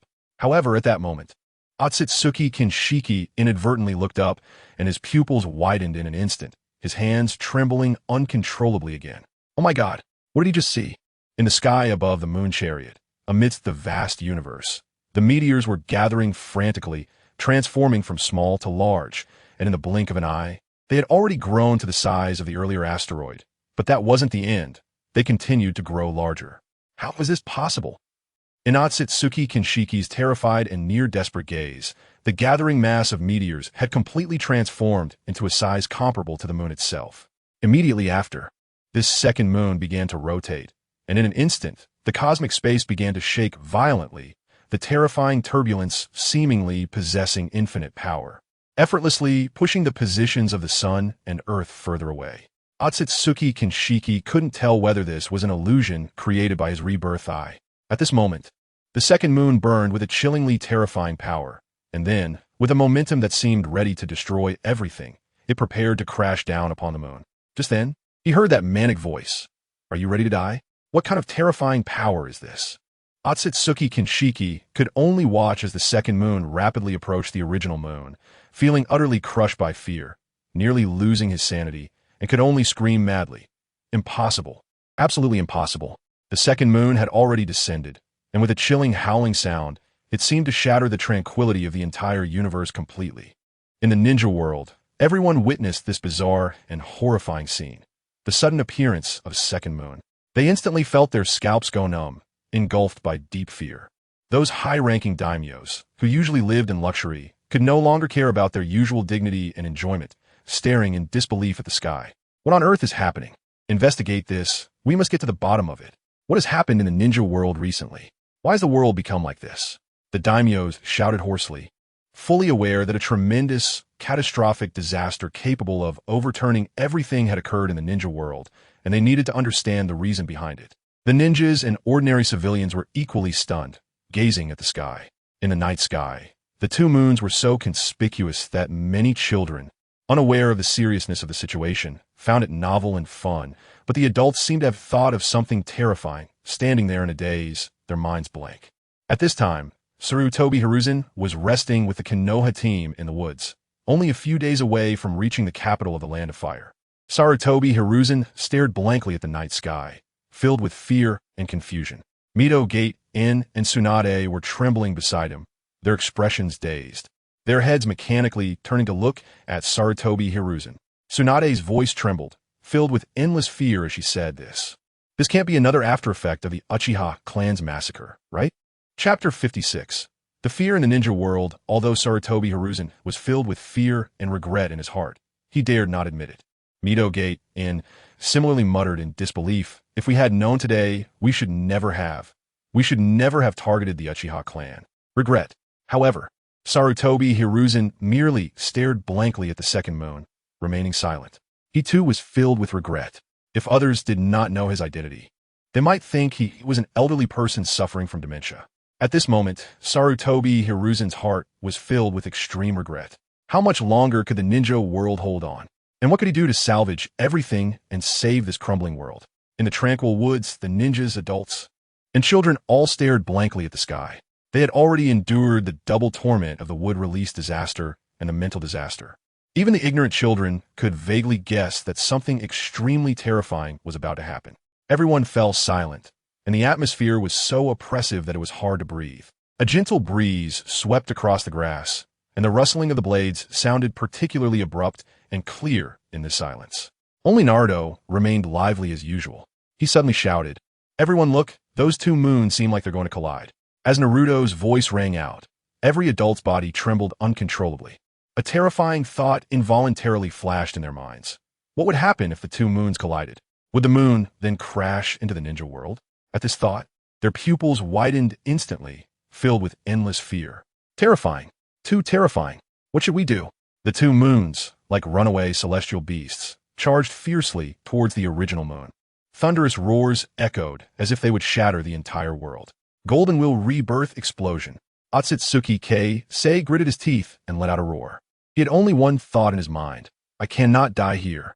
He bore the mission of upholding the will of the ancestors of the Feather Village, striving to create a brand new world. At this moment, the instinct to survive ignited a fire within him, awakening the dormant power inside him, unleashing an unprecedented energy. The massive Rinnegan seemed to sense his intense desire to survive and continuously supplied him with power. Following this, he unleashed this extraordinary move. The chakra ball in his hand transformed into a gigantic yellow chakra sword under the infusion of immense power. This sword shone brilliantly, emanating a chilling aura. Its power so great that it could cleave the moon in one strike, as if to carve out a bloody path in this apocalyptic scene. I will not lose. At that moment, a dazzling yellow chakra sword, glowing brilliantly, struck towards the second moon like lightning. In an instant, a huge sound erupted, and the second moon began to crack, as if it were being forcibly split apart by an unparalleled force. Countless people in the ninja world witnessed that brilliant light splitting the second moon apart. This scene left the ninjas of the ninja world trembling in shock. They were filled with confusion, completely unaware of what had just happened. Why had a second moon appeared out of nowhere? What powerful existence was hidden on the original moon? What kind of power could be so beyond imagination? In the land of rain, Nagato stared wide-eyed at the scene unfolding in the night sky with his iconic Rinnegan. Fully focused, Conan stood quietly behind him, clearly sensing Nagato's body trembling uncontrollably. This shocking scene seemed to tear apart the worldview Nagato had once firmly believed in. Conan also pondered in silence, wondering if Nagato would possess enough strength to deal with this incoming second moon. Iditite. I actually did it. Otsutsuki Sei's face was filled with disbelief as he stared at everything he had just done. He truly did not expect that the Rinnegan contained such devastatingly powerful attack power. The Golden Wheel Rebirth explosion was indeed so formidable that it left people in awe. With this move, he was fully confident that he had the ability to reshape the cold world and create a brand new world that belonged only to his ideals. However, his almost crazed smile had not been maintained on his face for long before it froze, as if time had stopped. His eyes widened once again, filled with terror and disbelief. The second moon that he had just cleaved apart was now slowly reassembling, as if it had a life of its own. It then transformed into an enormous planetary hand, descending upon the moon with a destructive force. No, no, no. It's alive, damn it. It's really alive. At this moment, Otsutsuki Keisei, who had suffered a heavy blow, screamed almost madly. What in the world was happening? Why was such an absurd thing occurring? That figure, that voice, came from the Uchiha clan in the ninja world. What kind of trick had the Uchiha clan pulled this time? How could such a monster appear? Wanting to engage him in this nightmarish game? Everyone in the ninja world also witnessed this scene. The second moon, which had been split apart, reassembled into a giant hand that slammed down towards the moon. It was too unbelievable. Many people doubted whether they were dreaming. Ridiculous. Am I dreaming? I must still be asleep. After all, the appearance of second moon was already an unheard of anomaly. And now that this split moon could transform into a hand, no one could fathom how such an absurd event could happen. In a land of rice, atop an observatory, Orochimaru was also looking up at this scene. At first, his pupils widened instantly, and besides shock, there was a hint of excitement in his gaze. For Orochimaru, he possessed an almost fanatical desire to explore all the unknowns in the world. In his view, the ninja world was full of life and vitality precisely because of these unknowns. This was the ninja world he had always yearned for. However, if this unknown had reached a level capable of destroying the world, even a usually audacious Orochimaru realized something was wrong. His pupils contracted, his eyelids trembled, and beads of cold sweat slid down his forehead. Kabuto and the others looked at Orochimaru with nervous expressions, anxiously asking, "Lord Orochimaru, what is happening?" But at that moment, Orochimaru was filled with shock, completely at a loss due to this sudden change. He had no time or mood to respond to them. What earth-shattering event had occurred in the ninja world? How could such a disaster arise? Chapter 57. The Awakening of Otsutsuki Yumura's Will Boom. This incredibly gigantic celestial hand finally fell heavily onto the moon with a force that seemed to overwhelm everything. Bang! In an instant, this loud sound seemed to cross an endless distance, as if everyone in the ninja world could vaguely hear the thunderous rumble. The moment the gigantic hand made contact with the moon, the shape of the moon changed bizarrely. From a distance, it looked as if the moon had been flattened. Poor Otsutsuki Shurin met his end on the spot, likely crushed into a meat patty under this terrifying force. Otsutsuki Kuki desperately used all his strength to flee in panic. After narrowly escaping the area directly pressed down by the hand, I finally got away. However, the powerful shockwave that followed, carrying the aura of destruction, surged towards him like a tidal wave, crashing heavily into him. Bang! Otsutsuki Kuki was sent flying like a cannonball, leaving a shocking gash on the moon's surface as he scraped along it. At this moment, the disheveled Otsutsuki Kuki helplessly collapsed to the ground. His clothes already torn into rags, scattered everywhere. His flesh was a bloody mess, and the green chakra mode that once enveloped him was fading like a dying green flame. Why? Why did it come to this? Otsutsuki Kuki murmured weakly, filled with unwillingness. The game is finally over. Finally! With his eyes wide open, he took his last breath. Yet in those eyes, there remained endless astonishment, unwillingness, and they could not close. Immediately, a strange scene unfolded. His Byakugan was inexplicably pulled out by a mysterious force and then vanished in a thin air in the real world. In the ninja world, everyone looked up at the already deformed moon in the night sky with fear, their faces filled with tension and anxiety. At the observatory in the land of rice, Orochimaru was flicking his tongue like a snake. Strange, too strange, Orochimaru murmured, his voice tinged with confusion. As these words came from Orochimaru, his subordinates, including Kabuto, showed expressions of puzzlement. Kabuto looked at Orochimaru in confusion and respectfully asked, "Lord Orochimaru, what exactly is strange?" Orochimaru, sometimes a teacher, did not want his subordinates to be fools. Kabuto, who was worth cultivating, he slowly began to speak, The collision between the moon and that giant fist is no small matter. I have studied this deeply. The moon's tidal effect on the ninja world is extremely critical. Such a strong impact will inevitably change the mass distribution and orbit of the moon, which in turn will alter the forces acting on the Earth, making the ocean tides on Earth more intense than usual. Logically speaking, the land of water should have already been submerged by now. You must know that the land of water houses Orochimaru's base, and Honlien is there. Once the land of water is submerged, a crisis will arise, and the curse mark on Honlien will definitely activate, allowing Orochimaru to know what is happening there. However, until now, Orochimaru has not sensed such a disaster occurring in the land of water. Orochimaru paused, his eyes revealing an excited curiosity, continuing, moreover, the debris and dust generated from the collision between the moon and the giant hand should have already entered the realm of the ninja world and would fall like meteor showers. Yet until now, we haven't seen anything. Listening to Orochimaru's analysis, although Kabuto and the others found it confusing and difficult to fully understand the principles involved, they knew one thing in their hearts. Orochimaru might not possess the strongest power in the ninja world, but his exceptional wisdom made them willingly and faithfully follow him. At this moment, Orochimaru seemed to realize something. It appeared that there was indeed an incredible power hidden on the moon, and it was this power that indirectly protected the ninja world. Orochimaru stared at the moon, his eyes shining with a fiery brilliance. Within that light, there was a hint of greed, but more than that, there was an insatiable thirst for knowledge. Deep within Orochimaru's heart, he longed to know all the secrets of the world and to explore every unknown. However, human life is too fleeting, and in this limited time, it is impossible to touch all the unknowns. He desperately needed an endless lifespan. Only then could he explore everything unknown in the world to the fullest. The crisis had not vanished. At this moment, a giant Rinnegan suddenly appeared on the moon. This Rinnegan was uncontrollable, flying out on its own, and then steadily embedded itself in the forehead of the gigantic Yumura statue. In an instant, the two eyes of the Yumura statue burst forth with brilliant energy, as if infused with endless vitality, and the entire statue came to life, appearing majestic and extraordinary. At the same time, the Yumura statue continued to expand and grow, gradually emanating a hint of life. Undoubtedly, the will of Yumura had arrived in the world at this moment. Accompanying this aura, an ancient voice slowly echoed, "When my bloodline inheritance is left with only the young, shall awaken from the underworld. I have witnessed all that has transpired, the calamity of the Uchiha clan.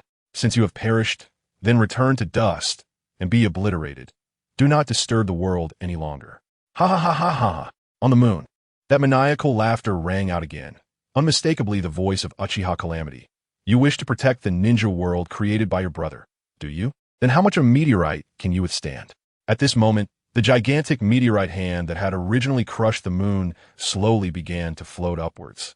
Rumbling, accompanied by a series of loud noises, countless stones continuously fell, crashing onto the surface of the moon, creating a terrifying scene. The gigantic hand, enveloped in dust and smoke, seemed to carry endless power as it slowly lifted to a higher position. Within the ninja world, everyone witnessed this scene. The gigantic meteorite hand now clenched into a fist, as if it were about to smash the moon to pieces in the next second. Everyone's pupils instantly contracted. They could not help but feel an overwhelming fear. To witness such a scene in their lifetime, was it a stroke of luck or misfortune? Cold sweat covered everyone's foreheads. They were trembling. Whether ordinary citizens of the 5 great nations, ninjas from the 5 great nations, or members of the Akatsuki organization, all felt that this scene was unimaginable and terrifying to the extreme. Finally, that disaster-like meteorite fist came crashing down on the moon. Chapter 58. The Ninja World That Can't Hold On Much Longer. Boom. This punch seemed to possess the power to shatter everything, its momentum having reached its peak. As the punch fell, the surrounding cosmic space experienced an unnatural distortion. "You have merely awakened the Mangekyō Sharingan. How can you possess such power?" The voice of Yutsuin's will emerge from the Yutsuin statue, filled with deep shock and confusion. In Yutsuin's view, even his older brother, Otsutsuki Yui, the sage of 6 paths who shook the ninja world, would not be able to achieve such a terrifying feat with just the Mangekyō Sharingan. At this moment, the massive stone fist, carrying a chilling and terrifying power, seemed poised to smash the moon into pieces, intending to reduce the Yutsuin statue to dust. Yutsuin's will firmly controlled the Yutsuin statue, and the enormous Rinnegan on its forehead shone with all its brilliance at this critical moment. Then, the Utsuin statue slowly raised its thick arm, its gigantic body enveloped in rich green chakra. It suddenly thrust out both hands, firmly catching the formidable giant fist coming at it. The two sides were locked in a stalemate. For a time, neither could gain any advantage over the other. Otsutsuki Utsun. Huh. How long can you hold up against this massive fist? The moment you let your guard down, that fist will fall, shattering the moon and then plummeting to the ninja world, turning into countless meteors that will destroy everything. The frenzied voice continued to echo. Otsutsuki Utsuin understood in his heart that every word spoken was true. Once his will fell back into slumber, once he could no longer hold on, the Utsuin statue would surely collapse, and the moon would be ruthlessly smashed apart, with a massive meteor fist splitting into countless meteors that would rain down on the ninja world. Even though there were many powerful ninjas in the ninja world capable of resisting meteors, these meteors were clearly not ordinary. Otsutsuki Utsuin sensed a strange energy wafting through the meteors, as if they had created a new life form. These meteors could reassemble and transform back into that fearsome meteor fist. By then, the land of the ninja world would undoubtedly be smashed to pieces, and the ninja world created by his brother would be reduced to ashes, no longer existing. Therefore, I will continue to hold my ground here. Otsutsuki Utsuin's will said firmly at that moment. Then hold on, let's see how long you can last. Otsutsuki Utsuin heard the mad taunts again. At this moment, he remained silent. Otsutsuki Utsuin's will knew that he would probably not be able to hold on for much longer. But who could have predicted that the wills of the two brothers had been silently observing the ninja world? They knew that a dark hand had always been trying to release Otsutsuki Kagaya. They were watching this matter closely. They were also paying attention to the reincarnation of Ashura and Indra. They were the protagonists on the stage of the ninja world. But who would have thought that a series of terrifying events would be triggered just because of the death of a supporting character, Uchiha Calamity? As for resurrecting Uchiha Calamity, how easy could that be? His soul had long disappeared without a trace. Perhaps it was precisely because he offered his soul as a sacrifice that one disaster after another followed. At this moment, on the land of the ninja world, everyone's gaze was tightly locked on the moon in the sky. The fist connected to the moon, by logical reasoning, should either shatter the moon or cause the fist itself to vanish. However, strangely, the two seemed to be frozen in time, as if a mysterious and unfathomable power had forcibly stopped them, causing a stalemate. In the rain country's hidden rain village, light rain fell like silk, and combined with the terrifying scene in the night sky, it was suffocating. In the towering iron tower, Pain stood still like a silent statue. Before him, Nagato sat in a wheelchair, staring wide-eyed at the moon with his Rinnegan.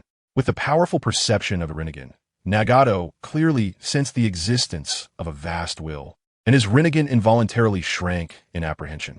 Having lived for so long, it was the first time Nagato felt something so peculiar and heart-pounding.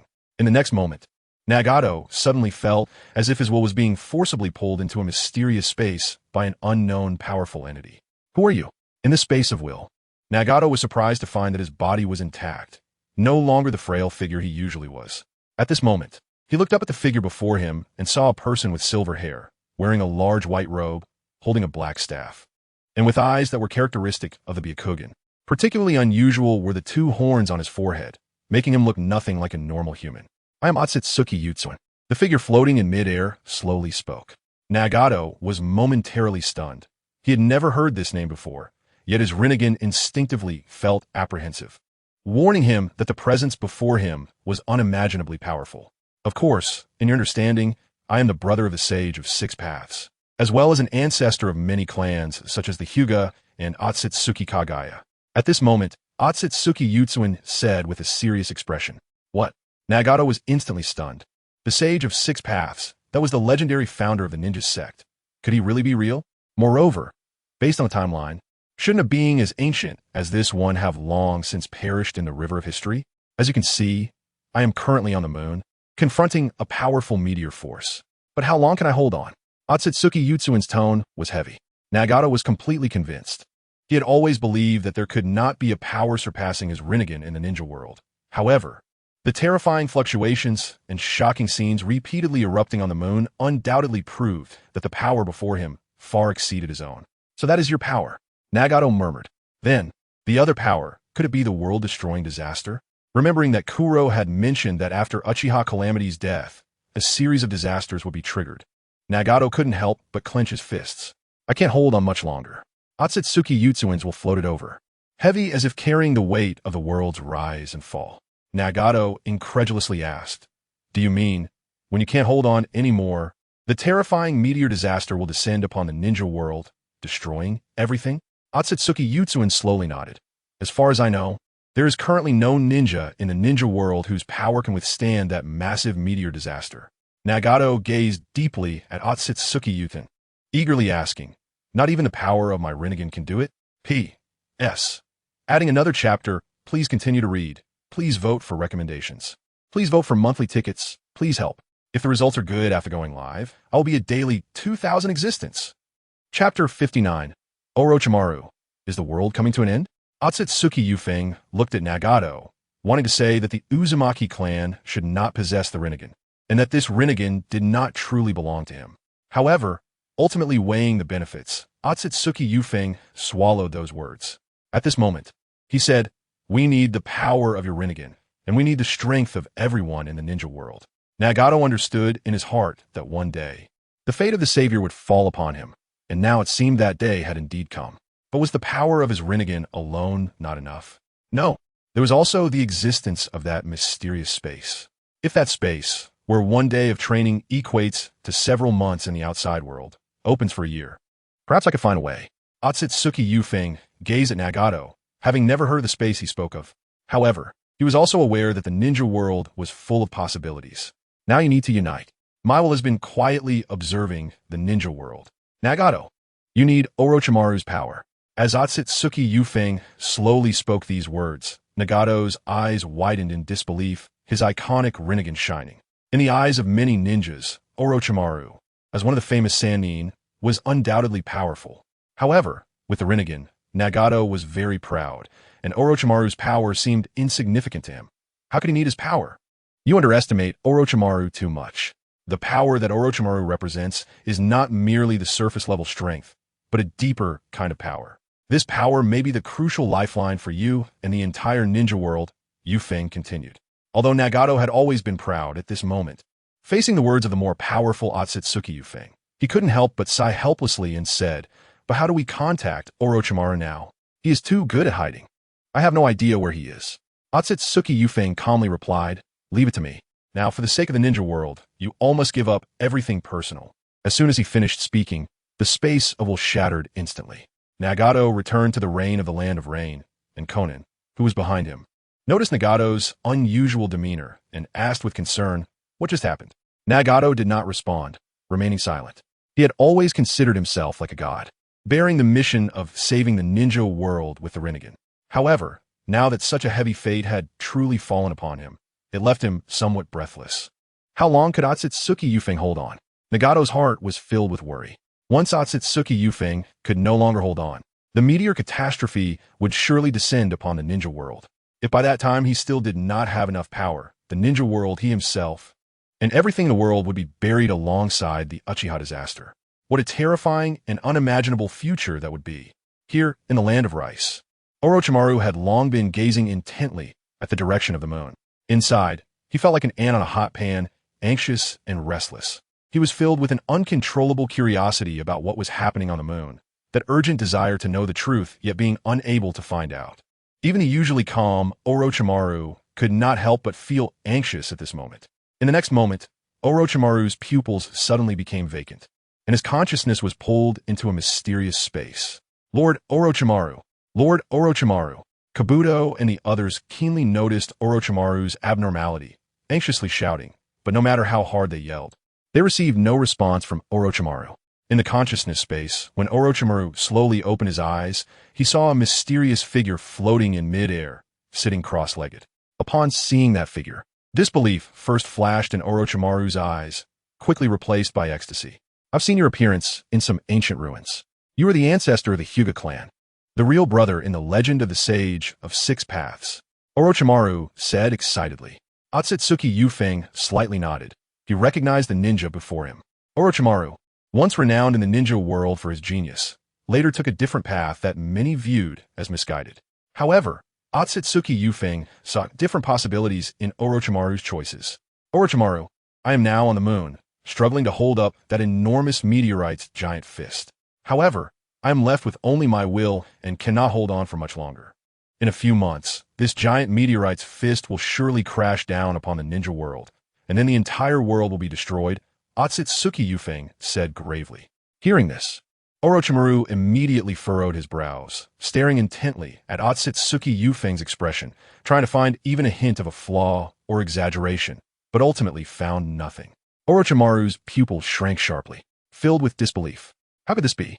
At this moment, Orochimaru was still fully focused on studying the reanimation jutsu, not yet having succeeded. But reality hit him like a rapid slap to the face. The ninja world was on the brink of destruction. The apocalypse seemed imminent. Even if he had the reanimation jutsu, what could he do? If the world was to perish, he would undoubtedly be unable to escape his fate. No matter how many escape techniques he mastered, what use would they be? Could hiding in the dragon cave truly allow him to survive? Orochimaru fell into deep thought. But if he survived, the ninja world, this research paradise, would be gone. What joy would there be in living? The ninja world needs your power now. Otsutsuki Yufeng's voice echoed again. Orochimaru clenched his fists, almost frantically questioning why. Why is this happening? His heart was filled with unwillingness. He still had so many things he wanted to research, yet the world was heading towards destruction, making it hard for him to accept. He desperately wanted to understand why this was happening. It all started because of the Uchiha clan. At this moment, Otsutsuki Yufeng detailed the sequence of events. The Uchiha clan, they actually possess such power. Orochimaru was both incredulous and somewhat pleased, realizing he had also received information. Konoha was destroyed by wood release. When Orochimaru learned this news, he too found it hard to believe. But unexpectedly, that wood release disaster was just the beginning. There were even more terrifying disasters to come. Thinking of this, even someone like Orochimaru felt a strong sense of crisis arise. Old man, my teacher, you have ultimately done something that could destroy the ninja world. You must be the sinner of the entire ninja world. Chapter 60, Orochimaru, I never expected to bear the heavy responsibility of saving the world. At this moment, Orochimaru had regained his composure, his gaze firmly fixed on the mysterious figure before him. However, with my current power, can I really save the ninja world? A hint of doubt colored Orochimaru's voice. The will of Otsutsuki Yumura gently responded. It requires everyone in the ninja world to work together and unite closely. However, this was not what Orochimaru wanted to hear. He slowly flicked his snake-like tongue and said, if you want me to save the ninja world, then grant me power. In Orochimaru's view, he couldn't just work for nothing. After all, when he usually commanded his subordinates, he would give them some benefits in return. Otsutsuki Yumura quietly observed Orochimaru with his iconic Byakugan and said, at this moment, my will along with all my power has been used to resist that terrifying celestial meteor giant fist. As for whether there is any excess power to grant you, let me ponder it carefully.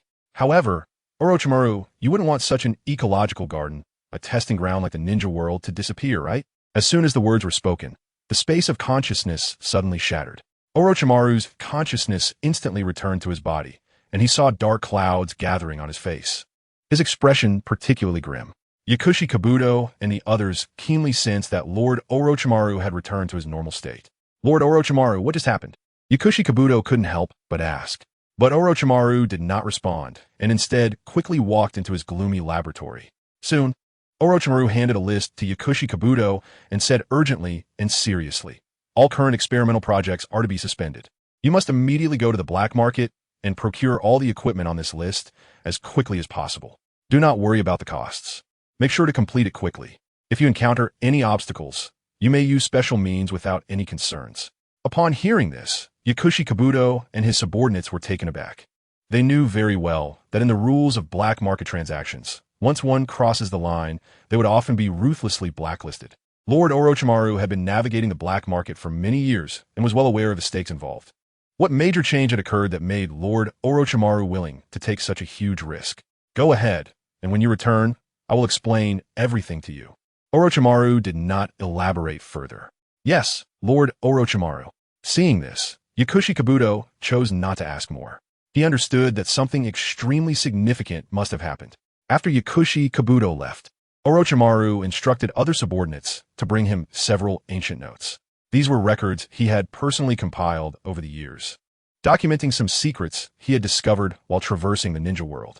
At this moment, recalling his conversation with Otsutsuki Yumura in the space of consciousness, Orochimaru seemed to finally find a clue that could connect these secrets. Orochimaru was undoubtedly a synonym for genius. His thirst for knowledge was like a deep black hole, with profound understandings across various fields. Everything in the world radiated an irresistible allure in his eyes. However, due to the constraints of lifespan, he had to forcibly devote most of his energy to the field of biological genetics over the past few decades. But this did not mean he had no involvement in other fields. Next, Orochimaru's gaze fell upon the information regarding the Uchiha clan. For a long time, he had harbored a strong interest in the Uchiha clan. As he turned page after page of information, Orochimaru's expression gradually became serious. The Uchiha clan was quite unique. The more their members fell into a state of madness, the more peculiar their awakened Mangekyō abilities became. However, was the Mangekyō Sharingan of the Uchiha clan truly powerful enough to destroy the world? And was the Otsutsuki Yumura he saw in the space of consciousness really the Otsutsuki Yumura himself? As a scientist, Orochimaru adhered to a rigorous attitude. He had to see many things with his own eyes to believe them without doubt. Yakushi Kabuto, also exceptionally talented and highly proactive, soon prepared all the equipment Orochimaru needed. Lord Orochimaru, all the equipment you requested is now in place and being installed. Please follow me. Upon hearing this, Orochimaru put down the notes in his hand, nodded in satisfaction at Yakushi Kabuto, and then the two of them walked out of the dark laboratory together. They proceeded along the pitch-black corridor and, under Yakushi Kabuto's lead, arrived at a newly constructed building on the surface made with earth release. After all, astronomical observation could not be conducted underground. It had to be done on the surface. Yakushi Kabuto had already guessed Lord Orochimaru's intentions when procuring this equipment. He was indeed a very competent assistant. As soon as Orochimaru proposed the first step, he could intuitively understand what the second and third steps should be, without needing further instructions from Orochimaru.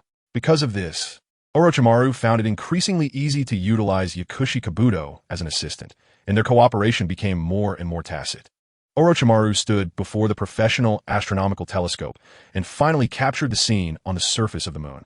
He saw that the moon was pockmarked and had been smashed into a flattened spherical shape, currently in a standoff against that giant fist. Orochimaru personally adjusted the lenses and closely collaborated with Yakushi Kabuto to improve the professional astronomical telescope, resulting in a clearer image appearing before them. The statue of Yumura on the moon was straining with both hands to resist the giant meteor fist. The Yumura statue continued to struggle against the meteor fist, barely holding its ground. Witnessing this, Orochimaru couldn't help but gasp, solemnly saying, "Kabuto, you should come take a look." Yakushi Kabuto had never heard Lord Orochimaru speak in such a serious tone and hurriedly approached. When he saw this shocking scene on the moon, his eyes trembled violently behind the lenses, his face filled with disbelief and deep terror. "Lord Orochimaru, what is happening?" Yakushi Kabuto's voice trembled slightly from shock. Unable to calm down, for a long time, he had known that to be Lord Orochimaru's most capable assistant, he had to remain calm at all times. Even if a mountain were to collapse before him, he must not lose his composure. Yet at this moment, the sight before him, combined with the confusion in his heart, made it impossible for him to remain calm no matter how hard he tried. "Kabuto, I have something to tell you now." Orochimaru slowly began to speak. As Orochimaru recounted the details, although Yakushi Kabuto had mentally prepared himself to some extent, when these pieces of information were conveyed from Orochimaru's mouth, he was still left speechless with shock. After a long while, he took several deep breaths before finally managing to regain his usual composure. Indeed, a world so absurd and ridiculous should not exist. Yakushi Kabuto's thoughts seemed to drift far away. Perhaps I will soon be reunited with the director. At this moment, a strange calm began to surge quietly within Yakushi Kabuto's heart, and the confusion that had long resided within him gradually melted away like ice and snow meeting warmth. He suddenly felt that if everything were to come to an end, it might not be unacceptable. Such an ending surprisingly brought a sense of relief. At this moment, Orochimaru spoke again. Chapter 61. Orochimaru seeks Tsunade to become Hokage. Orochimaru's keen gaze instantly noticed the unusual behavior of Kabuto, prompting him to ask, "Kabuto, what are you just thinking about?" Kabuto abruptly snapped out of his daze and replied, "Lord Orochimaru, I was thinking about how the ninja world has come to this point and what we should do about it." His words were sincere, and his expression was genuine, showing no signs of deceit. Orochimaru's golden, snake-like eyes fixed intently on Kabuto, as if trying to penetrate his fade to glimpse the thoughts deep within. It must be said that even someone as deep-thinking as Orochimaru found it difficult to discern what Kabuto was truly thinking at this moment. However, Orochimaru was not particularly concerned. He cared more about the capabilities of his subordinates. Kabuto, come with me. It's time to meet that person. And we also need to find that old man from the third Hokage. Orochimaru understood that he must begin to save this world. But relying solely on his own strength was far from enough. He planned to find Tsunade and then meet up with the others from Konoha. He speculated that by now, the entire ninja world must have learned about the events occurring on the moon. Even without telescopes, various factions would likely have started their investigations. After all, a small spark could start a prairie fire. Perhaps this disaster could indeed prompt the ninja world to unite. At this moment, in a town in the land of fire, Tsunade, with her golden hair radiating a mature beauty, slowly opened her eyes. The scene she had seen before fainting still lingered in her mind, bloody images flashing before her. Was it really just a dream? Tsunade pondered silently. However, when she turned her head, she saw Shizune sitting beside her, trembling uncontrollably. What's wrong? Tsunade asked with concern. Lady Tsunade, those were not dreams. Shizune's voice trembled as if she had not yet recovered from extreme fear. It was not just that. Last night, the moon. Shizune struggled to continue, feeling as if she were still in a dream or trapped in some kind of illusion, wondering how she could have witnessed such outrageous scenes. What on earth happened? Tsunade's brows furrowed as she slowly got out of bed and stood on her feet. Let me tell you, Tsunade. The door of the inn creaked open, revealing a man with long black hair standing at the entrance. He exuded an endless aura of femininity, and his appearance grew increasingly serpentine. Long time no see, Tsunade. The ninja world needs your strength now. This tone was unmistakably Orochimaru's. However, the fact that Orochimaru said the ninja world needed her strength made Tsunade shiver involuntarily. Is this really something Orochimaru would say? Tsunade couldn't help but recall how, before fainting, she had been winning one hand after another at the gambling table as if aided by some divine force. It was absurd. She had always lost at gambling, and if she could win, something terrible must have happened. Before fainting, she had won game after game, as if her luck had completely turned. Orochimaru, what on earth are you talking about? Tsunade's brows tightly knitted together, an ominous premonition overshadowing her heart. Feeling as if some terrible fate was about to descend, Orochimaru approached slowly, with Kabuto quietly following behind him. Orochimaru spoke. I don't know if you've received the news that the Uchiha clan has been wiped out. Hearing this, Tsunade's body trembled violently, and the seriousness in her eyes deepened. Konoha, the village founded by the Uchiha and Senju clans. The Senju bloodline had already faded, and now the Uchiha had met such a fate. For a moment, Tsunade didn't know what to say. With the bloodlines of the village founders disappearing in succession, could that village still be the same village? She couldn't help but think of her teacher, the third Hokage, and what he had been doing all these years. Tsunade dared not speculate further. The countless darkness hidden in the village had made her choose to escape, ultimately leaving the village behind. Tsunade wanted to shout that she no longer wanted to know anything about Konoha. But at this moment, Orochimaru seemed oblivious, continuing, the Uchiha clan is a very special family.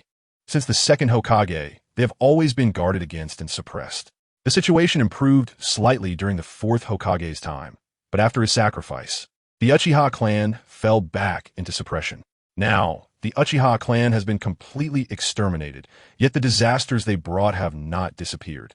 Instead, they have erupted like a bomb, rapidly spreading, and the entire ninja world is on the brink of destruction. You're exaggerating. Tsunade couldn't help but place her hands on her hips, speaking with a serious expression. Exaggerating? Not at all. Orochimaru gently shook his head and continued. Do you really know nothing? Konoha has been destroyed by Wood Release, and a mental disaster has occurred. Even the Byakugan of the Hyuga clan has been taken, and we can't fathom what the enemy intends. Also, just last night, a meteor disaster occurred on the moon. If it weren't for an extraordinary force suddenly emerging on the moon to temporarily hold back the meteors, those meteors would have rained down upon the ninja world one after another, and the world would have already begun its destruction last night. After hearing this, Tsunade couldn't stop shaking her head. Oh my god, I must still be dreaming. In her mind, what kind of person was Orochimaru? He was someone who thrived on chaos. How could he say such righteous words? Moreover, these words sounded too outrageous. Just as Tsunade was about to retort, she heard Shizune's trembling voice beside her. Lady Tsunade. What he said is true. What? Tsunade looked at Shizune with disbelief. She saw Shizune trembling all over, her eyes filled with fear. And just thinking about the scenes she had witnessed last night made her teeth chatter uncontrollably. Yesterday, something really happened on the moon. Lady Tsunade, if you look out the window now, you can still see the moon, Shizune said, but then she hesitated, seemingly unable to utter the next words. Upon hearing this, Tsunade immediately walked over to the window and forcefully pushed open the door. In the next moment, Tsunade gasped. What did she see? Although it was daytime, the moon still hung clearly in the sky. She saw that the shape of the moon had become strange, resembling a squashed sphere, and indeed, a fist seemed to have struck it hard. Tsunade was instantly stunned, standing there blankly for quite a while before she could regain her senses. Chapter 62. Sarutobi Hiruzen is scolded mercilessly now. You should understand, Tsunade. Orochimaru looked at her with intense eyes. I need you to take the position of Hokage as soon as possible and gather all the forces of Konoha. If possible, unite with other ninja villages. We must face this apocalyptic crisis together. That's right, this is Orochimaru's plan, to push Tsunade to become Hokage. After all, if Sarutobi Hiruzen continues to be Hokage, the ninjas of Konoha are likely to harbor doubts, worried about when he might scheme against them from behind. In that case, Konoha would surely become fragmented. The true nature of Sarutobi Hiruzen is likely understood by the other village leaders as well. In this situation, how could they trust him with their backs? If true unity cannot be achieved, the ninja world will find it difficult to overcome this looming crisis, and destruction will only be a matter of time. So, why did Orochimaru choose Tsunade? The reason is not complicated. Tsunade is a descendant of the Senju clan. Orochimaru thought to himself, if Tsunade returns to Konoha, will the destructive power of wood release show mercy to her because of her Senju bloodline? Orochimaru secretly wanted to conduct a bold experiment. Moreover, he knew that his reputation in Konoha had long been ruined, and other ninja villages were equally wary of him. In the current situation, if Konoha were to choose a leader that everyone could accept, Tsunade's ascension could be seen as the will of the people. After all, she not only has the bloodline of the Senju clan, but she also holds a certain prestige and strength in the ninja world. Perhaps only she could unite various forces and lead Konoha, and even the entire ninja world, to face this imminent crisis together. You actually want me to be Hokage? Tsunade instinctively shrank back, her eyes filled with astonishment. Tsunade's thoughts drifted far away. She remembered those few crucial people in her life who all harbored the dream of becoming Hokage, but in the end, they all left her early because of this seemingly glorious goal. In fact, Tsunade had suspected that one day someone might invite her to take up the position of Hokage. However, no matter how hard she tried to imagine it, she could never have guessed that the person making this request would be Orochimaru. This was simply beyond her expectations. Utterly ridiculous. Let's go, Tsunade, Orochimaru urged. However, Tsunade decisively refused. I will not go back with you to be Hokage. Is that so? Then listen to the commotion around us. A cold smile appeared on Orochimaru's lips, confident that Tsunade would eventually return with him to take the position of Hokage. Tsunade didn't take this to heart, but just then, a scream rang out. Below the window was a bustling snack street filled with various food stalls. At this moment, a chilling sound of slaughter suddenly erupted, and Tsunade couldn't help but look in the direction of the noise. Damn it! How dare you walk in front of me? A person had directly killed another just because they were walking ahead of him. Not only that, the snack street fell into chaos, and the chaos continued to spread. Some customers, disgusted by the food made by the stall owners, brutally killed them. Others thought the killer's method was too ugly and then turned to attack the assailant. In an instant, absurd murder events erupted like a chain reaction. What the hell is going on? Tsunade was shocked by the bloody scene before her. The smell of blood making her feel dizzy and weak, as if all her strength had been drained away. I told you, this is a mental disaster, and it has now spread rampantly across the land of fire. Everyone seems to have gone mad. Orochimaru's expression was serious, his eyes revealing an unusual gravity. Tsunade rarely saw Orochimaru so serious, and she was shocked, exclaiming, "How could this happen? Did it really change like this just because the Uchiha clan was exterminated?" Orochimaru slowly nodded. Tsunade fell silent. The situation was so severe that she could no longer hesitate. We must set off now. We don't have much time left. As for your blood phobia, I will find a way to treat it on the way, Orochimaru urged. Tsunade did not respond. Kabuto, seeing this, immediately followed Orochimaru's lead. Even he was shocked. Following Orochimaru, was he actually on a path to salvation? Yukimaru looked at Tsunade with concern and softly asked, "Lady Tsunade, do we really have to?" "Let's go." Tsunade firmly nodded, and then, together with Yukimaru, quickly followed after Orochimaru. At this moment, the mission to save the land of fire and even the entire ninja world weighed heavily on their shoulders, leaving no room for hesitation. This is the capital of the land of fire. Besides Asuma, the guarding ninjas dutifully stood by the daimyo of the land of fire. At this moment, before the daimyo of the land of fire, there were letters laid out. These letters were sent by the daimyos of other countries, dispatched with ninja speed. Upon opening the letters, a wave of accusations hit him directly. Just then, a samurai rushed in to report, "My lord, Sarutobi Hiruzen and the people of Konoha seek an audience." Upon hearing this, the daimyo of the land of fire was immediately furious and shouted, "Tell that old man, that old bastard, to get in here." In the past, the daimyo of the land of fire would never lose control like this. But at this moment, his anger had reached its peak. If it weren't for Sarutobi Hiruzen's reckless actions, would he have been criticized by the other daimyos? Usually, the daimyo of the land of fire held an equal status with other daimyos, and due to his country's strong power, he was even slightly above them. But now, the situation in the ninja world had drastically changed. Just last night, the moon was almost shattered by a punch, and meteors nearly rained down upon the ninja world. Tracing back the origins, all this disaster stemmed from Konoha in the land of fire. As a result, the daimyo of the land of fire was criticized by other daimyos. Yet he found himself unable to refute them. This anger had long sought an outlet. At this moment, Sarutobi Hiruzen and the others were brought in. Without saying a word, the daimyo of the land of fire grabbed the letters from the table and threw them at Sarutobi Hiruzen's face, shouting, "Look, you better take a good look at the good things you've done." In the past, Sarutobi Hiruzen had always been calm in front of the daimyo of the land of fire. After all, ninjas bore the responsibility of serving the daimyo, and the position of Hokage was always held in high esteem. Thus, whenever the daimyo of the land of fire faced important matters, he would always discuss strategies with Sarutobi Hiruzen in a tone of negotiation. However, the situation was completely different now. Sarutobi Hiruzen understood in his heart that he was indeed in the wrong, and in the face of the daimyo's fury, he could only silently endure. He had to bend down to pick up the letters that had fallen on his face and then drop to the ground. Given the current situation, he desperately needed the support of the daimyo of the land of fire, and in such circumstances, he could only lower his stance. As he picked up the letters, the sharp words of accusation from the other country daimyos were so clear and piercing that Sarutobi Hiruzen couldn't help but tremble violently. He deeply realized that he had become a sinner in the ninja world. Why had his diligent efforts led him down a path of sin? Chapter 63.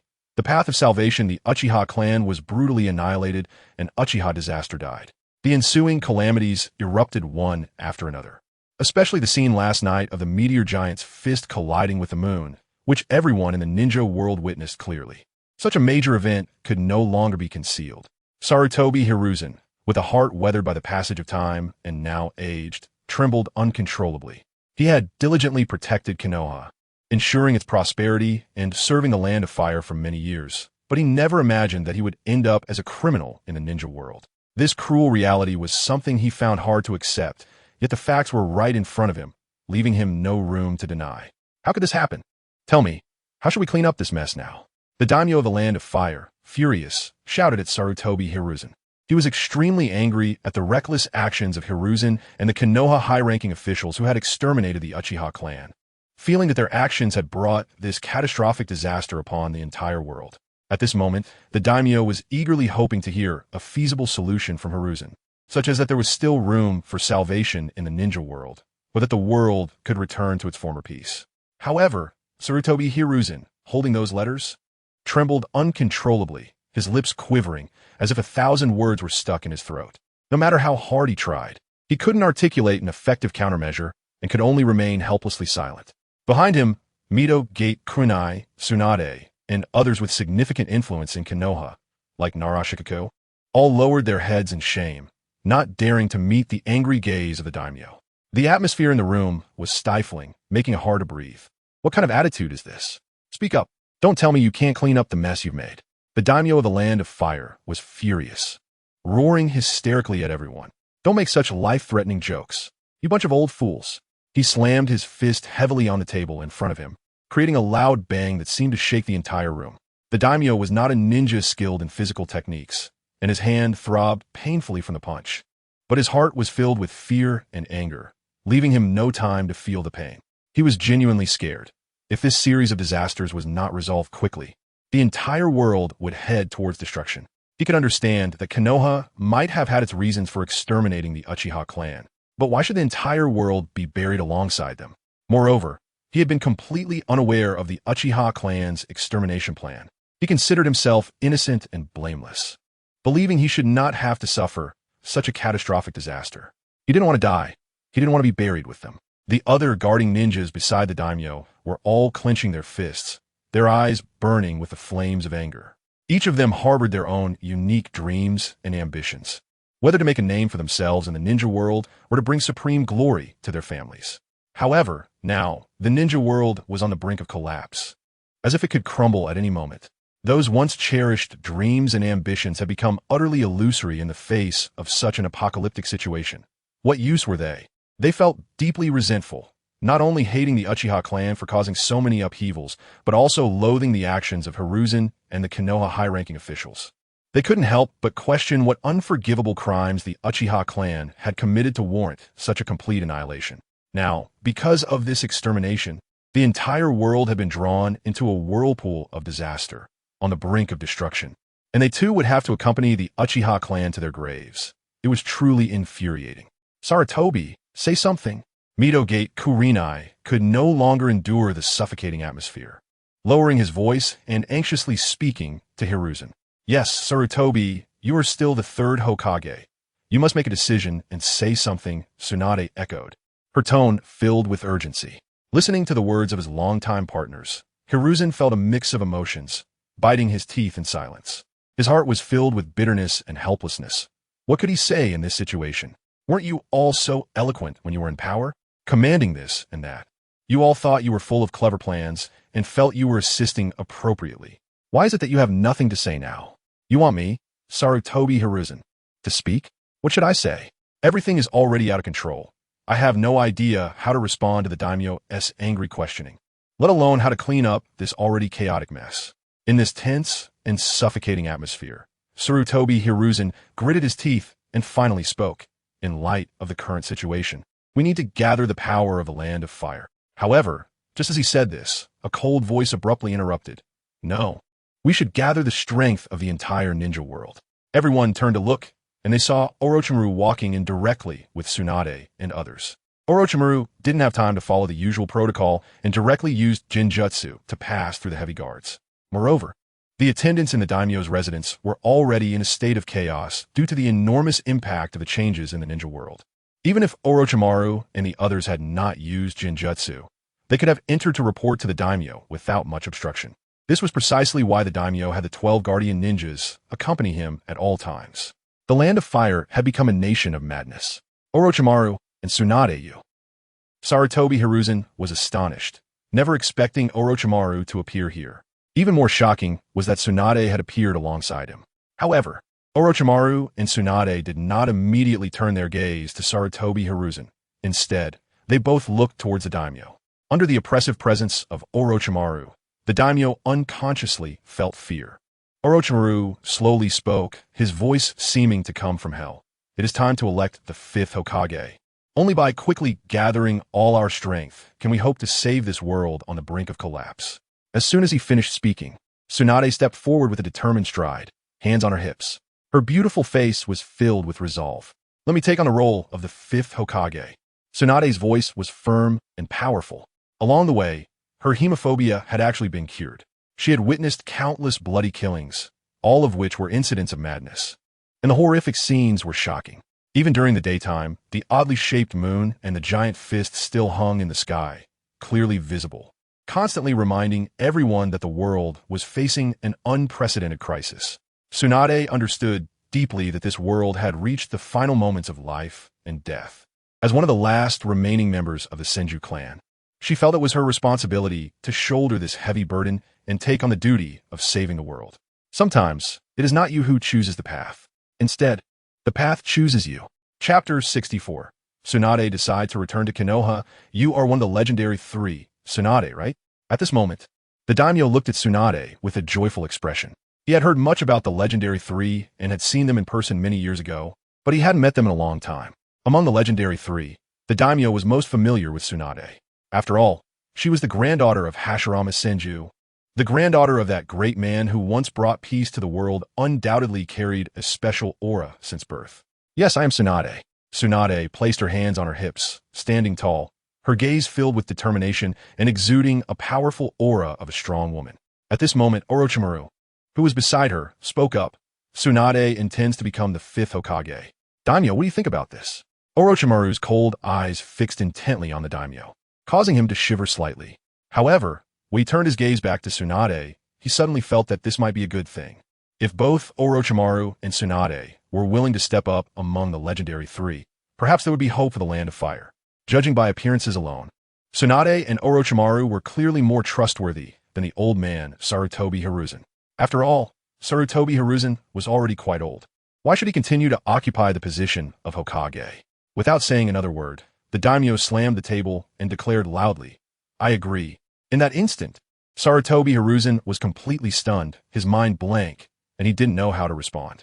He simply couldn't understand why Tsunade, after experiencing so much, would suddenly want to become Hokage. Before he could recover from his shock, the daimyo had already slammed the table, making a decision. Sarutobi Hiruzen instinctively wanted to speak up and contest this, but when the words reached his lips, he found himself at a loss for words. Doi, do I still have the right to occupy the position of acting Hokage? Am I still worthy? The daimyo keenly noticed the subtle change in Sarutobi Hiruzen's expression and was immediately filled with anger, questioning loudly, "What's wrong? Do you disagree with Tsunade becoming the 5th Hokage? But besides Tsunade, do you have any other suitable candidates for the 5th Hokage? You wouldn't want to tell me it's a Suma, would you?" Sarutobi Hiruzen lowered his head and remained silent. Mito Kurama and Tsunade's teammate, Shizune, couldn't help but glance at Tsunade. They saw that Tsunade was radiating a strong aura, making them feel a chill, faintly realizing that she was not someone who could be easily controlled as the 5th Hokage. So, they subtly nudged Sarutobi Hiruzen with their elbows, their eyes filled with urgency, secretly hoping he would say a few more words to halt this matter. After all, in their view, the 5th Hokage could be anyone, but it absolutely could not be Tsunade. Once Tsunade became Hokage, how much benefit could they possibly gain from reclaiming Konoha? However, Sarutobi Hiruzen still kept his head down, silent. He was overwhelmed with thoughts, wondering if Tsunade became the 5th Hokage, would she still be willing to heed his advice as her teacher? And what adverse effects would Orochimaru's presence have on Tsunade? The more he thought about it, the more he felt he had to stay close to Tsunade, advising her so that she would often listen to his reasonable suggestions. And he absolutely could not let her be led astray by Orochimaru's cold and unorthodox ideas. All right, since everyone has no objections. Just as the daimyo of the Land of Fire was about to announce Tsunade as the 5th Hokage, suddenly, a series of rapid footsteps approached, and a group of ninjas entered in an orderly fashion. Upon closer inspection, they were ninjas from Takigakure, Kusagakure, and Yugakure. Strangely, the guards of the daimyo's residence did not stop them at all. At this moment, the daimyo trembled slightly, completely unable to guess the intentions of these 4 ninjas. However, when he saw Tsunade and Orochimaru beside him, he couldn't help but breathe a sigh of relief.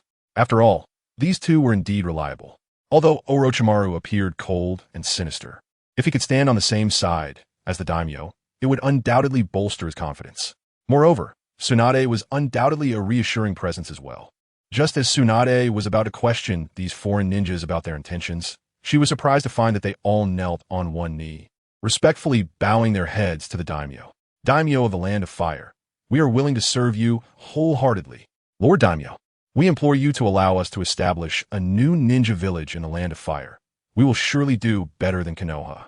Daimyo, please believe that our loyalty to you is unwavering, and we will become the sharpest and most useful blade in your hand." Seeing their demeanor, the daimyo had already guessed their intentions. Although he usually pursued power and sought enjoyment, he was by no means a fool. At this moment, Tsunade and the others all frowned, displaying a vigilant expression. After pondering for a moment, the daimyo said, "The Land of Fire indeed needs a powerful ninja village now. In that case, whoever can resolve the calamity in Konoha will be the village chosen by the Land of Fire. From now on, the resources and funding of the Land of Fire will be devoted to it." As soon as the daimyo said this, The ninjas from Takigakure and the other villages were filled with joy and excitement. They provocatively looked at Tsunade, Orochimaru, and Sarutobi Hiruzen, feeling smug in their hearts. The era of Konoha had already come to an end, and it was time for us to take the stage in history. Tsunade clearly understood the daimyo's true decision. She firmly believed that the final choice of a land of fire would undoubtedly be Konoha. After all, how could Konoha possibly be inferior to those small ninja villages? If it truly came to that, it seemed only right for Konoha to head towards destruction. Afterward, Tsunade and Orochimaru headed to the inn in the capital of the Land of Fire to meet up with the other ninjas from Konoha. Upon entering the inn, Orochimaru inadvertently glanced at Sasuke, who was keeping his head down in the crowd, and a fleeting excitement crossed his eyes, but he did not make any excessive movements. Inside the inn, there were many homeless children squatting on the ground with their heads bowed like Sasuke. Only Naruto remained lively and active. Not only the children, but the adults were also in the same state, each sitting forlornly in the inn's corridor, seemingly lacking interest in anything. At this moment, Narashikaku stood up and announced loudly, "Everyone, Lady Tsunade has returned. Now, I have an important announcement to make. Lady Tsunade will become our 5th Hokage." As soon as these words were spoken, the children looked bewildered, not understanding what was happening. Some of the adults who knew of Tsunade's reputation slowly raised their heads, their eyes instantly shining with hope. Lady Tsunade, is she really one of the legendary 3 Tsunade? Moreover, she is the granddaughter of the first Hokage, Hashirama Senju. Is it true? Is the Senju clan reappearing? Will she save our home like Lord Hashirama did? P.S. Recommended deadline. Originally 4,000 words a day, which is 2 updates, but for recommendation tickets and monthly tickets, I'm coming with a 3rd update. I have stored content, but it hasn't been published yet. Chapter 66. A new disaster is coming. Now I'm just asking for recommendation tickets and monthly tickets. Chapter 65. Sarutobi Hiruzen's reputation is now in shambles. Everyone turned their gaze to Tsunade, their eyes filled with eager anticipation. Tsunade felt their earnest expectations and solemnly said, "Don't worry, I will do my utmost." In a room at the inn, Sarutobi Hiruzen, Mito came in, Tsurugi Komatsu, Tsunade, Orochimaru, and Narashikaku, influential figures from Konoha, were all gathered around a table. Mito came and broke the silence first, looking at Tsunade and asking, "Tsunade, if you become the 5th Hokage, what are your thoughts on the economic planning for Konoha? We could follow the previous model. I can adjust the relevant proportions for you." Just as Tsurugi Komatsu was about to chime in, Tsunade suddenly slammed her palm on the table with a loud clap, her powerful aura instantly intimidating the 2 elders. Tsunade shouted angrily, "Konoha? Where is Konoha now? Is this really the time to discuss such matters?" With Tsunade's angry shout, Mito came in and Tsurugi Komatsu realized that it was indeed highly inappropriate to discuss this matter at this moment. Sarutobi Hiruzen shook his head helplessly, feeling internally that these 2 old companions were truly confused. How could they bring up such an untimely topic at this critical juncture? Had the temptation of power really made them this foolish? Hiruzen looked at Mito Kamen and Tsurugi Komatsu, feeling a mix of disappointment and frustration. However, when he raised his head, he was surprised to find that Tsunade and Orochimaru were looking at him with similar emotions. Hiruzen was suddenly taken aback, as if struck by something, and sighed helplessly, slowly saying, "I indeed made a mistake regarding the Uchiha clan." Orochimaru narrowed his eyes slightly and coldly remarked, "Is that the only mistake you made?"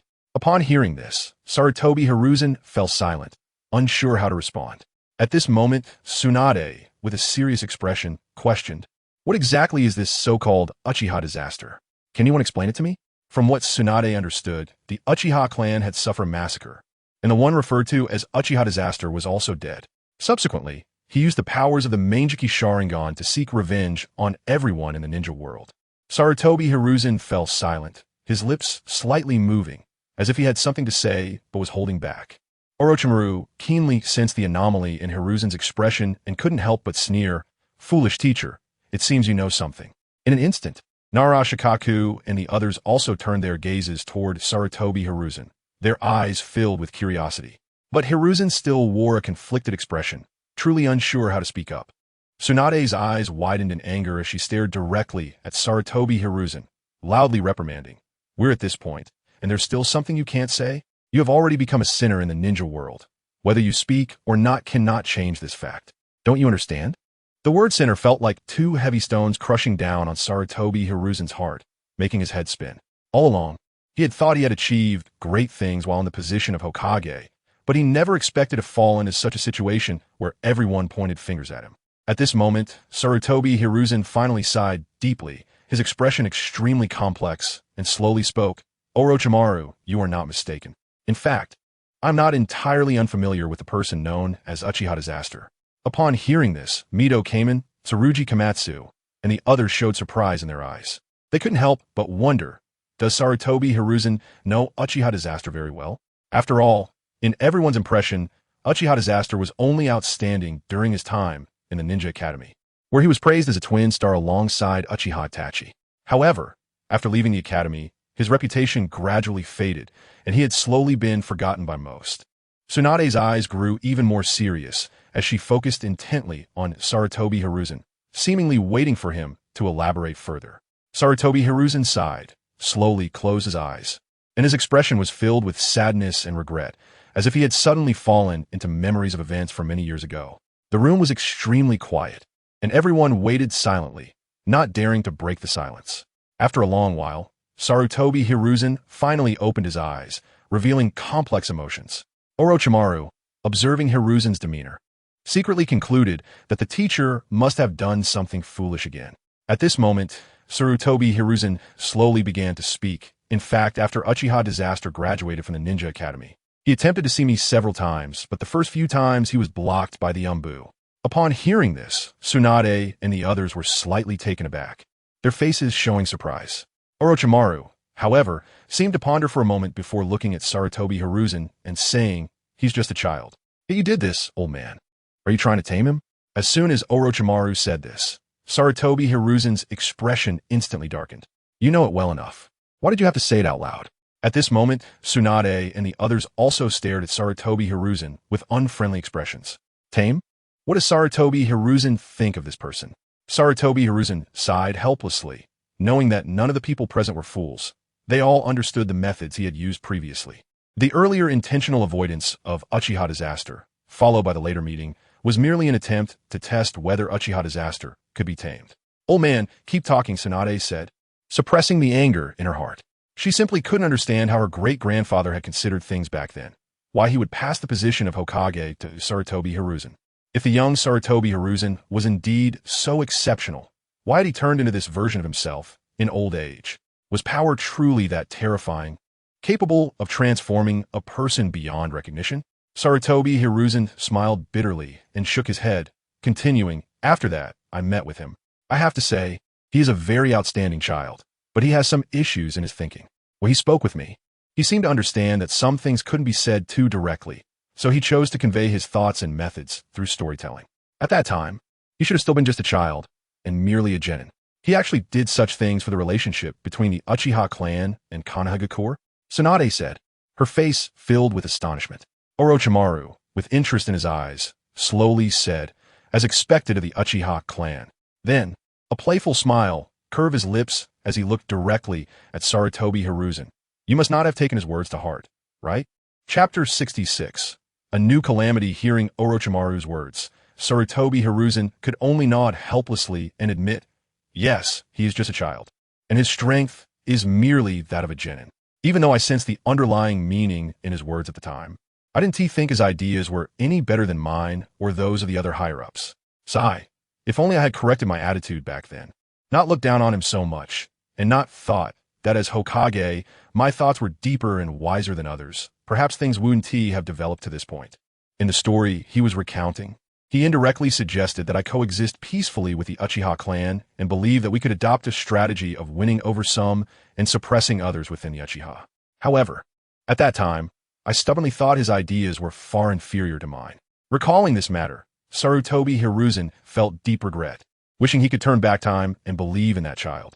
Orochimaru seemed to perceive his innermost thoughts from Sarutobi Hiruzen's words and couldn't help but say, Old man, it seems you really don't see yourself clearly. Even if you valued him back then, you only regarded him as a tool like Shursui, right? You merely saw him as a sharp blade, not as a partner who could stand by your side, nor did you truly value his thoughts. Sarutobi Hiruzen was taken aback. He never expected Orochimaru would interpret him this way. Anxiously, He cast a pleading look towards Mito Minyin and Tsunade, hoping they would speak up for him. But after a long wait, he still received no response from either of them. Tsunade's eyes were filled with anger as she stared fiercely at Sarutobi Hiruzen, still struggling to believe that her once respected teacher had become what he was today. Konoha had been ravaged by the power of wood release. Yet, judging by Sarutobi Hiruzen's current attitude, he seemed to have not fully repented. Tsunade angrily questioned, if it weren't for you dismissing everyone else's opinions, the relationship between Konoha and the Uchiha clan would have improved long ago. And what about Shursui? I've heard he's a very kind child. Doesn't he recognize Uchiha Calamity? Didn't he try to say something for Uchiha Calamity? Upon hearing Tsunade's words, Sarutobi Hiruzen's brow furrowed tightly, his expression growing more serious. He slowly said, Shursui and Uchiha Calamity had a fierce argument once. Shursui told me at the time that Uchiha Calamity is someone without the will of fire in his heart. Tsunade and Nara Shikaku, among others, were taken aback, their faces filled with disbelief. Shursui had always given the impression of being gentle. They simply couldn't imagine him saying such things. Orochimaru, seeing this, couldn't help but sneer, slowly saying, it seems Shursui has been thoroughly brainwashed by your will of fire, teacher. The term brainwash struck Sarutobi Hiruzen like a sharp blade. In an instant, his complexion changed dramatically, anger surging within him, his eyes blazing as if he wanted to burn that term to ashes. However, this anger was fleeting, replaced by endless bitterness. He had 1,000 words to argue, for in his heart, the will of fire was not a brainwashing tool, but a belief that could lead everyone positively forward, an important indicator for pushing Konoha towards prosperity.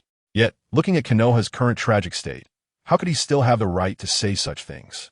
At this moment, he was filled with regret, allowing that bitterness to spread in his heart. Tsunade, clenching her fists tightly, suppressed the anger that was about to erupt like a volcano with all her might. Otherwise, she truly wanted to rush up and punch Sarutobi Hiruzen to the ground. Through gritted teeth, she said, old man, it's all your fault. You let the relationship between the Uchiha clan and Konoha deteriorate to this point. Because of you, Konoha has faced such a catastrophic disaster, and so many innocent people have died. I really want to beat you up. Listening to Tsunade's furious words, Sarutobi Hiruzen's body trembled uncontrollably. He felt aggrieved and wanted to shout, this is all Danzo's conspiracy. It's Itachi who acted ruthlessly. I was completely unaware. But he knew deep down that everyone present was not a fool. No one would believe such words. As Hokage, how could he claim to be ignorant of these matters? Sarutobi Hiruzen slowly lowered his head, clearly feeling Tsunade's fiery gaze filled with rage, Orochimaru's undisguised mockery, and the hateful stares from Nara Shikaku and others behind him, as if they wanted to devour him. To reach such a state as Hokage, he was probably the first and would be the last. Filled with bitterness, he thought that perhaps only by sacrificing himself could he slightly salvage his already shattered reputation. At this moment, he hated Uchiha Calamity to the bone and felt even more hatred towards Uchiha Itachi. Of course, his loathing for Danzo had reached its peak. If it weren't for these few people, how would he have fallen to such a miserable state today? His emotions towards his late teacher, the second Hokage, were even more complex. If his teacher hadn't passed on the Hokage position to him, perhaps he would now be a respected and beloved grandfather in Konoha, rather than having fallen to such a notorious state. All right, everyone go rest. Tomorrow, Kakashi and Guy, you will be responsible for protecting the villagers and the children staying here, while the rest of us will head back to Konoha, Tsunade said, suddenly slamming her hand heavily on the desk in front of her, making a loud noise. The sound startled Mito Minyin and Tsunade, who trembled, knowing that returning now would undoubtedly be a dead end. As the two were about to speak, they suddenly saw Sarutobi Hiruzen turn his head abruptly, glaring at them with fiery eyes. This sudden glare shocked Mito Minyin and Tsunade, leaving them no choice but to lower their heads. Sarutobi Hiruzen understood that he had to make a sacrifice, and these two old partners behind him had to go down with him. He could no longer allow them to tarnish his reputation. Konoha needed a new tree to shield the villagers from the wind and rain, and that tree should be Tsunade, not himself. The old era, indeed, needed to come to an end. Early the next morning, Tsunade and the others prepared to set off. However, Kakashi and Might Guy were adamant about following them back, unable to refuse. They had to readjust their arrangements and change the people selected to stay behind to care for the villagers and children. Mito Minyin and Tsunade still held on to fantasies, trying to step forward to express that they could stay and look after the villagers in the land of Fire's capital. But Tsunade didn't even glance at them, her gaze landing directly on Yuhi Kurenai and others as she made the final decision. The ninjas from Grass Ninja Village and Takigakure, at this moment, closely followed Tsunade's group, all heading toward Konoha. In their hearts, this action was crucial, and they were eager to show the daimyo that it was their strength from other ninja villages that saved this disaster. They looked forward to creating a brand new ninja village in the land of fire. However, among these small ninja village ninjas, many felt worried. They thought their leaders might be overconfident, even to the point of arrogance. After all, Konoha had been destroyed by that terrifying would-release calamity. Wouldn't Tigo and Konoha just be a death sentence for them? But those leaders had other plans. They thought it might be worth a try. After all, the would-release disaster shouldn't easily harm Tsunade, right? Moreover, with the people of Konoha blocking the way ahead, once they sense that something is wrong, they will immediately make a run for it. If Tsunade and the others have the strength to eliminate this would-release disaster, they can seize the opportunity to claim the credit. In short, from the perspective of the leaders, going along still has its benefits. Even if in the end they can't claim any credit and can't establish a new ninja village in the land of fire, they can still choose to join Tsunade's team and find a way to become ninjas of Konoha. They bid farewell to the capital of the land of fire and officially set off on the long journey back to Konoha. Previously, Orochimaru had analyzed that the would-release disaster might not target Tsunade, even speculating that she could be the only key to resolving the would-release disaster. Of course, this was merely Orochimaru's judgment based on various considerations, and whether it was true still needed to be verified in subsequent actual situations. According to the normal itinerary, it would take them quite a bit of time to return to Konoha. However, on that night, an extremely strange event occurred without warning. The group suddenly noticed that the scenery around them began to twist like reflections in water. When this scene suddenly appeared, Tsunade, Orochimaru, Sarutobi Hiruzen, and the others instantly felt a chill, their expressions serious, completely unaware of what kind of change they were about to face. Then, in the next moment, as the twisted scenery gradually settled, they were shocked to find themselves in a corner of a village. At that moment, Sarutobi Hiruzen, seemingly recognizing the place, his pupils constricted sharply, his body trembling, couldn't help but exclaim, This is actually the territory of the Uchiha clan. Chapter 67. The Uchiha clan's ghost wall. As Sarutobi Hiruzen's words fell, everyone present was taken aback. The ninjas of Konoha exchanged glances, filled with astonishment and confusion. Is this really the territory of the Uchiha clan? The Konoha ninjas couldn't help but look at each other, their hearts full of doubt. At this moment, Tsunade shouted loudly, What? Are you all unfamiliar with the Uchiha clan's territory? The Konoha ninjas looked at each other, and then began to report to Tsunade. Although we are both ninjas of Konoha and the Uchiha clan, after the Ninetales incident, the Uchiha clan has long moved back to their original ancestral land. Yes, the Hokage has repeatedly ordered us not to approach them. That's right, because of this, we have never been to the Uchiha clan's territory. At this moment, Tsunade's stern gaze turned toward Sarutobi Hiruzen. He took a deep breath and hurriedly explained, This is because of the Ninetales incident, which should be inseparable from the Uchiha clan. So, Danzo suggested. All right, no need to say more. Tsunade interrupted Sarutobi Hiruzen directly. Danzo is dead. Why bring him up? Tsunade was not politically naive. She immediately understood Sarutobi Hiruzen's thoughts. When irreconcilable conflicts arise within the village and the Hokage is powerless to resolve them, they must find a target for the villagers and ninjas to vent their anger on, thus allowing the Hokage to shirk responsibility. In this situation, as the Uchiha clan and Konoha drifted further apart, the Konoha ninjas naturally ventured rarely into the Uchiha clan's territory and knew little about its appearance. Then, their gazes instinctively turned to Hokage Rock. They saw the faces of the 4 Hokages clearly defined on the rock. The lines depicting their resolute expressions seemed to carry traces of past years. This scene made the Konoha ninjas exclaim in surprise. This is really Konoha? Their tone contained both confirmation of the familiar scene and disbelief. How do we suddenly return to Konoha? The ninjas from the Grass Village and the Waterfall Village following Tsunade were also confused, glancing at each other with looks of incredulity. Have we really arrived in Konoha? No way. We were just not in Konoha. Could it be that we were transported to Konoha by some kind of space ninjutsu? Yes, Konoha ninjas. Was it you who did this? Is this the flying thunder god technique? Hearing this, Tsunade immediately shouted, Stop joking around. Behind Tsunade, Nara Shikaku, who was serving as an advisor, also gasped, his expression serious as he said, "This cannot possibly be Konoha. You must know that Konoha has been completely destroyed by Wood Release, and that iconic Hokage rock has long since collapsed. Even if this is the Uchiha clan's territory.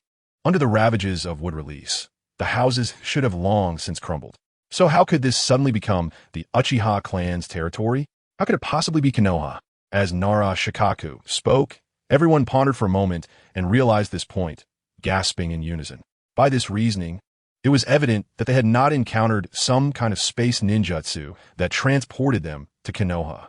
However, for a moment, everyone felt completely bewildered, wondering what was happening.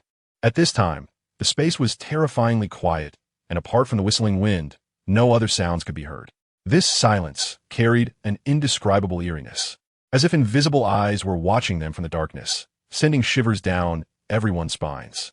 A strong sense of unease surged within them, making them feel as if this place was shrouded in an ominous shadow. They must leave here quickly. Then, to everyone's shock, they discovered that at some point, their clothes had quietly transformed into the attire of the Uchiha clan.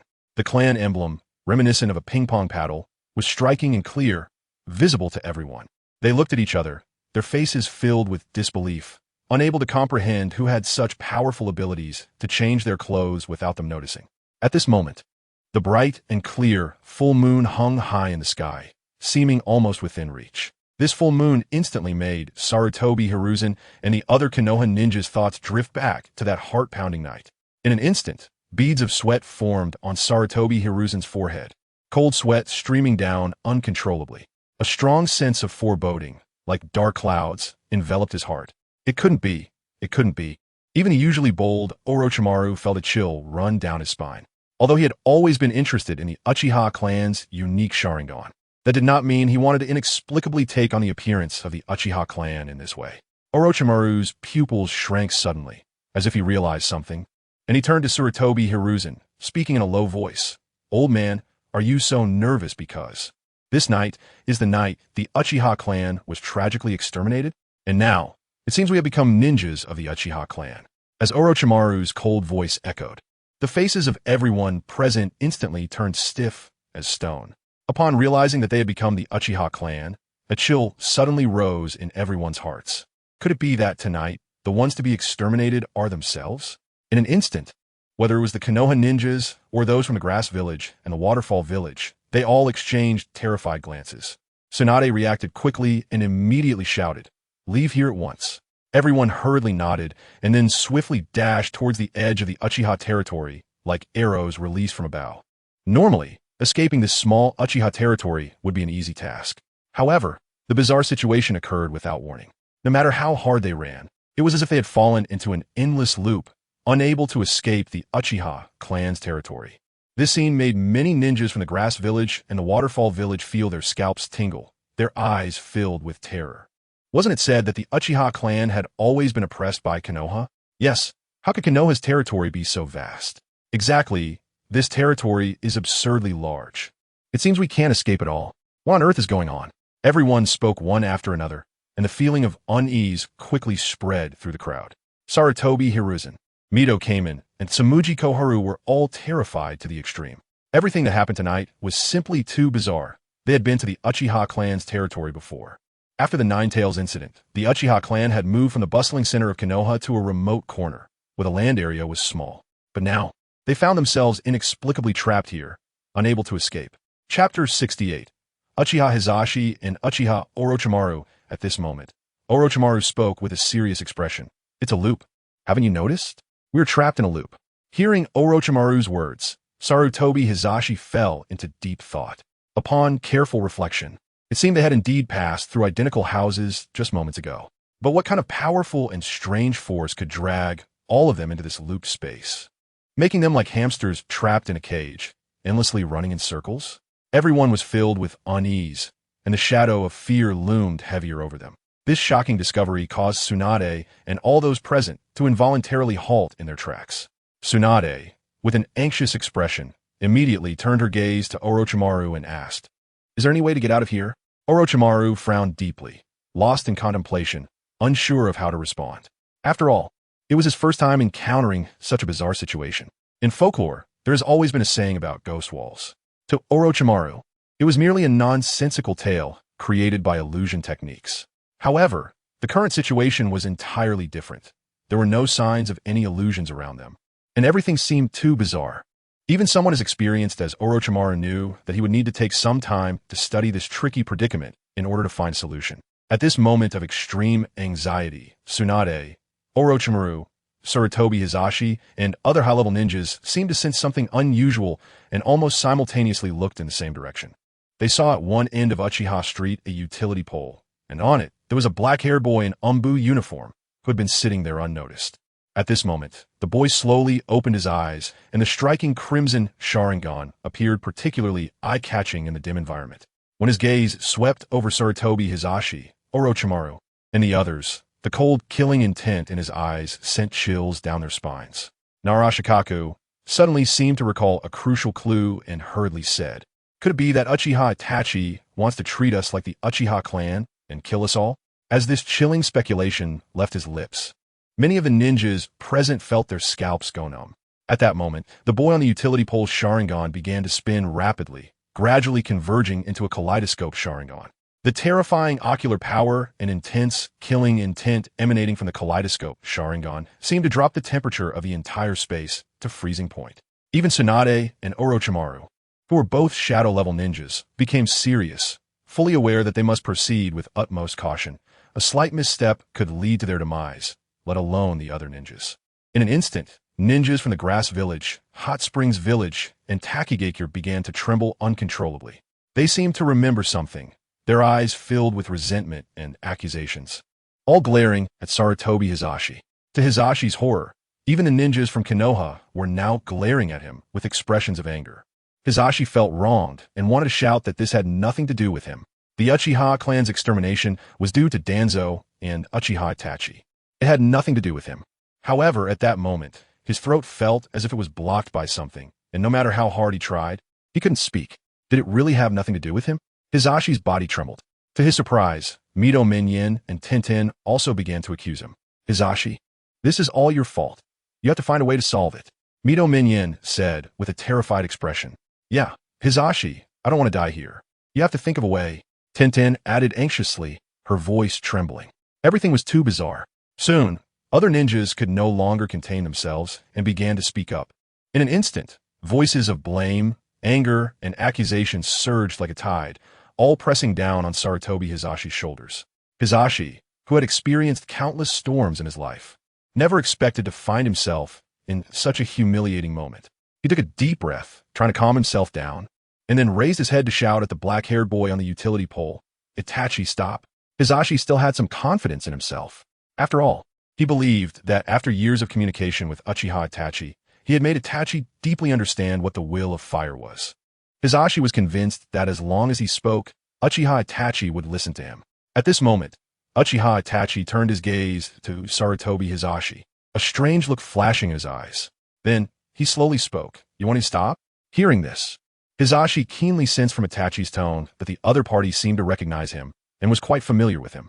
This realization made him feel slightly relieved, and he hurriedly responded, "Yes, I want you to stop." However, Itachi's next words struck him like a heavy hammer, leaving him completely frozen in place. "Uchiha Hizashi, even though you share the same name as the Hokage, you have no will of fire. Tonight is a crucial moment for the Uchiha clan and the Konoha clan to return to peace. How could I stop just because of your words?" Upon hearing this, Uchiha Hizashi, at this moment, referred to as Uchiha Hizashi, was completely stunned. "What? Am I Uchiha Hizashi?" His mind was in chaos, unable to comprehend this sudden turn of events. Orochimaru, hearing this, had a very strange expression on his face, and an inexplicable sense of absurdity surged within him. Unable to help but ask, "Oh, then who do you see me as?" Uchiha Itachi, with a cold expression, emotionlessly spat out a few words. "Captain of the security force, Uchiha Orochimaru." Orochimaru. At this moment, the three words Uchiha finally connected with him. But Orochimaru's eyes held an indescribable strangeness. Yes, he had always had a keen interest in the Uchiha clan, but it was never in such a nonsensical, deeply trapped loop that seemed to involve the fate of the Uchiha clan. What kind of joke was this? At the same time, Conan was pushing a wheelchair with the frail Nagato sitting in it. Nagato intended to have a conversation with Orochimaru. Although in Nagato's heart, Orochimaru's power was not worthy of standing alongside him to save the ninja world. Since this was the order from Otsutsuki Kinshiki, Nagato felt that for Otsutsuki Kinshiki's sake, he should give it a try to see what unknown powers Orochimaru possessed. In the forest, a gentle breeze rustled the leaves, creating a soft sound as they swayed. Conan suddenly frowned slightly. Logically, we should have seen their team by now, but where are they?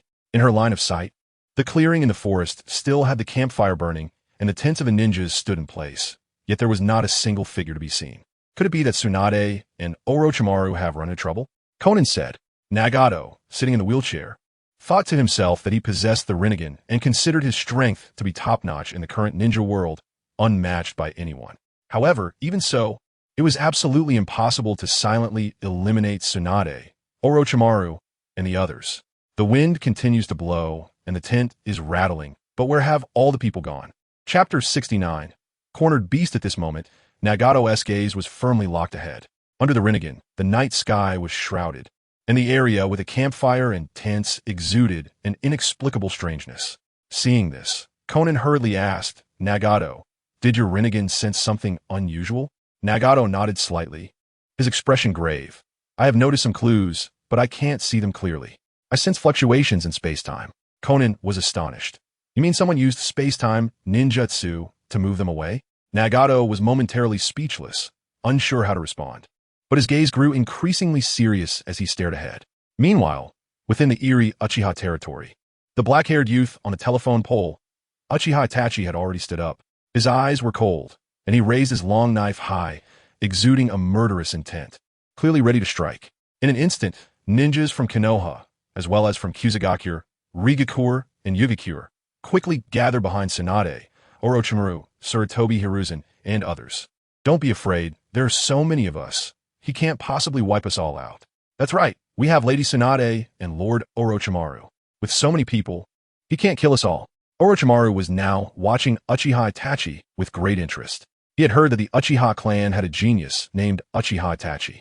He remembered seeing him when Itachi was still young, and he had a faint feeling that this boy was not an ordinary person.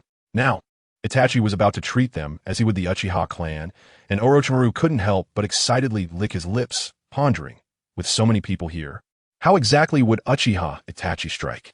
Just as Orochimaru was thinking, in the next moment, Orochimaru, Tsunade, Sarutobi Hiruzen, Kakashi might die, and others were startled as if struck by an invisible force, turning their heads in horror.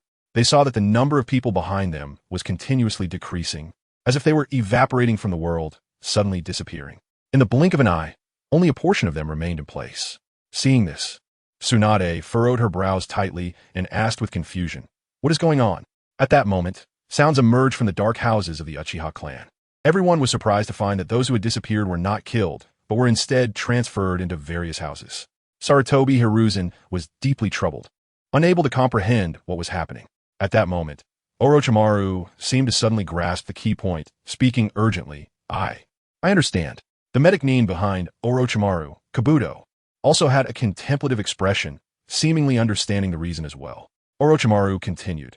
In the Uchiha clan, however many people were originally in each house, this strange space will separate us according to that number, filling us into different houses, and then wait for Uchiha Itachi to hunt us down one by one. Upon hearing this, everyone felt a chill run down their spines. Tsunade's face turned angry. Hands on her hips, she shouted loudly. Then, can't we just leave the house? The ninjas who had been transferred to the houses shared the same thought. So, they hurriedly opened the doors, trying to step out. But reality poured cold water on their hopes, only to find they seemed to be trapped inside the houses, unable to move a step. In the blink of an eye, every house of the Uchiha clan was filled with people. However many were originally inside, that many appeared now. At this moment, on the street where Tsunade and the others were located, ninjas could be seen poking their heads out from the houses, faces filled with fear and helplessness. No matter how they struggled, they could not escape what seemed to be ordinary houses. Lady Tsunade, help! Lady Tsunade, save us! I don't want to die. Cries for help echoed, as they exhausted every means but remained trapped inside, unable to escape. Seeing this, Tsunade felt a surge of anxiety and quickly walked over to the nearest house, reaching out to push the door open, only to feel an invisible wall blocking her. Realizing this, Tsunade immediately began to channel her chakra, unleashing the unique ability of the Senju clan. She gathered her chakra like threads, gradually condensing it onto her fist. As the chakra became highly concentrated, a faint glow flickered on her fist, and the surrounding air trembled slightly due to this powerful force. Then, Tsunade swung her fist fiercely, like a surging wave. If this force were to hit a normal wall, it would be enough to collapse it instantly into dust. However, when this powerful punch struck the invisible wall ahead, there was a loud bang, as if a boulder had been thrown into a deep pool, only to be completely dissipated by the invisible wall, having no effect whatsoever. Orochimaru said coldly, "We can't get in from the outside, and those inside can't come out. It seems that only Uchiha Itachi and those who killed that night can enter." As Orochimaru voiced this speculation, the faces of the ninjas inside the house instantly turned pale as paper. Doesn't this mean they could only wait to die, waiting for Uchiha Itachi to come and take their lives? Just thinking about Uchiha Itachi's intense murderous intent at this moment sent shivers down their spines. "Help! Help!" The crowd panicked and shouted loudly, desperately banging on the doors and windows in front of them, but the invisible force stood like an indestructible barrier, motionless, trapping them in a cage of despair. At this moment, Orochimaru looked directly at Sarutobi Hiruzen and said solemnly, "Old man, what exactly happened that day with the Uchiha clan?" Sarutobi Hiruzen slowly lowered his head. He was old, and his memory was somewhat hazy, especially that night of the Uchiha massacre, a memory he was reluctant to touch. After all, he had tacitly allowed the extermination of the Uchiha clan, thinking it would be a great accomplishment in his political career, resolving the Uchiha clan without a single soldier, who, besides him, could achieve such a feat among all the Kage. But he never expected that this would become the beginning of his life's nightmare. "You should speak now." Tsunade glared fiercely at Sarutobi Hiruzen. Along the sides of the road, the ninjas trapped in the houses, including Konoha ninjas, Yugakure ninjas, and Rigakure ninjas, also began to shout angrily. Sarutobi Hiruzen, "Hurry up and speak." "Sarutobi Hiruzen, you've harmed the ninja world badly. Now quickly tell us." "Sarutobi Hiruzen, don't let us die. Quickly inform Lord Orochimaru. He will save us." Sarutobi Hiruzen felt cold sweat pouring down his forehead, his scalp tingling. He never imagined that his current reputation would fall to a point where even Orochimaru surpassed him. What was going on? It was just a decision he made. Just a small misstep, yes, just a small step. Did he really have to endure such fierce criticism? He was filled with helplessness and frustration. Yet he didn't know how to defend himself. P.S. Third update, an additional chapter, asking for recommendation votes and monthly votes from the big shots. Chapter 70. What is the will of fire? Orochimaru's gaze was fixed intently on Hiruzen Sarutobi, and under such scrutiny, Sarutobi finally spoke slowly. Regarding the extermination of the Uchiha clan. At that time I might have been under Danzo's Kotoama Tsukumi. You see, one of Shusui's Mangekyō Sharingan fell into Danzo's hands, which led me to make such a decision. However, just as Sarutobi was about to continue, Orochimaru coldly interrupted him. Let us get to the point. Sarutobi, feeling helpless, could only grit his teeth and continue. That day, under the influence of Kotoama Tsukumi, I instructed the teachers at the Ninja Academy to delay the end of classes. At the same time, I informed all the villagers in Konoha to rest early, claiming that there would be a dangerous ninjutsu experiment taking place outside. That day I also discussed with Fugaku Uchiha, hoping that the Uchiha clan members would stay indoors and not go out, with the same reason that Konoha was conducting an experiment and it could be risky outside. At that time, Fugaku seemed to sense my intentions, but in the end, he still nodded in agreement. Orochimaru slowly extended his tongue and licked his lips, as if he had finally sorted out all his thoughts and suddenly realized. So, the Uchiha police force didn't have a chance to display their full strength that night, ultimately becoming like lambs in a cage, waiting to be slaughtered. As he spoke, Orochimaru pointed his finger at the people trapped in the house at that moment and said coldly, just like them. Upon hearing this, the people inside felt their scalps go numb, filled with terror. Could it be that they could only wait here obediently for Itachi Uchiha to come and take their lives? At that moment, Mito Gate Kurenai and T-Rune Koharu suddenly disappeared without warning from behind Hiruzen Sarutobi. Immediately after, Sarutobi also vanished in an instant. When the three of them reappeared, they found themselves in Fugaku Uchiha's home. The atmosphere inside the house was so heavy it felt like water could drip from it. Unsure of what awaited them, Mito Gate Kurenai and T-Rune Koharu were pale as paper, their bodies trembling uncontrollably. Suddenly, Mito Gate Kurenai shouted in fear, "No! I can't be here! I can't wait to die here!" As soon as he finished speaking, he tried to escape, but was horrified to find himself trapped in Fugaku Uchiha's house, unable to step out the door no matter how hard he tried. Tirun Koharu seemed to suddenly think of something and exclaimed in disbelief, "Wait, the only ones who died in this house back then were Fugaku Uchiha and Mikoto Uchiha. How come we three are here now? That means at least one of us should survive, right?" Hearing this, Mito Gate Kurenai and Tirun Koharu instinctively exchanged glances. They knew that Hiruzen Sarutobi was stronger than them, and logically, he should be the most likely to survive. Thinking of this, could it be that the ones who would die would be the two of them? With that thought, they couldn't help but look at Hiruzen Sarutobi. Sarutobi noticed the strange look from the two and asked in a deep voice, "What are you thinking?" Mito Gate Kurenai hurriedly said, "Hiruzen, although we know about the extermination plan, we have no decision-making power. All the decision-making power is in your hands." Tirun Koharu immediately followed Sarutobi. "If we're talking about guilt, your guilt is much greater than ours. You have to take responsibility, right?" Both Mito Gate Kurenai and Tirun Koharu knew that Sarutobi could use that jutsu, the one the fourth Hokage once used, which could sacrifice one person to save the two of them. Hiruzen Sarutobi was silent for a moment, then took a deep breath and said slowly, "Let's not talk about such pessimistic things right now. We should focus on the bigger picture and believe that we will all be fine." Then, without warning, Sarutobi disappeared again, and the next second, he appeared on the street, standing steadily next to Orochimaru, Tsunade, Kakashi, Guy, and other Konoha ninjas. Everyone's gaze turned to the suddenly reappeared Hiruzen Sarutobi, and a strange light flashed in Orochimaru's eyes as he suddenly spoke. "It seems the key to breaking this situation lies with you." Hiruzen Sarutobi looked towards Orochimaru, who excitedly licked his lips and continued, "The other side has attacked immediately, which clearly presents us with a problem. One way to solve this problem is to kill Itachi Uchiha and those who cooperate with him." Upon hearing Orochimaru's words, Tsunade's anger flared up, her eyes wide as she glared at Hiruzen Sarutobi, questioning, "So, back then, besides Itachi Uchiha, there were others who wanted the Uchiha clan exterminated, right?" Kakashi's expression was serious, his lips pressed tightly together, remaining silent. In fact, he already knew about the unspeakable dealings of the higher-ups in Konoha. Guy and the other Konoha ninjas widened their eyes in shock, secretly pondering. Indeed, what the wood-release disaster said on the day Konoha was destroyed was true. Hiruzen Sarutobi took a deep breath. He understood that some things had to be said at this moment. But how should he say it? Just then, Hiruzen Sarutobi's figure began to fade, as if he would dissipate at any moment. Seeing this, Orochimaru quickly shouted, "Old man, don't hesitate any longer. Hurry and speak.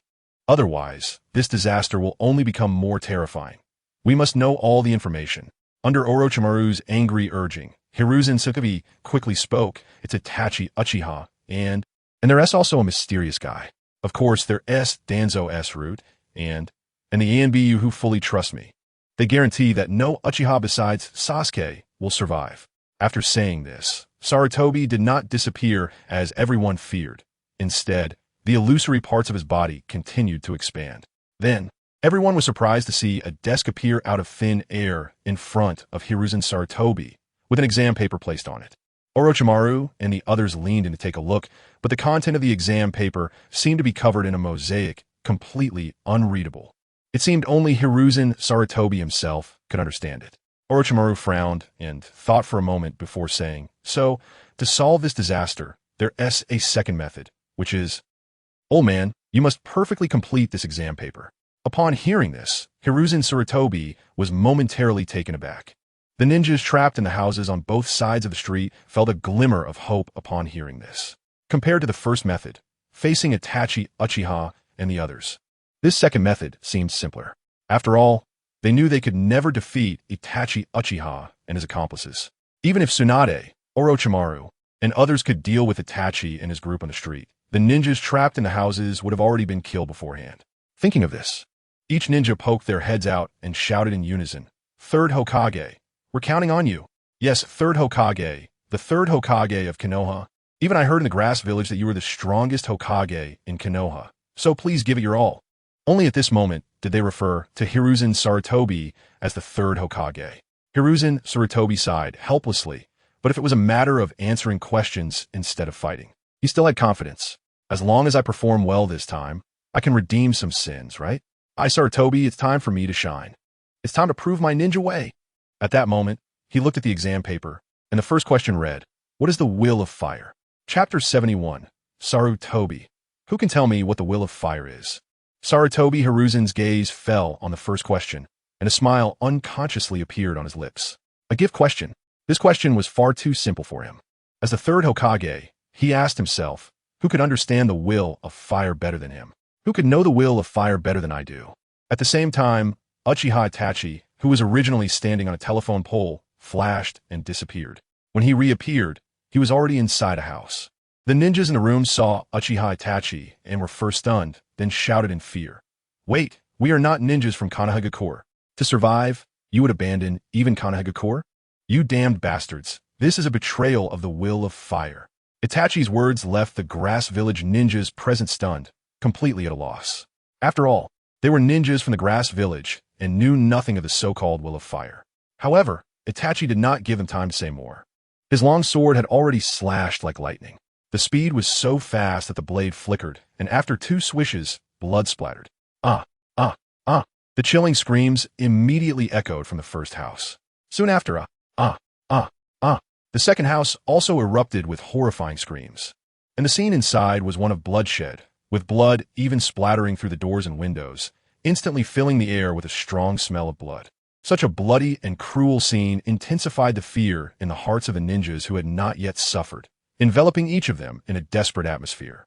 At this moment, Tsunade looked at Sarutobi Hiruzen and urged, "Hurry up and answer the question." Meanwhile, the ninjas in other houses also poked their heads out of the windows, looking terrified, and shouted in unison, "Yes, hurry up and answer the question." Sarutobi Hiruzen nodded. At this moment, he understood that he bore the expectations of everyone, which was crucial. Thus, without further ado, he immediately began to write vigorously on the first question. What is the will of fire? It is, of course, to protect important people and things. In order to protect comrades, family, and the peace and prosperity of Konoha, ninjas must be willing to do anything, even sacrificing their own lives. Sarutobi Hiruzen was confident in his answer. In his heart, this was the perfect interpretation of the will of fire. However, in the next second, a glaring red cross appeared on the paper. Sarutobi Hiruzen was instantly stunned, his eyes wide open in disbelief. How is this possible? I actually got it wrong? This result was completely beyond his expectations. At that moment, a playful voice suddenly echoed in everyone's minds. What is the will of fire? Sarutobi Hiruzen has already answered incorrectly. The slaughter continues. This voice was like a death knell, and as soon as it fell, Uchiha Itachi's killing resumed, even more frenzied than before. In a mysterious sense, his speed suddenly accelerated, each movement carrying a sharp killing intent, and his methods became even more ruthless and decisive. No, accompanied by desperate cries. One ninja after another fell under Uchiha Itachi's blade. Ah, ah, ah. The cold light flashed, and some ninjas had their heads cleanly chopped off, rolling aside. Some ninjas were split in two, blood gushing forth like a spring, their organs spilling everywhere, turning the scene into one of unbearable horror. No, the screams rose and fell, endlessly, like a mournful song of death echoing in this bloody space, shattering hearts. The remaining ninjas in other houses, who were still alive, were now terrified, their nerves stretched to the breaking point, fearing that Uchiha Itachi would kill them next. They cautiously leaned towards the windows, looking at Sarutobi Hiruzen's figure, unable to contain their anger as they shouted, "You are the third Hokage. How could you even get such a question about the will of fire wrong? Exactly. Have you lost your mind? Are you trying to get us killed?" Even those ninjas trapped in other houses, not on the same street as Sarutobi Hiruzen, could not suppress their fury, loudly scolding, "Sarutobi Hiruzen, what is wrong with you? Are you trying to get us killed?" Mido Kazumi and Uzumaki Kaharu were also filled with doubt. They suspected that Sarutobi Hiruzen had done this on purpose. After all, as the third Hokage, he often spoke of the will of fire, repeatedly emphasizing it. How could he possibly get it wrong? Could it really be, as everyone suspected, that he was intentionally trying to endanger their lives? In an instant, suspicion and anger spread among the crowd. At this moment, the brutal slaughter continued. Ah, ah. Under the night sky, one miserable scream after another echoed around, chilling to the bone. Just then, Asuma, in terror, realized that Uchiha Itachi had appeared before him like a ghost. Asuma panicked and shouted at the top of his lungs, "Old man, hurry up and answer! Save me!" Asuma was Sarutobi Hiruzen's last surviving son. His grandson Konoha was still far away in the land of fire's capital, but Asuma could not die no matter what. Over here, Sarutobi Hiruzen was anxiously looking at the second question on the paper, only to be shocked to find that the question had reverted back to what is the will of fire. Sarutobi Hiruzen had no time to think and hurriedly answered again. He believed he had answered the previous question incorrectly, and this time he had to get it right. So, he wrote vigorously, "What is the will of fire? It is, of course, the spirit of perseverance and struggle. No matter how great the difficulties and challenges, one must continue to strive and never give up easily. When personal interests conflict with the overall interests of the village, one must prioritize the greater good and be willing to sacrifice personal interests." After finishing, Sarutobi Hiruzen took a deep breath. This time, it should be correct, right? However, the cruel reality struck like a heavy hammer, and a glaring red cross suddenly appeared on the test paper. At that moment, Asuma and the other ninjas' minds echoed that voice once again. Sarutobi Hiruzen continues to answer what the will of fire is, answering correct. In that instant, the ninjas of Konoha were utterly enraged. What a joke. You're the third Hokage. How could you get it wrong again? Not only the ninjas from Konoha, but also those from the Grass Village, the Dragon Hidden Village, and the Hot Water Village felt that Sarutobi Hiruzen must be intentionally trying to get them killed. Asuma believed this even more, unable to help but shout, "Old man, even a tiger doesn't eat its own cubs. What are you doing?" Chapter 72. The death of Asuma. As soon as the words fell, Uchiha Itachi swiftly attacked Asuma. Asuma dared not hesitate and decisively bit his finger, slamming it onto the ground while shouting loudly, "Summoning technique. Come forth, new Monkey King," accompanied by a thick cloud of white smoke. A monkey dressed in tiger-striped clothing with white eyes appeared. "Asuma, what trouble have you encountered this time?" the new Monkey King asked. Asuma rarely summoned him, and he was aware of the grievances between Asuma and Sarutobi Hiruzen. Asuma had always wanted to avoid relying on his father. "Help me, new Monkey King. My father wants to kill me. You must help me," Asuma said, his spirit highly tense and urgent. The new Monkey King was taken aback, unable to believe that Sarutobi Hiruzen would do such a thing. "How could Hiruzen want to kill you?" "Hurry, he wants to kill me." Asuma pointed at a figure ahead. The new Monkey King looked in the direction Asuma pointed and saw a boy with a Mangekyō Sharingan standing there.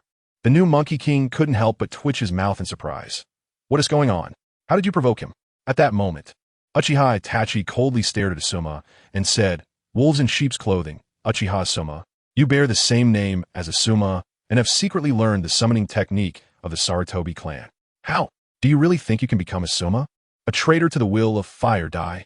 After saying this, Uchiha Itachi, without saying another word, fiercely struck towards the new Monkey King. The new Monkey King reacted swiftly, extending his two powerful hands to perform a barehanded defense, and with a clang, he firmly caught Itachi's blade. Asuma seized the opportunity and decisively used fire release, ash pile burning. He suddenly spat out a ball of high-temperature ash, and as the ash hit the ground, it ignited into a sea of flames, capable of causing continuous high-temperature damage and explosive threats to Uchiha Itachi. Boom! In an instant, the entire room exploded violently, and the house was completely destroyed under the powerful shockwave. Seeing this, Asuma didn't say a word and turned to escape.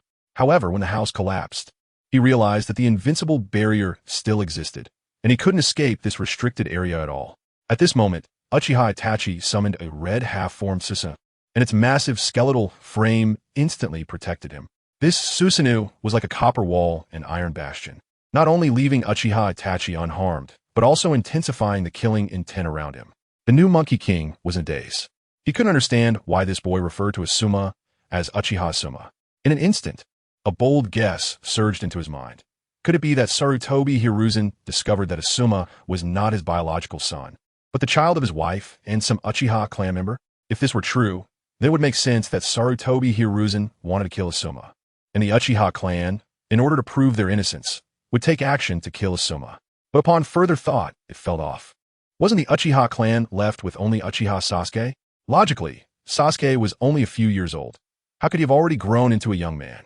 Just as the new Monkey King was lost in thought, Asuma shouted urgently, "New Monkey King, help me." The new Monkey King had no time to think and instantly transformed into the Rui Jingu Bang.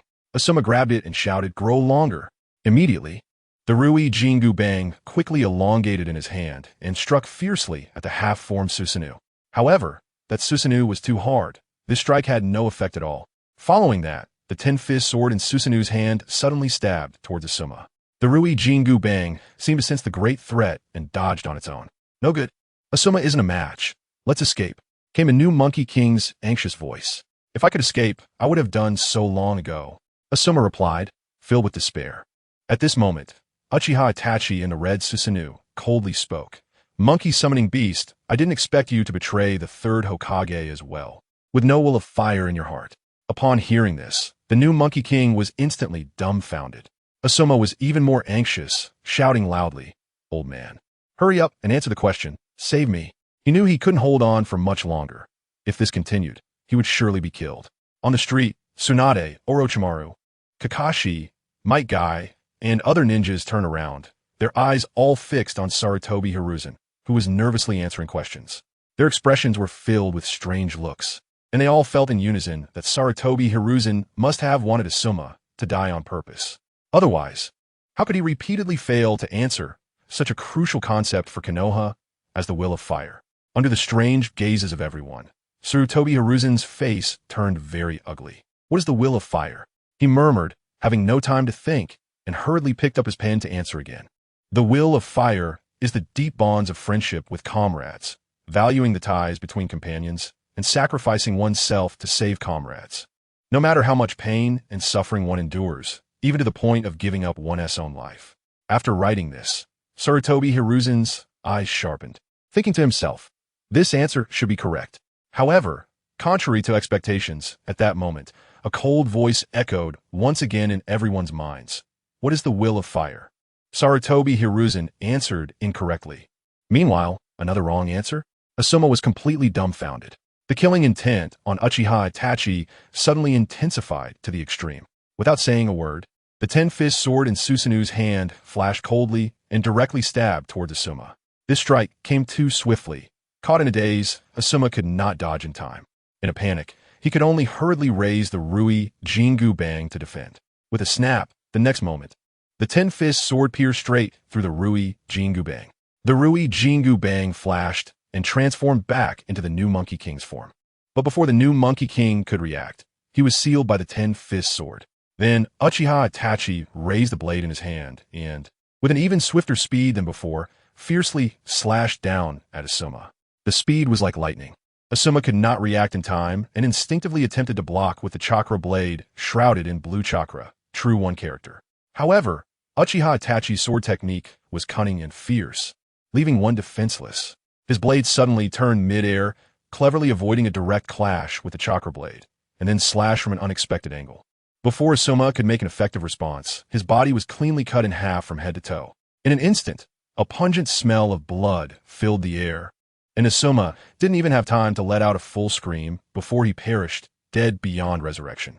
The ninjas in the other houses witnessed this scene, their faces instantly turning pale as paper. Sarutobi Asuma just died like that? How terrifying. Uchiha Itachi's killing intent is too heavy. We're gonna die, right? And what is going on with Sarutobi Hiruzen? He doesn't even care about his own son. Chapter 73. Sarutobi. Why have I always answered wrong? Asuma could hardly believe everything happening before his eyes. Deep down, he had always known about the dark side of his father, Sarutobi Hiruzen's character. After all, in the complex environment of the ninja world, some means might be unavoidable. Nevertheless, he firmly believed that as Sarutobi Hiruzen's biological son, in this life and death moment, his father would surely write the correct answer for him to live, what the will of fire is. The old man had always talked about the will of fire. He must understand it better than anyone else. However, the cruel reality struck him like a heavy hammer to the heart.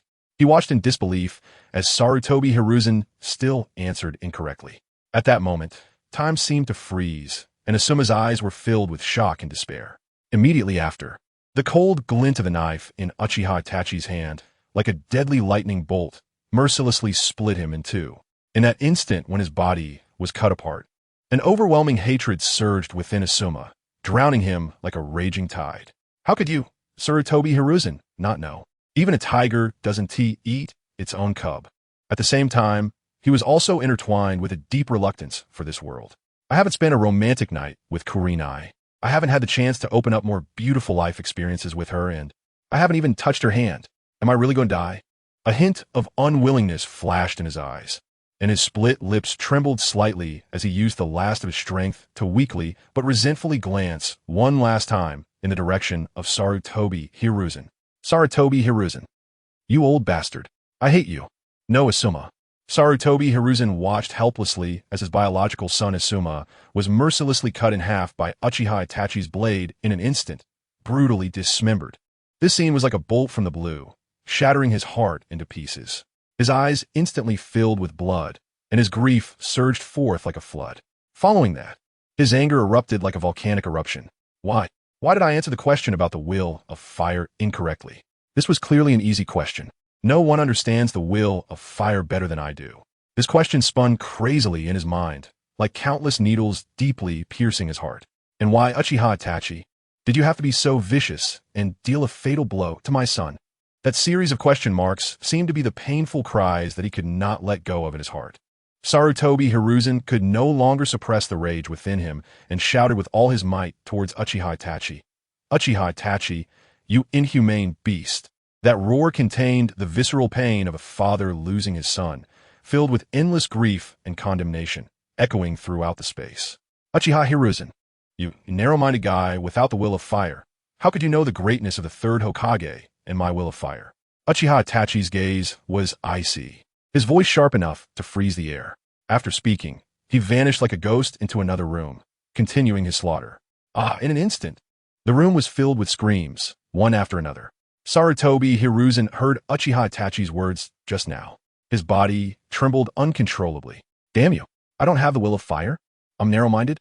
His heart churned like a stormy sea, anger, unwillingness, and pain interwoven. No, the truly narrow-minded ones are you, Uchiha, you, Uchiha Itachi, you who don't understand the will of fire. He screamed hoarsely in his heart. How could I, Sarutobi Hiruzen, not understand the will of fire? I am the third Hokage you speak of. Damn it. No one understands the will of fire better than I do. At this moment, Uchiha Itachi plunged into another fight, and the scene became bloody and brutal in an instant. The sounds of extreme misery echoed from one house after another. In an instant, angry curses arose from the houses along the streets and other places. Sarutobi Hiruzen, are you playing us? What is the will of fire? As Hokage, shouldn't you be able to answer such a question easily? Sarutobi Hiruzen, are you intentionally putting us in danger? If we all die, no one can blame you, right? Sarutobi Hiruzen, even if we die, there are countless people in the ninja world who will never let you go. You will be forever condemned. Various angry accusations rose and fell, filling this chaotic space. At this moment, Sarutobi Hiruzen's eyes were bloodshot, and he was filled with extreme anger. He was not unwilling to answer what the will of fire is, but every answer he gave resulted in failure, which he found difficult to comprehend. Why is this happening? In his heart, the answers he wrote were precise and appropriate interpretations of the will of fire, considered standard answers. But why were they never recognized, leading to his son being killed? At that moment, Uchiha Itachi had already entered another room. Inside was the leader of Takigakure, Shiboku. Shiboku's mind had long been influenced by a spiritual beast, falling into a mad fantasy. He held the hero's water, fantasizing that he could use it to establish a new ninja village in the Land of Fire, thereby gaining the favor of the Land of Fire's daimyo and becoming a person who could command the winds and rain in this land. However, at this moment, when faced with the powerful Uchiha Itachi, Shiboku felt a tingling sensation on his scalp. He regretted it a bit. In a critical situation, without hesitation, he immediately raised his head and drank the bottle of hero's water, which was said to increase his chakra tenfold. But before Shiboku could act, in the blink of an eye, Uchiha Itachi turned into a swarm of crows that flew down like a storm. When the crows surrounded Shiboku, he immediately reacted and desperately fought back. After a fierce struggle, the crows scattered, but Shiboku found himself in a black and white intertwined spiritual space in disbelief. At this moment, his entire body was tightly bound to a cross, and no matter how hard he tried, he couldn't break free at all. Is this an illusion? Release. Shiboku was terrified and exerted all his strength, trying to break free from the control of the illusion. However, no matter how hard he tried, it was all in vain. The binding of the illusion remained unbreakable. Uchiha Itachi coldly stared at Shiboku, bound to the cross, and said, Uchiha Shiboku, regardless of whether you have a Sharingan or not, even if you do, in the face of my special ocular technique, is all futile.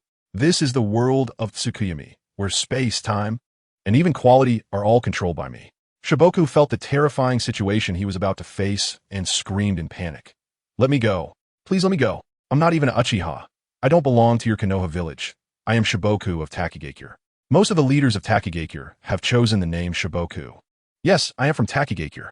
However, upon hearing Shiboku's words, Uchiha Itachi's gaze grew even colder, and he scolded, You, who have no will of fire, don't even possess the heart for Konoha and the land of fire.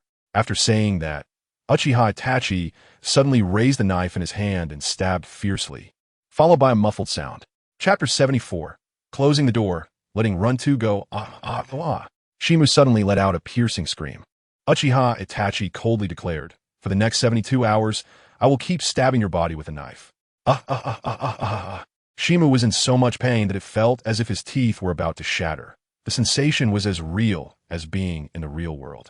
Uchiha Shimu, you have no will of fire. Your heart is narrow. Without the people of Konoha and the land of fire, you deserve this punishment. Uchiha Itachi's tone was filled with endless coldness. Shimu cried out in agony. I really didn't lie. I'm really not one of you Uchiha. Help. Help me. In this small space, the screams and cold words intertwined, filling the air with a chilling atmosphere. Shimu was completely broken, filled with endless regret. Why did I bring ninjas to the land of fire? He regretted it deeply, feeling that the land of fire was terrifyingly absurd, filled with unreasonable aspects and a strange aura that made him shudder. In that black and white mental space, it felt like 72 long hours had passed, but in reality, it was only a moment. Shimu felt as if all his strength had been drained, collapsing to the ground like a soft lump of clay. Leader! The ninjas from Takinan village and the other houses heard Shimu's tragic cries and instantly realized something had happened to their leader, panicking and shouting. Meanwhile, in this house, Shimu desperately tried to muster all his spirit, thankful that he had drunk the hero's water earlier, which kept him from fainting on the spot. I'm really not Uchiha. Believe me. However, Uchiha Itachi's eyes sharpened. The long knife in his hand gleamed coldly, and with a swift motion, he accurately severed Shimu's head. In an instant, blood gushed out, splattering across the windows, creating a bloody scene. The ninjas from Takinan village and the other houses witnessed this scene and were instantly filled with rage, angrily shouting at Sarutobi Hiruzen. Sarutobi Hiruzen, what the hell are you doing? Sarutobi Hiruzen, we will remember this blood feud. Sarutobi Hiruzen, our leader Shimu is dead. It's all your fault. The angry roars echoed around, filled with hatred and unwillingness. At this moment, Sarutobi Hiruzen's hand, holding the pen, trembled uncontrollably. His son was killed right in front of him, and many other lives were lost in this chaos, compounded by the accusations from his mother. All of this felt like a heavy boulder, making it hard for him to breathe. On the street, Tsunade anxiously shouted, Old man, hurry up and answer the question. Sarutobi Hiruzen was burning with anxiety. But the concept of the will of fire in his mind was a tangled mess, impossible to sort out. After thinking for a moment, Sarutobi Hiruzen felt he needed to explain as comprehensively as possible. He wrote, The will of fire is a profound legacy. The development of Konoha is not achieved overnight, but requires generations of ninjas to strive continuously. The older generation of ninjas bears a heavy mission to create a good growth environment for the younger generation, guiding them to become responsible ninjas, thus passing on the spirit and traditions of Konoha like a torch. Just like Minato Namikaze, who sacrificed himself to uphold the will of fire, protecting the village and other ninjas with his life. Just like Hayashi Hyuga, who resolutely decided to sacrifice himself for the greater good of the village and the fate of his family. Just like Mike Guy, who unleashed the 8th gate to protect the younger generation of ninjas, realizing that true victory is not about defeating the strong, but about protecting what is important to oneself until death. Just like Konoha's White Fang, the will of fire is about not fearing personal honor or disgrace and understanding that comrades come before missions. However, after writing this, Sarutobi Hiruzen was still filled with worry, fearing that his answer still did not touch the essence of the will of fire. So, he hurriedly picked up the pen to continue writing. The will of fire is also a deep love and loyalty. Ninjas are willing to give everything to protect the village from the ravages of war, even sacrificing their reputation and familial bonds. What exactly is the will of fire? It means to steadfastly persevere through any hardships and obstacles, inspiring those around you with your beliefs. Allowing the will of fire to take root and flourish in the hearts of the new generation of ninjas. This time, my answer must be correct, right? Sarutobi Hiruzen felt hopeful. However, everyone then heard that cold voice ring out again. What is the will of fire? Sarutobi Hiruzen answered incorrectly. What? How can it be wrong again? At this moment, everyone in the houses was ignited with anger, punching and kicking the walls as if they were attacking Sarutobi Hiruzen himself.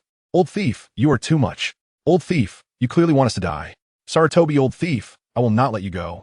Sarutobi, old thief, do you want to see us die before you're satisfied? Just as everyone was angrily cursing, they heard that voice again, begin releasing Uchiha Runtu. Orochimaru, Tsunade, Kakashi, and others were momentarily stunned. Uchiha Runtu? Who is that? The next moment, a swirling ripple suddenly appeared in the space, and a mysterious masked figure emerged, wielding a large scythe, appearing in the house without warning, and immediately began to slash wildly. "Ah, no, don't come near me."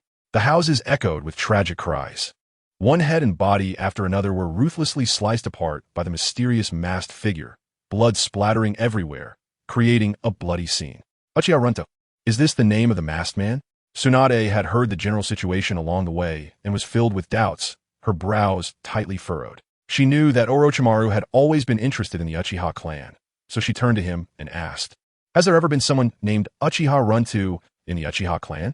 Upon hearing this name, Orochimaru was instantly stunned. It was a most unpleasant name he had heard regarding the Uchiha clan. After a moment, he slowly shook his head and replied honestly, "I have never heard that name." At that moment, Kakashi seemed to be under a paralysis spell, standing stiffly in place. The name Uchiha Runtu was only one character different from the name he remembered. Kakashi instinctively shook his head. No way, no way. Obito has already sacrificed himself. It can't be Obito. It was as if repeating this could dispel the faint unease in his heart. At this moment, the wretched cries rose and fell, unending, and the brutal killing continued to spread. "Help! Please, save me! Help!" The cries for help echoed in the air, heart-wrenching. Tsunade was burning with anxiety, quickly looking at Orochimaru and asking urgently, "What should we do now? Are we just going to watch them get killed?" Orochimaru's expression was grave, his eyes filled with contemplation, and he was also racking his brain to think of a countermeasure. At present, it seemed that there were two possible courses of action. First, I hope that a strong person capable of resisting Uchiha Itachi and Uchiha Shursui will appear among the ninjas locked in the house. But the harsh reality is that such a person does not exist. Second, I expect Sarutobi Hiruzen to perfectly answer the questions on the exam. However, the problem is that Sarutobi Hiruzen keeps answering the question of what the will of fire is incorrectly, again and again. Orochimaru looks at Sarutobi Hiruzen, who is answering the questions, and can't help but feel a wave of doubt. Aren't you the third Hokage? Among all the Hokage, you are the one who has always talked about the will of fire, right? Yet, you keep getting it wrong. Are you trying to play us? It's no wonder Orochimaru would have such thoughts at this moment. What is the will of fire? You, who have always brought it up, wouldn't know. At this moment, Orochimaru suddenly thought of something. P.S. 2 chapters in a row, please vote for recommendations, monthly votes, and follow-up reading. Chapter 75, The Dark Side. Rude against Tsunade and others, Orochimaru seemed to suddenly grasp a key idea, his snake-like eyes narrowing as he hurriedly spoke. At this moment, perhaps we can leave the Uchiha clan's territory and no longer fall into the cycle. What? Hearing this, Tsunade, Kakashi, and the others behind him looked at Orochimaru in astonishment. After all, just moments ago, they had tried countless times to escape, but no matter how desperately they ran, they were always unable to leave the Uchiha clan. Orochimaru's gaze was intense, his eyes flickering with a thoughtful light as he continued. Just now was just now. You must know that the situation is already different.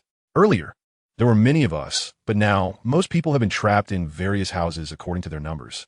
So, it's time for the rest of us to perhaps not fall into the cycle anymore and be able to leave. When he heard Orochimaru's words, Sarutobi Hizashi, who was focused on answering questions, instinctively wanted to stand up. Can we leave? That's great. However, he was horrified to discover that an inexplicable and powerful force was firmly suppressing him, making it impossible for him to stand up, forcing him to remain in place and continue answering questions obediently. Sarutobi Hizashi's face turned pale as paper. To him, this question seemed to have no correct answer at all. Or perhaps some extremely terrifying existence was specifically targeting him. He felt that his answer was completely correct, yet for some reason, he could not receive any response indicating correctness. Moreover, he wanted to leave this place, but was also blocked by this mysterious force, completely unable to escape. What should he do? His heart was filled with helplessness. All right, this isn't the time to worry about him. Let's go. At this moment, Orochimaru decisively took the lead. Tsunade and the others were first taken aback, but quickly reacted and followed closely behind Orochimaru. You guys! Sarutobi Hizashi was stunned. They really don't care about me? Orochimaru swiftly leaped between the houses, eager to leave the Uchiha clan's territory as soon as possible. However, just as they were about to step out of the Uchiha clan's territory, swish, swish, swish, figures dressed in black robes suddenly appeared. These people wore animal masks. They were members of the Konoha villages Umbu and Root. Seeing this, Orochimaru furrowed his brows tightly, but licked his lips with interest and said softly, as expected, they don't want the Uchiha clan members to leave the territory, wanting them to wait and die obediently. At this moment, Kakashi recognized some of these individuals from their figures and subtle features. Even though they wore masks, Kakashi's keen observational skills and years of experience allowed him to know their identities. Kakashi stepped forward and said, "You should know who I am, right?" As Kakashi's voice fell, the Umbu ninjas exchanged glances. Seeing this, Kakashi nodded and continued, "Then now." But before he could finish his sentence, he was interrupted. "Uchiha Kakashi, no need for pleasantries. The third Hokage has ordered that you Uchiha clan members cannot step out of the territory. Retreat now." The opponent's tone was cold and resolute, leaving no room for negotiation. The situation instantly became tense, and a conflict seemed imminent. "Don't joke around," Tsunade said without hesitation, her eyes flashing with determination. Her tightly clenched fist carried immense power and struck forward fiercely. Boom! With a loud bang, an Umbu ninja in front was instantly hit, his body violently flying backward like a cannonball, losing control and crashing into one companion after another, causing chaos in the crowd. At the same time, Orochimaru slightly opened his mouth and spat out the Kusanagi sword. The blade was coated with a sticky substance, shimmering with an unusual luster in the air. Seeing this, Kakashi and the others understood the urgency of the situation and realized it was time to take action. A fierce battle erupted on the edge of the Uchiha clan's main territory. Logically speaking, the Umbu and Root ninjas were vastly outmatched by Orochimaru, Tsunade, and the others and were not their opponents at all. As expected, they fell one after another, killed on the ground. The Uchiha clan indeed hid powerful ninjas in secret. Unexpectedly, Uchiha Fugaku had concealed this so deeply. I underestimated him, after all. He actually managed to train ninjas that could mimic Orochimaru, Tsunade, and Kakashi in the shadows. At that moment, a vortex-like wave appeared in the space, and Uchiha Bito, wearing a mask, emerged, the scythe in his hand slowly dripping blood.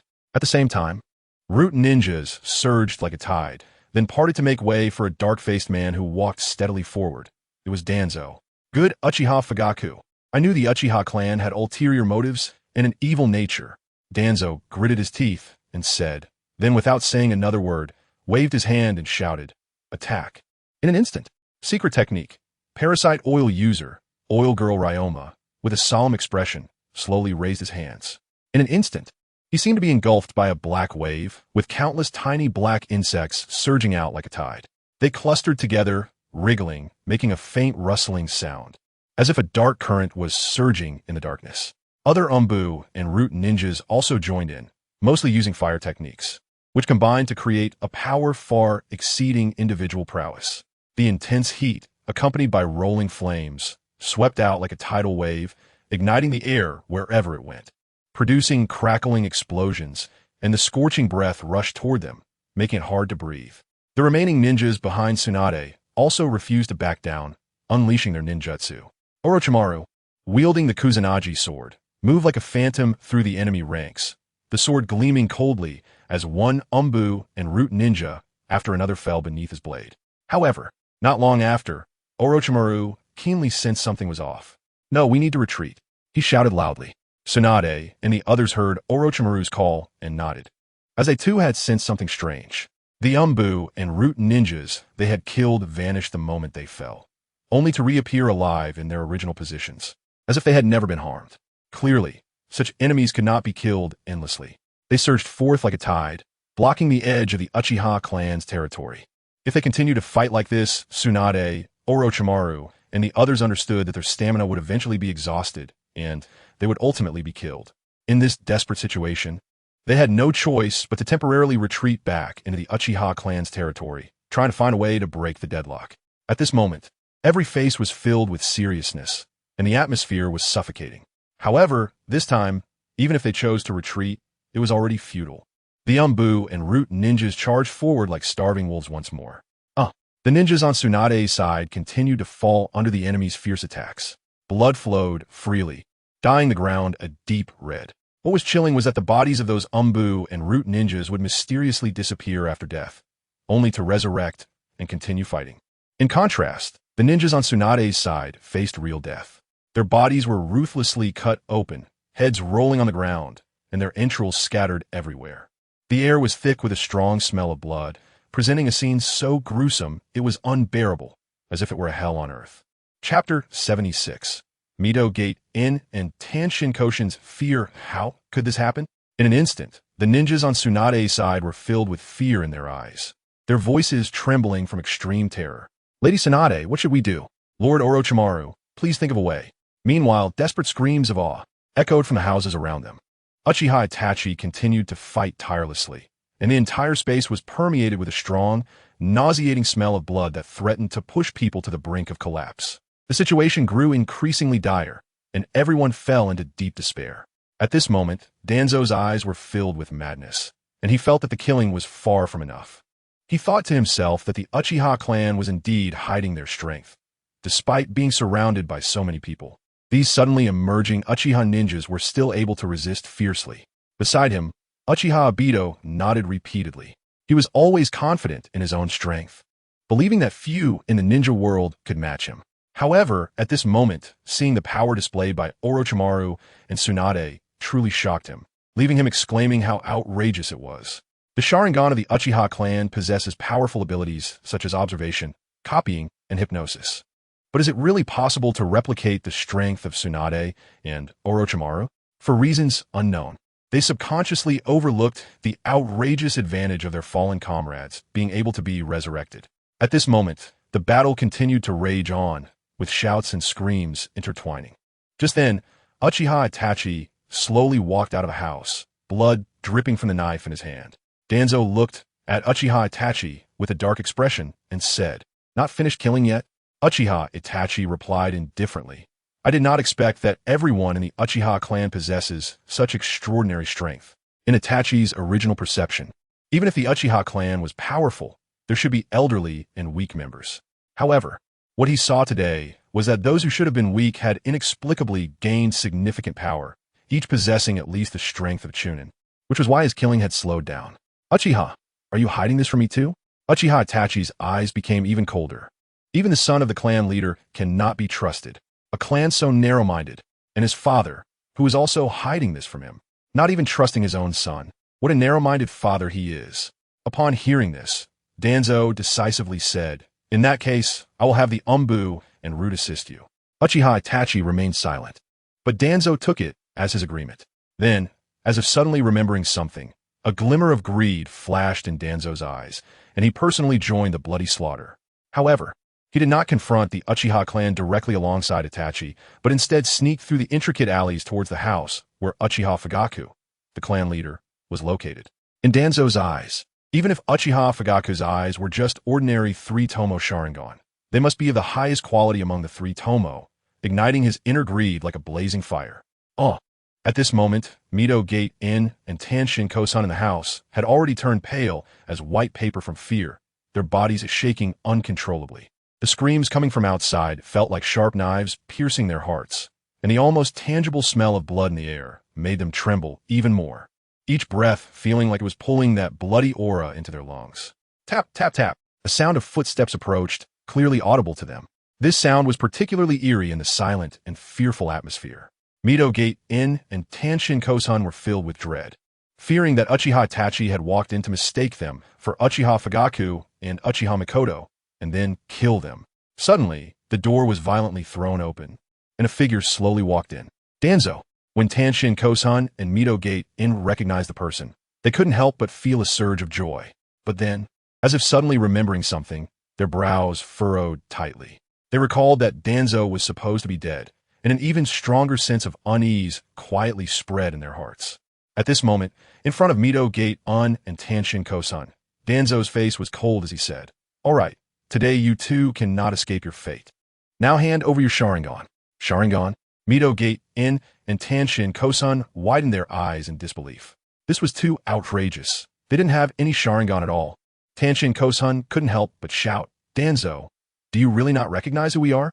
Mito Gate-in added anxiously, "Yes, Danzo, we fought side by side." "Shut up." Danzo mercilessly interrupted them, staring at Mito Gate-in and Tanshin Kosan. In his eyes, the two of them were indeed possessing the Crimson Sharingan. "Evil Uchiha clan, what friendship could I have with you? It's pointless to say more. Obediently hand over your Sharingan." "Danzo, don't go too far." Mito Gate-in couldn't help but yell angrily. "Too far? The evil Uchiha dare to say that to me." Without another word, Danzo launched an attack. "Evil Uchiha, Sharingan should not belong to you."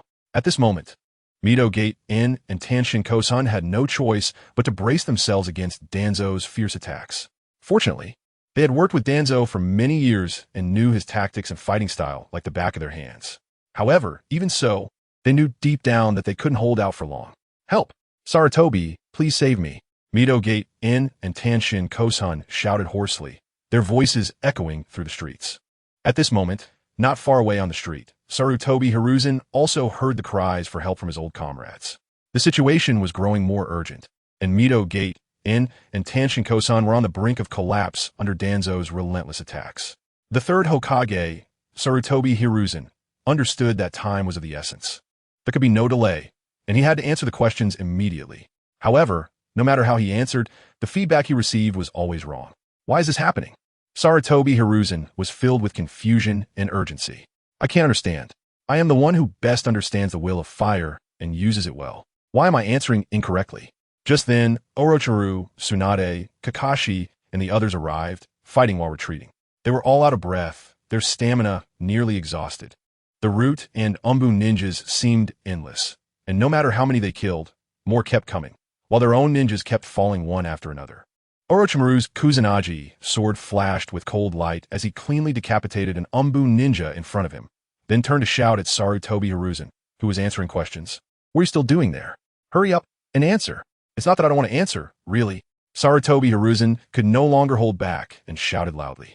At this moment, not only those still alive in the house, but also the survivors on the street knew that time was pressing. They could be killed by Uchiha Itachi or the Umbu and Root ninjas at any moment. "Old thief, hurry up and answer. Old thief, hurry up. Old thief. There's no time left. Don't delay us. I have no choice. This will of fire. This will of fire." Sarutobi Hiruzen gritted his teeth. His inner frustration surged like a raging tide. He had never hated the concept of the will of fire as much as he did today. In the past, he had mandated that every year, the final exams for all grades in the ninja school must include the question, "What is the will of fire?" with the aim of testing whether students had overlooked the most core spiritual essence of Konoha ninja during their studies. That is the will of fire. If you don't understand the will of fire, what use is it if you excel in other subjects? But now, this question, which once seemed ordinary, was utterly detestable in Sarutobi Hiruzen's eyes. "I really have no choice." Sarutobi Hiruzen clenched his fists tightly, the relaxed expression on his face long gone. He finally realized that this was not just an easy question. It was a question that could cost lives. Every wrong answer would be known by others. This is destroying Sarutobi Hiruzen. P.S. My writing may not be good, and perhaps it's really just filler, but if I update more, isn't that enough? Others release 4,000 words a day after they go live, but I release 20,000, 30,000 in a day. Can't that make up for it? Big shots. Please vote for me with recommendations and monthly tickets. Chapter 77. Impure World Reincarnation. First Hokage, second Hokage indeed, no matter when, Sarutobi Hiruzen seems difficult to rely on. Looking at his anxious and helpless appearance at this moment, anyone could feel that he was either a poor student or a terrifying person who was intentionally trying to get them killed, possibly both foolish and evil. Tsunade, witnessing the bloody scene before her, couldn't help but break out in a cold sweat on her forehead. On the exam side, Sarutobi Hiruzen was unreliable. On the battlefield, they might be worn out. She quickly turned to protect Shizen, then kicked out with a powerful leg, instantly sending several root ninjas flying. After that, she anxiously looked at Orochimaru and hurriedly asked, "What should we do now?" Orochimaru, at this moment, extended his tongue and licked his lips like a snake's forked tongue. In his snake-like eyes, there was a hint of panic but also a trace of excitement. It had been a long time since he had experienced the feeling of struggling on the edge of life and death. Without any hesitation, he said, "There is only one way now." Saying this, he suddenly spat out a sealing scroll and laid it flat on the ground. He lightly traced the runes on the scroll with his fingertip, and his hands began to form seals rapidly, releasing his chakra quietly, which resonated wonderfully with the technique in the scroll. The impure world reincarnation technique. Orochimaru whispered the incantation, and the sound seemed to resonate in the space, causing the ground around them to tremble faintly. Immediately, strange runes lit up on the ground, and two wooden coffins slowly rose from the earth. With a low thud, the coffin lids fell firmly to the ground, instantly freezing the air. This was a technique performed using two deceased ninjas as sacrifices. The quality and effect were likely unsatisfactory, but there was truly no other choice at the moment. Grayish-white smoke wafted from the coffins, and then each coffin had a hand resting on its edge as two figures slowly emerged. The first figure to appear had short silver hair, with eyes that radiated a cold and sharp gaze, exuding an overwhelming aura. This person was the second Hokage, Senju Tobirama. Following him was another figure, with long black hair, dressed in a tight black combat suit, complemented by layered red armor, with the Senju clan's symbol clearly etched on the armor on his left shoulder. At this moment, he was leisurely stepping out while scratching his head. This was the first Hokage, the so-called God of Ninja, Senju Hashirama himself. At this moment, there were still some ninjas from the Grass Village and the Waterfall Village in the room, who witnessed this scene through the window. They couldn't help but widen their eyes in shock, and one of them exclaimed, "Oh my God, I actually saw the God of Ninja." Just then, Senju Hashirama scratched his head, appearing somewhat foolish. At that moment, Senju Tobirama coldly spoke from the side. "This is the impure world reincarnation technique. Tobirama, I've warned you multiple times not to research and develop those dangerous forbidden techniques, but it seems you still didn't listen to me," Senju Hashirama said with a helpless sigh.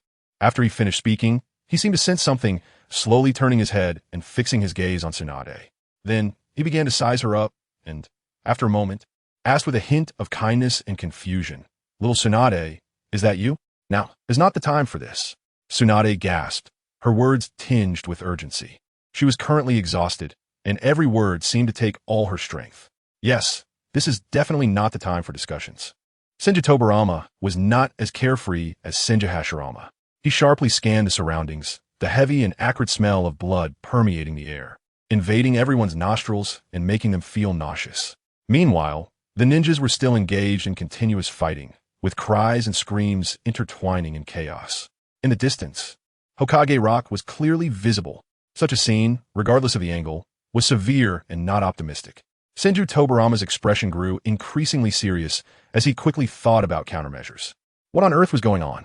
As Senju Tobirama pondered, Senju Hashirama also cast his gaze around, his brows furrowing tightly. The peace he had fought for all his life was not present before him. All he saw was a scene of brutal slaughter. Tsunade and the others looked as pale as paper, while those masked individuals bizarrely vanished after death, only to reappear again in a loop. What was going on?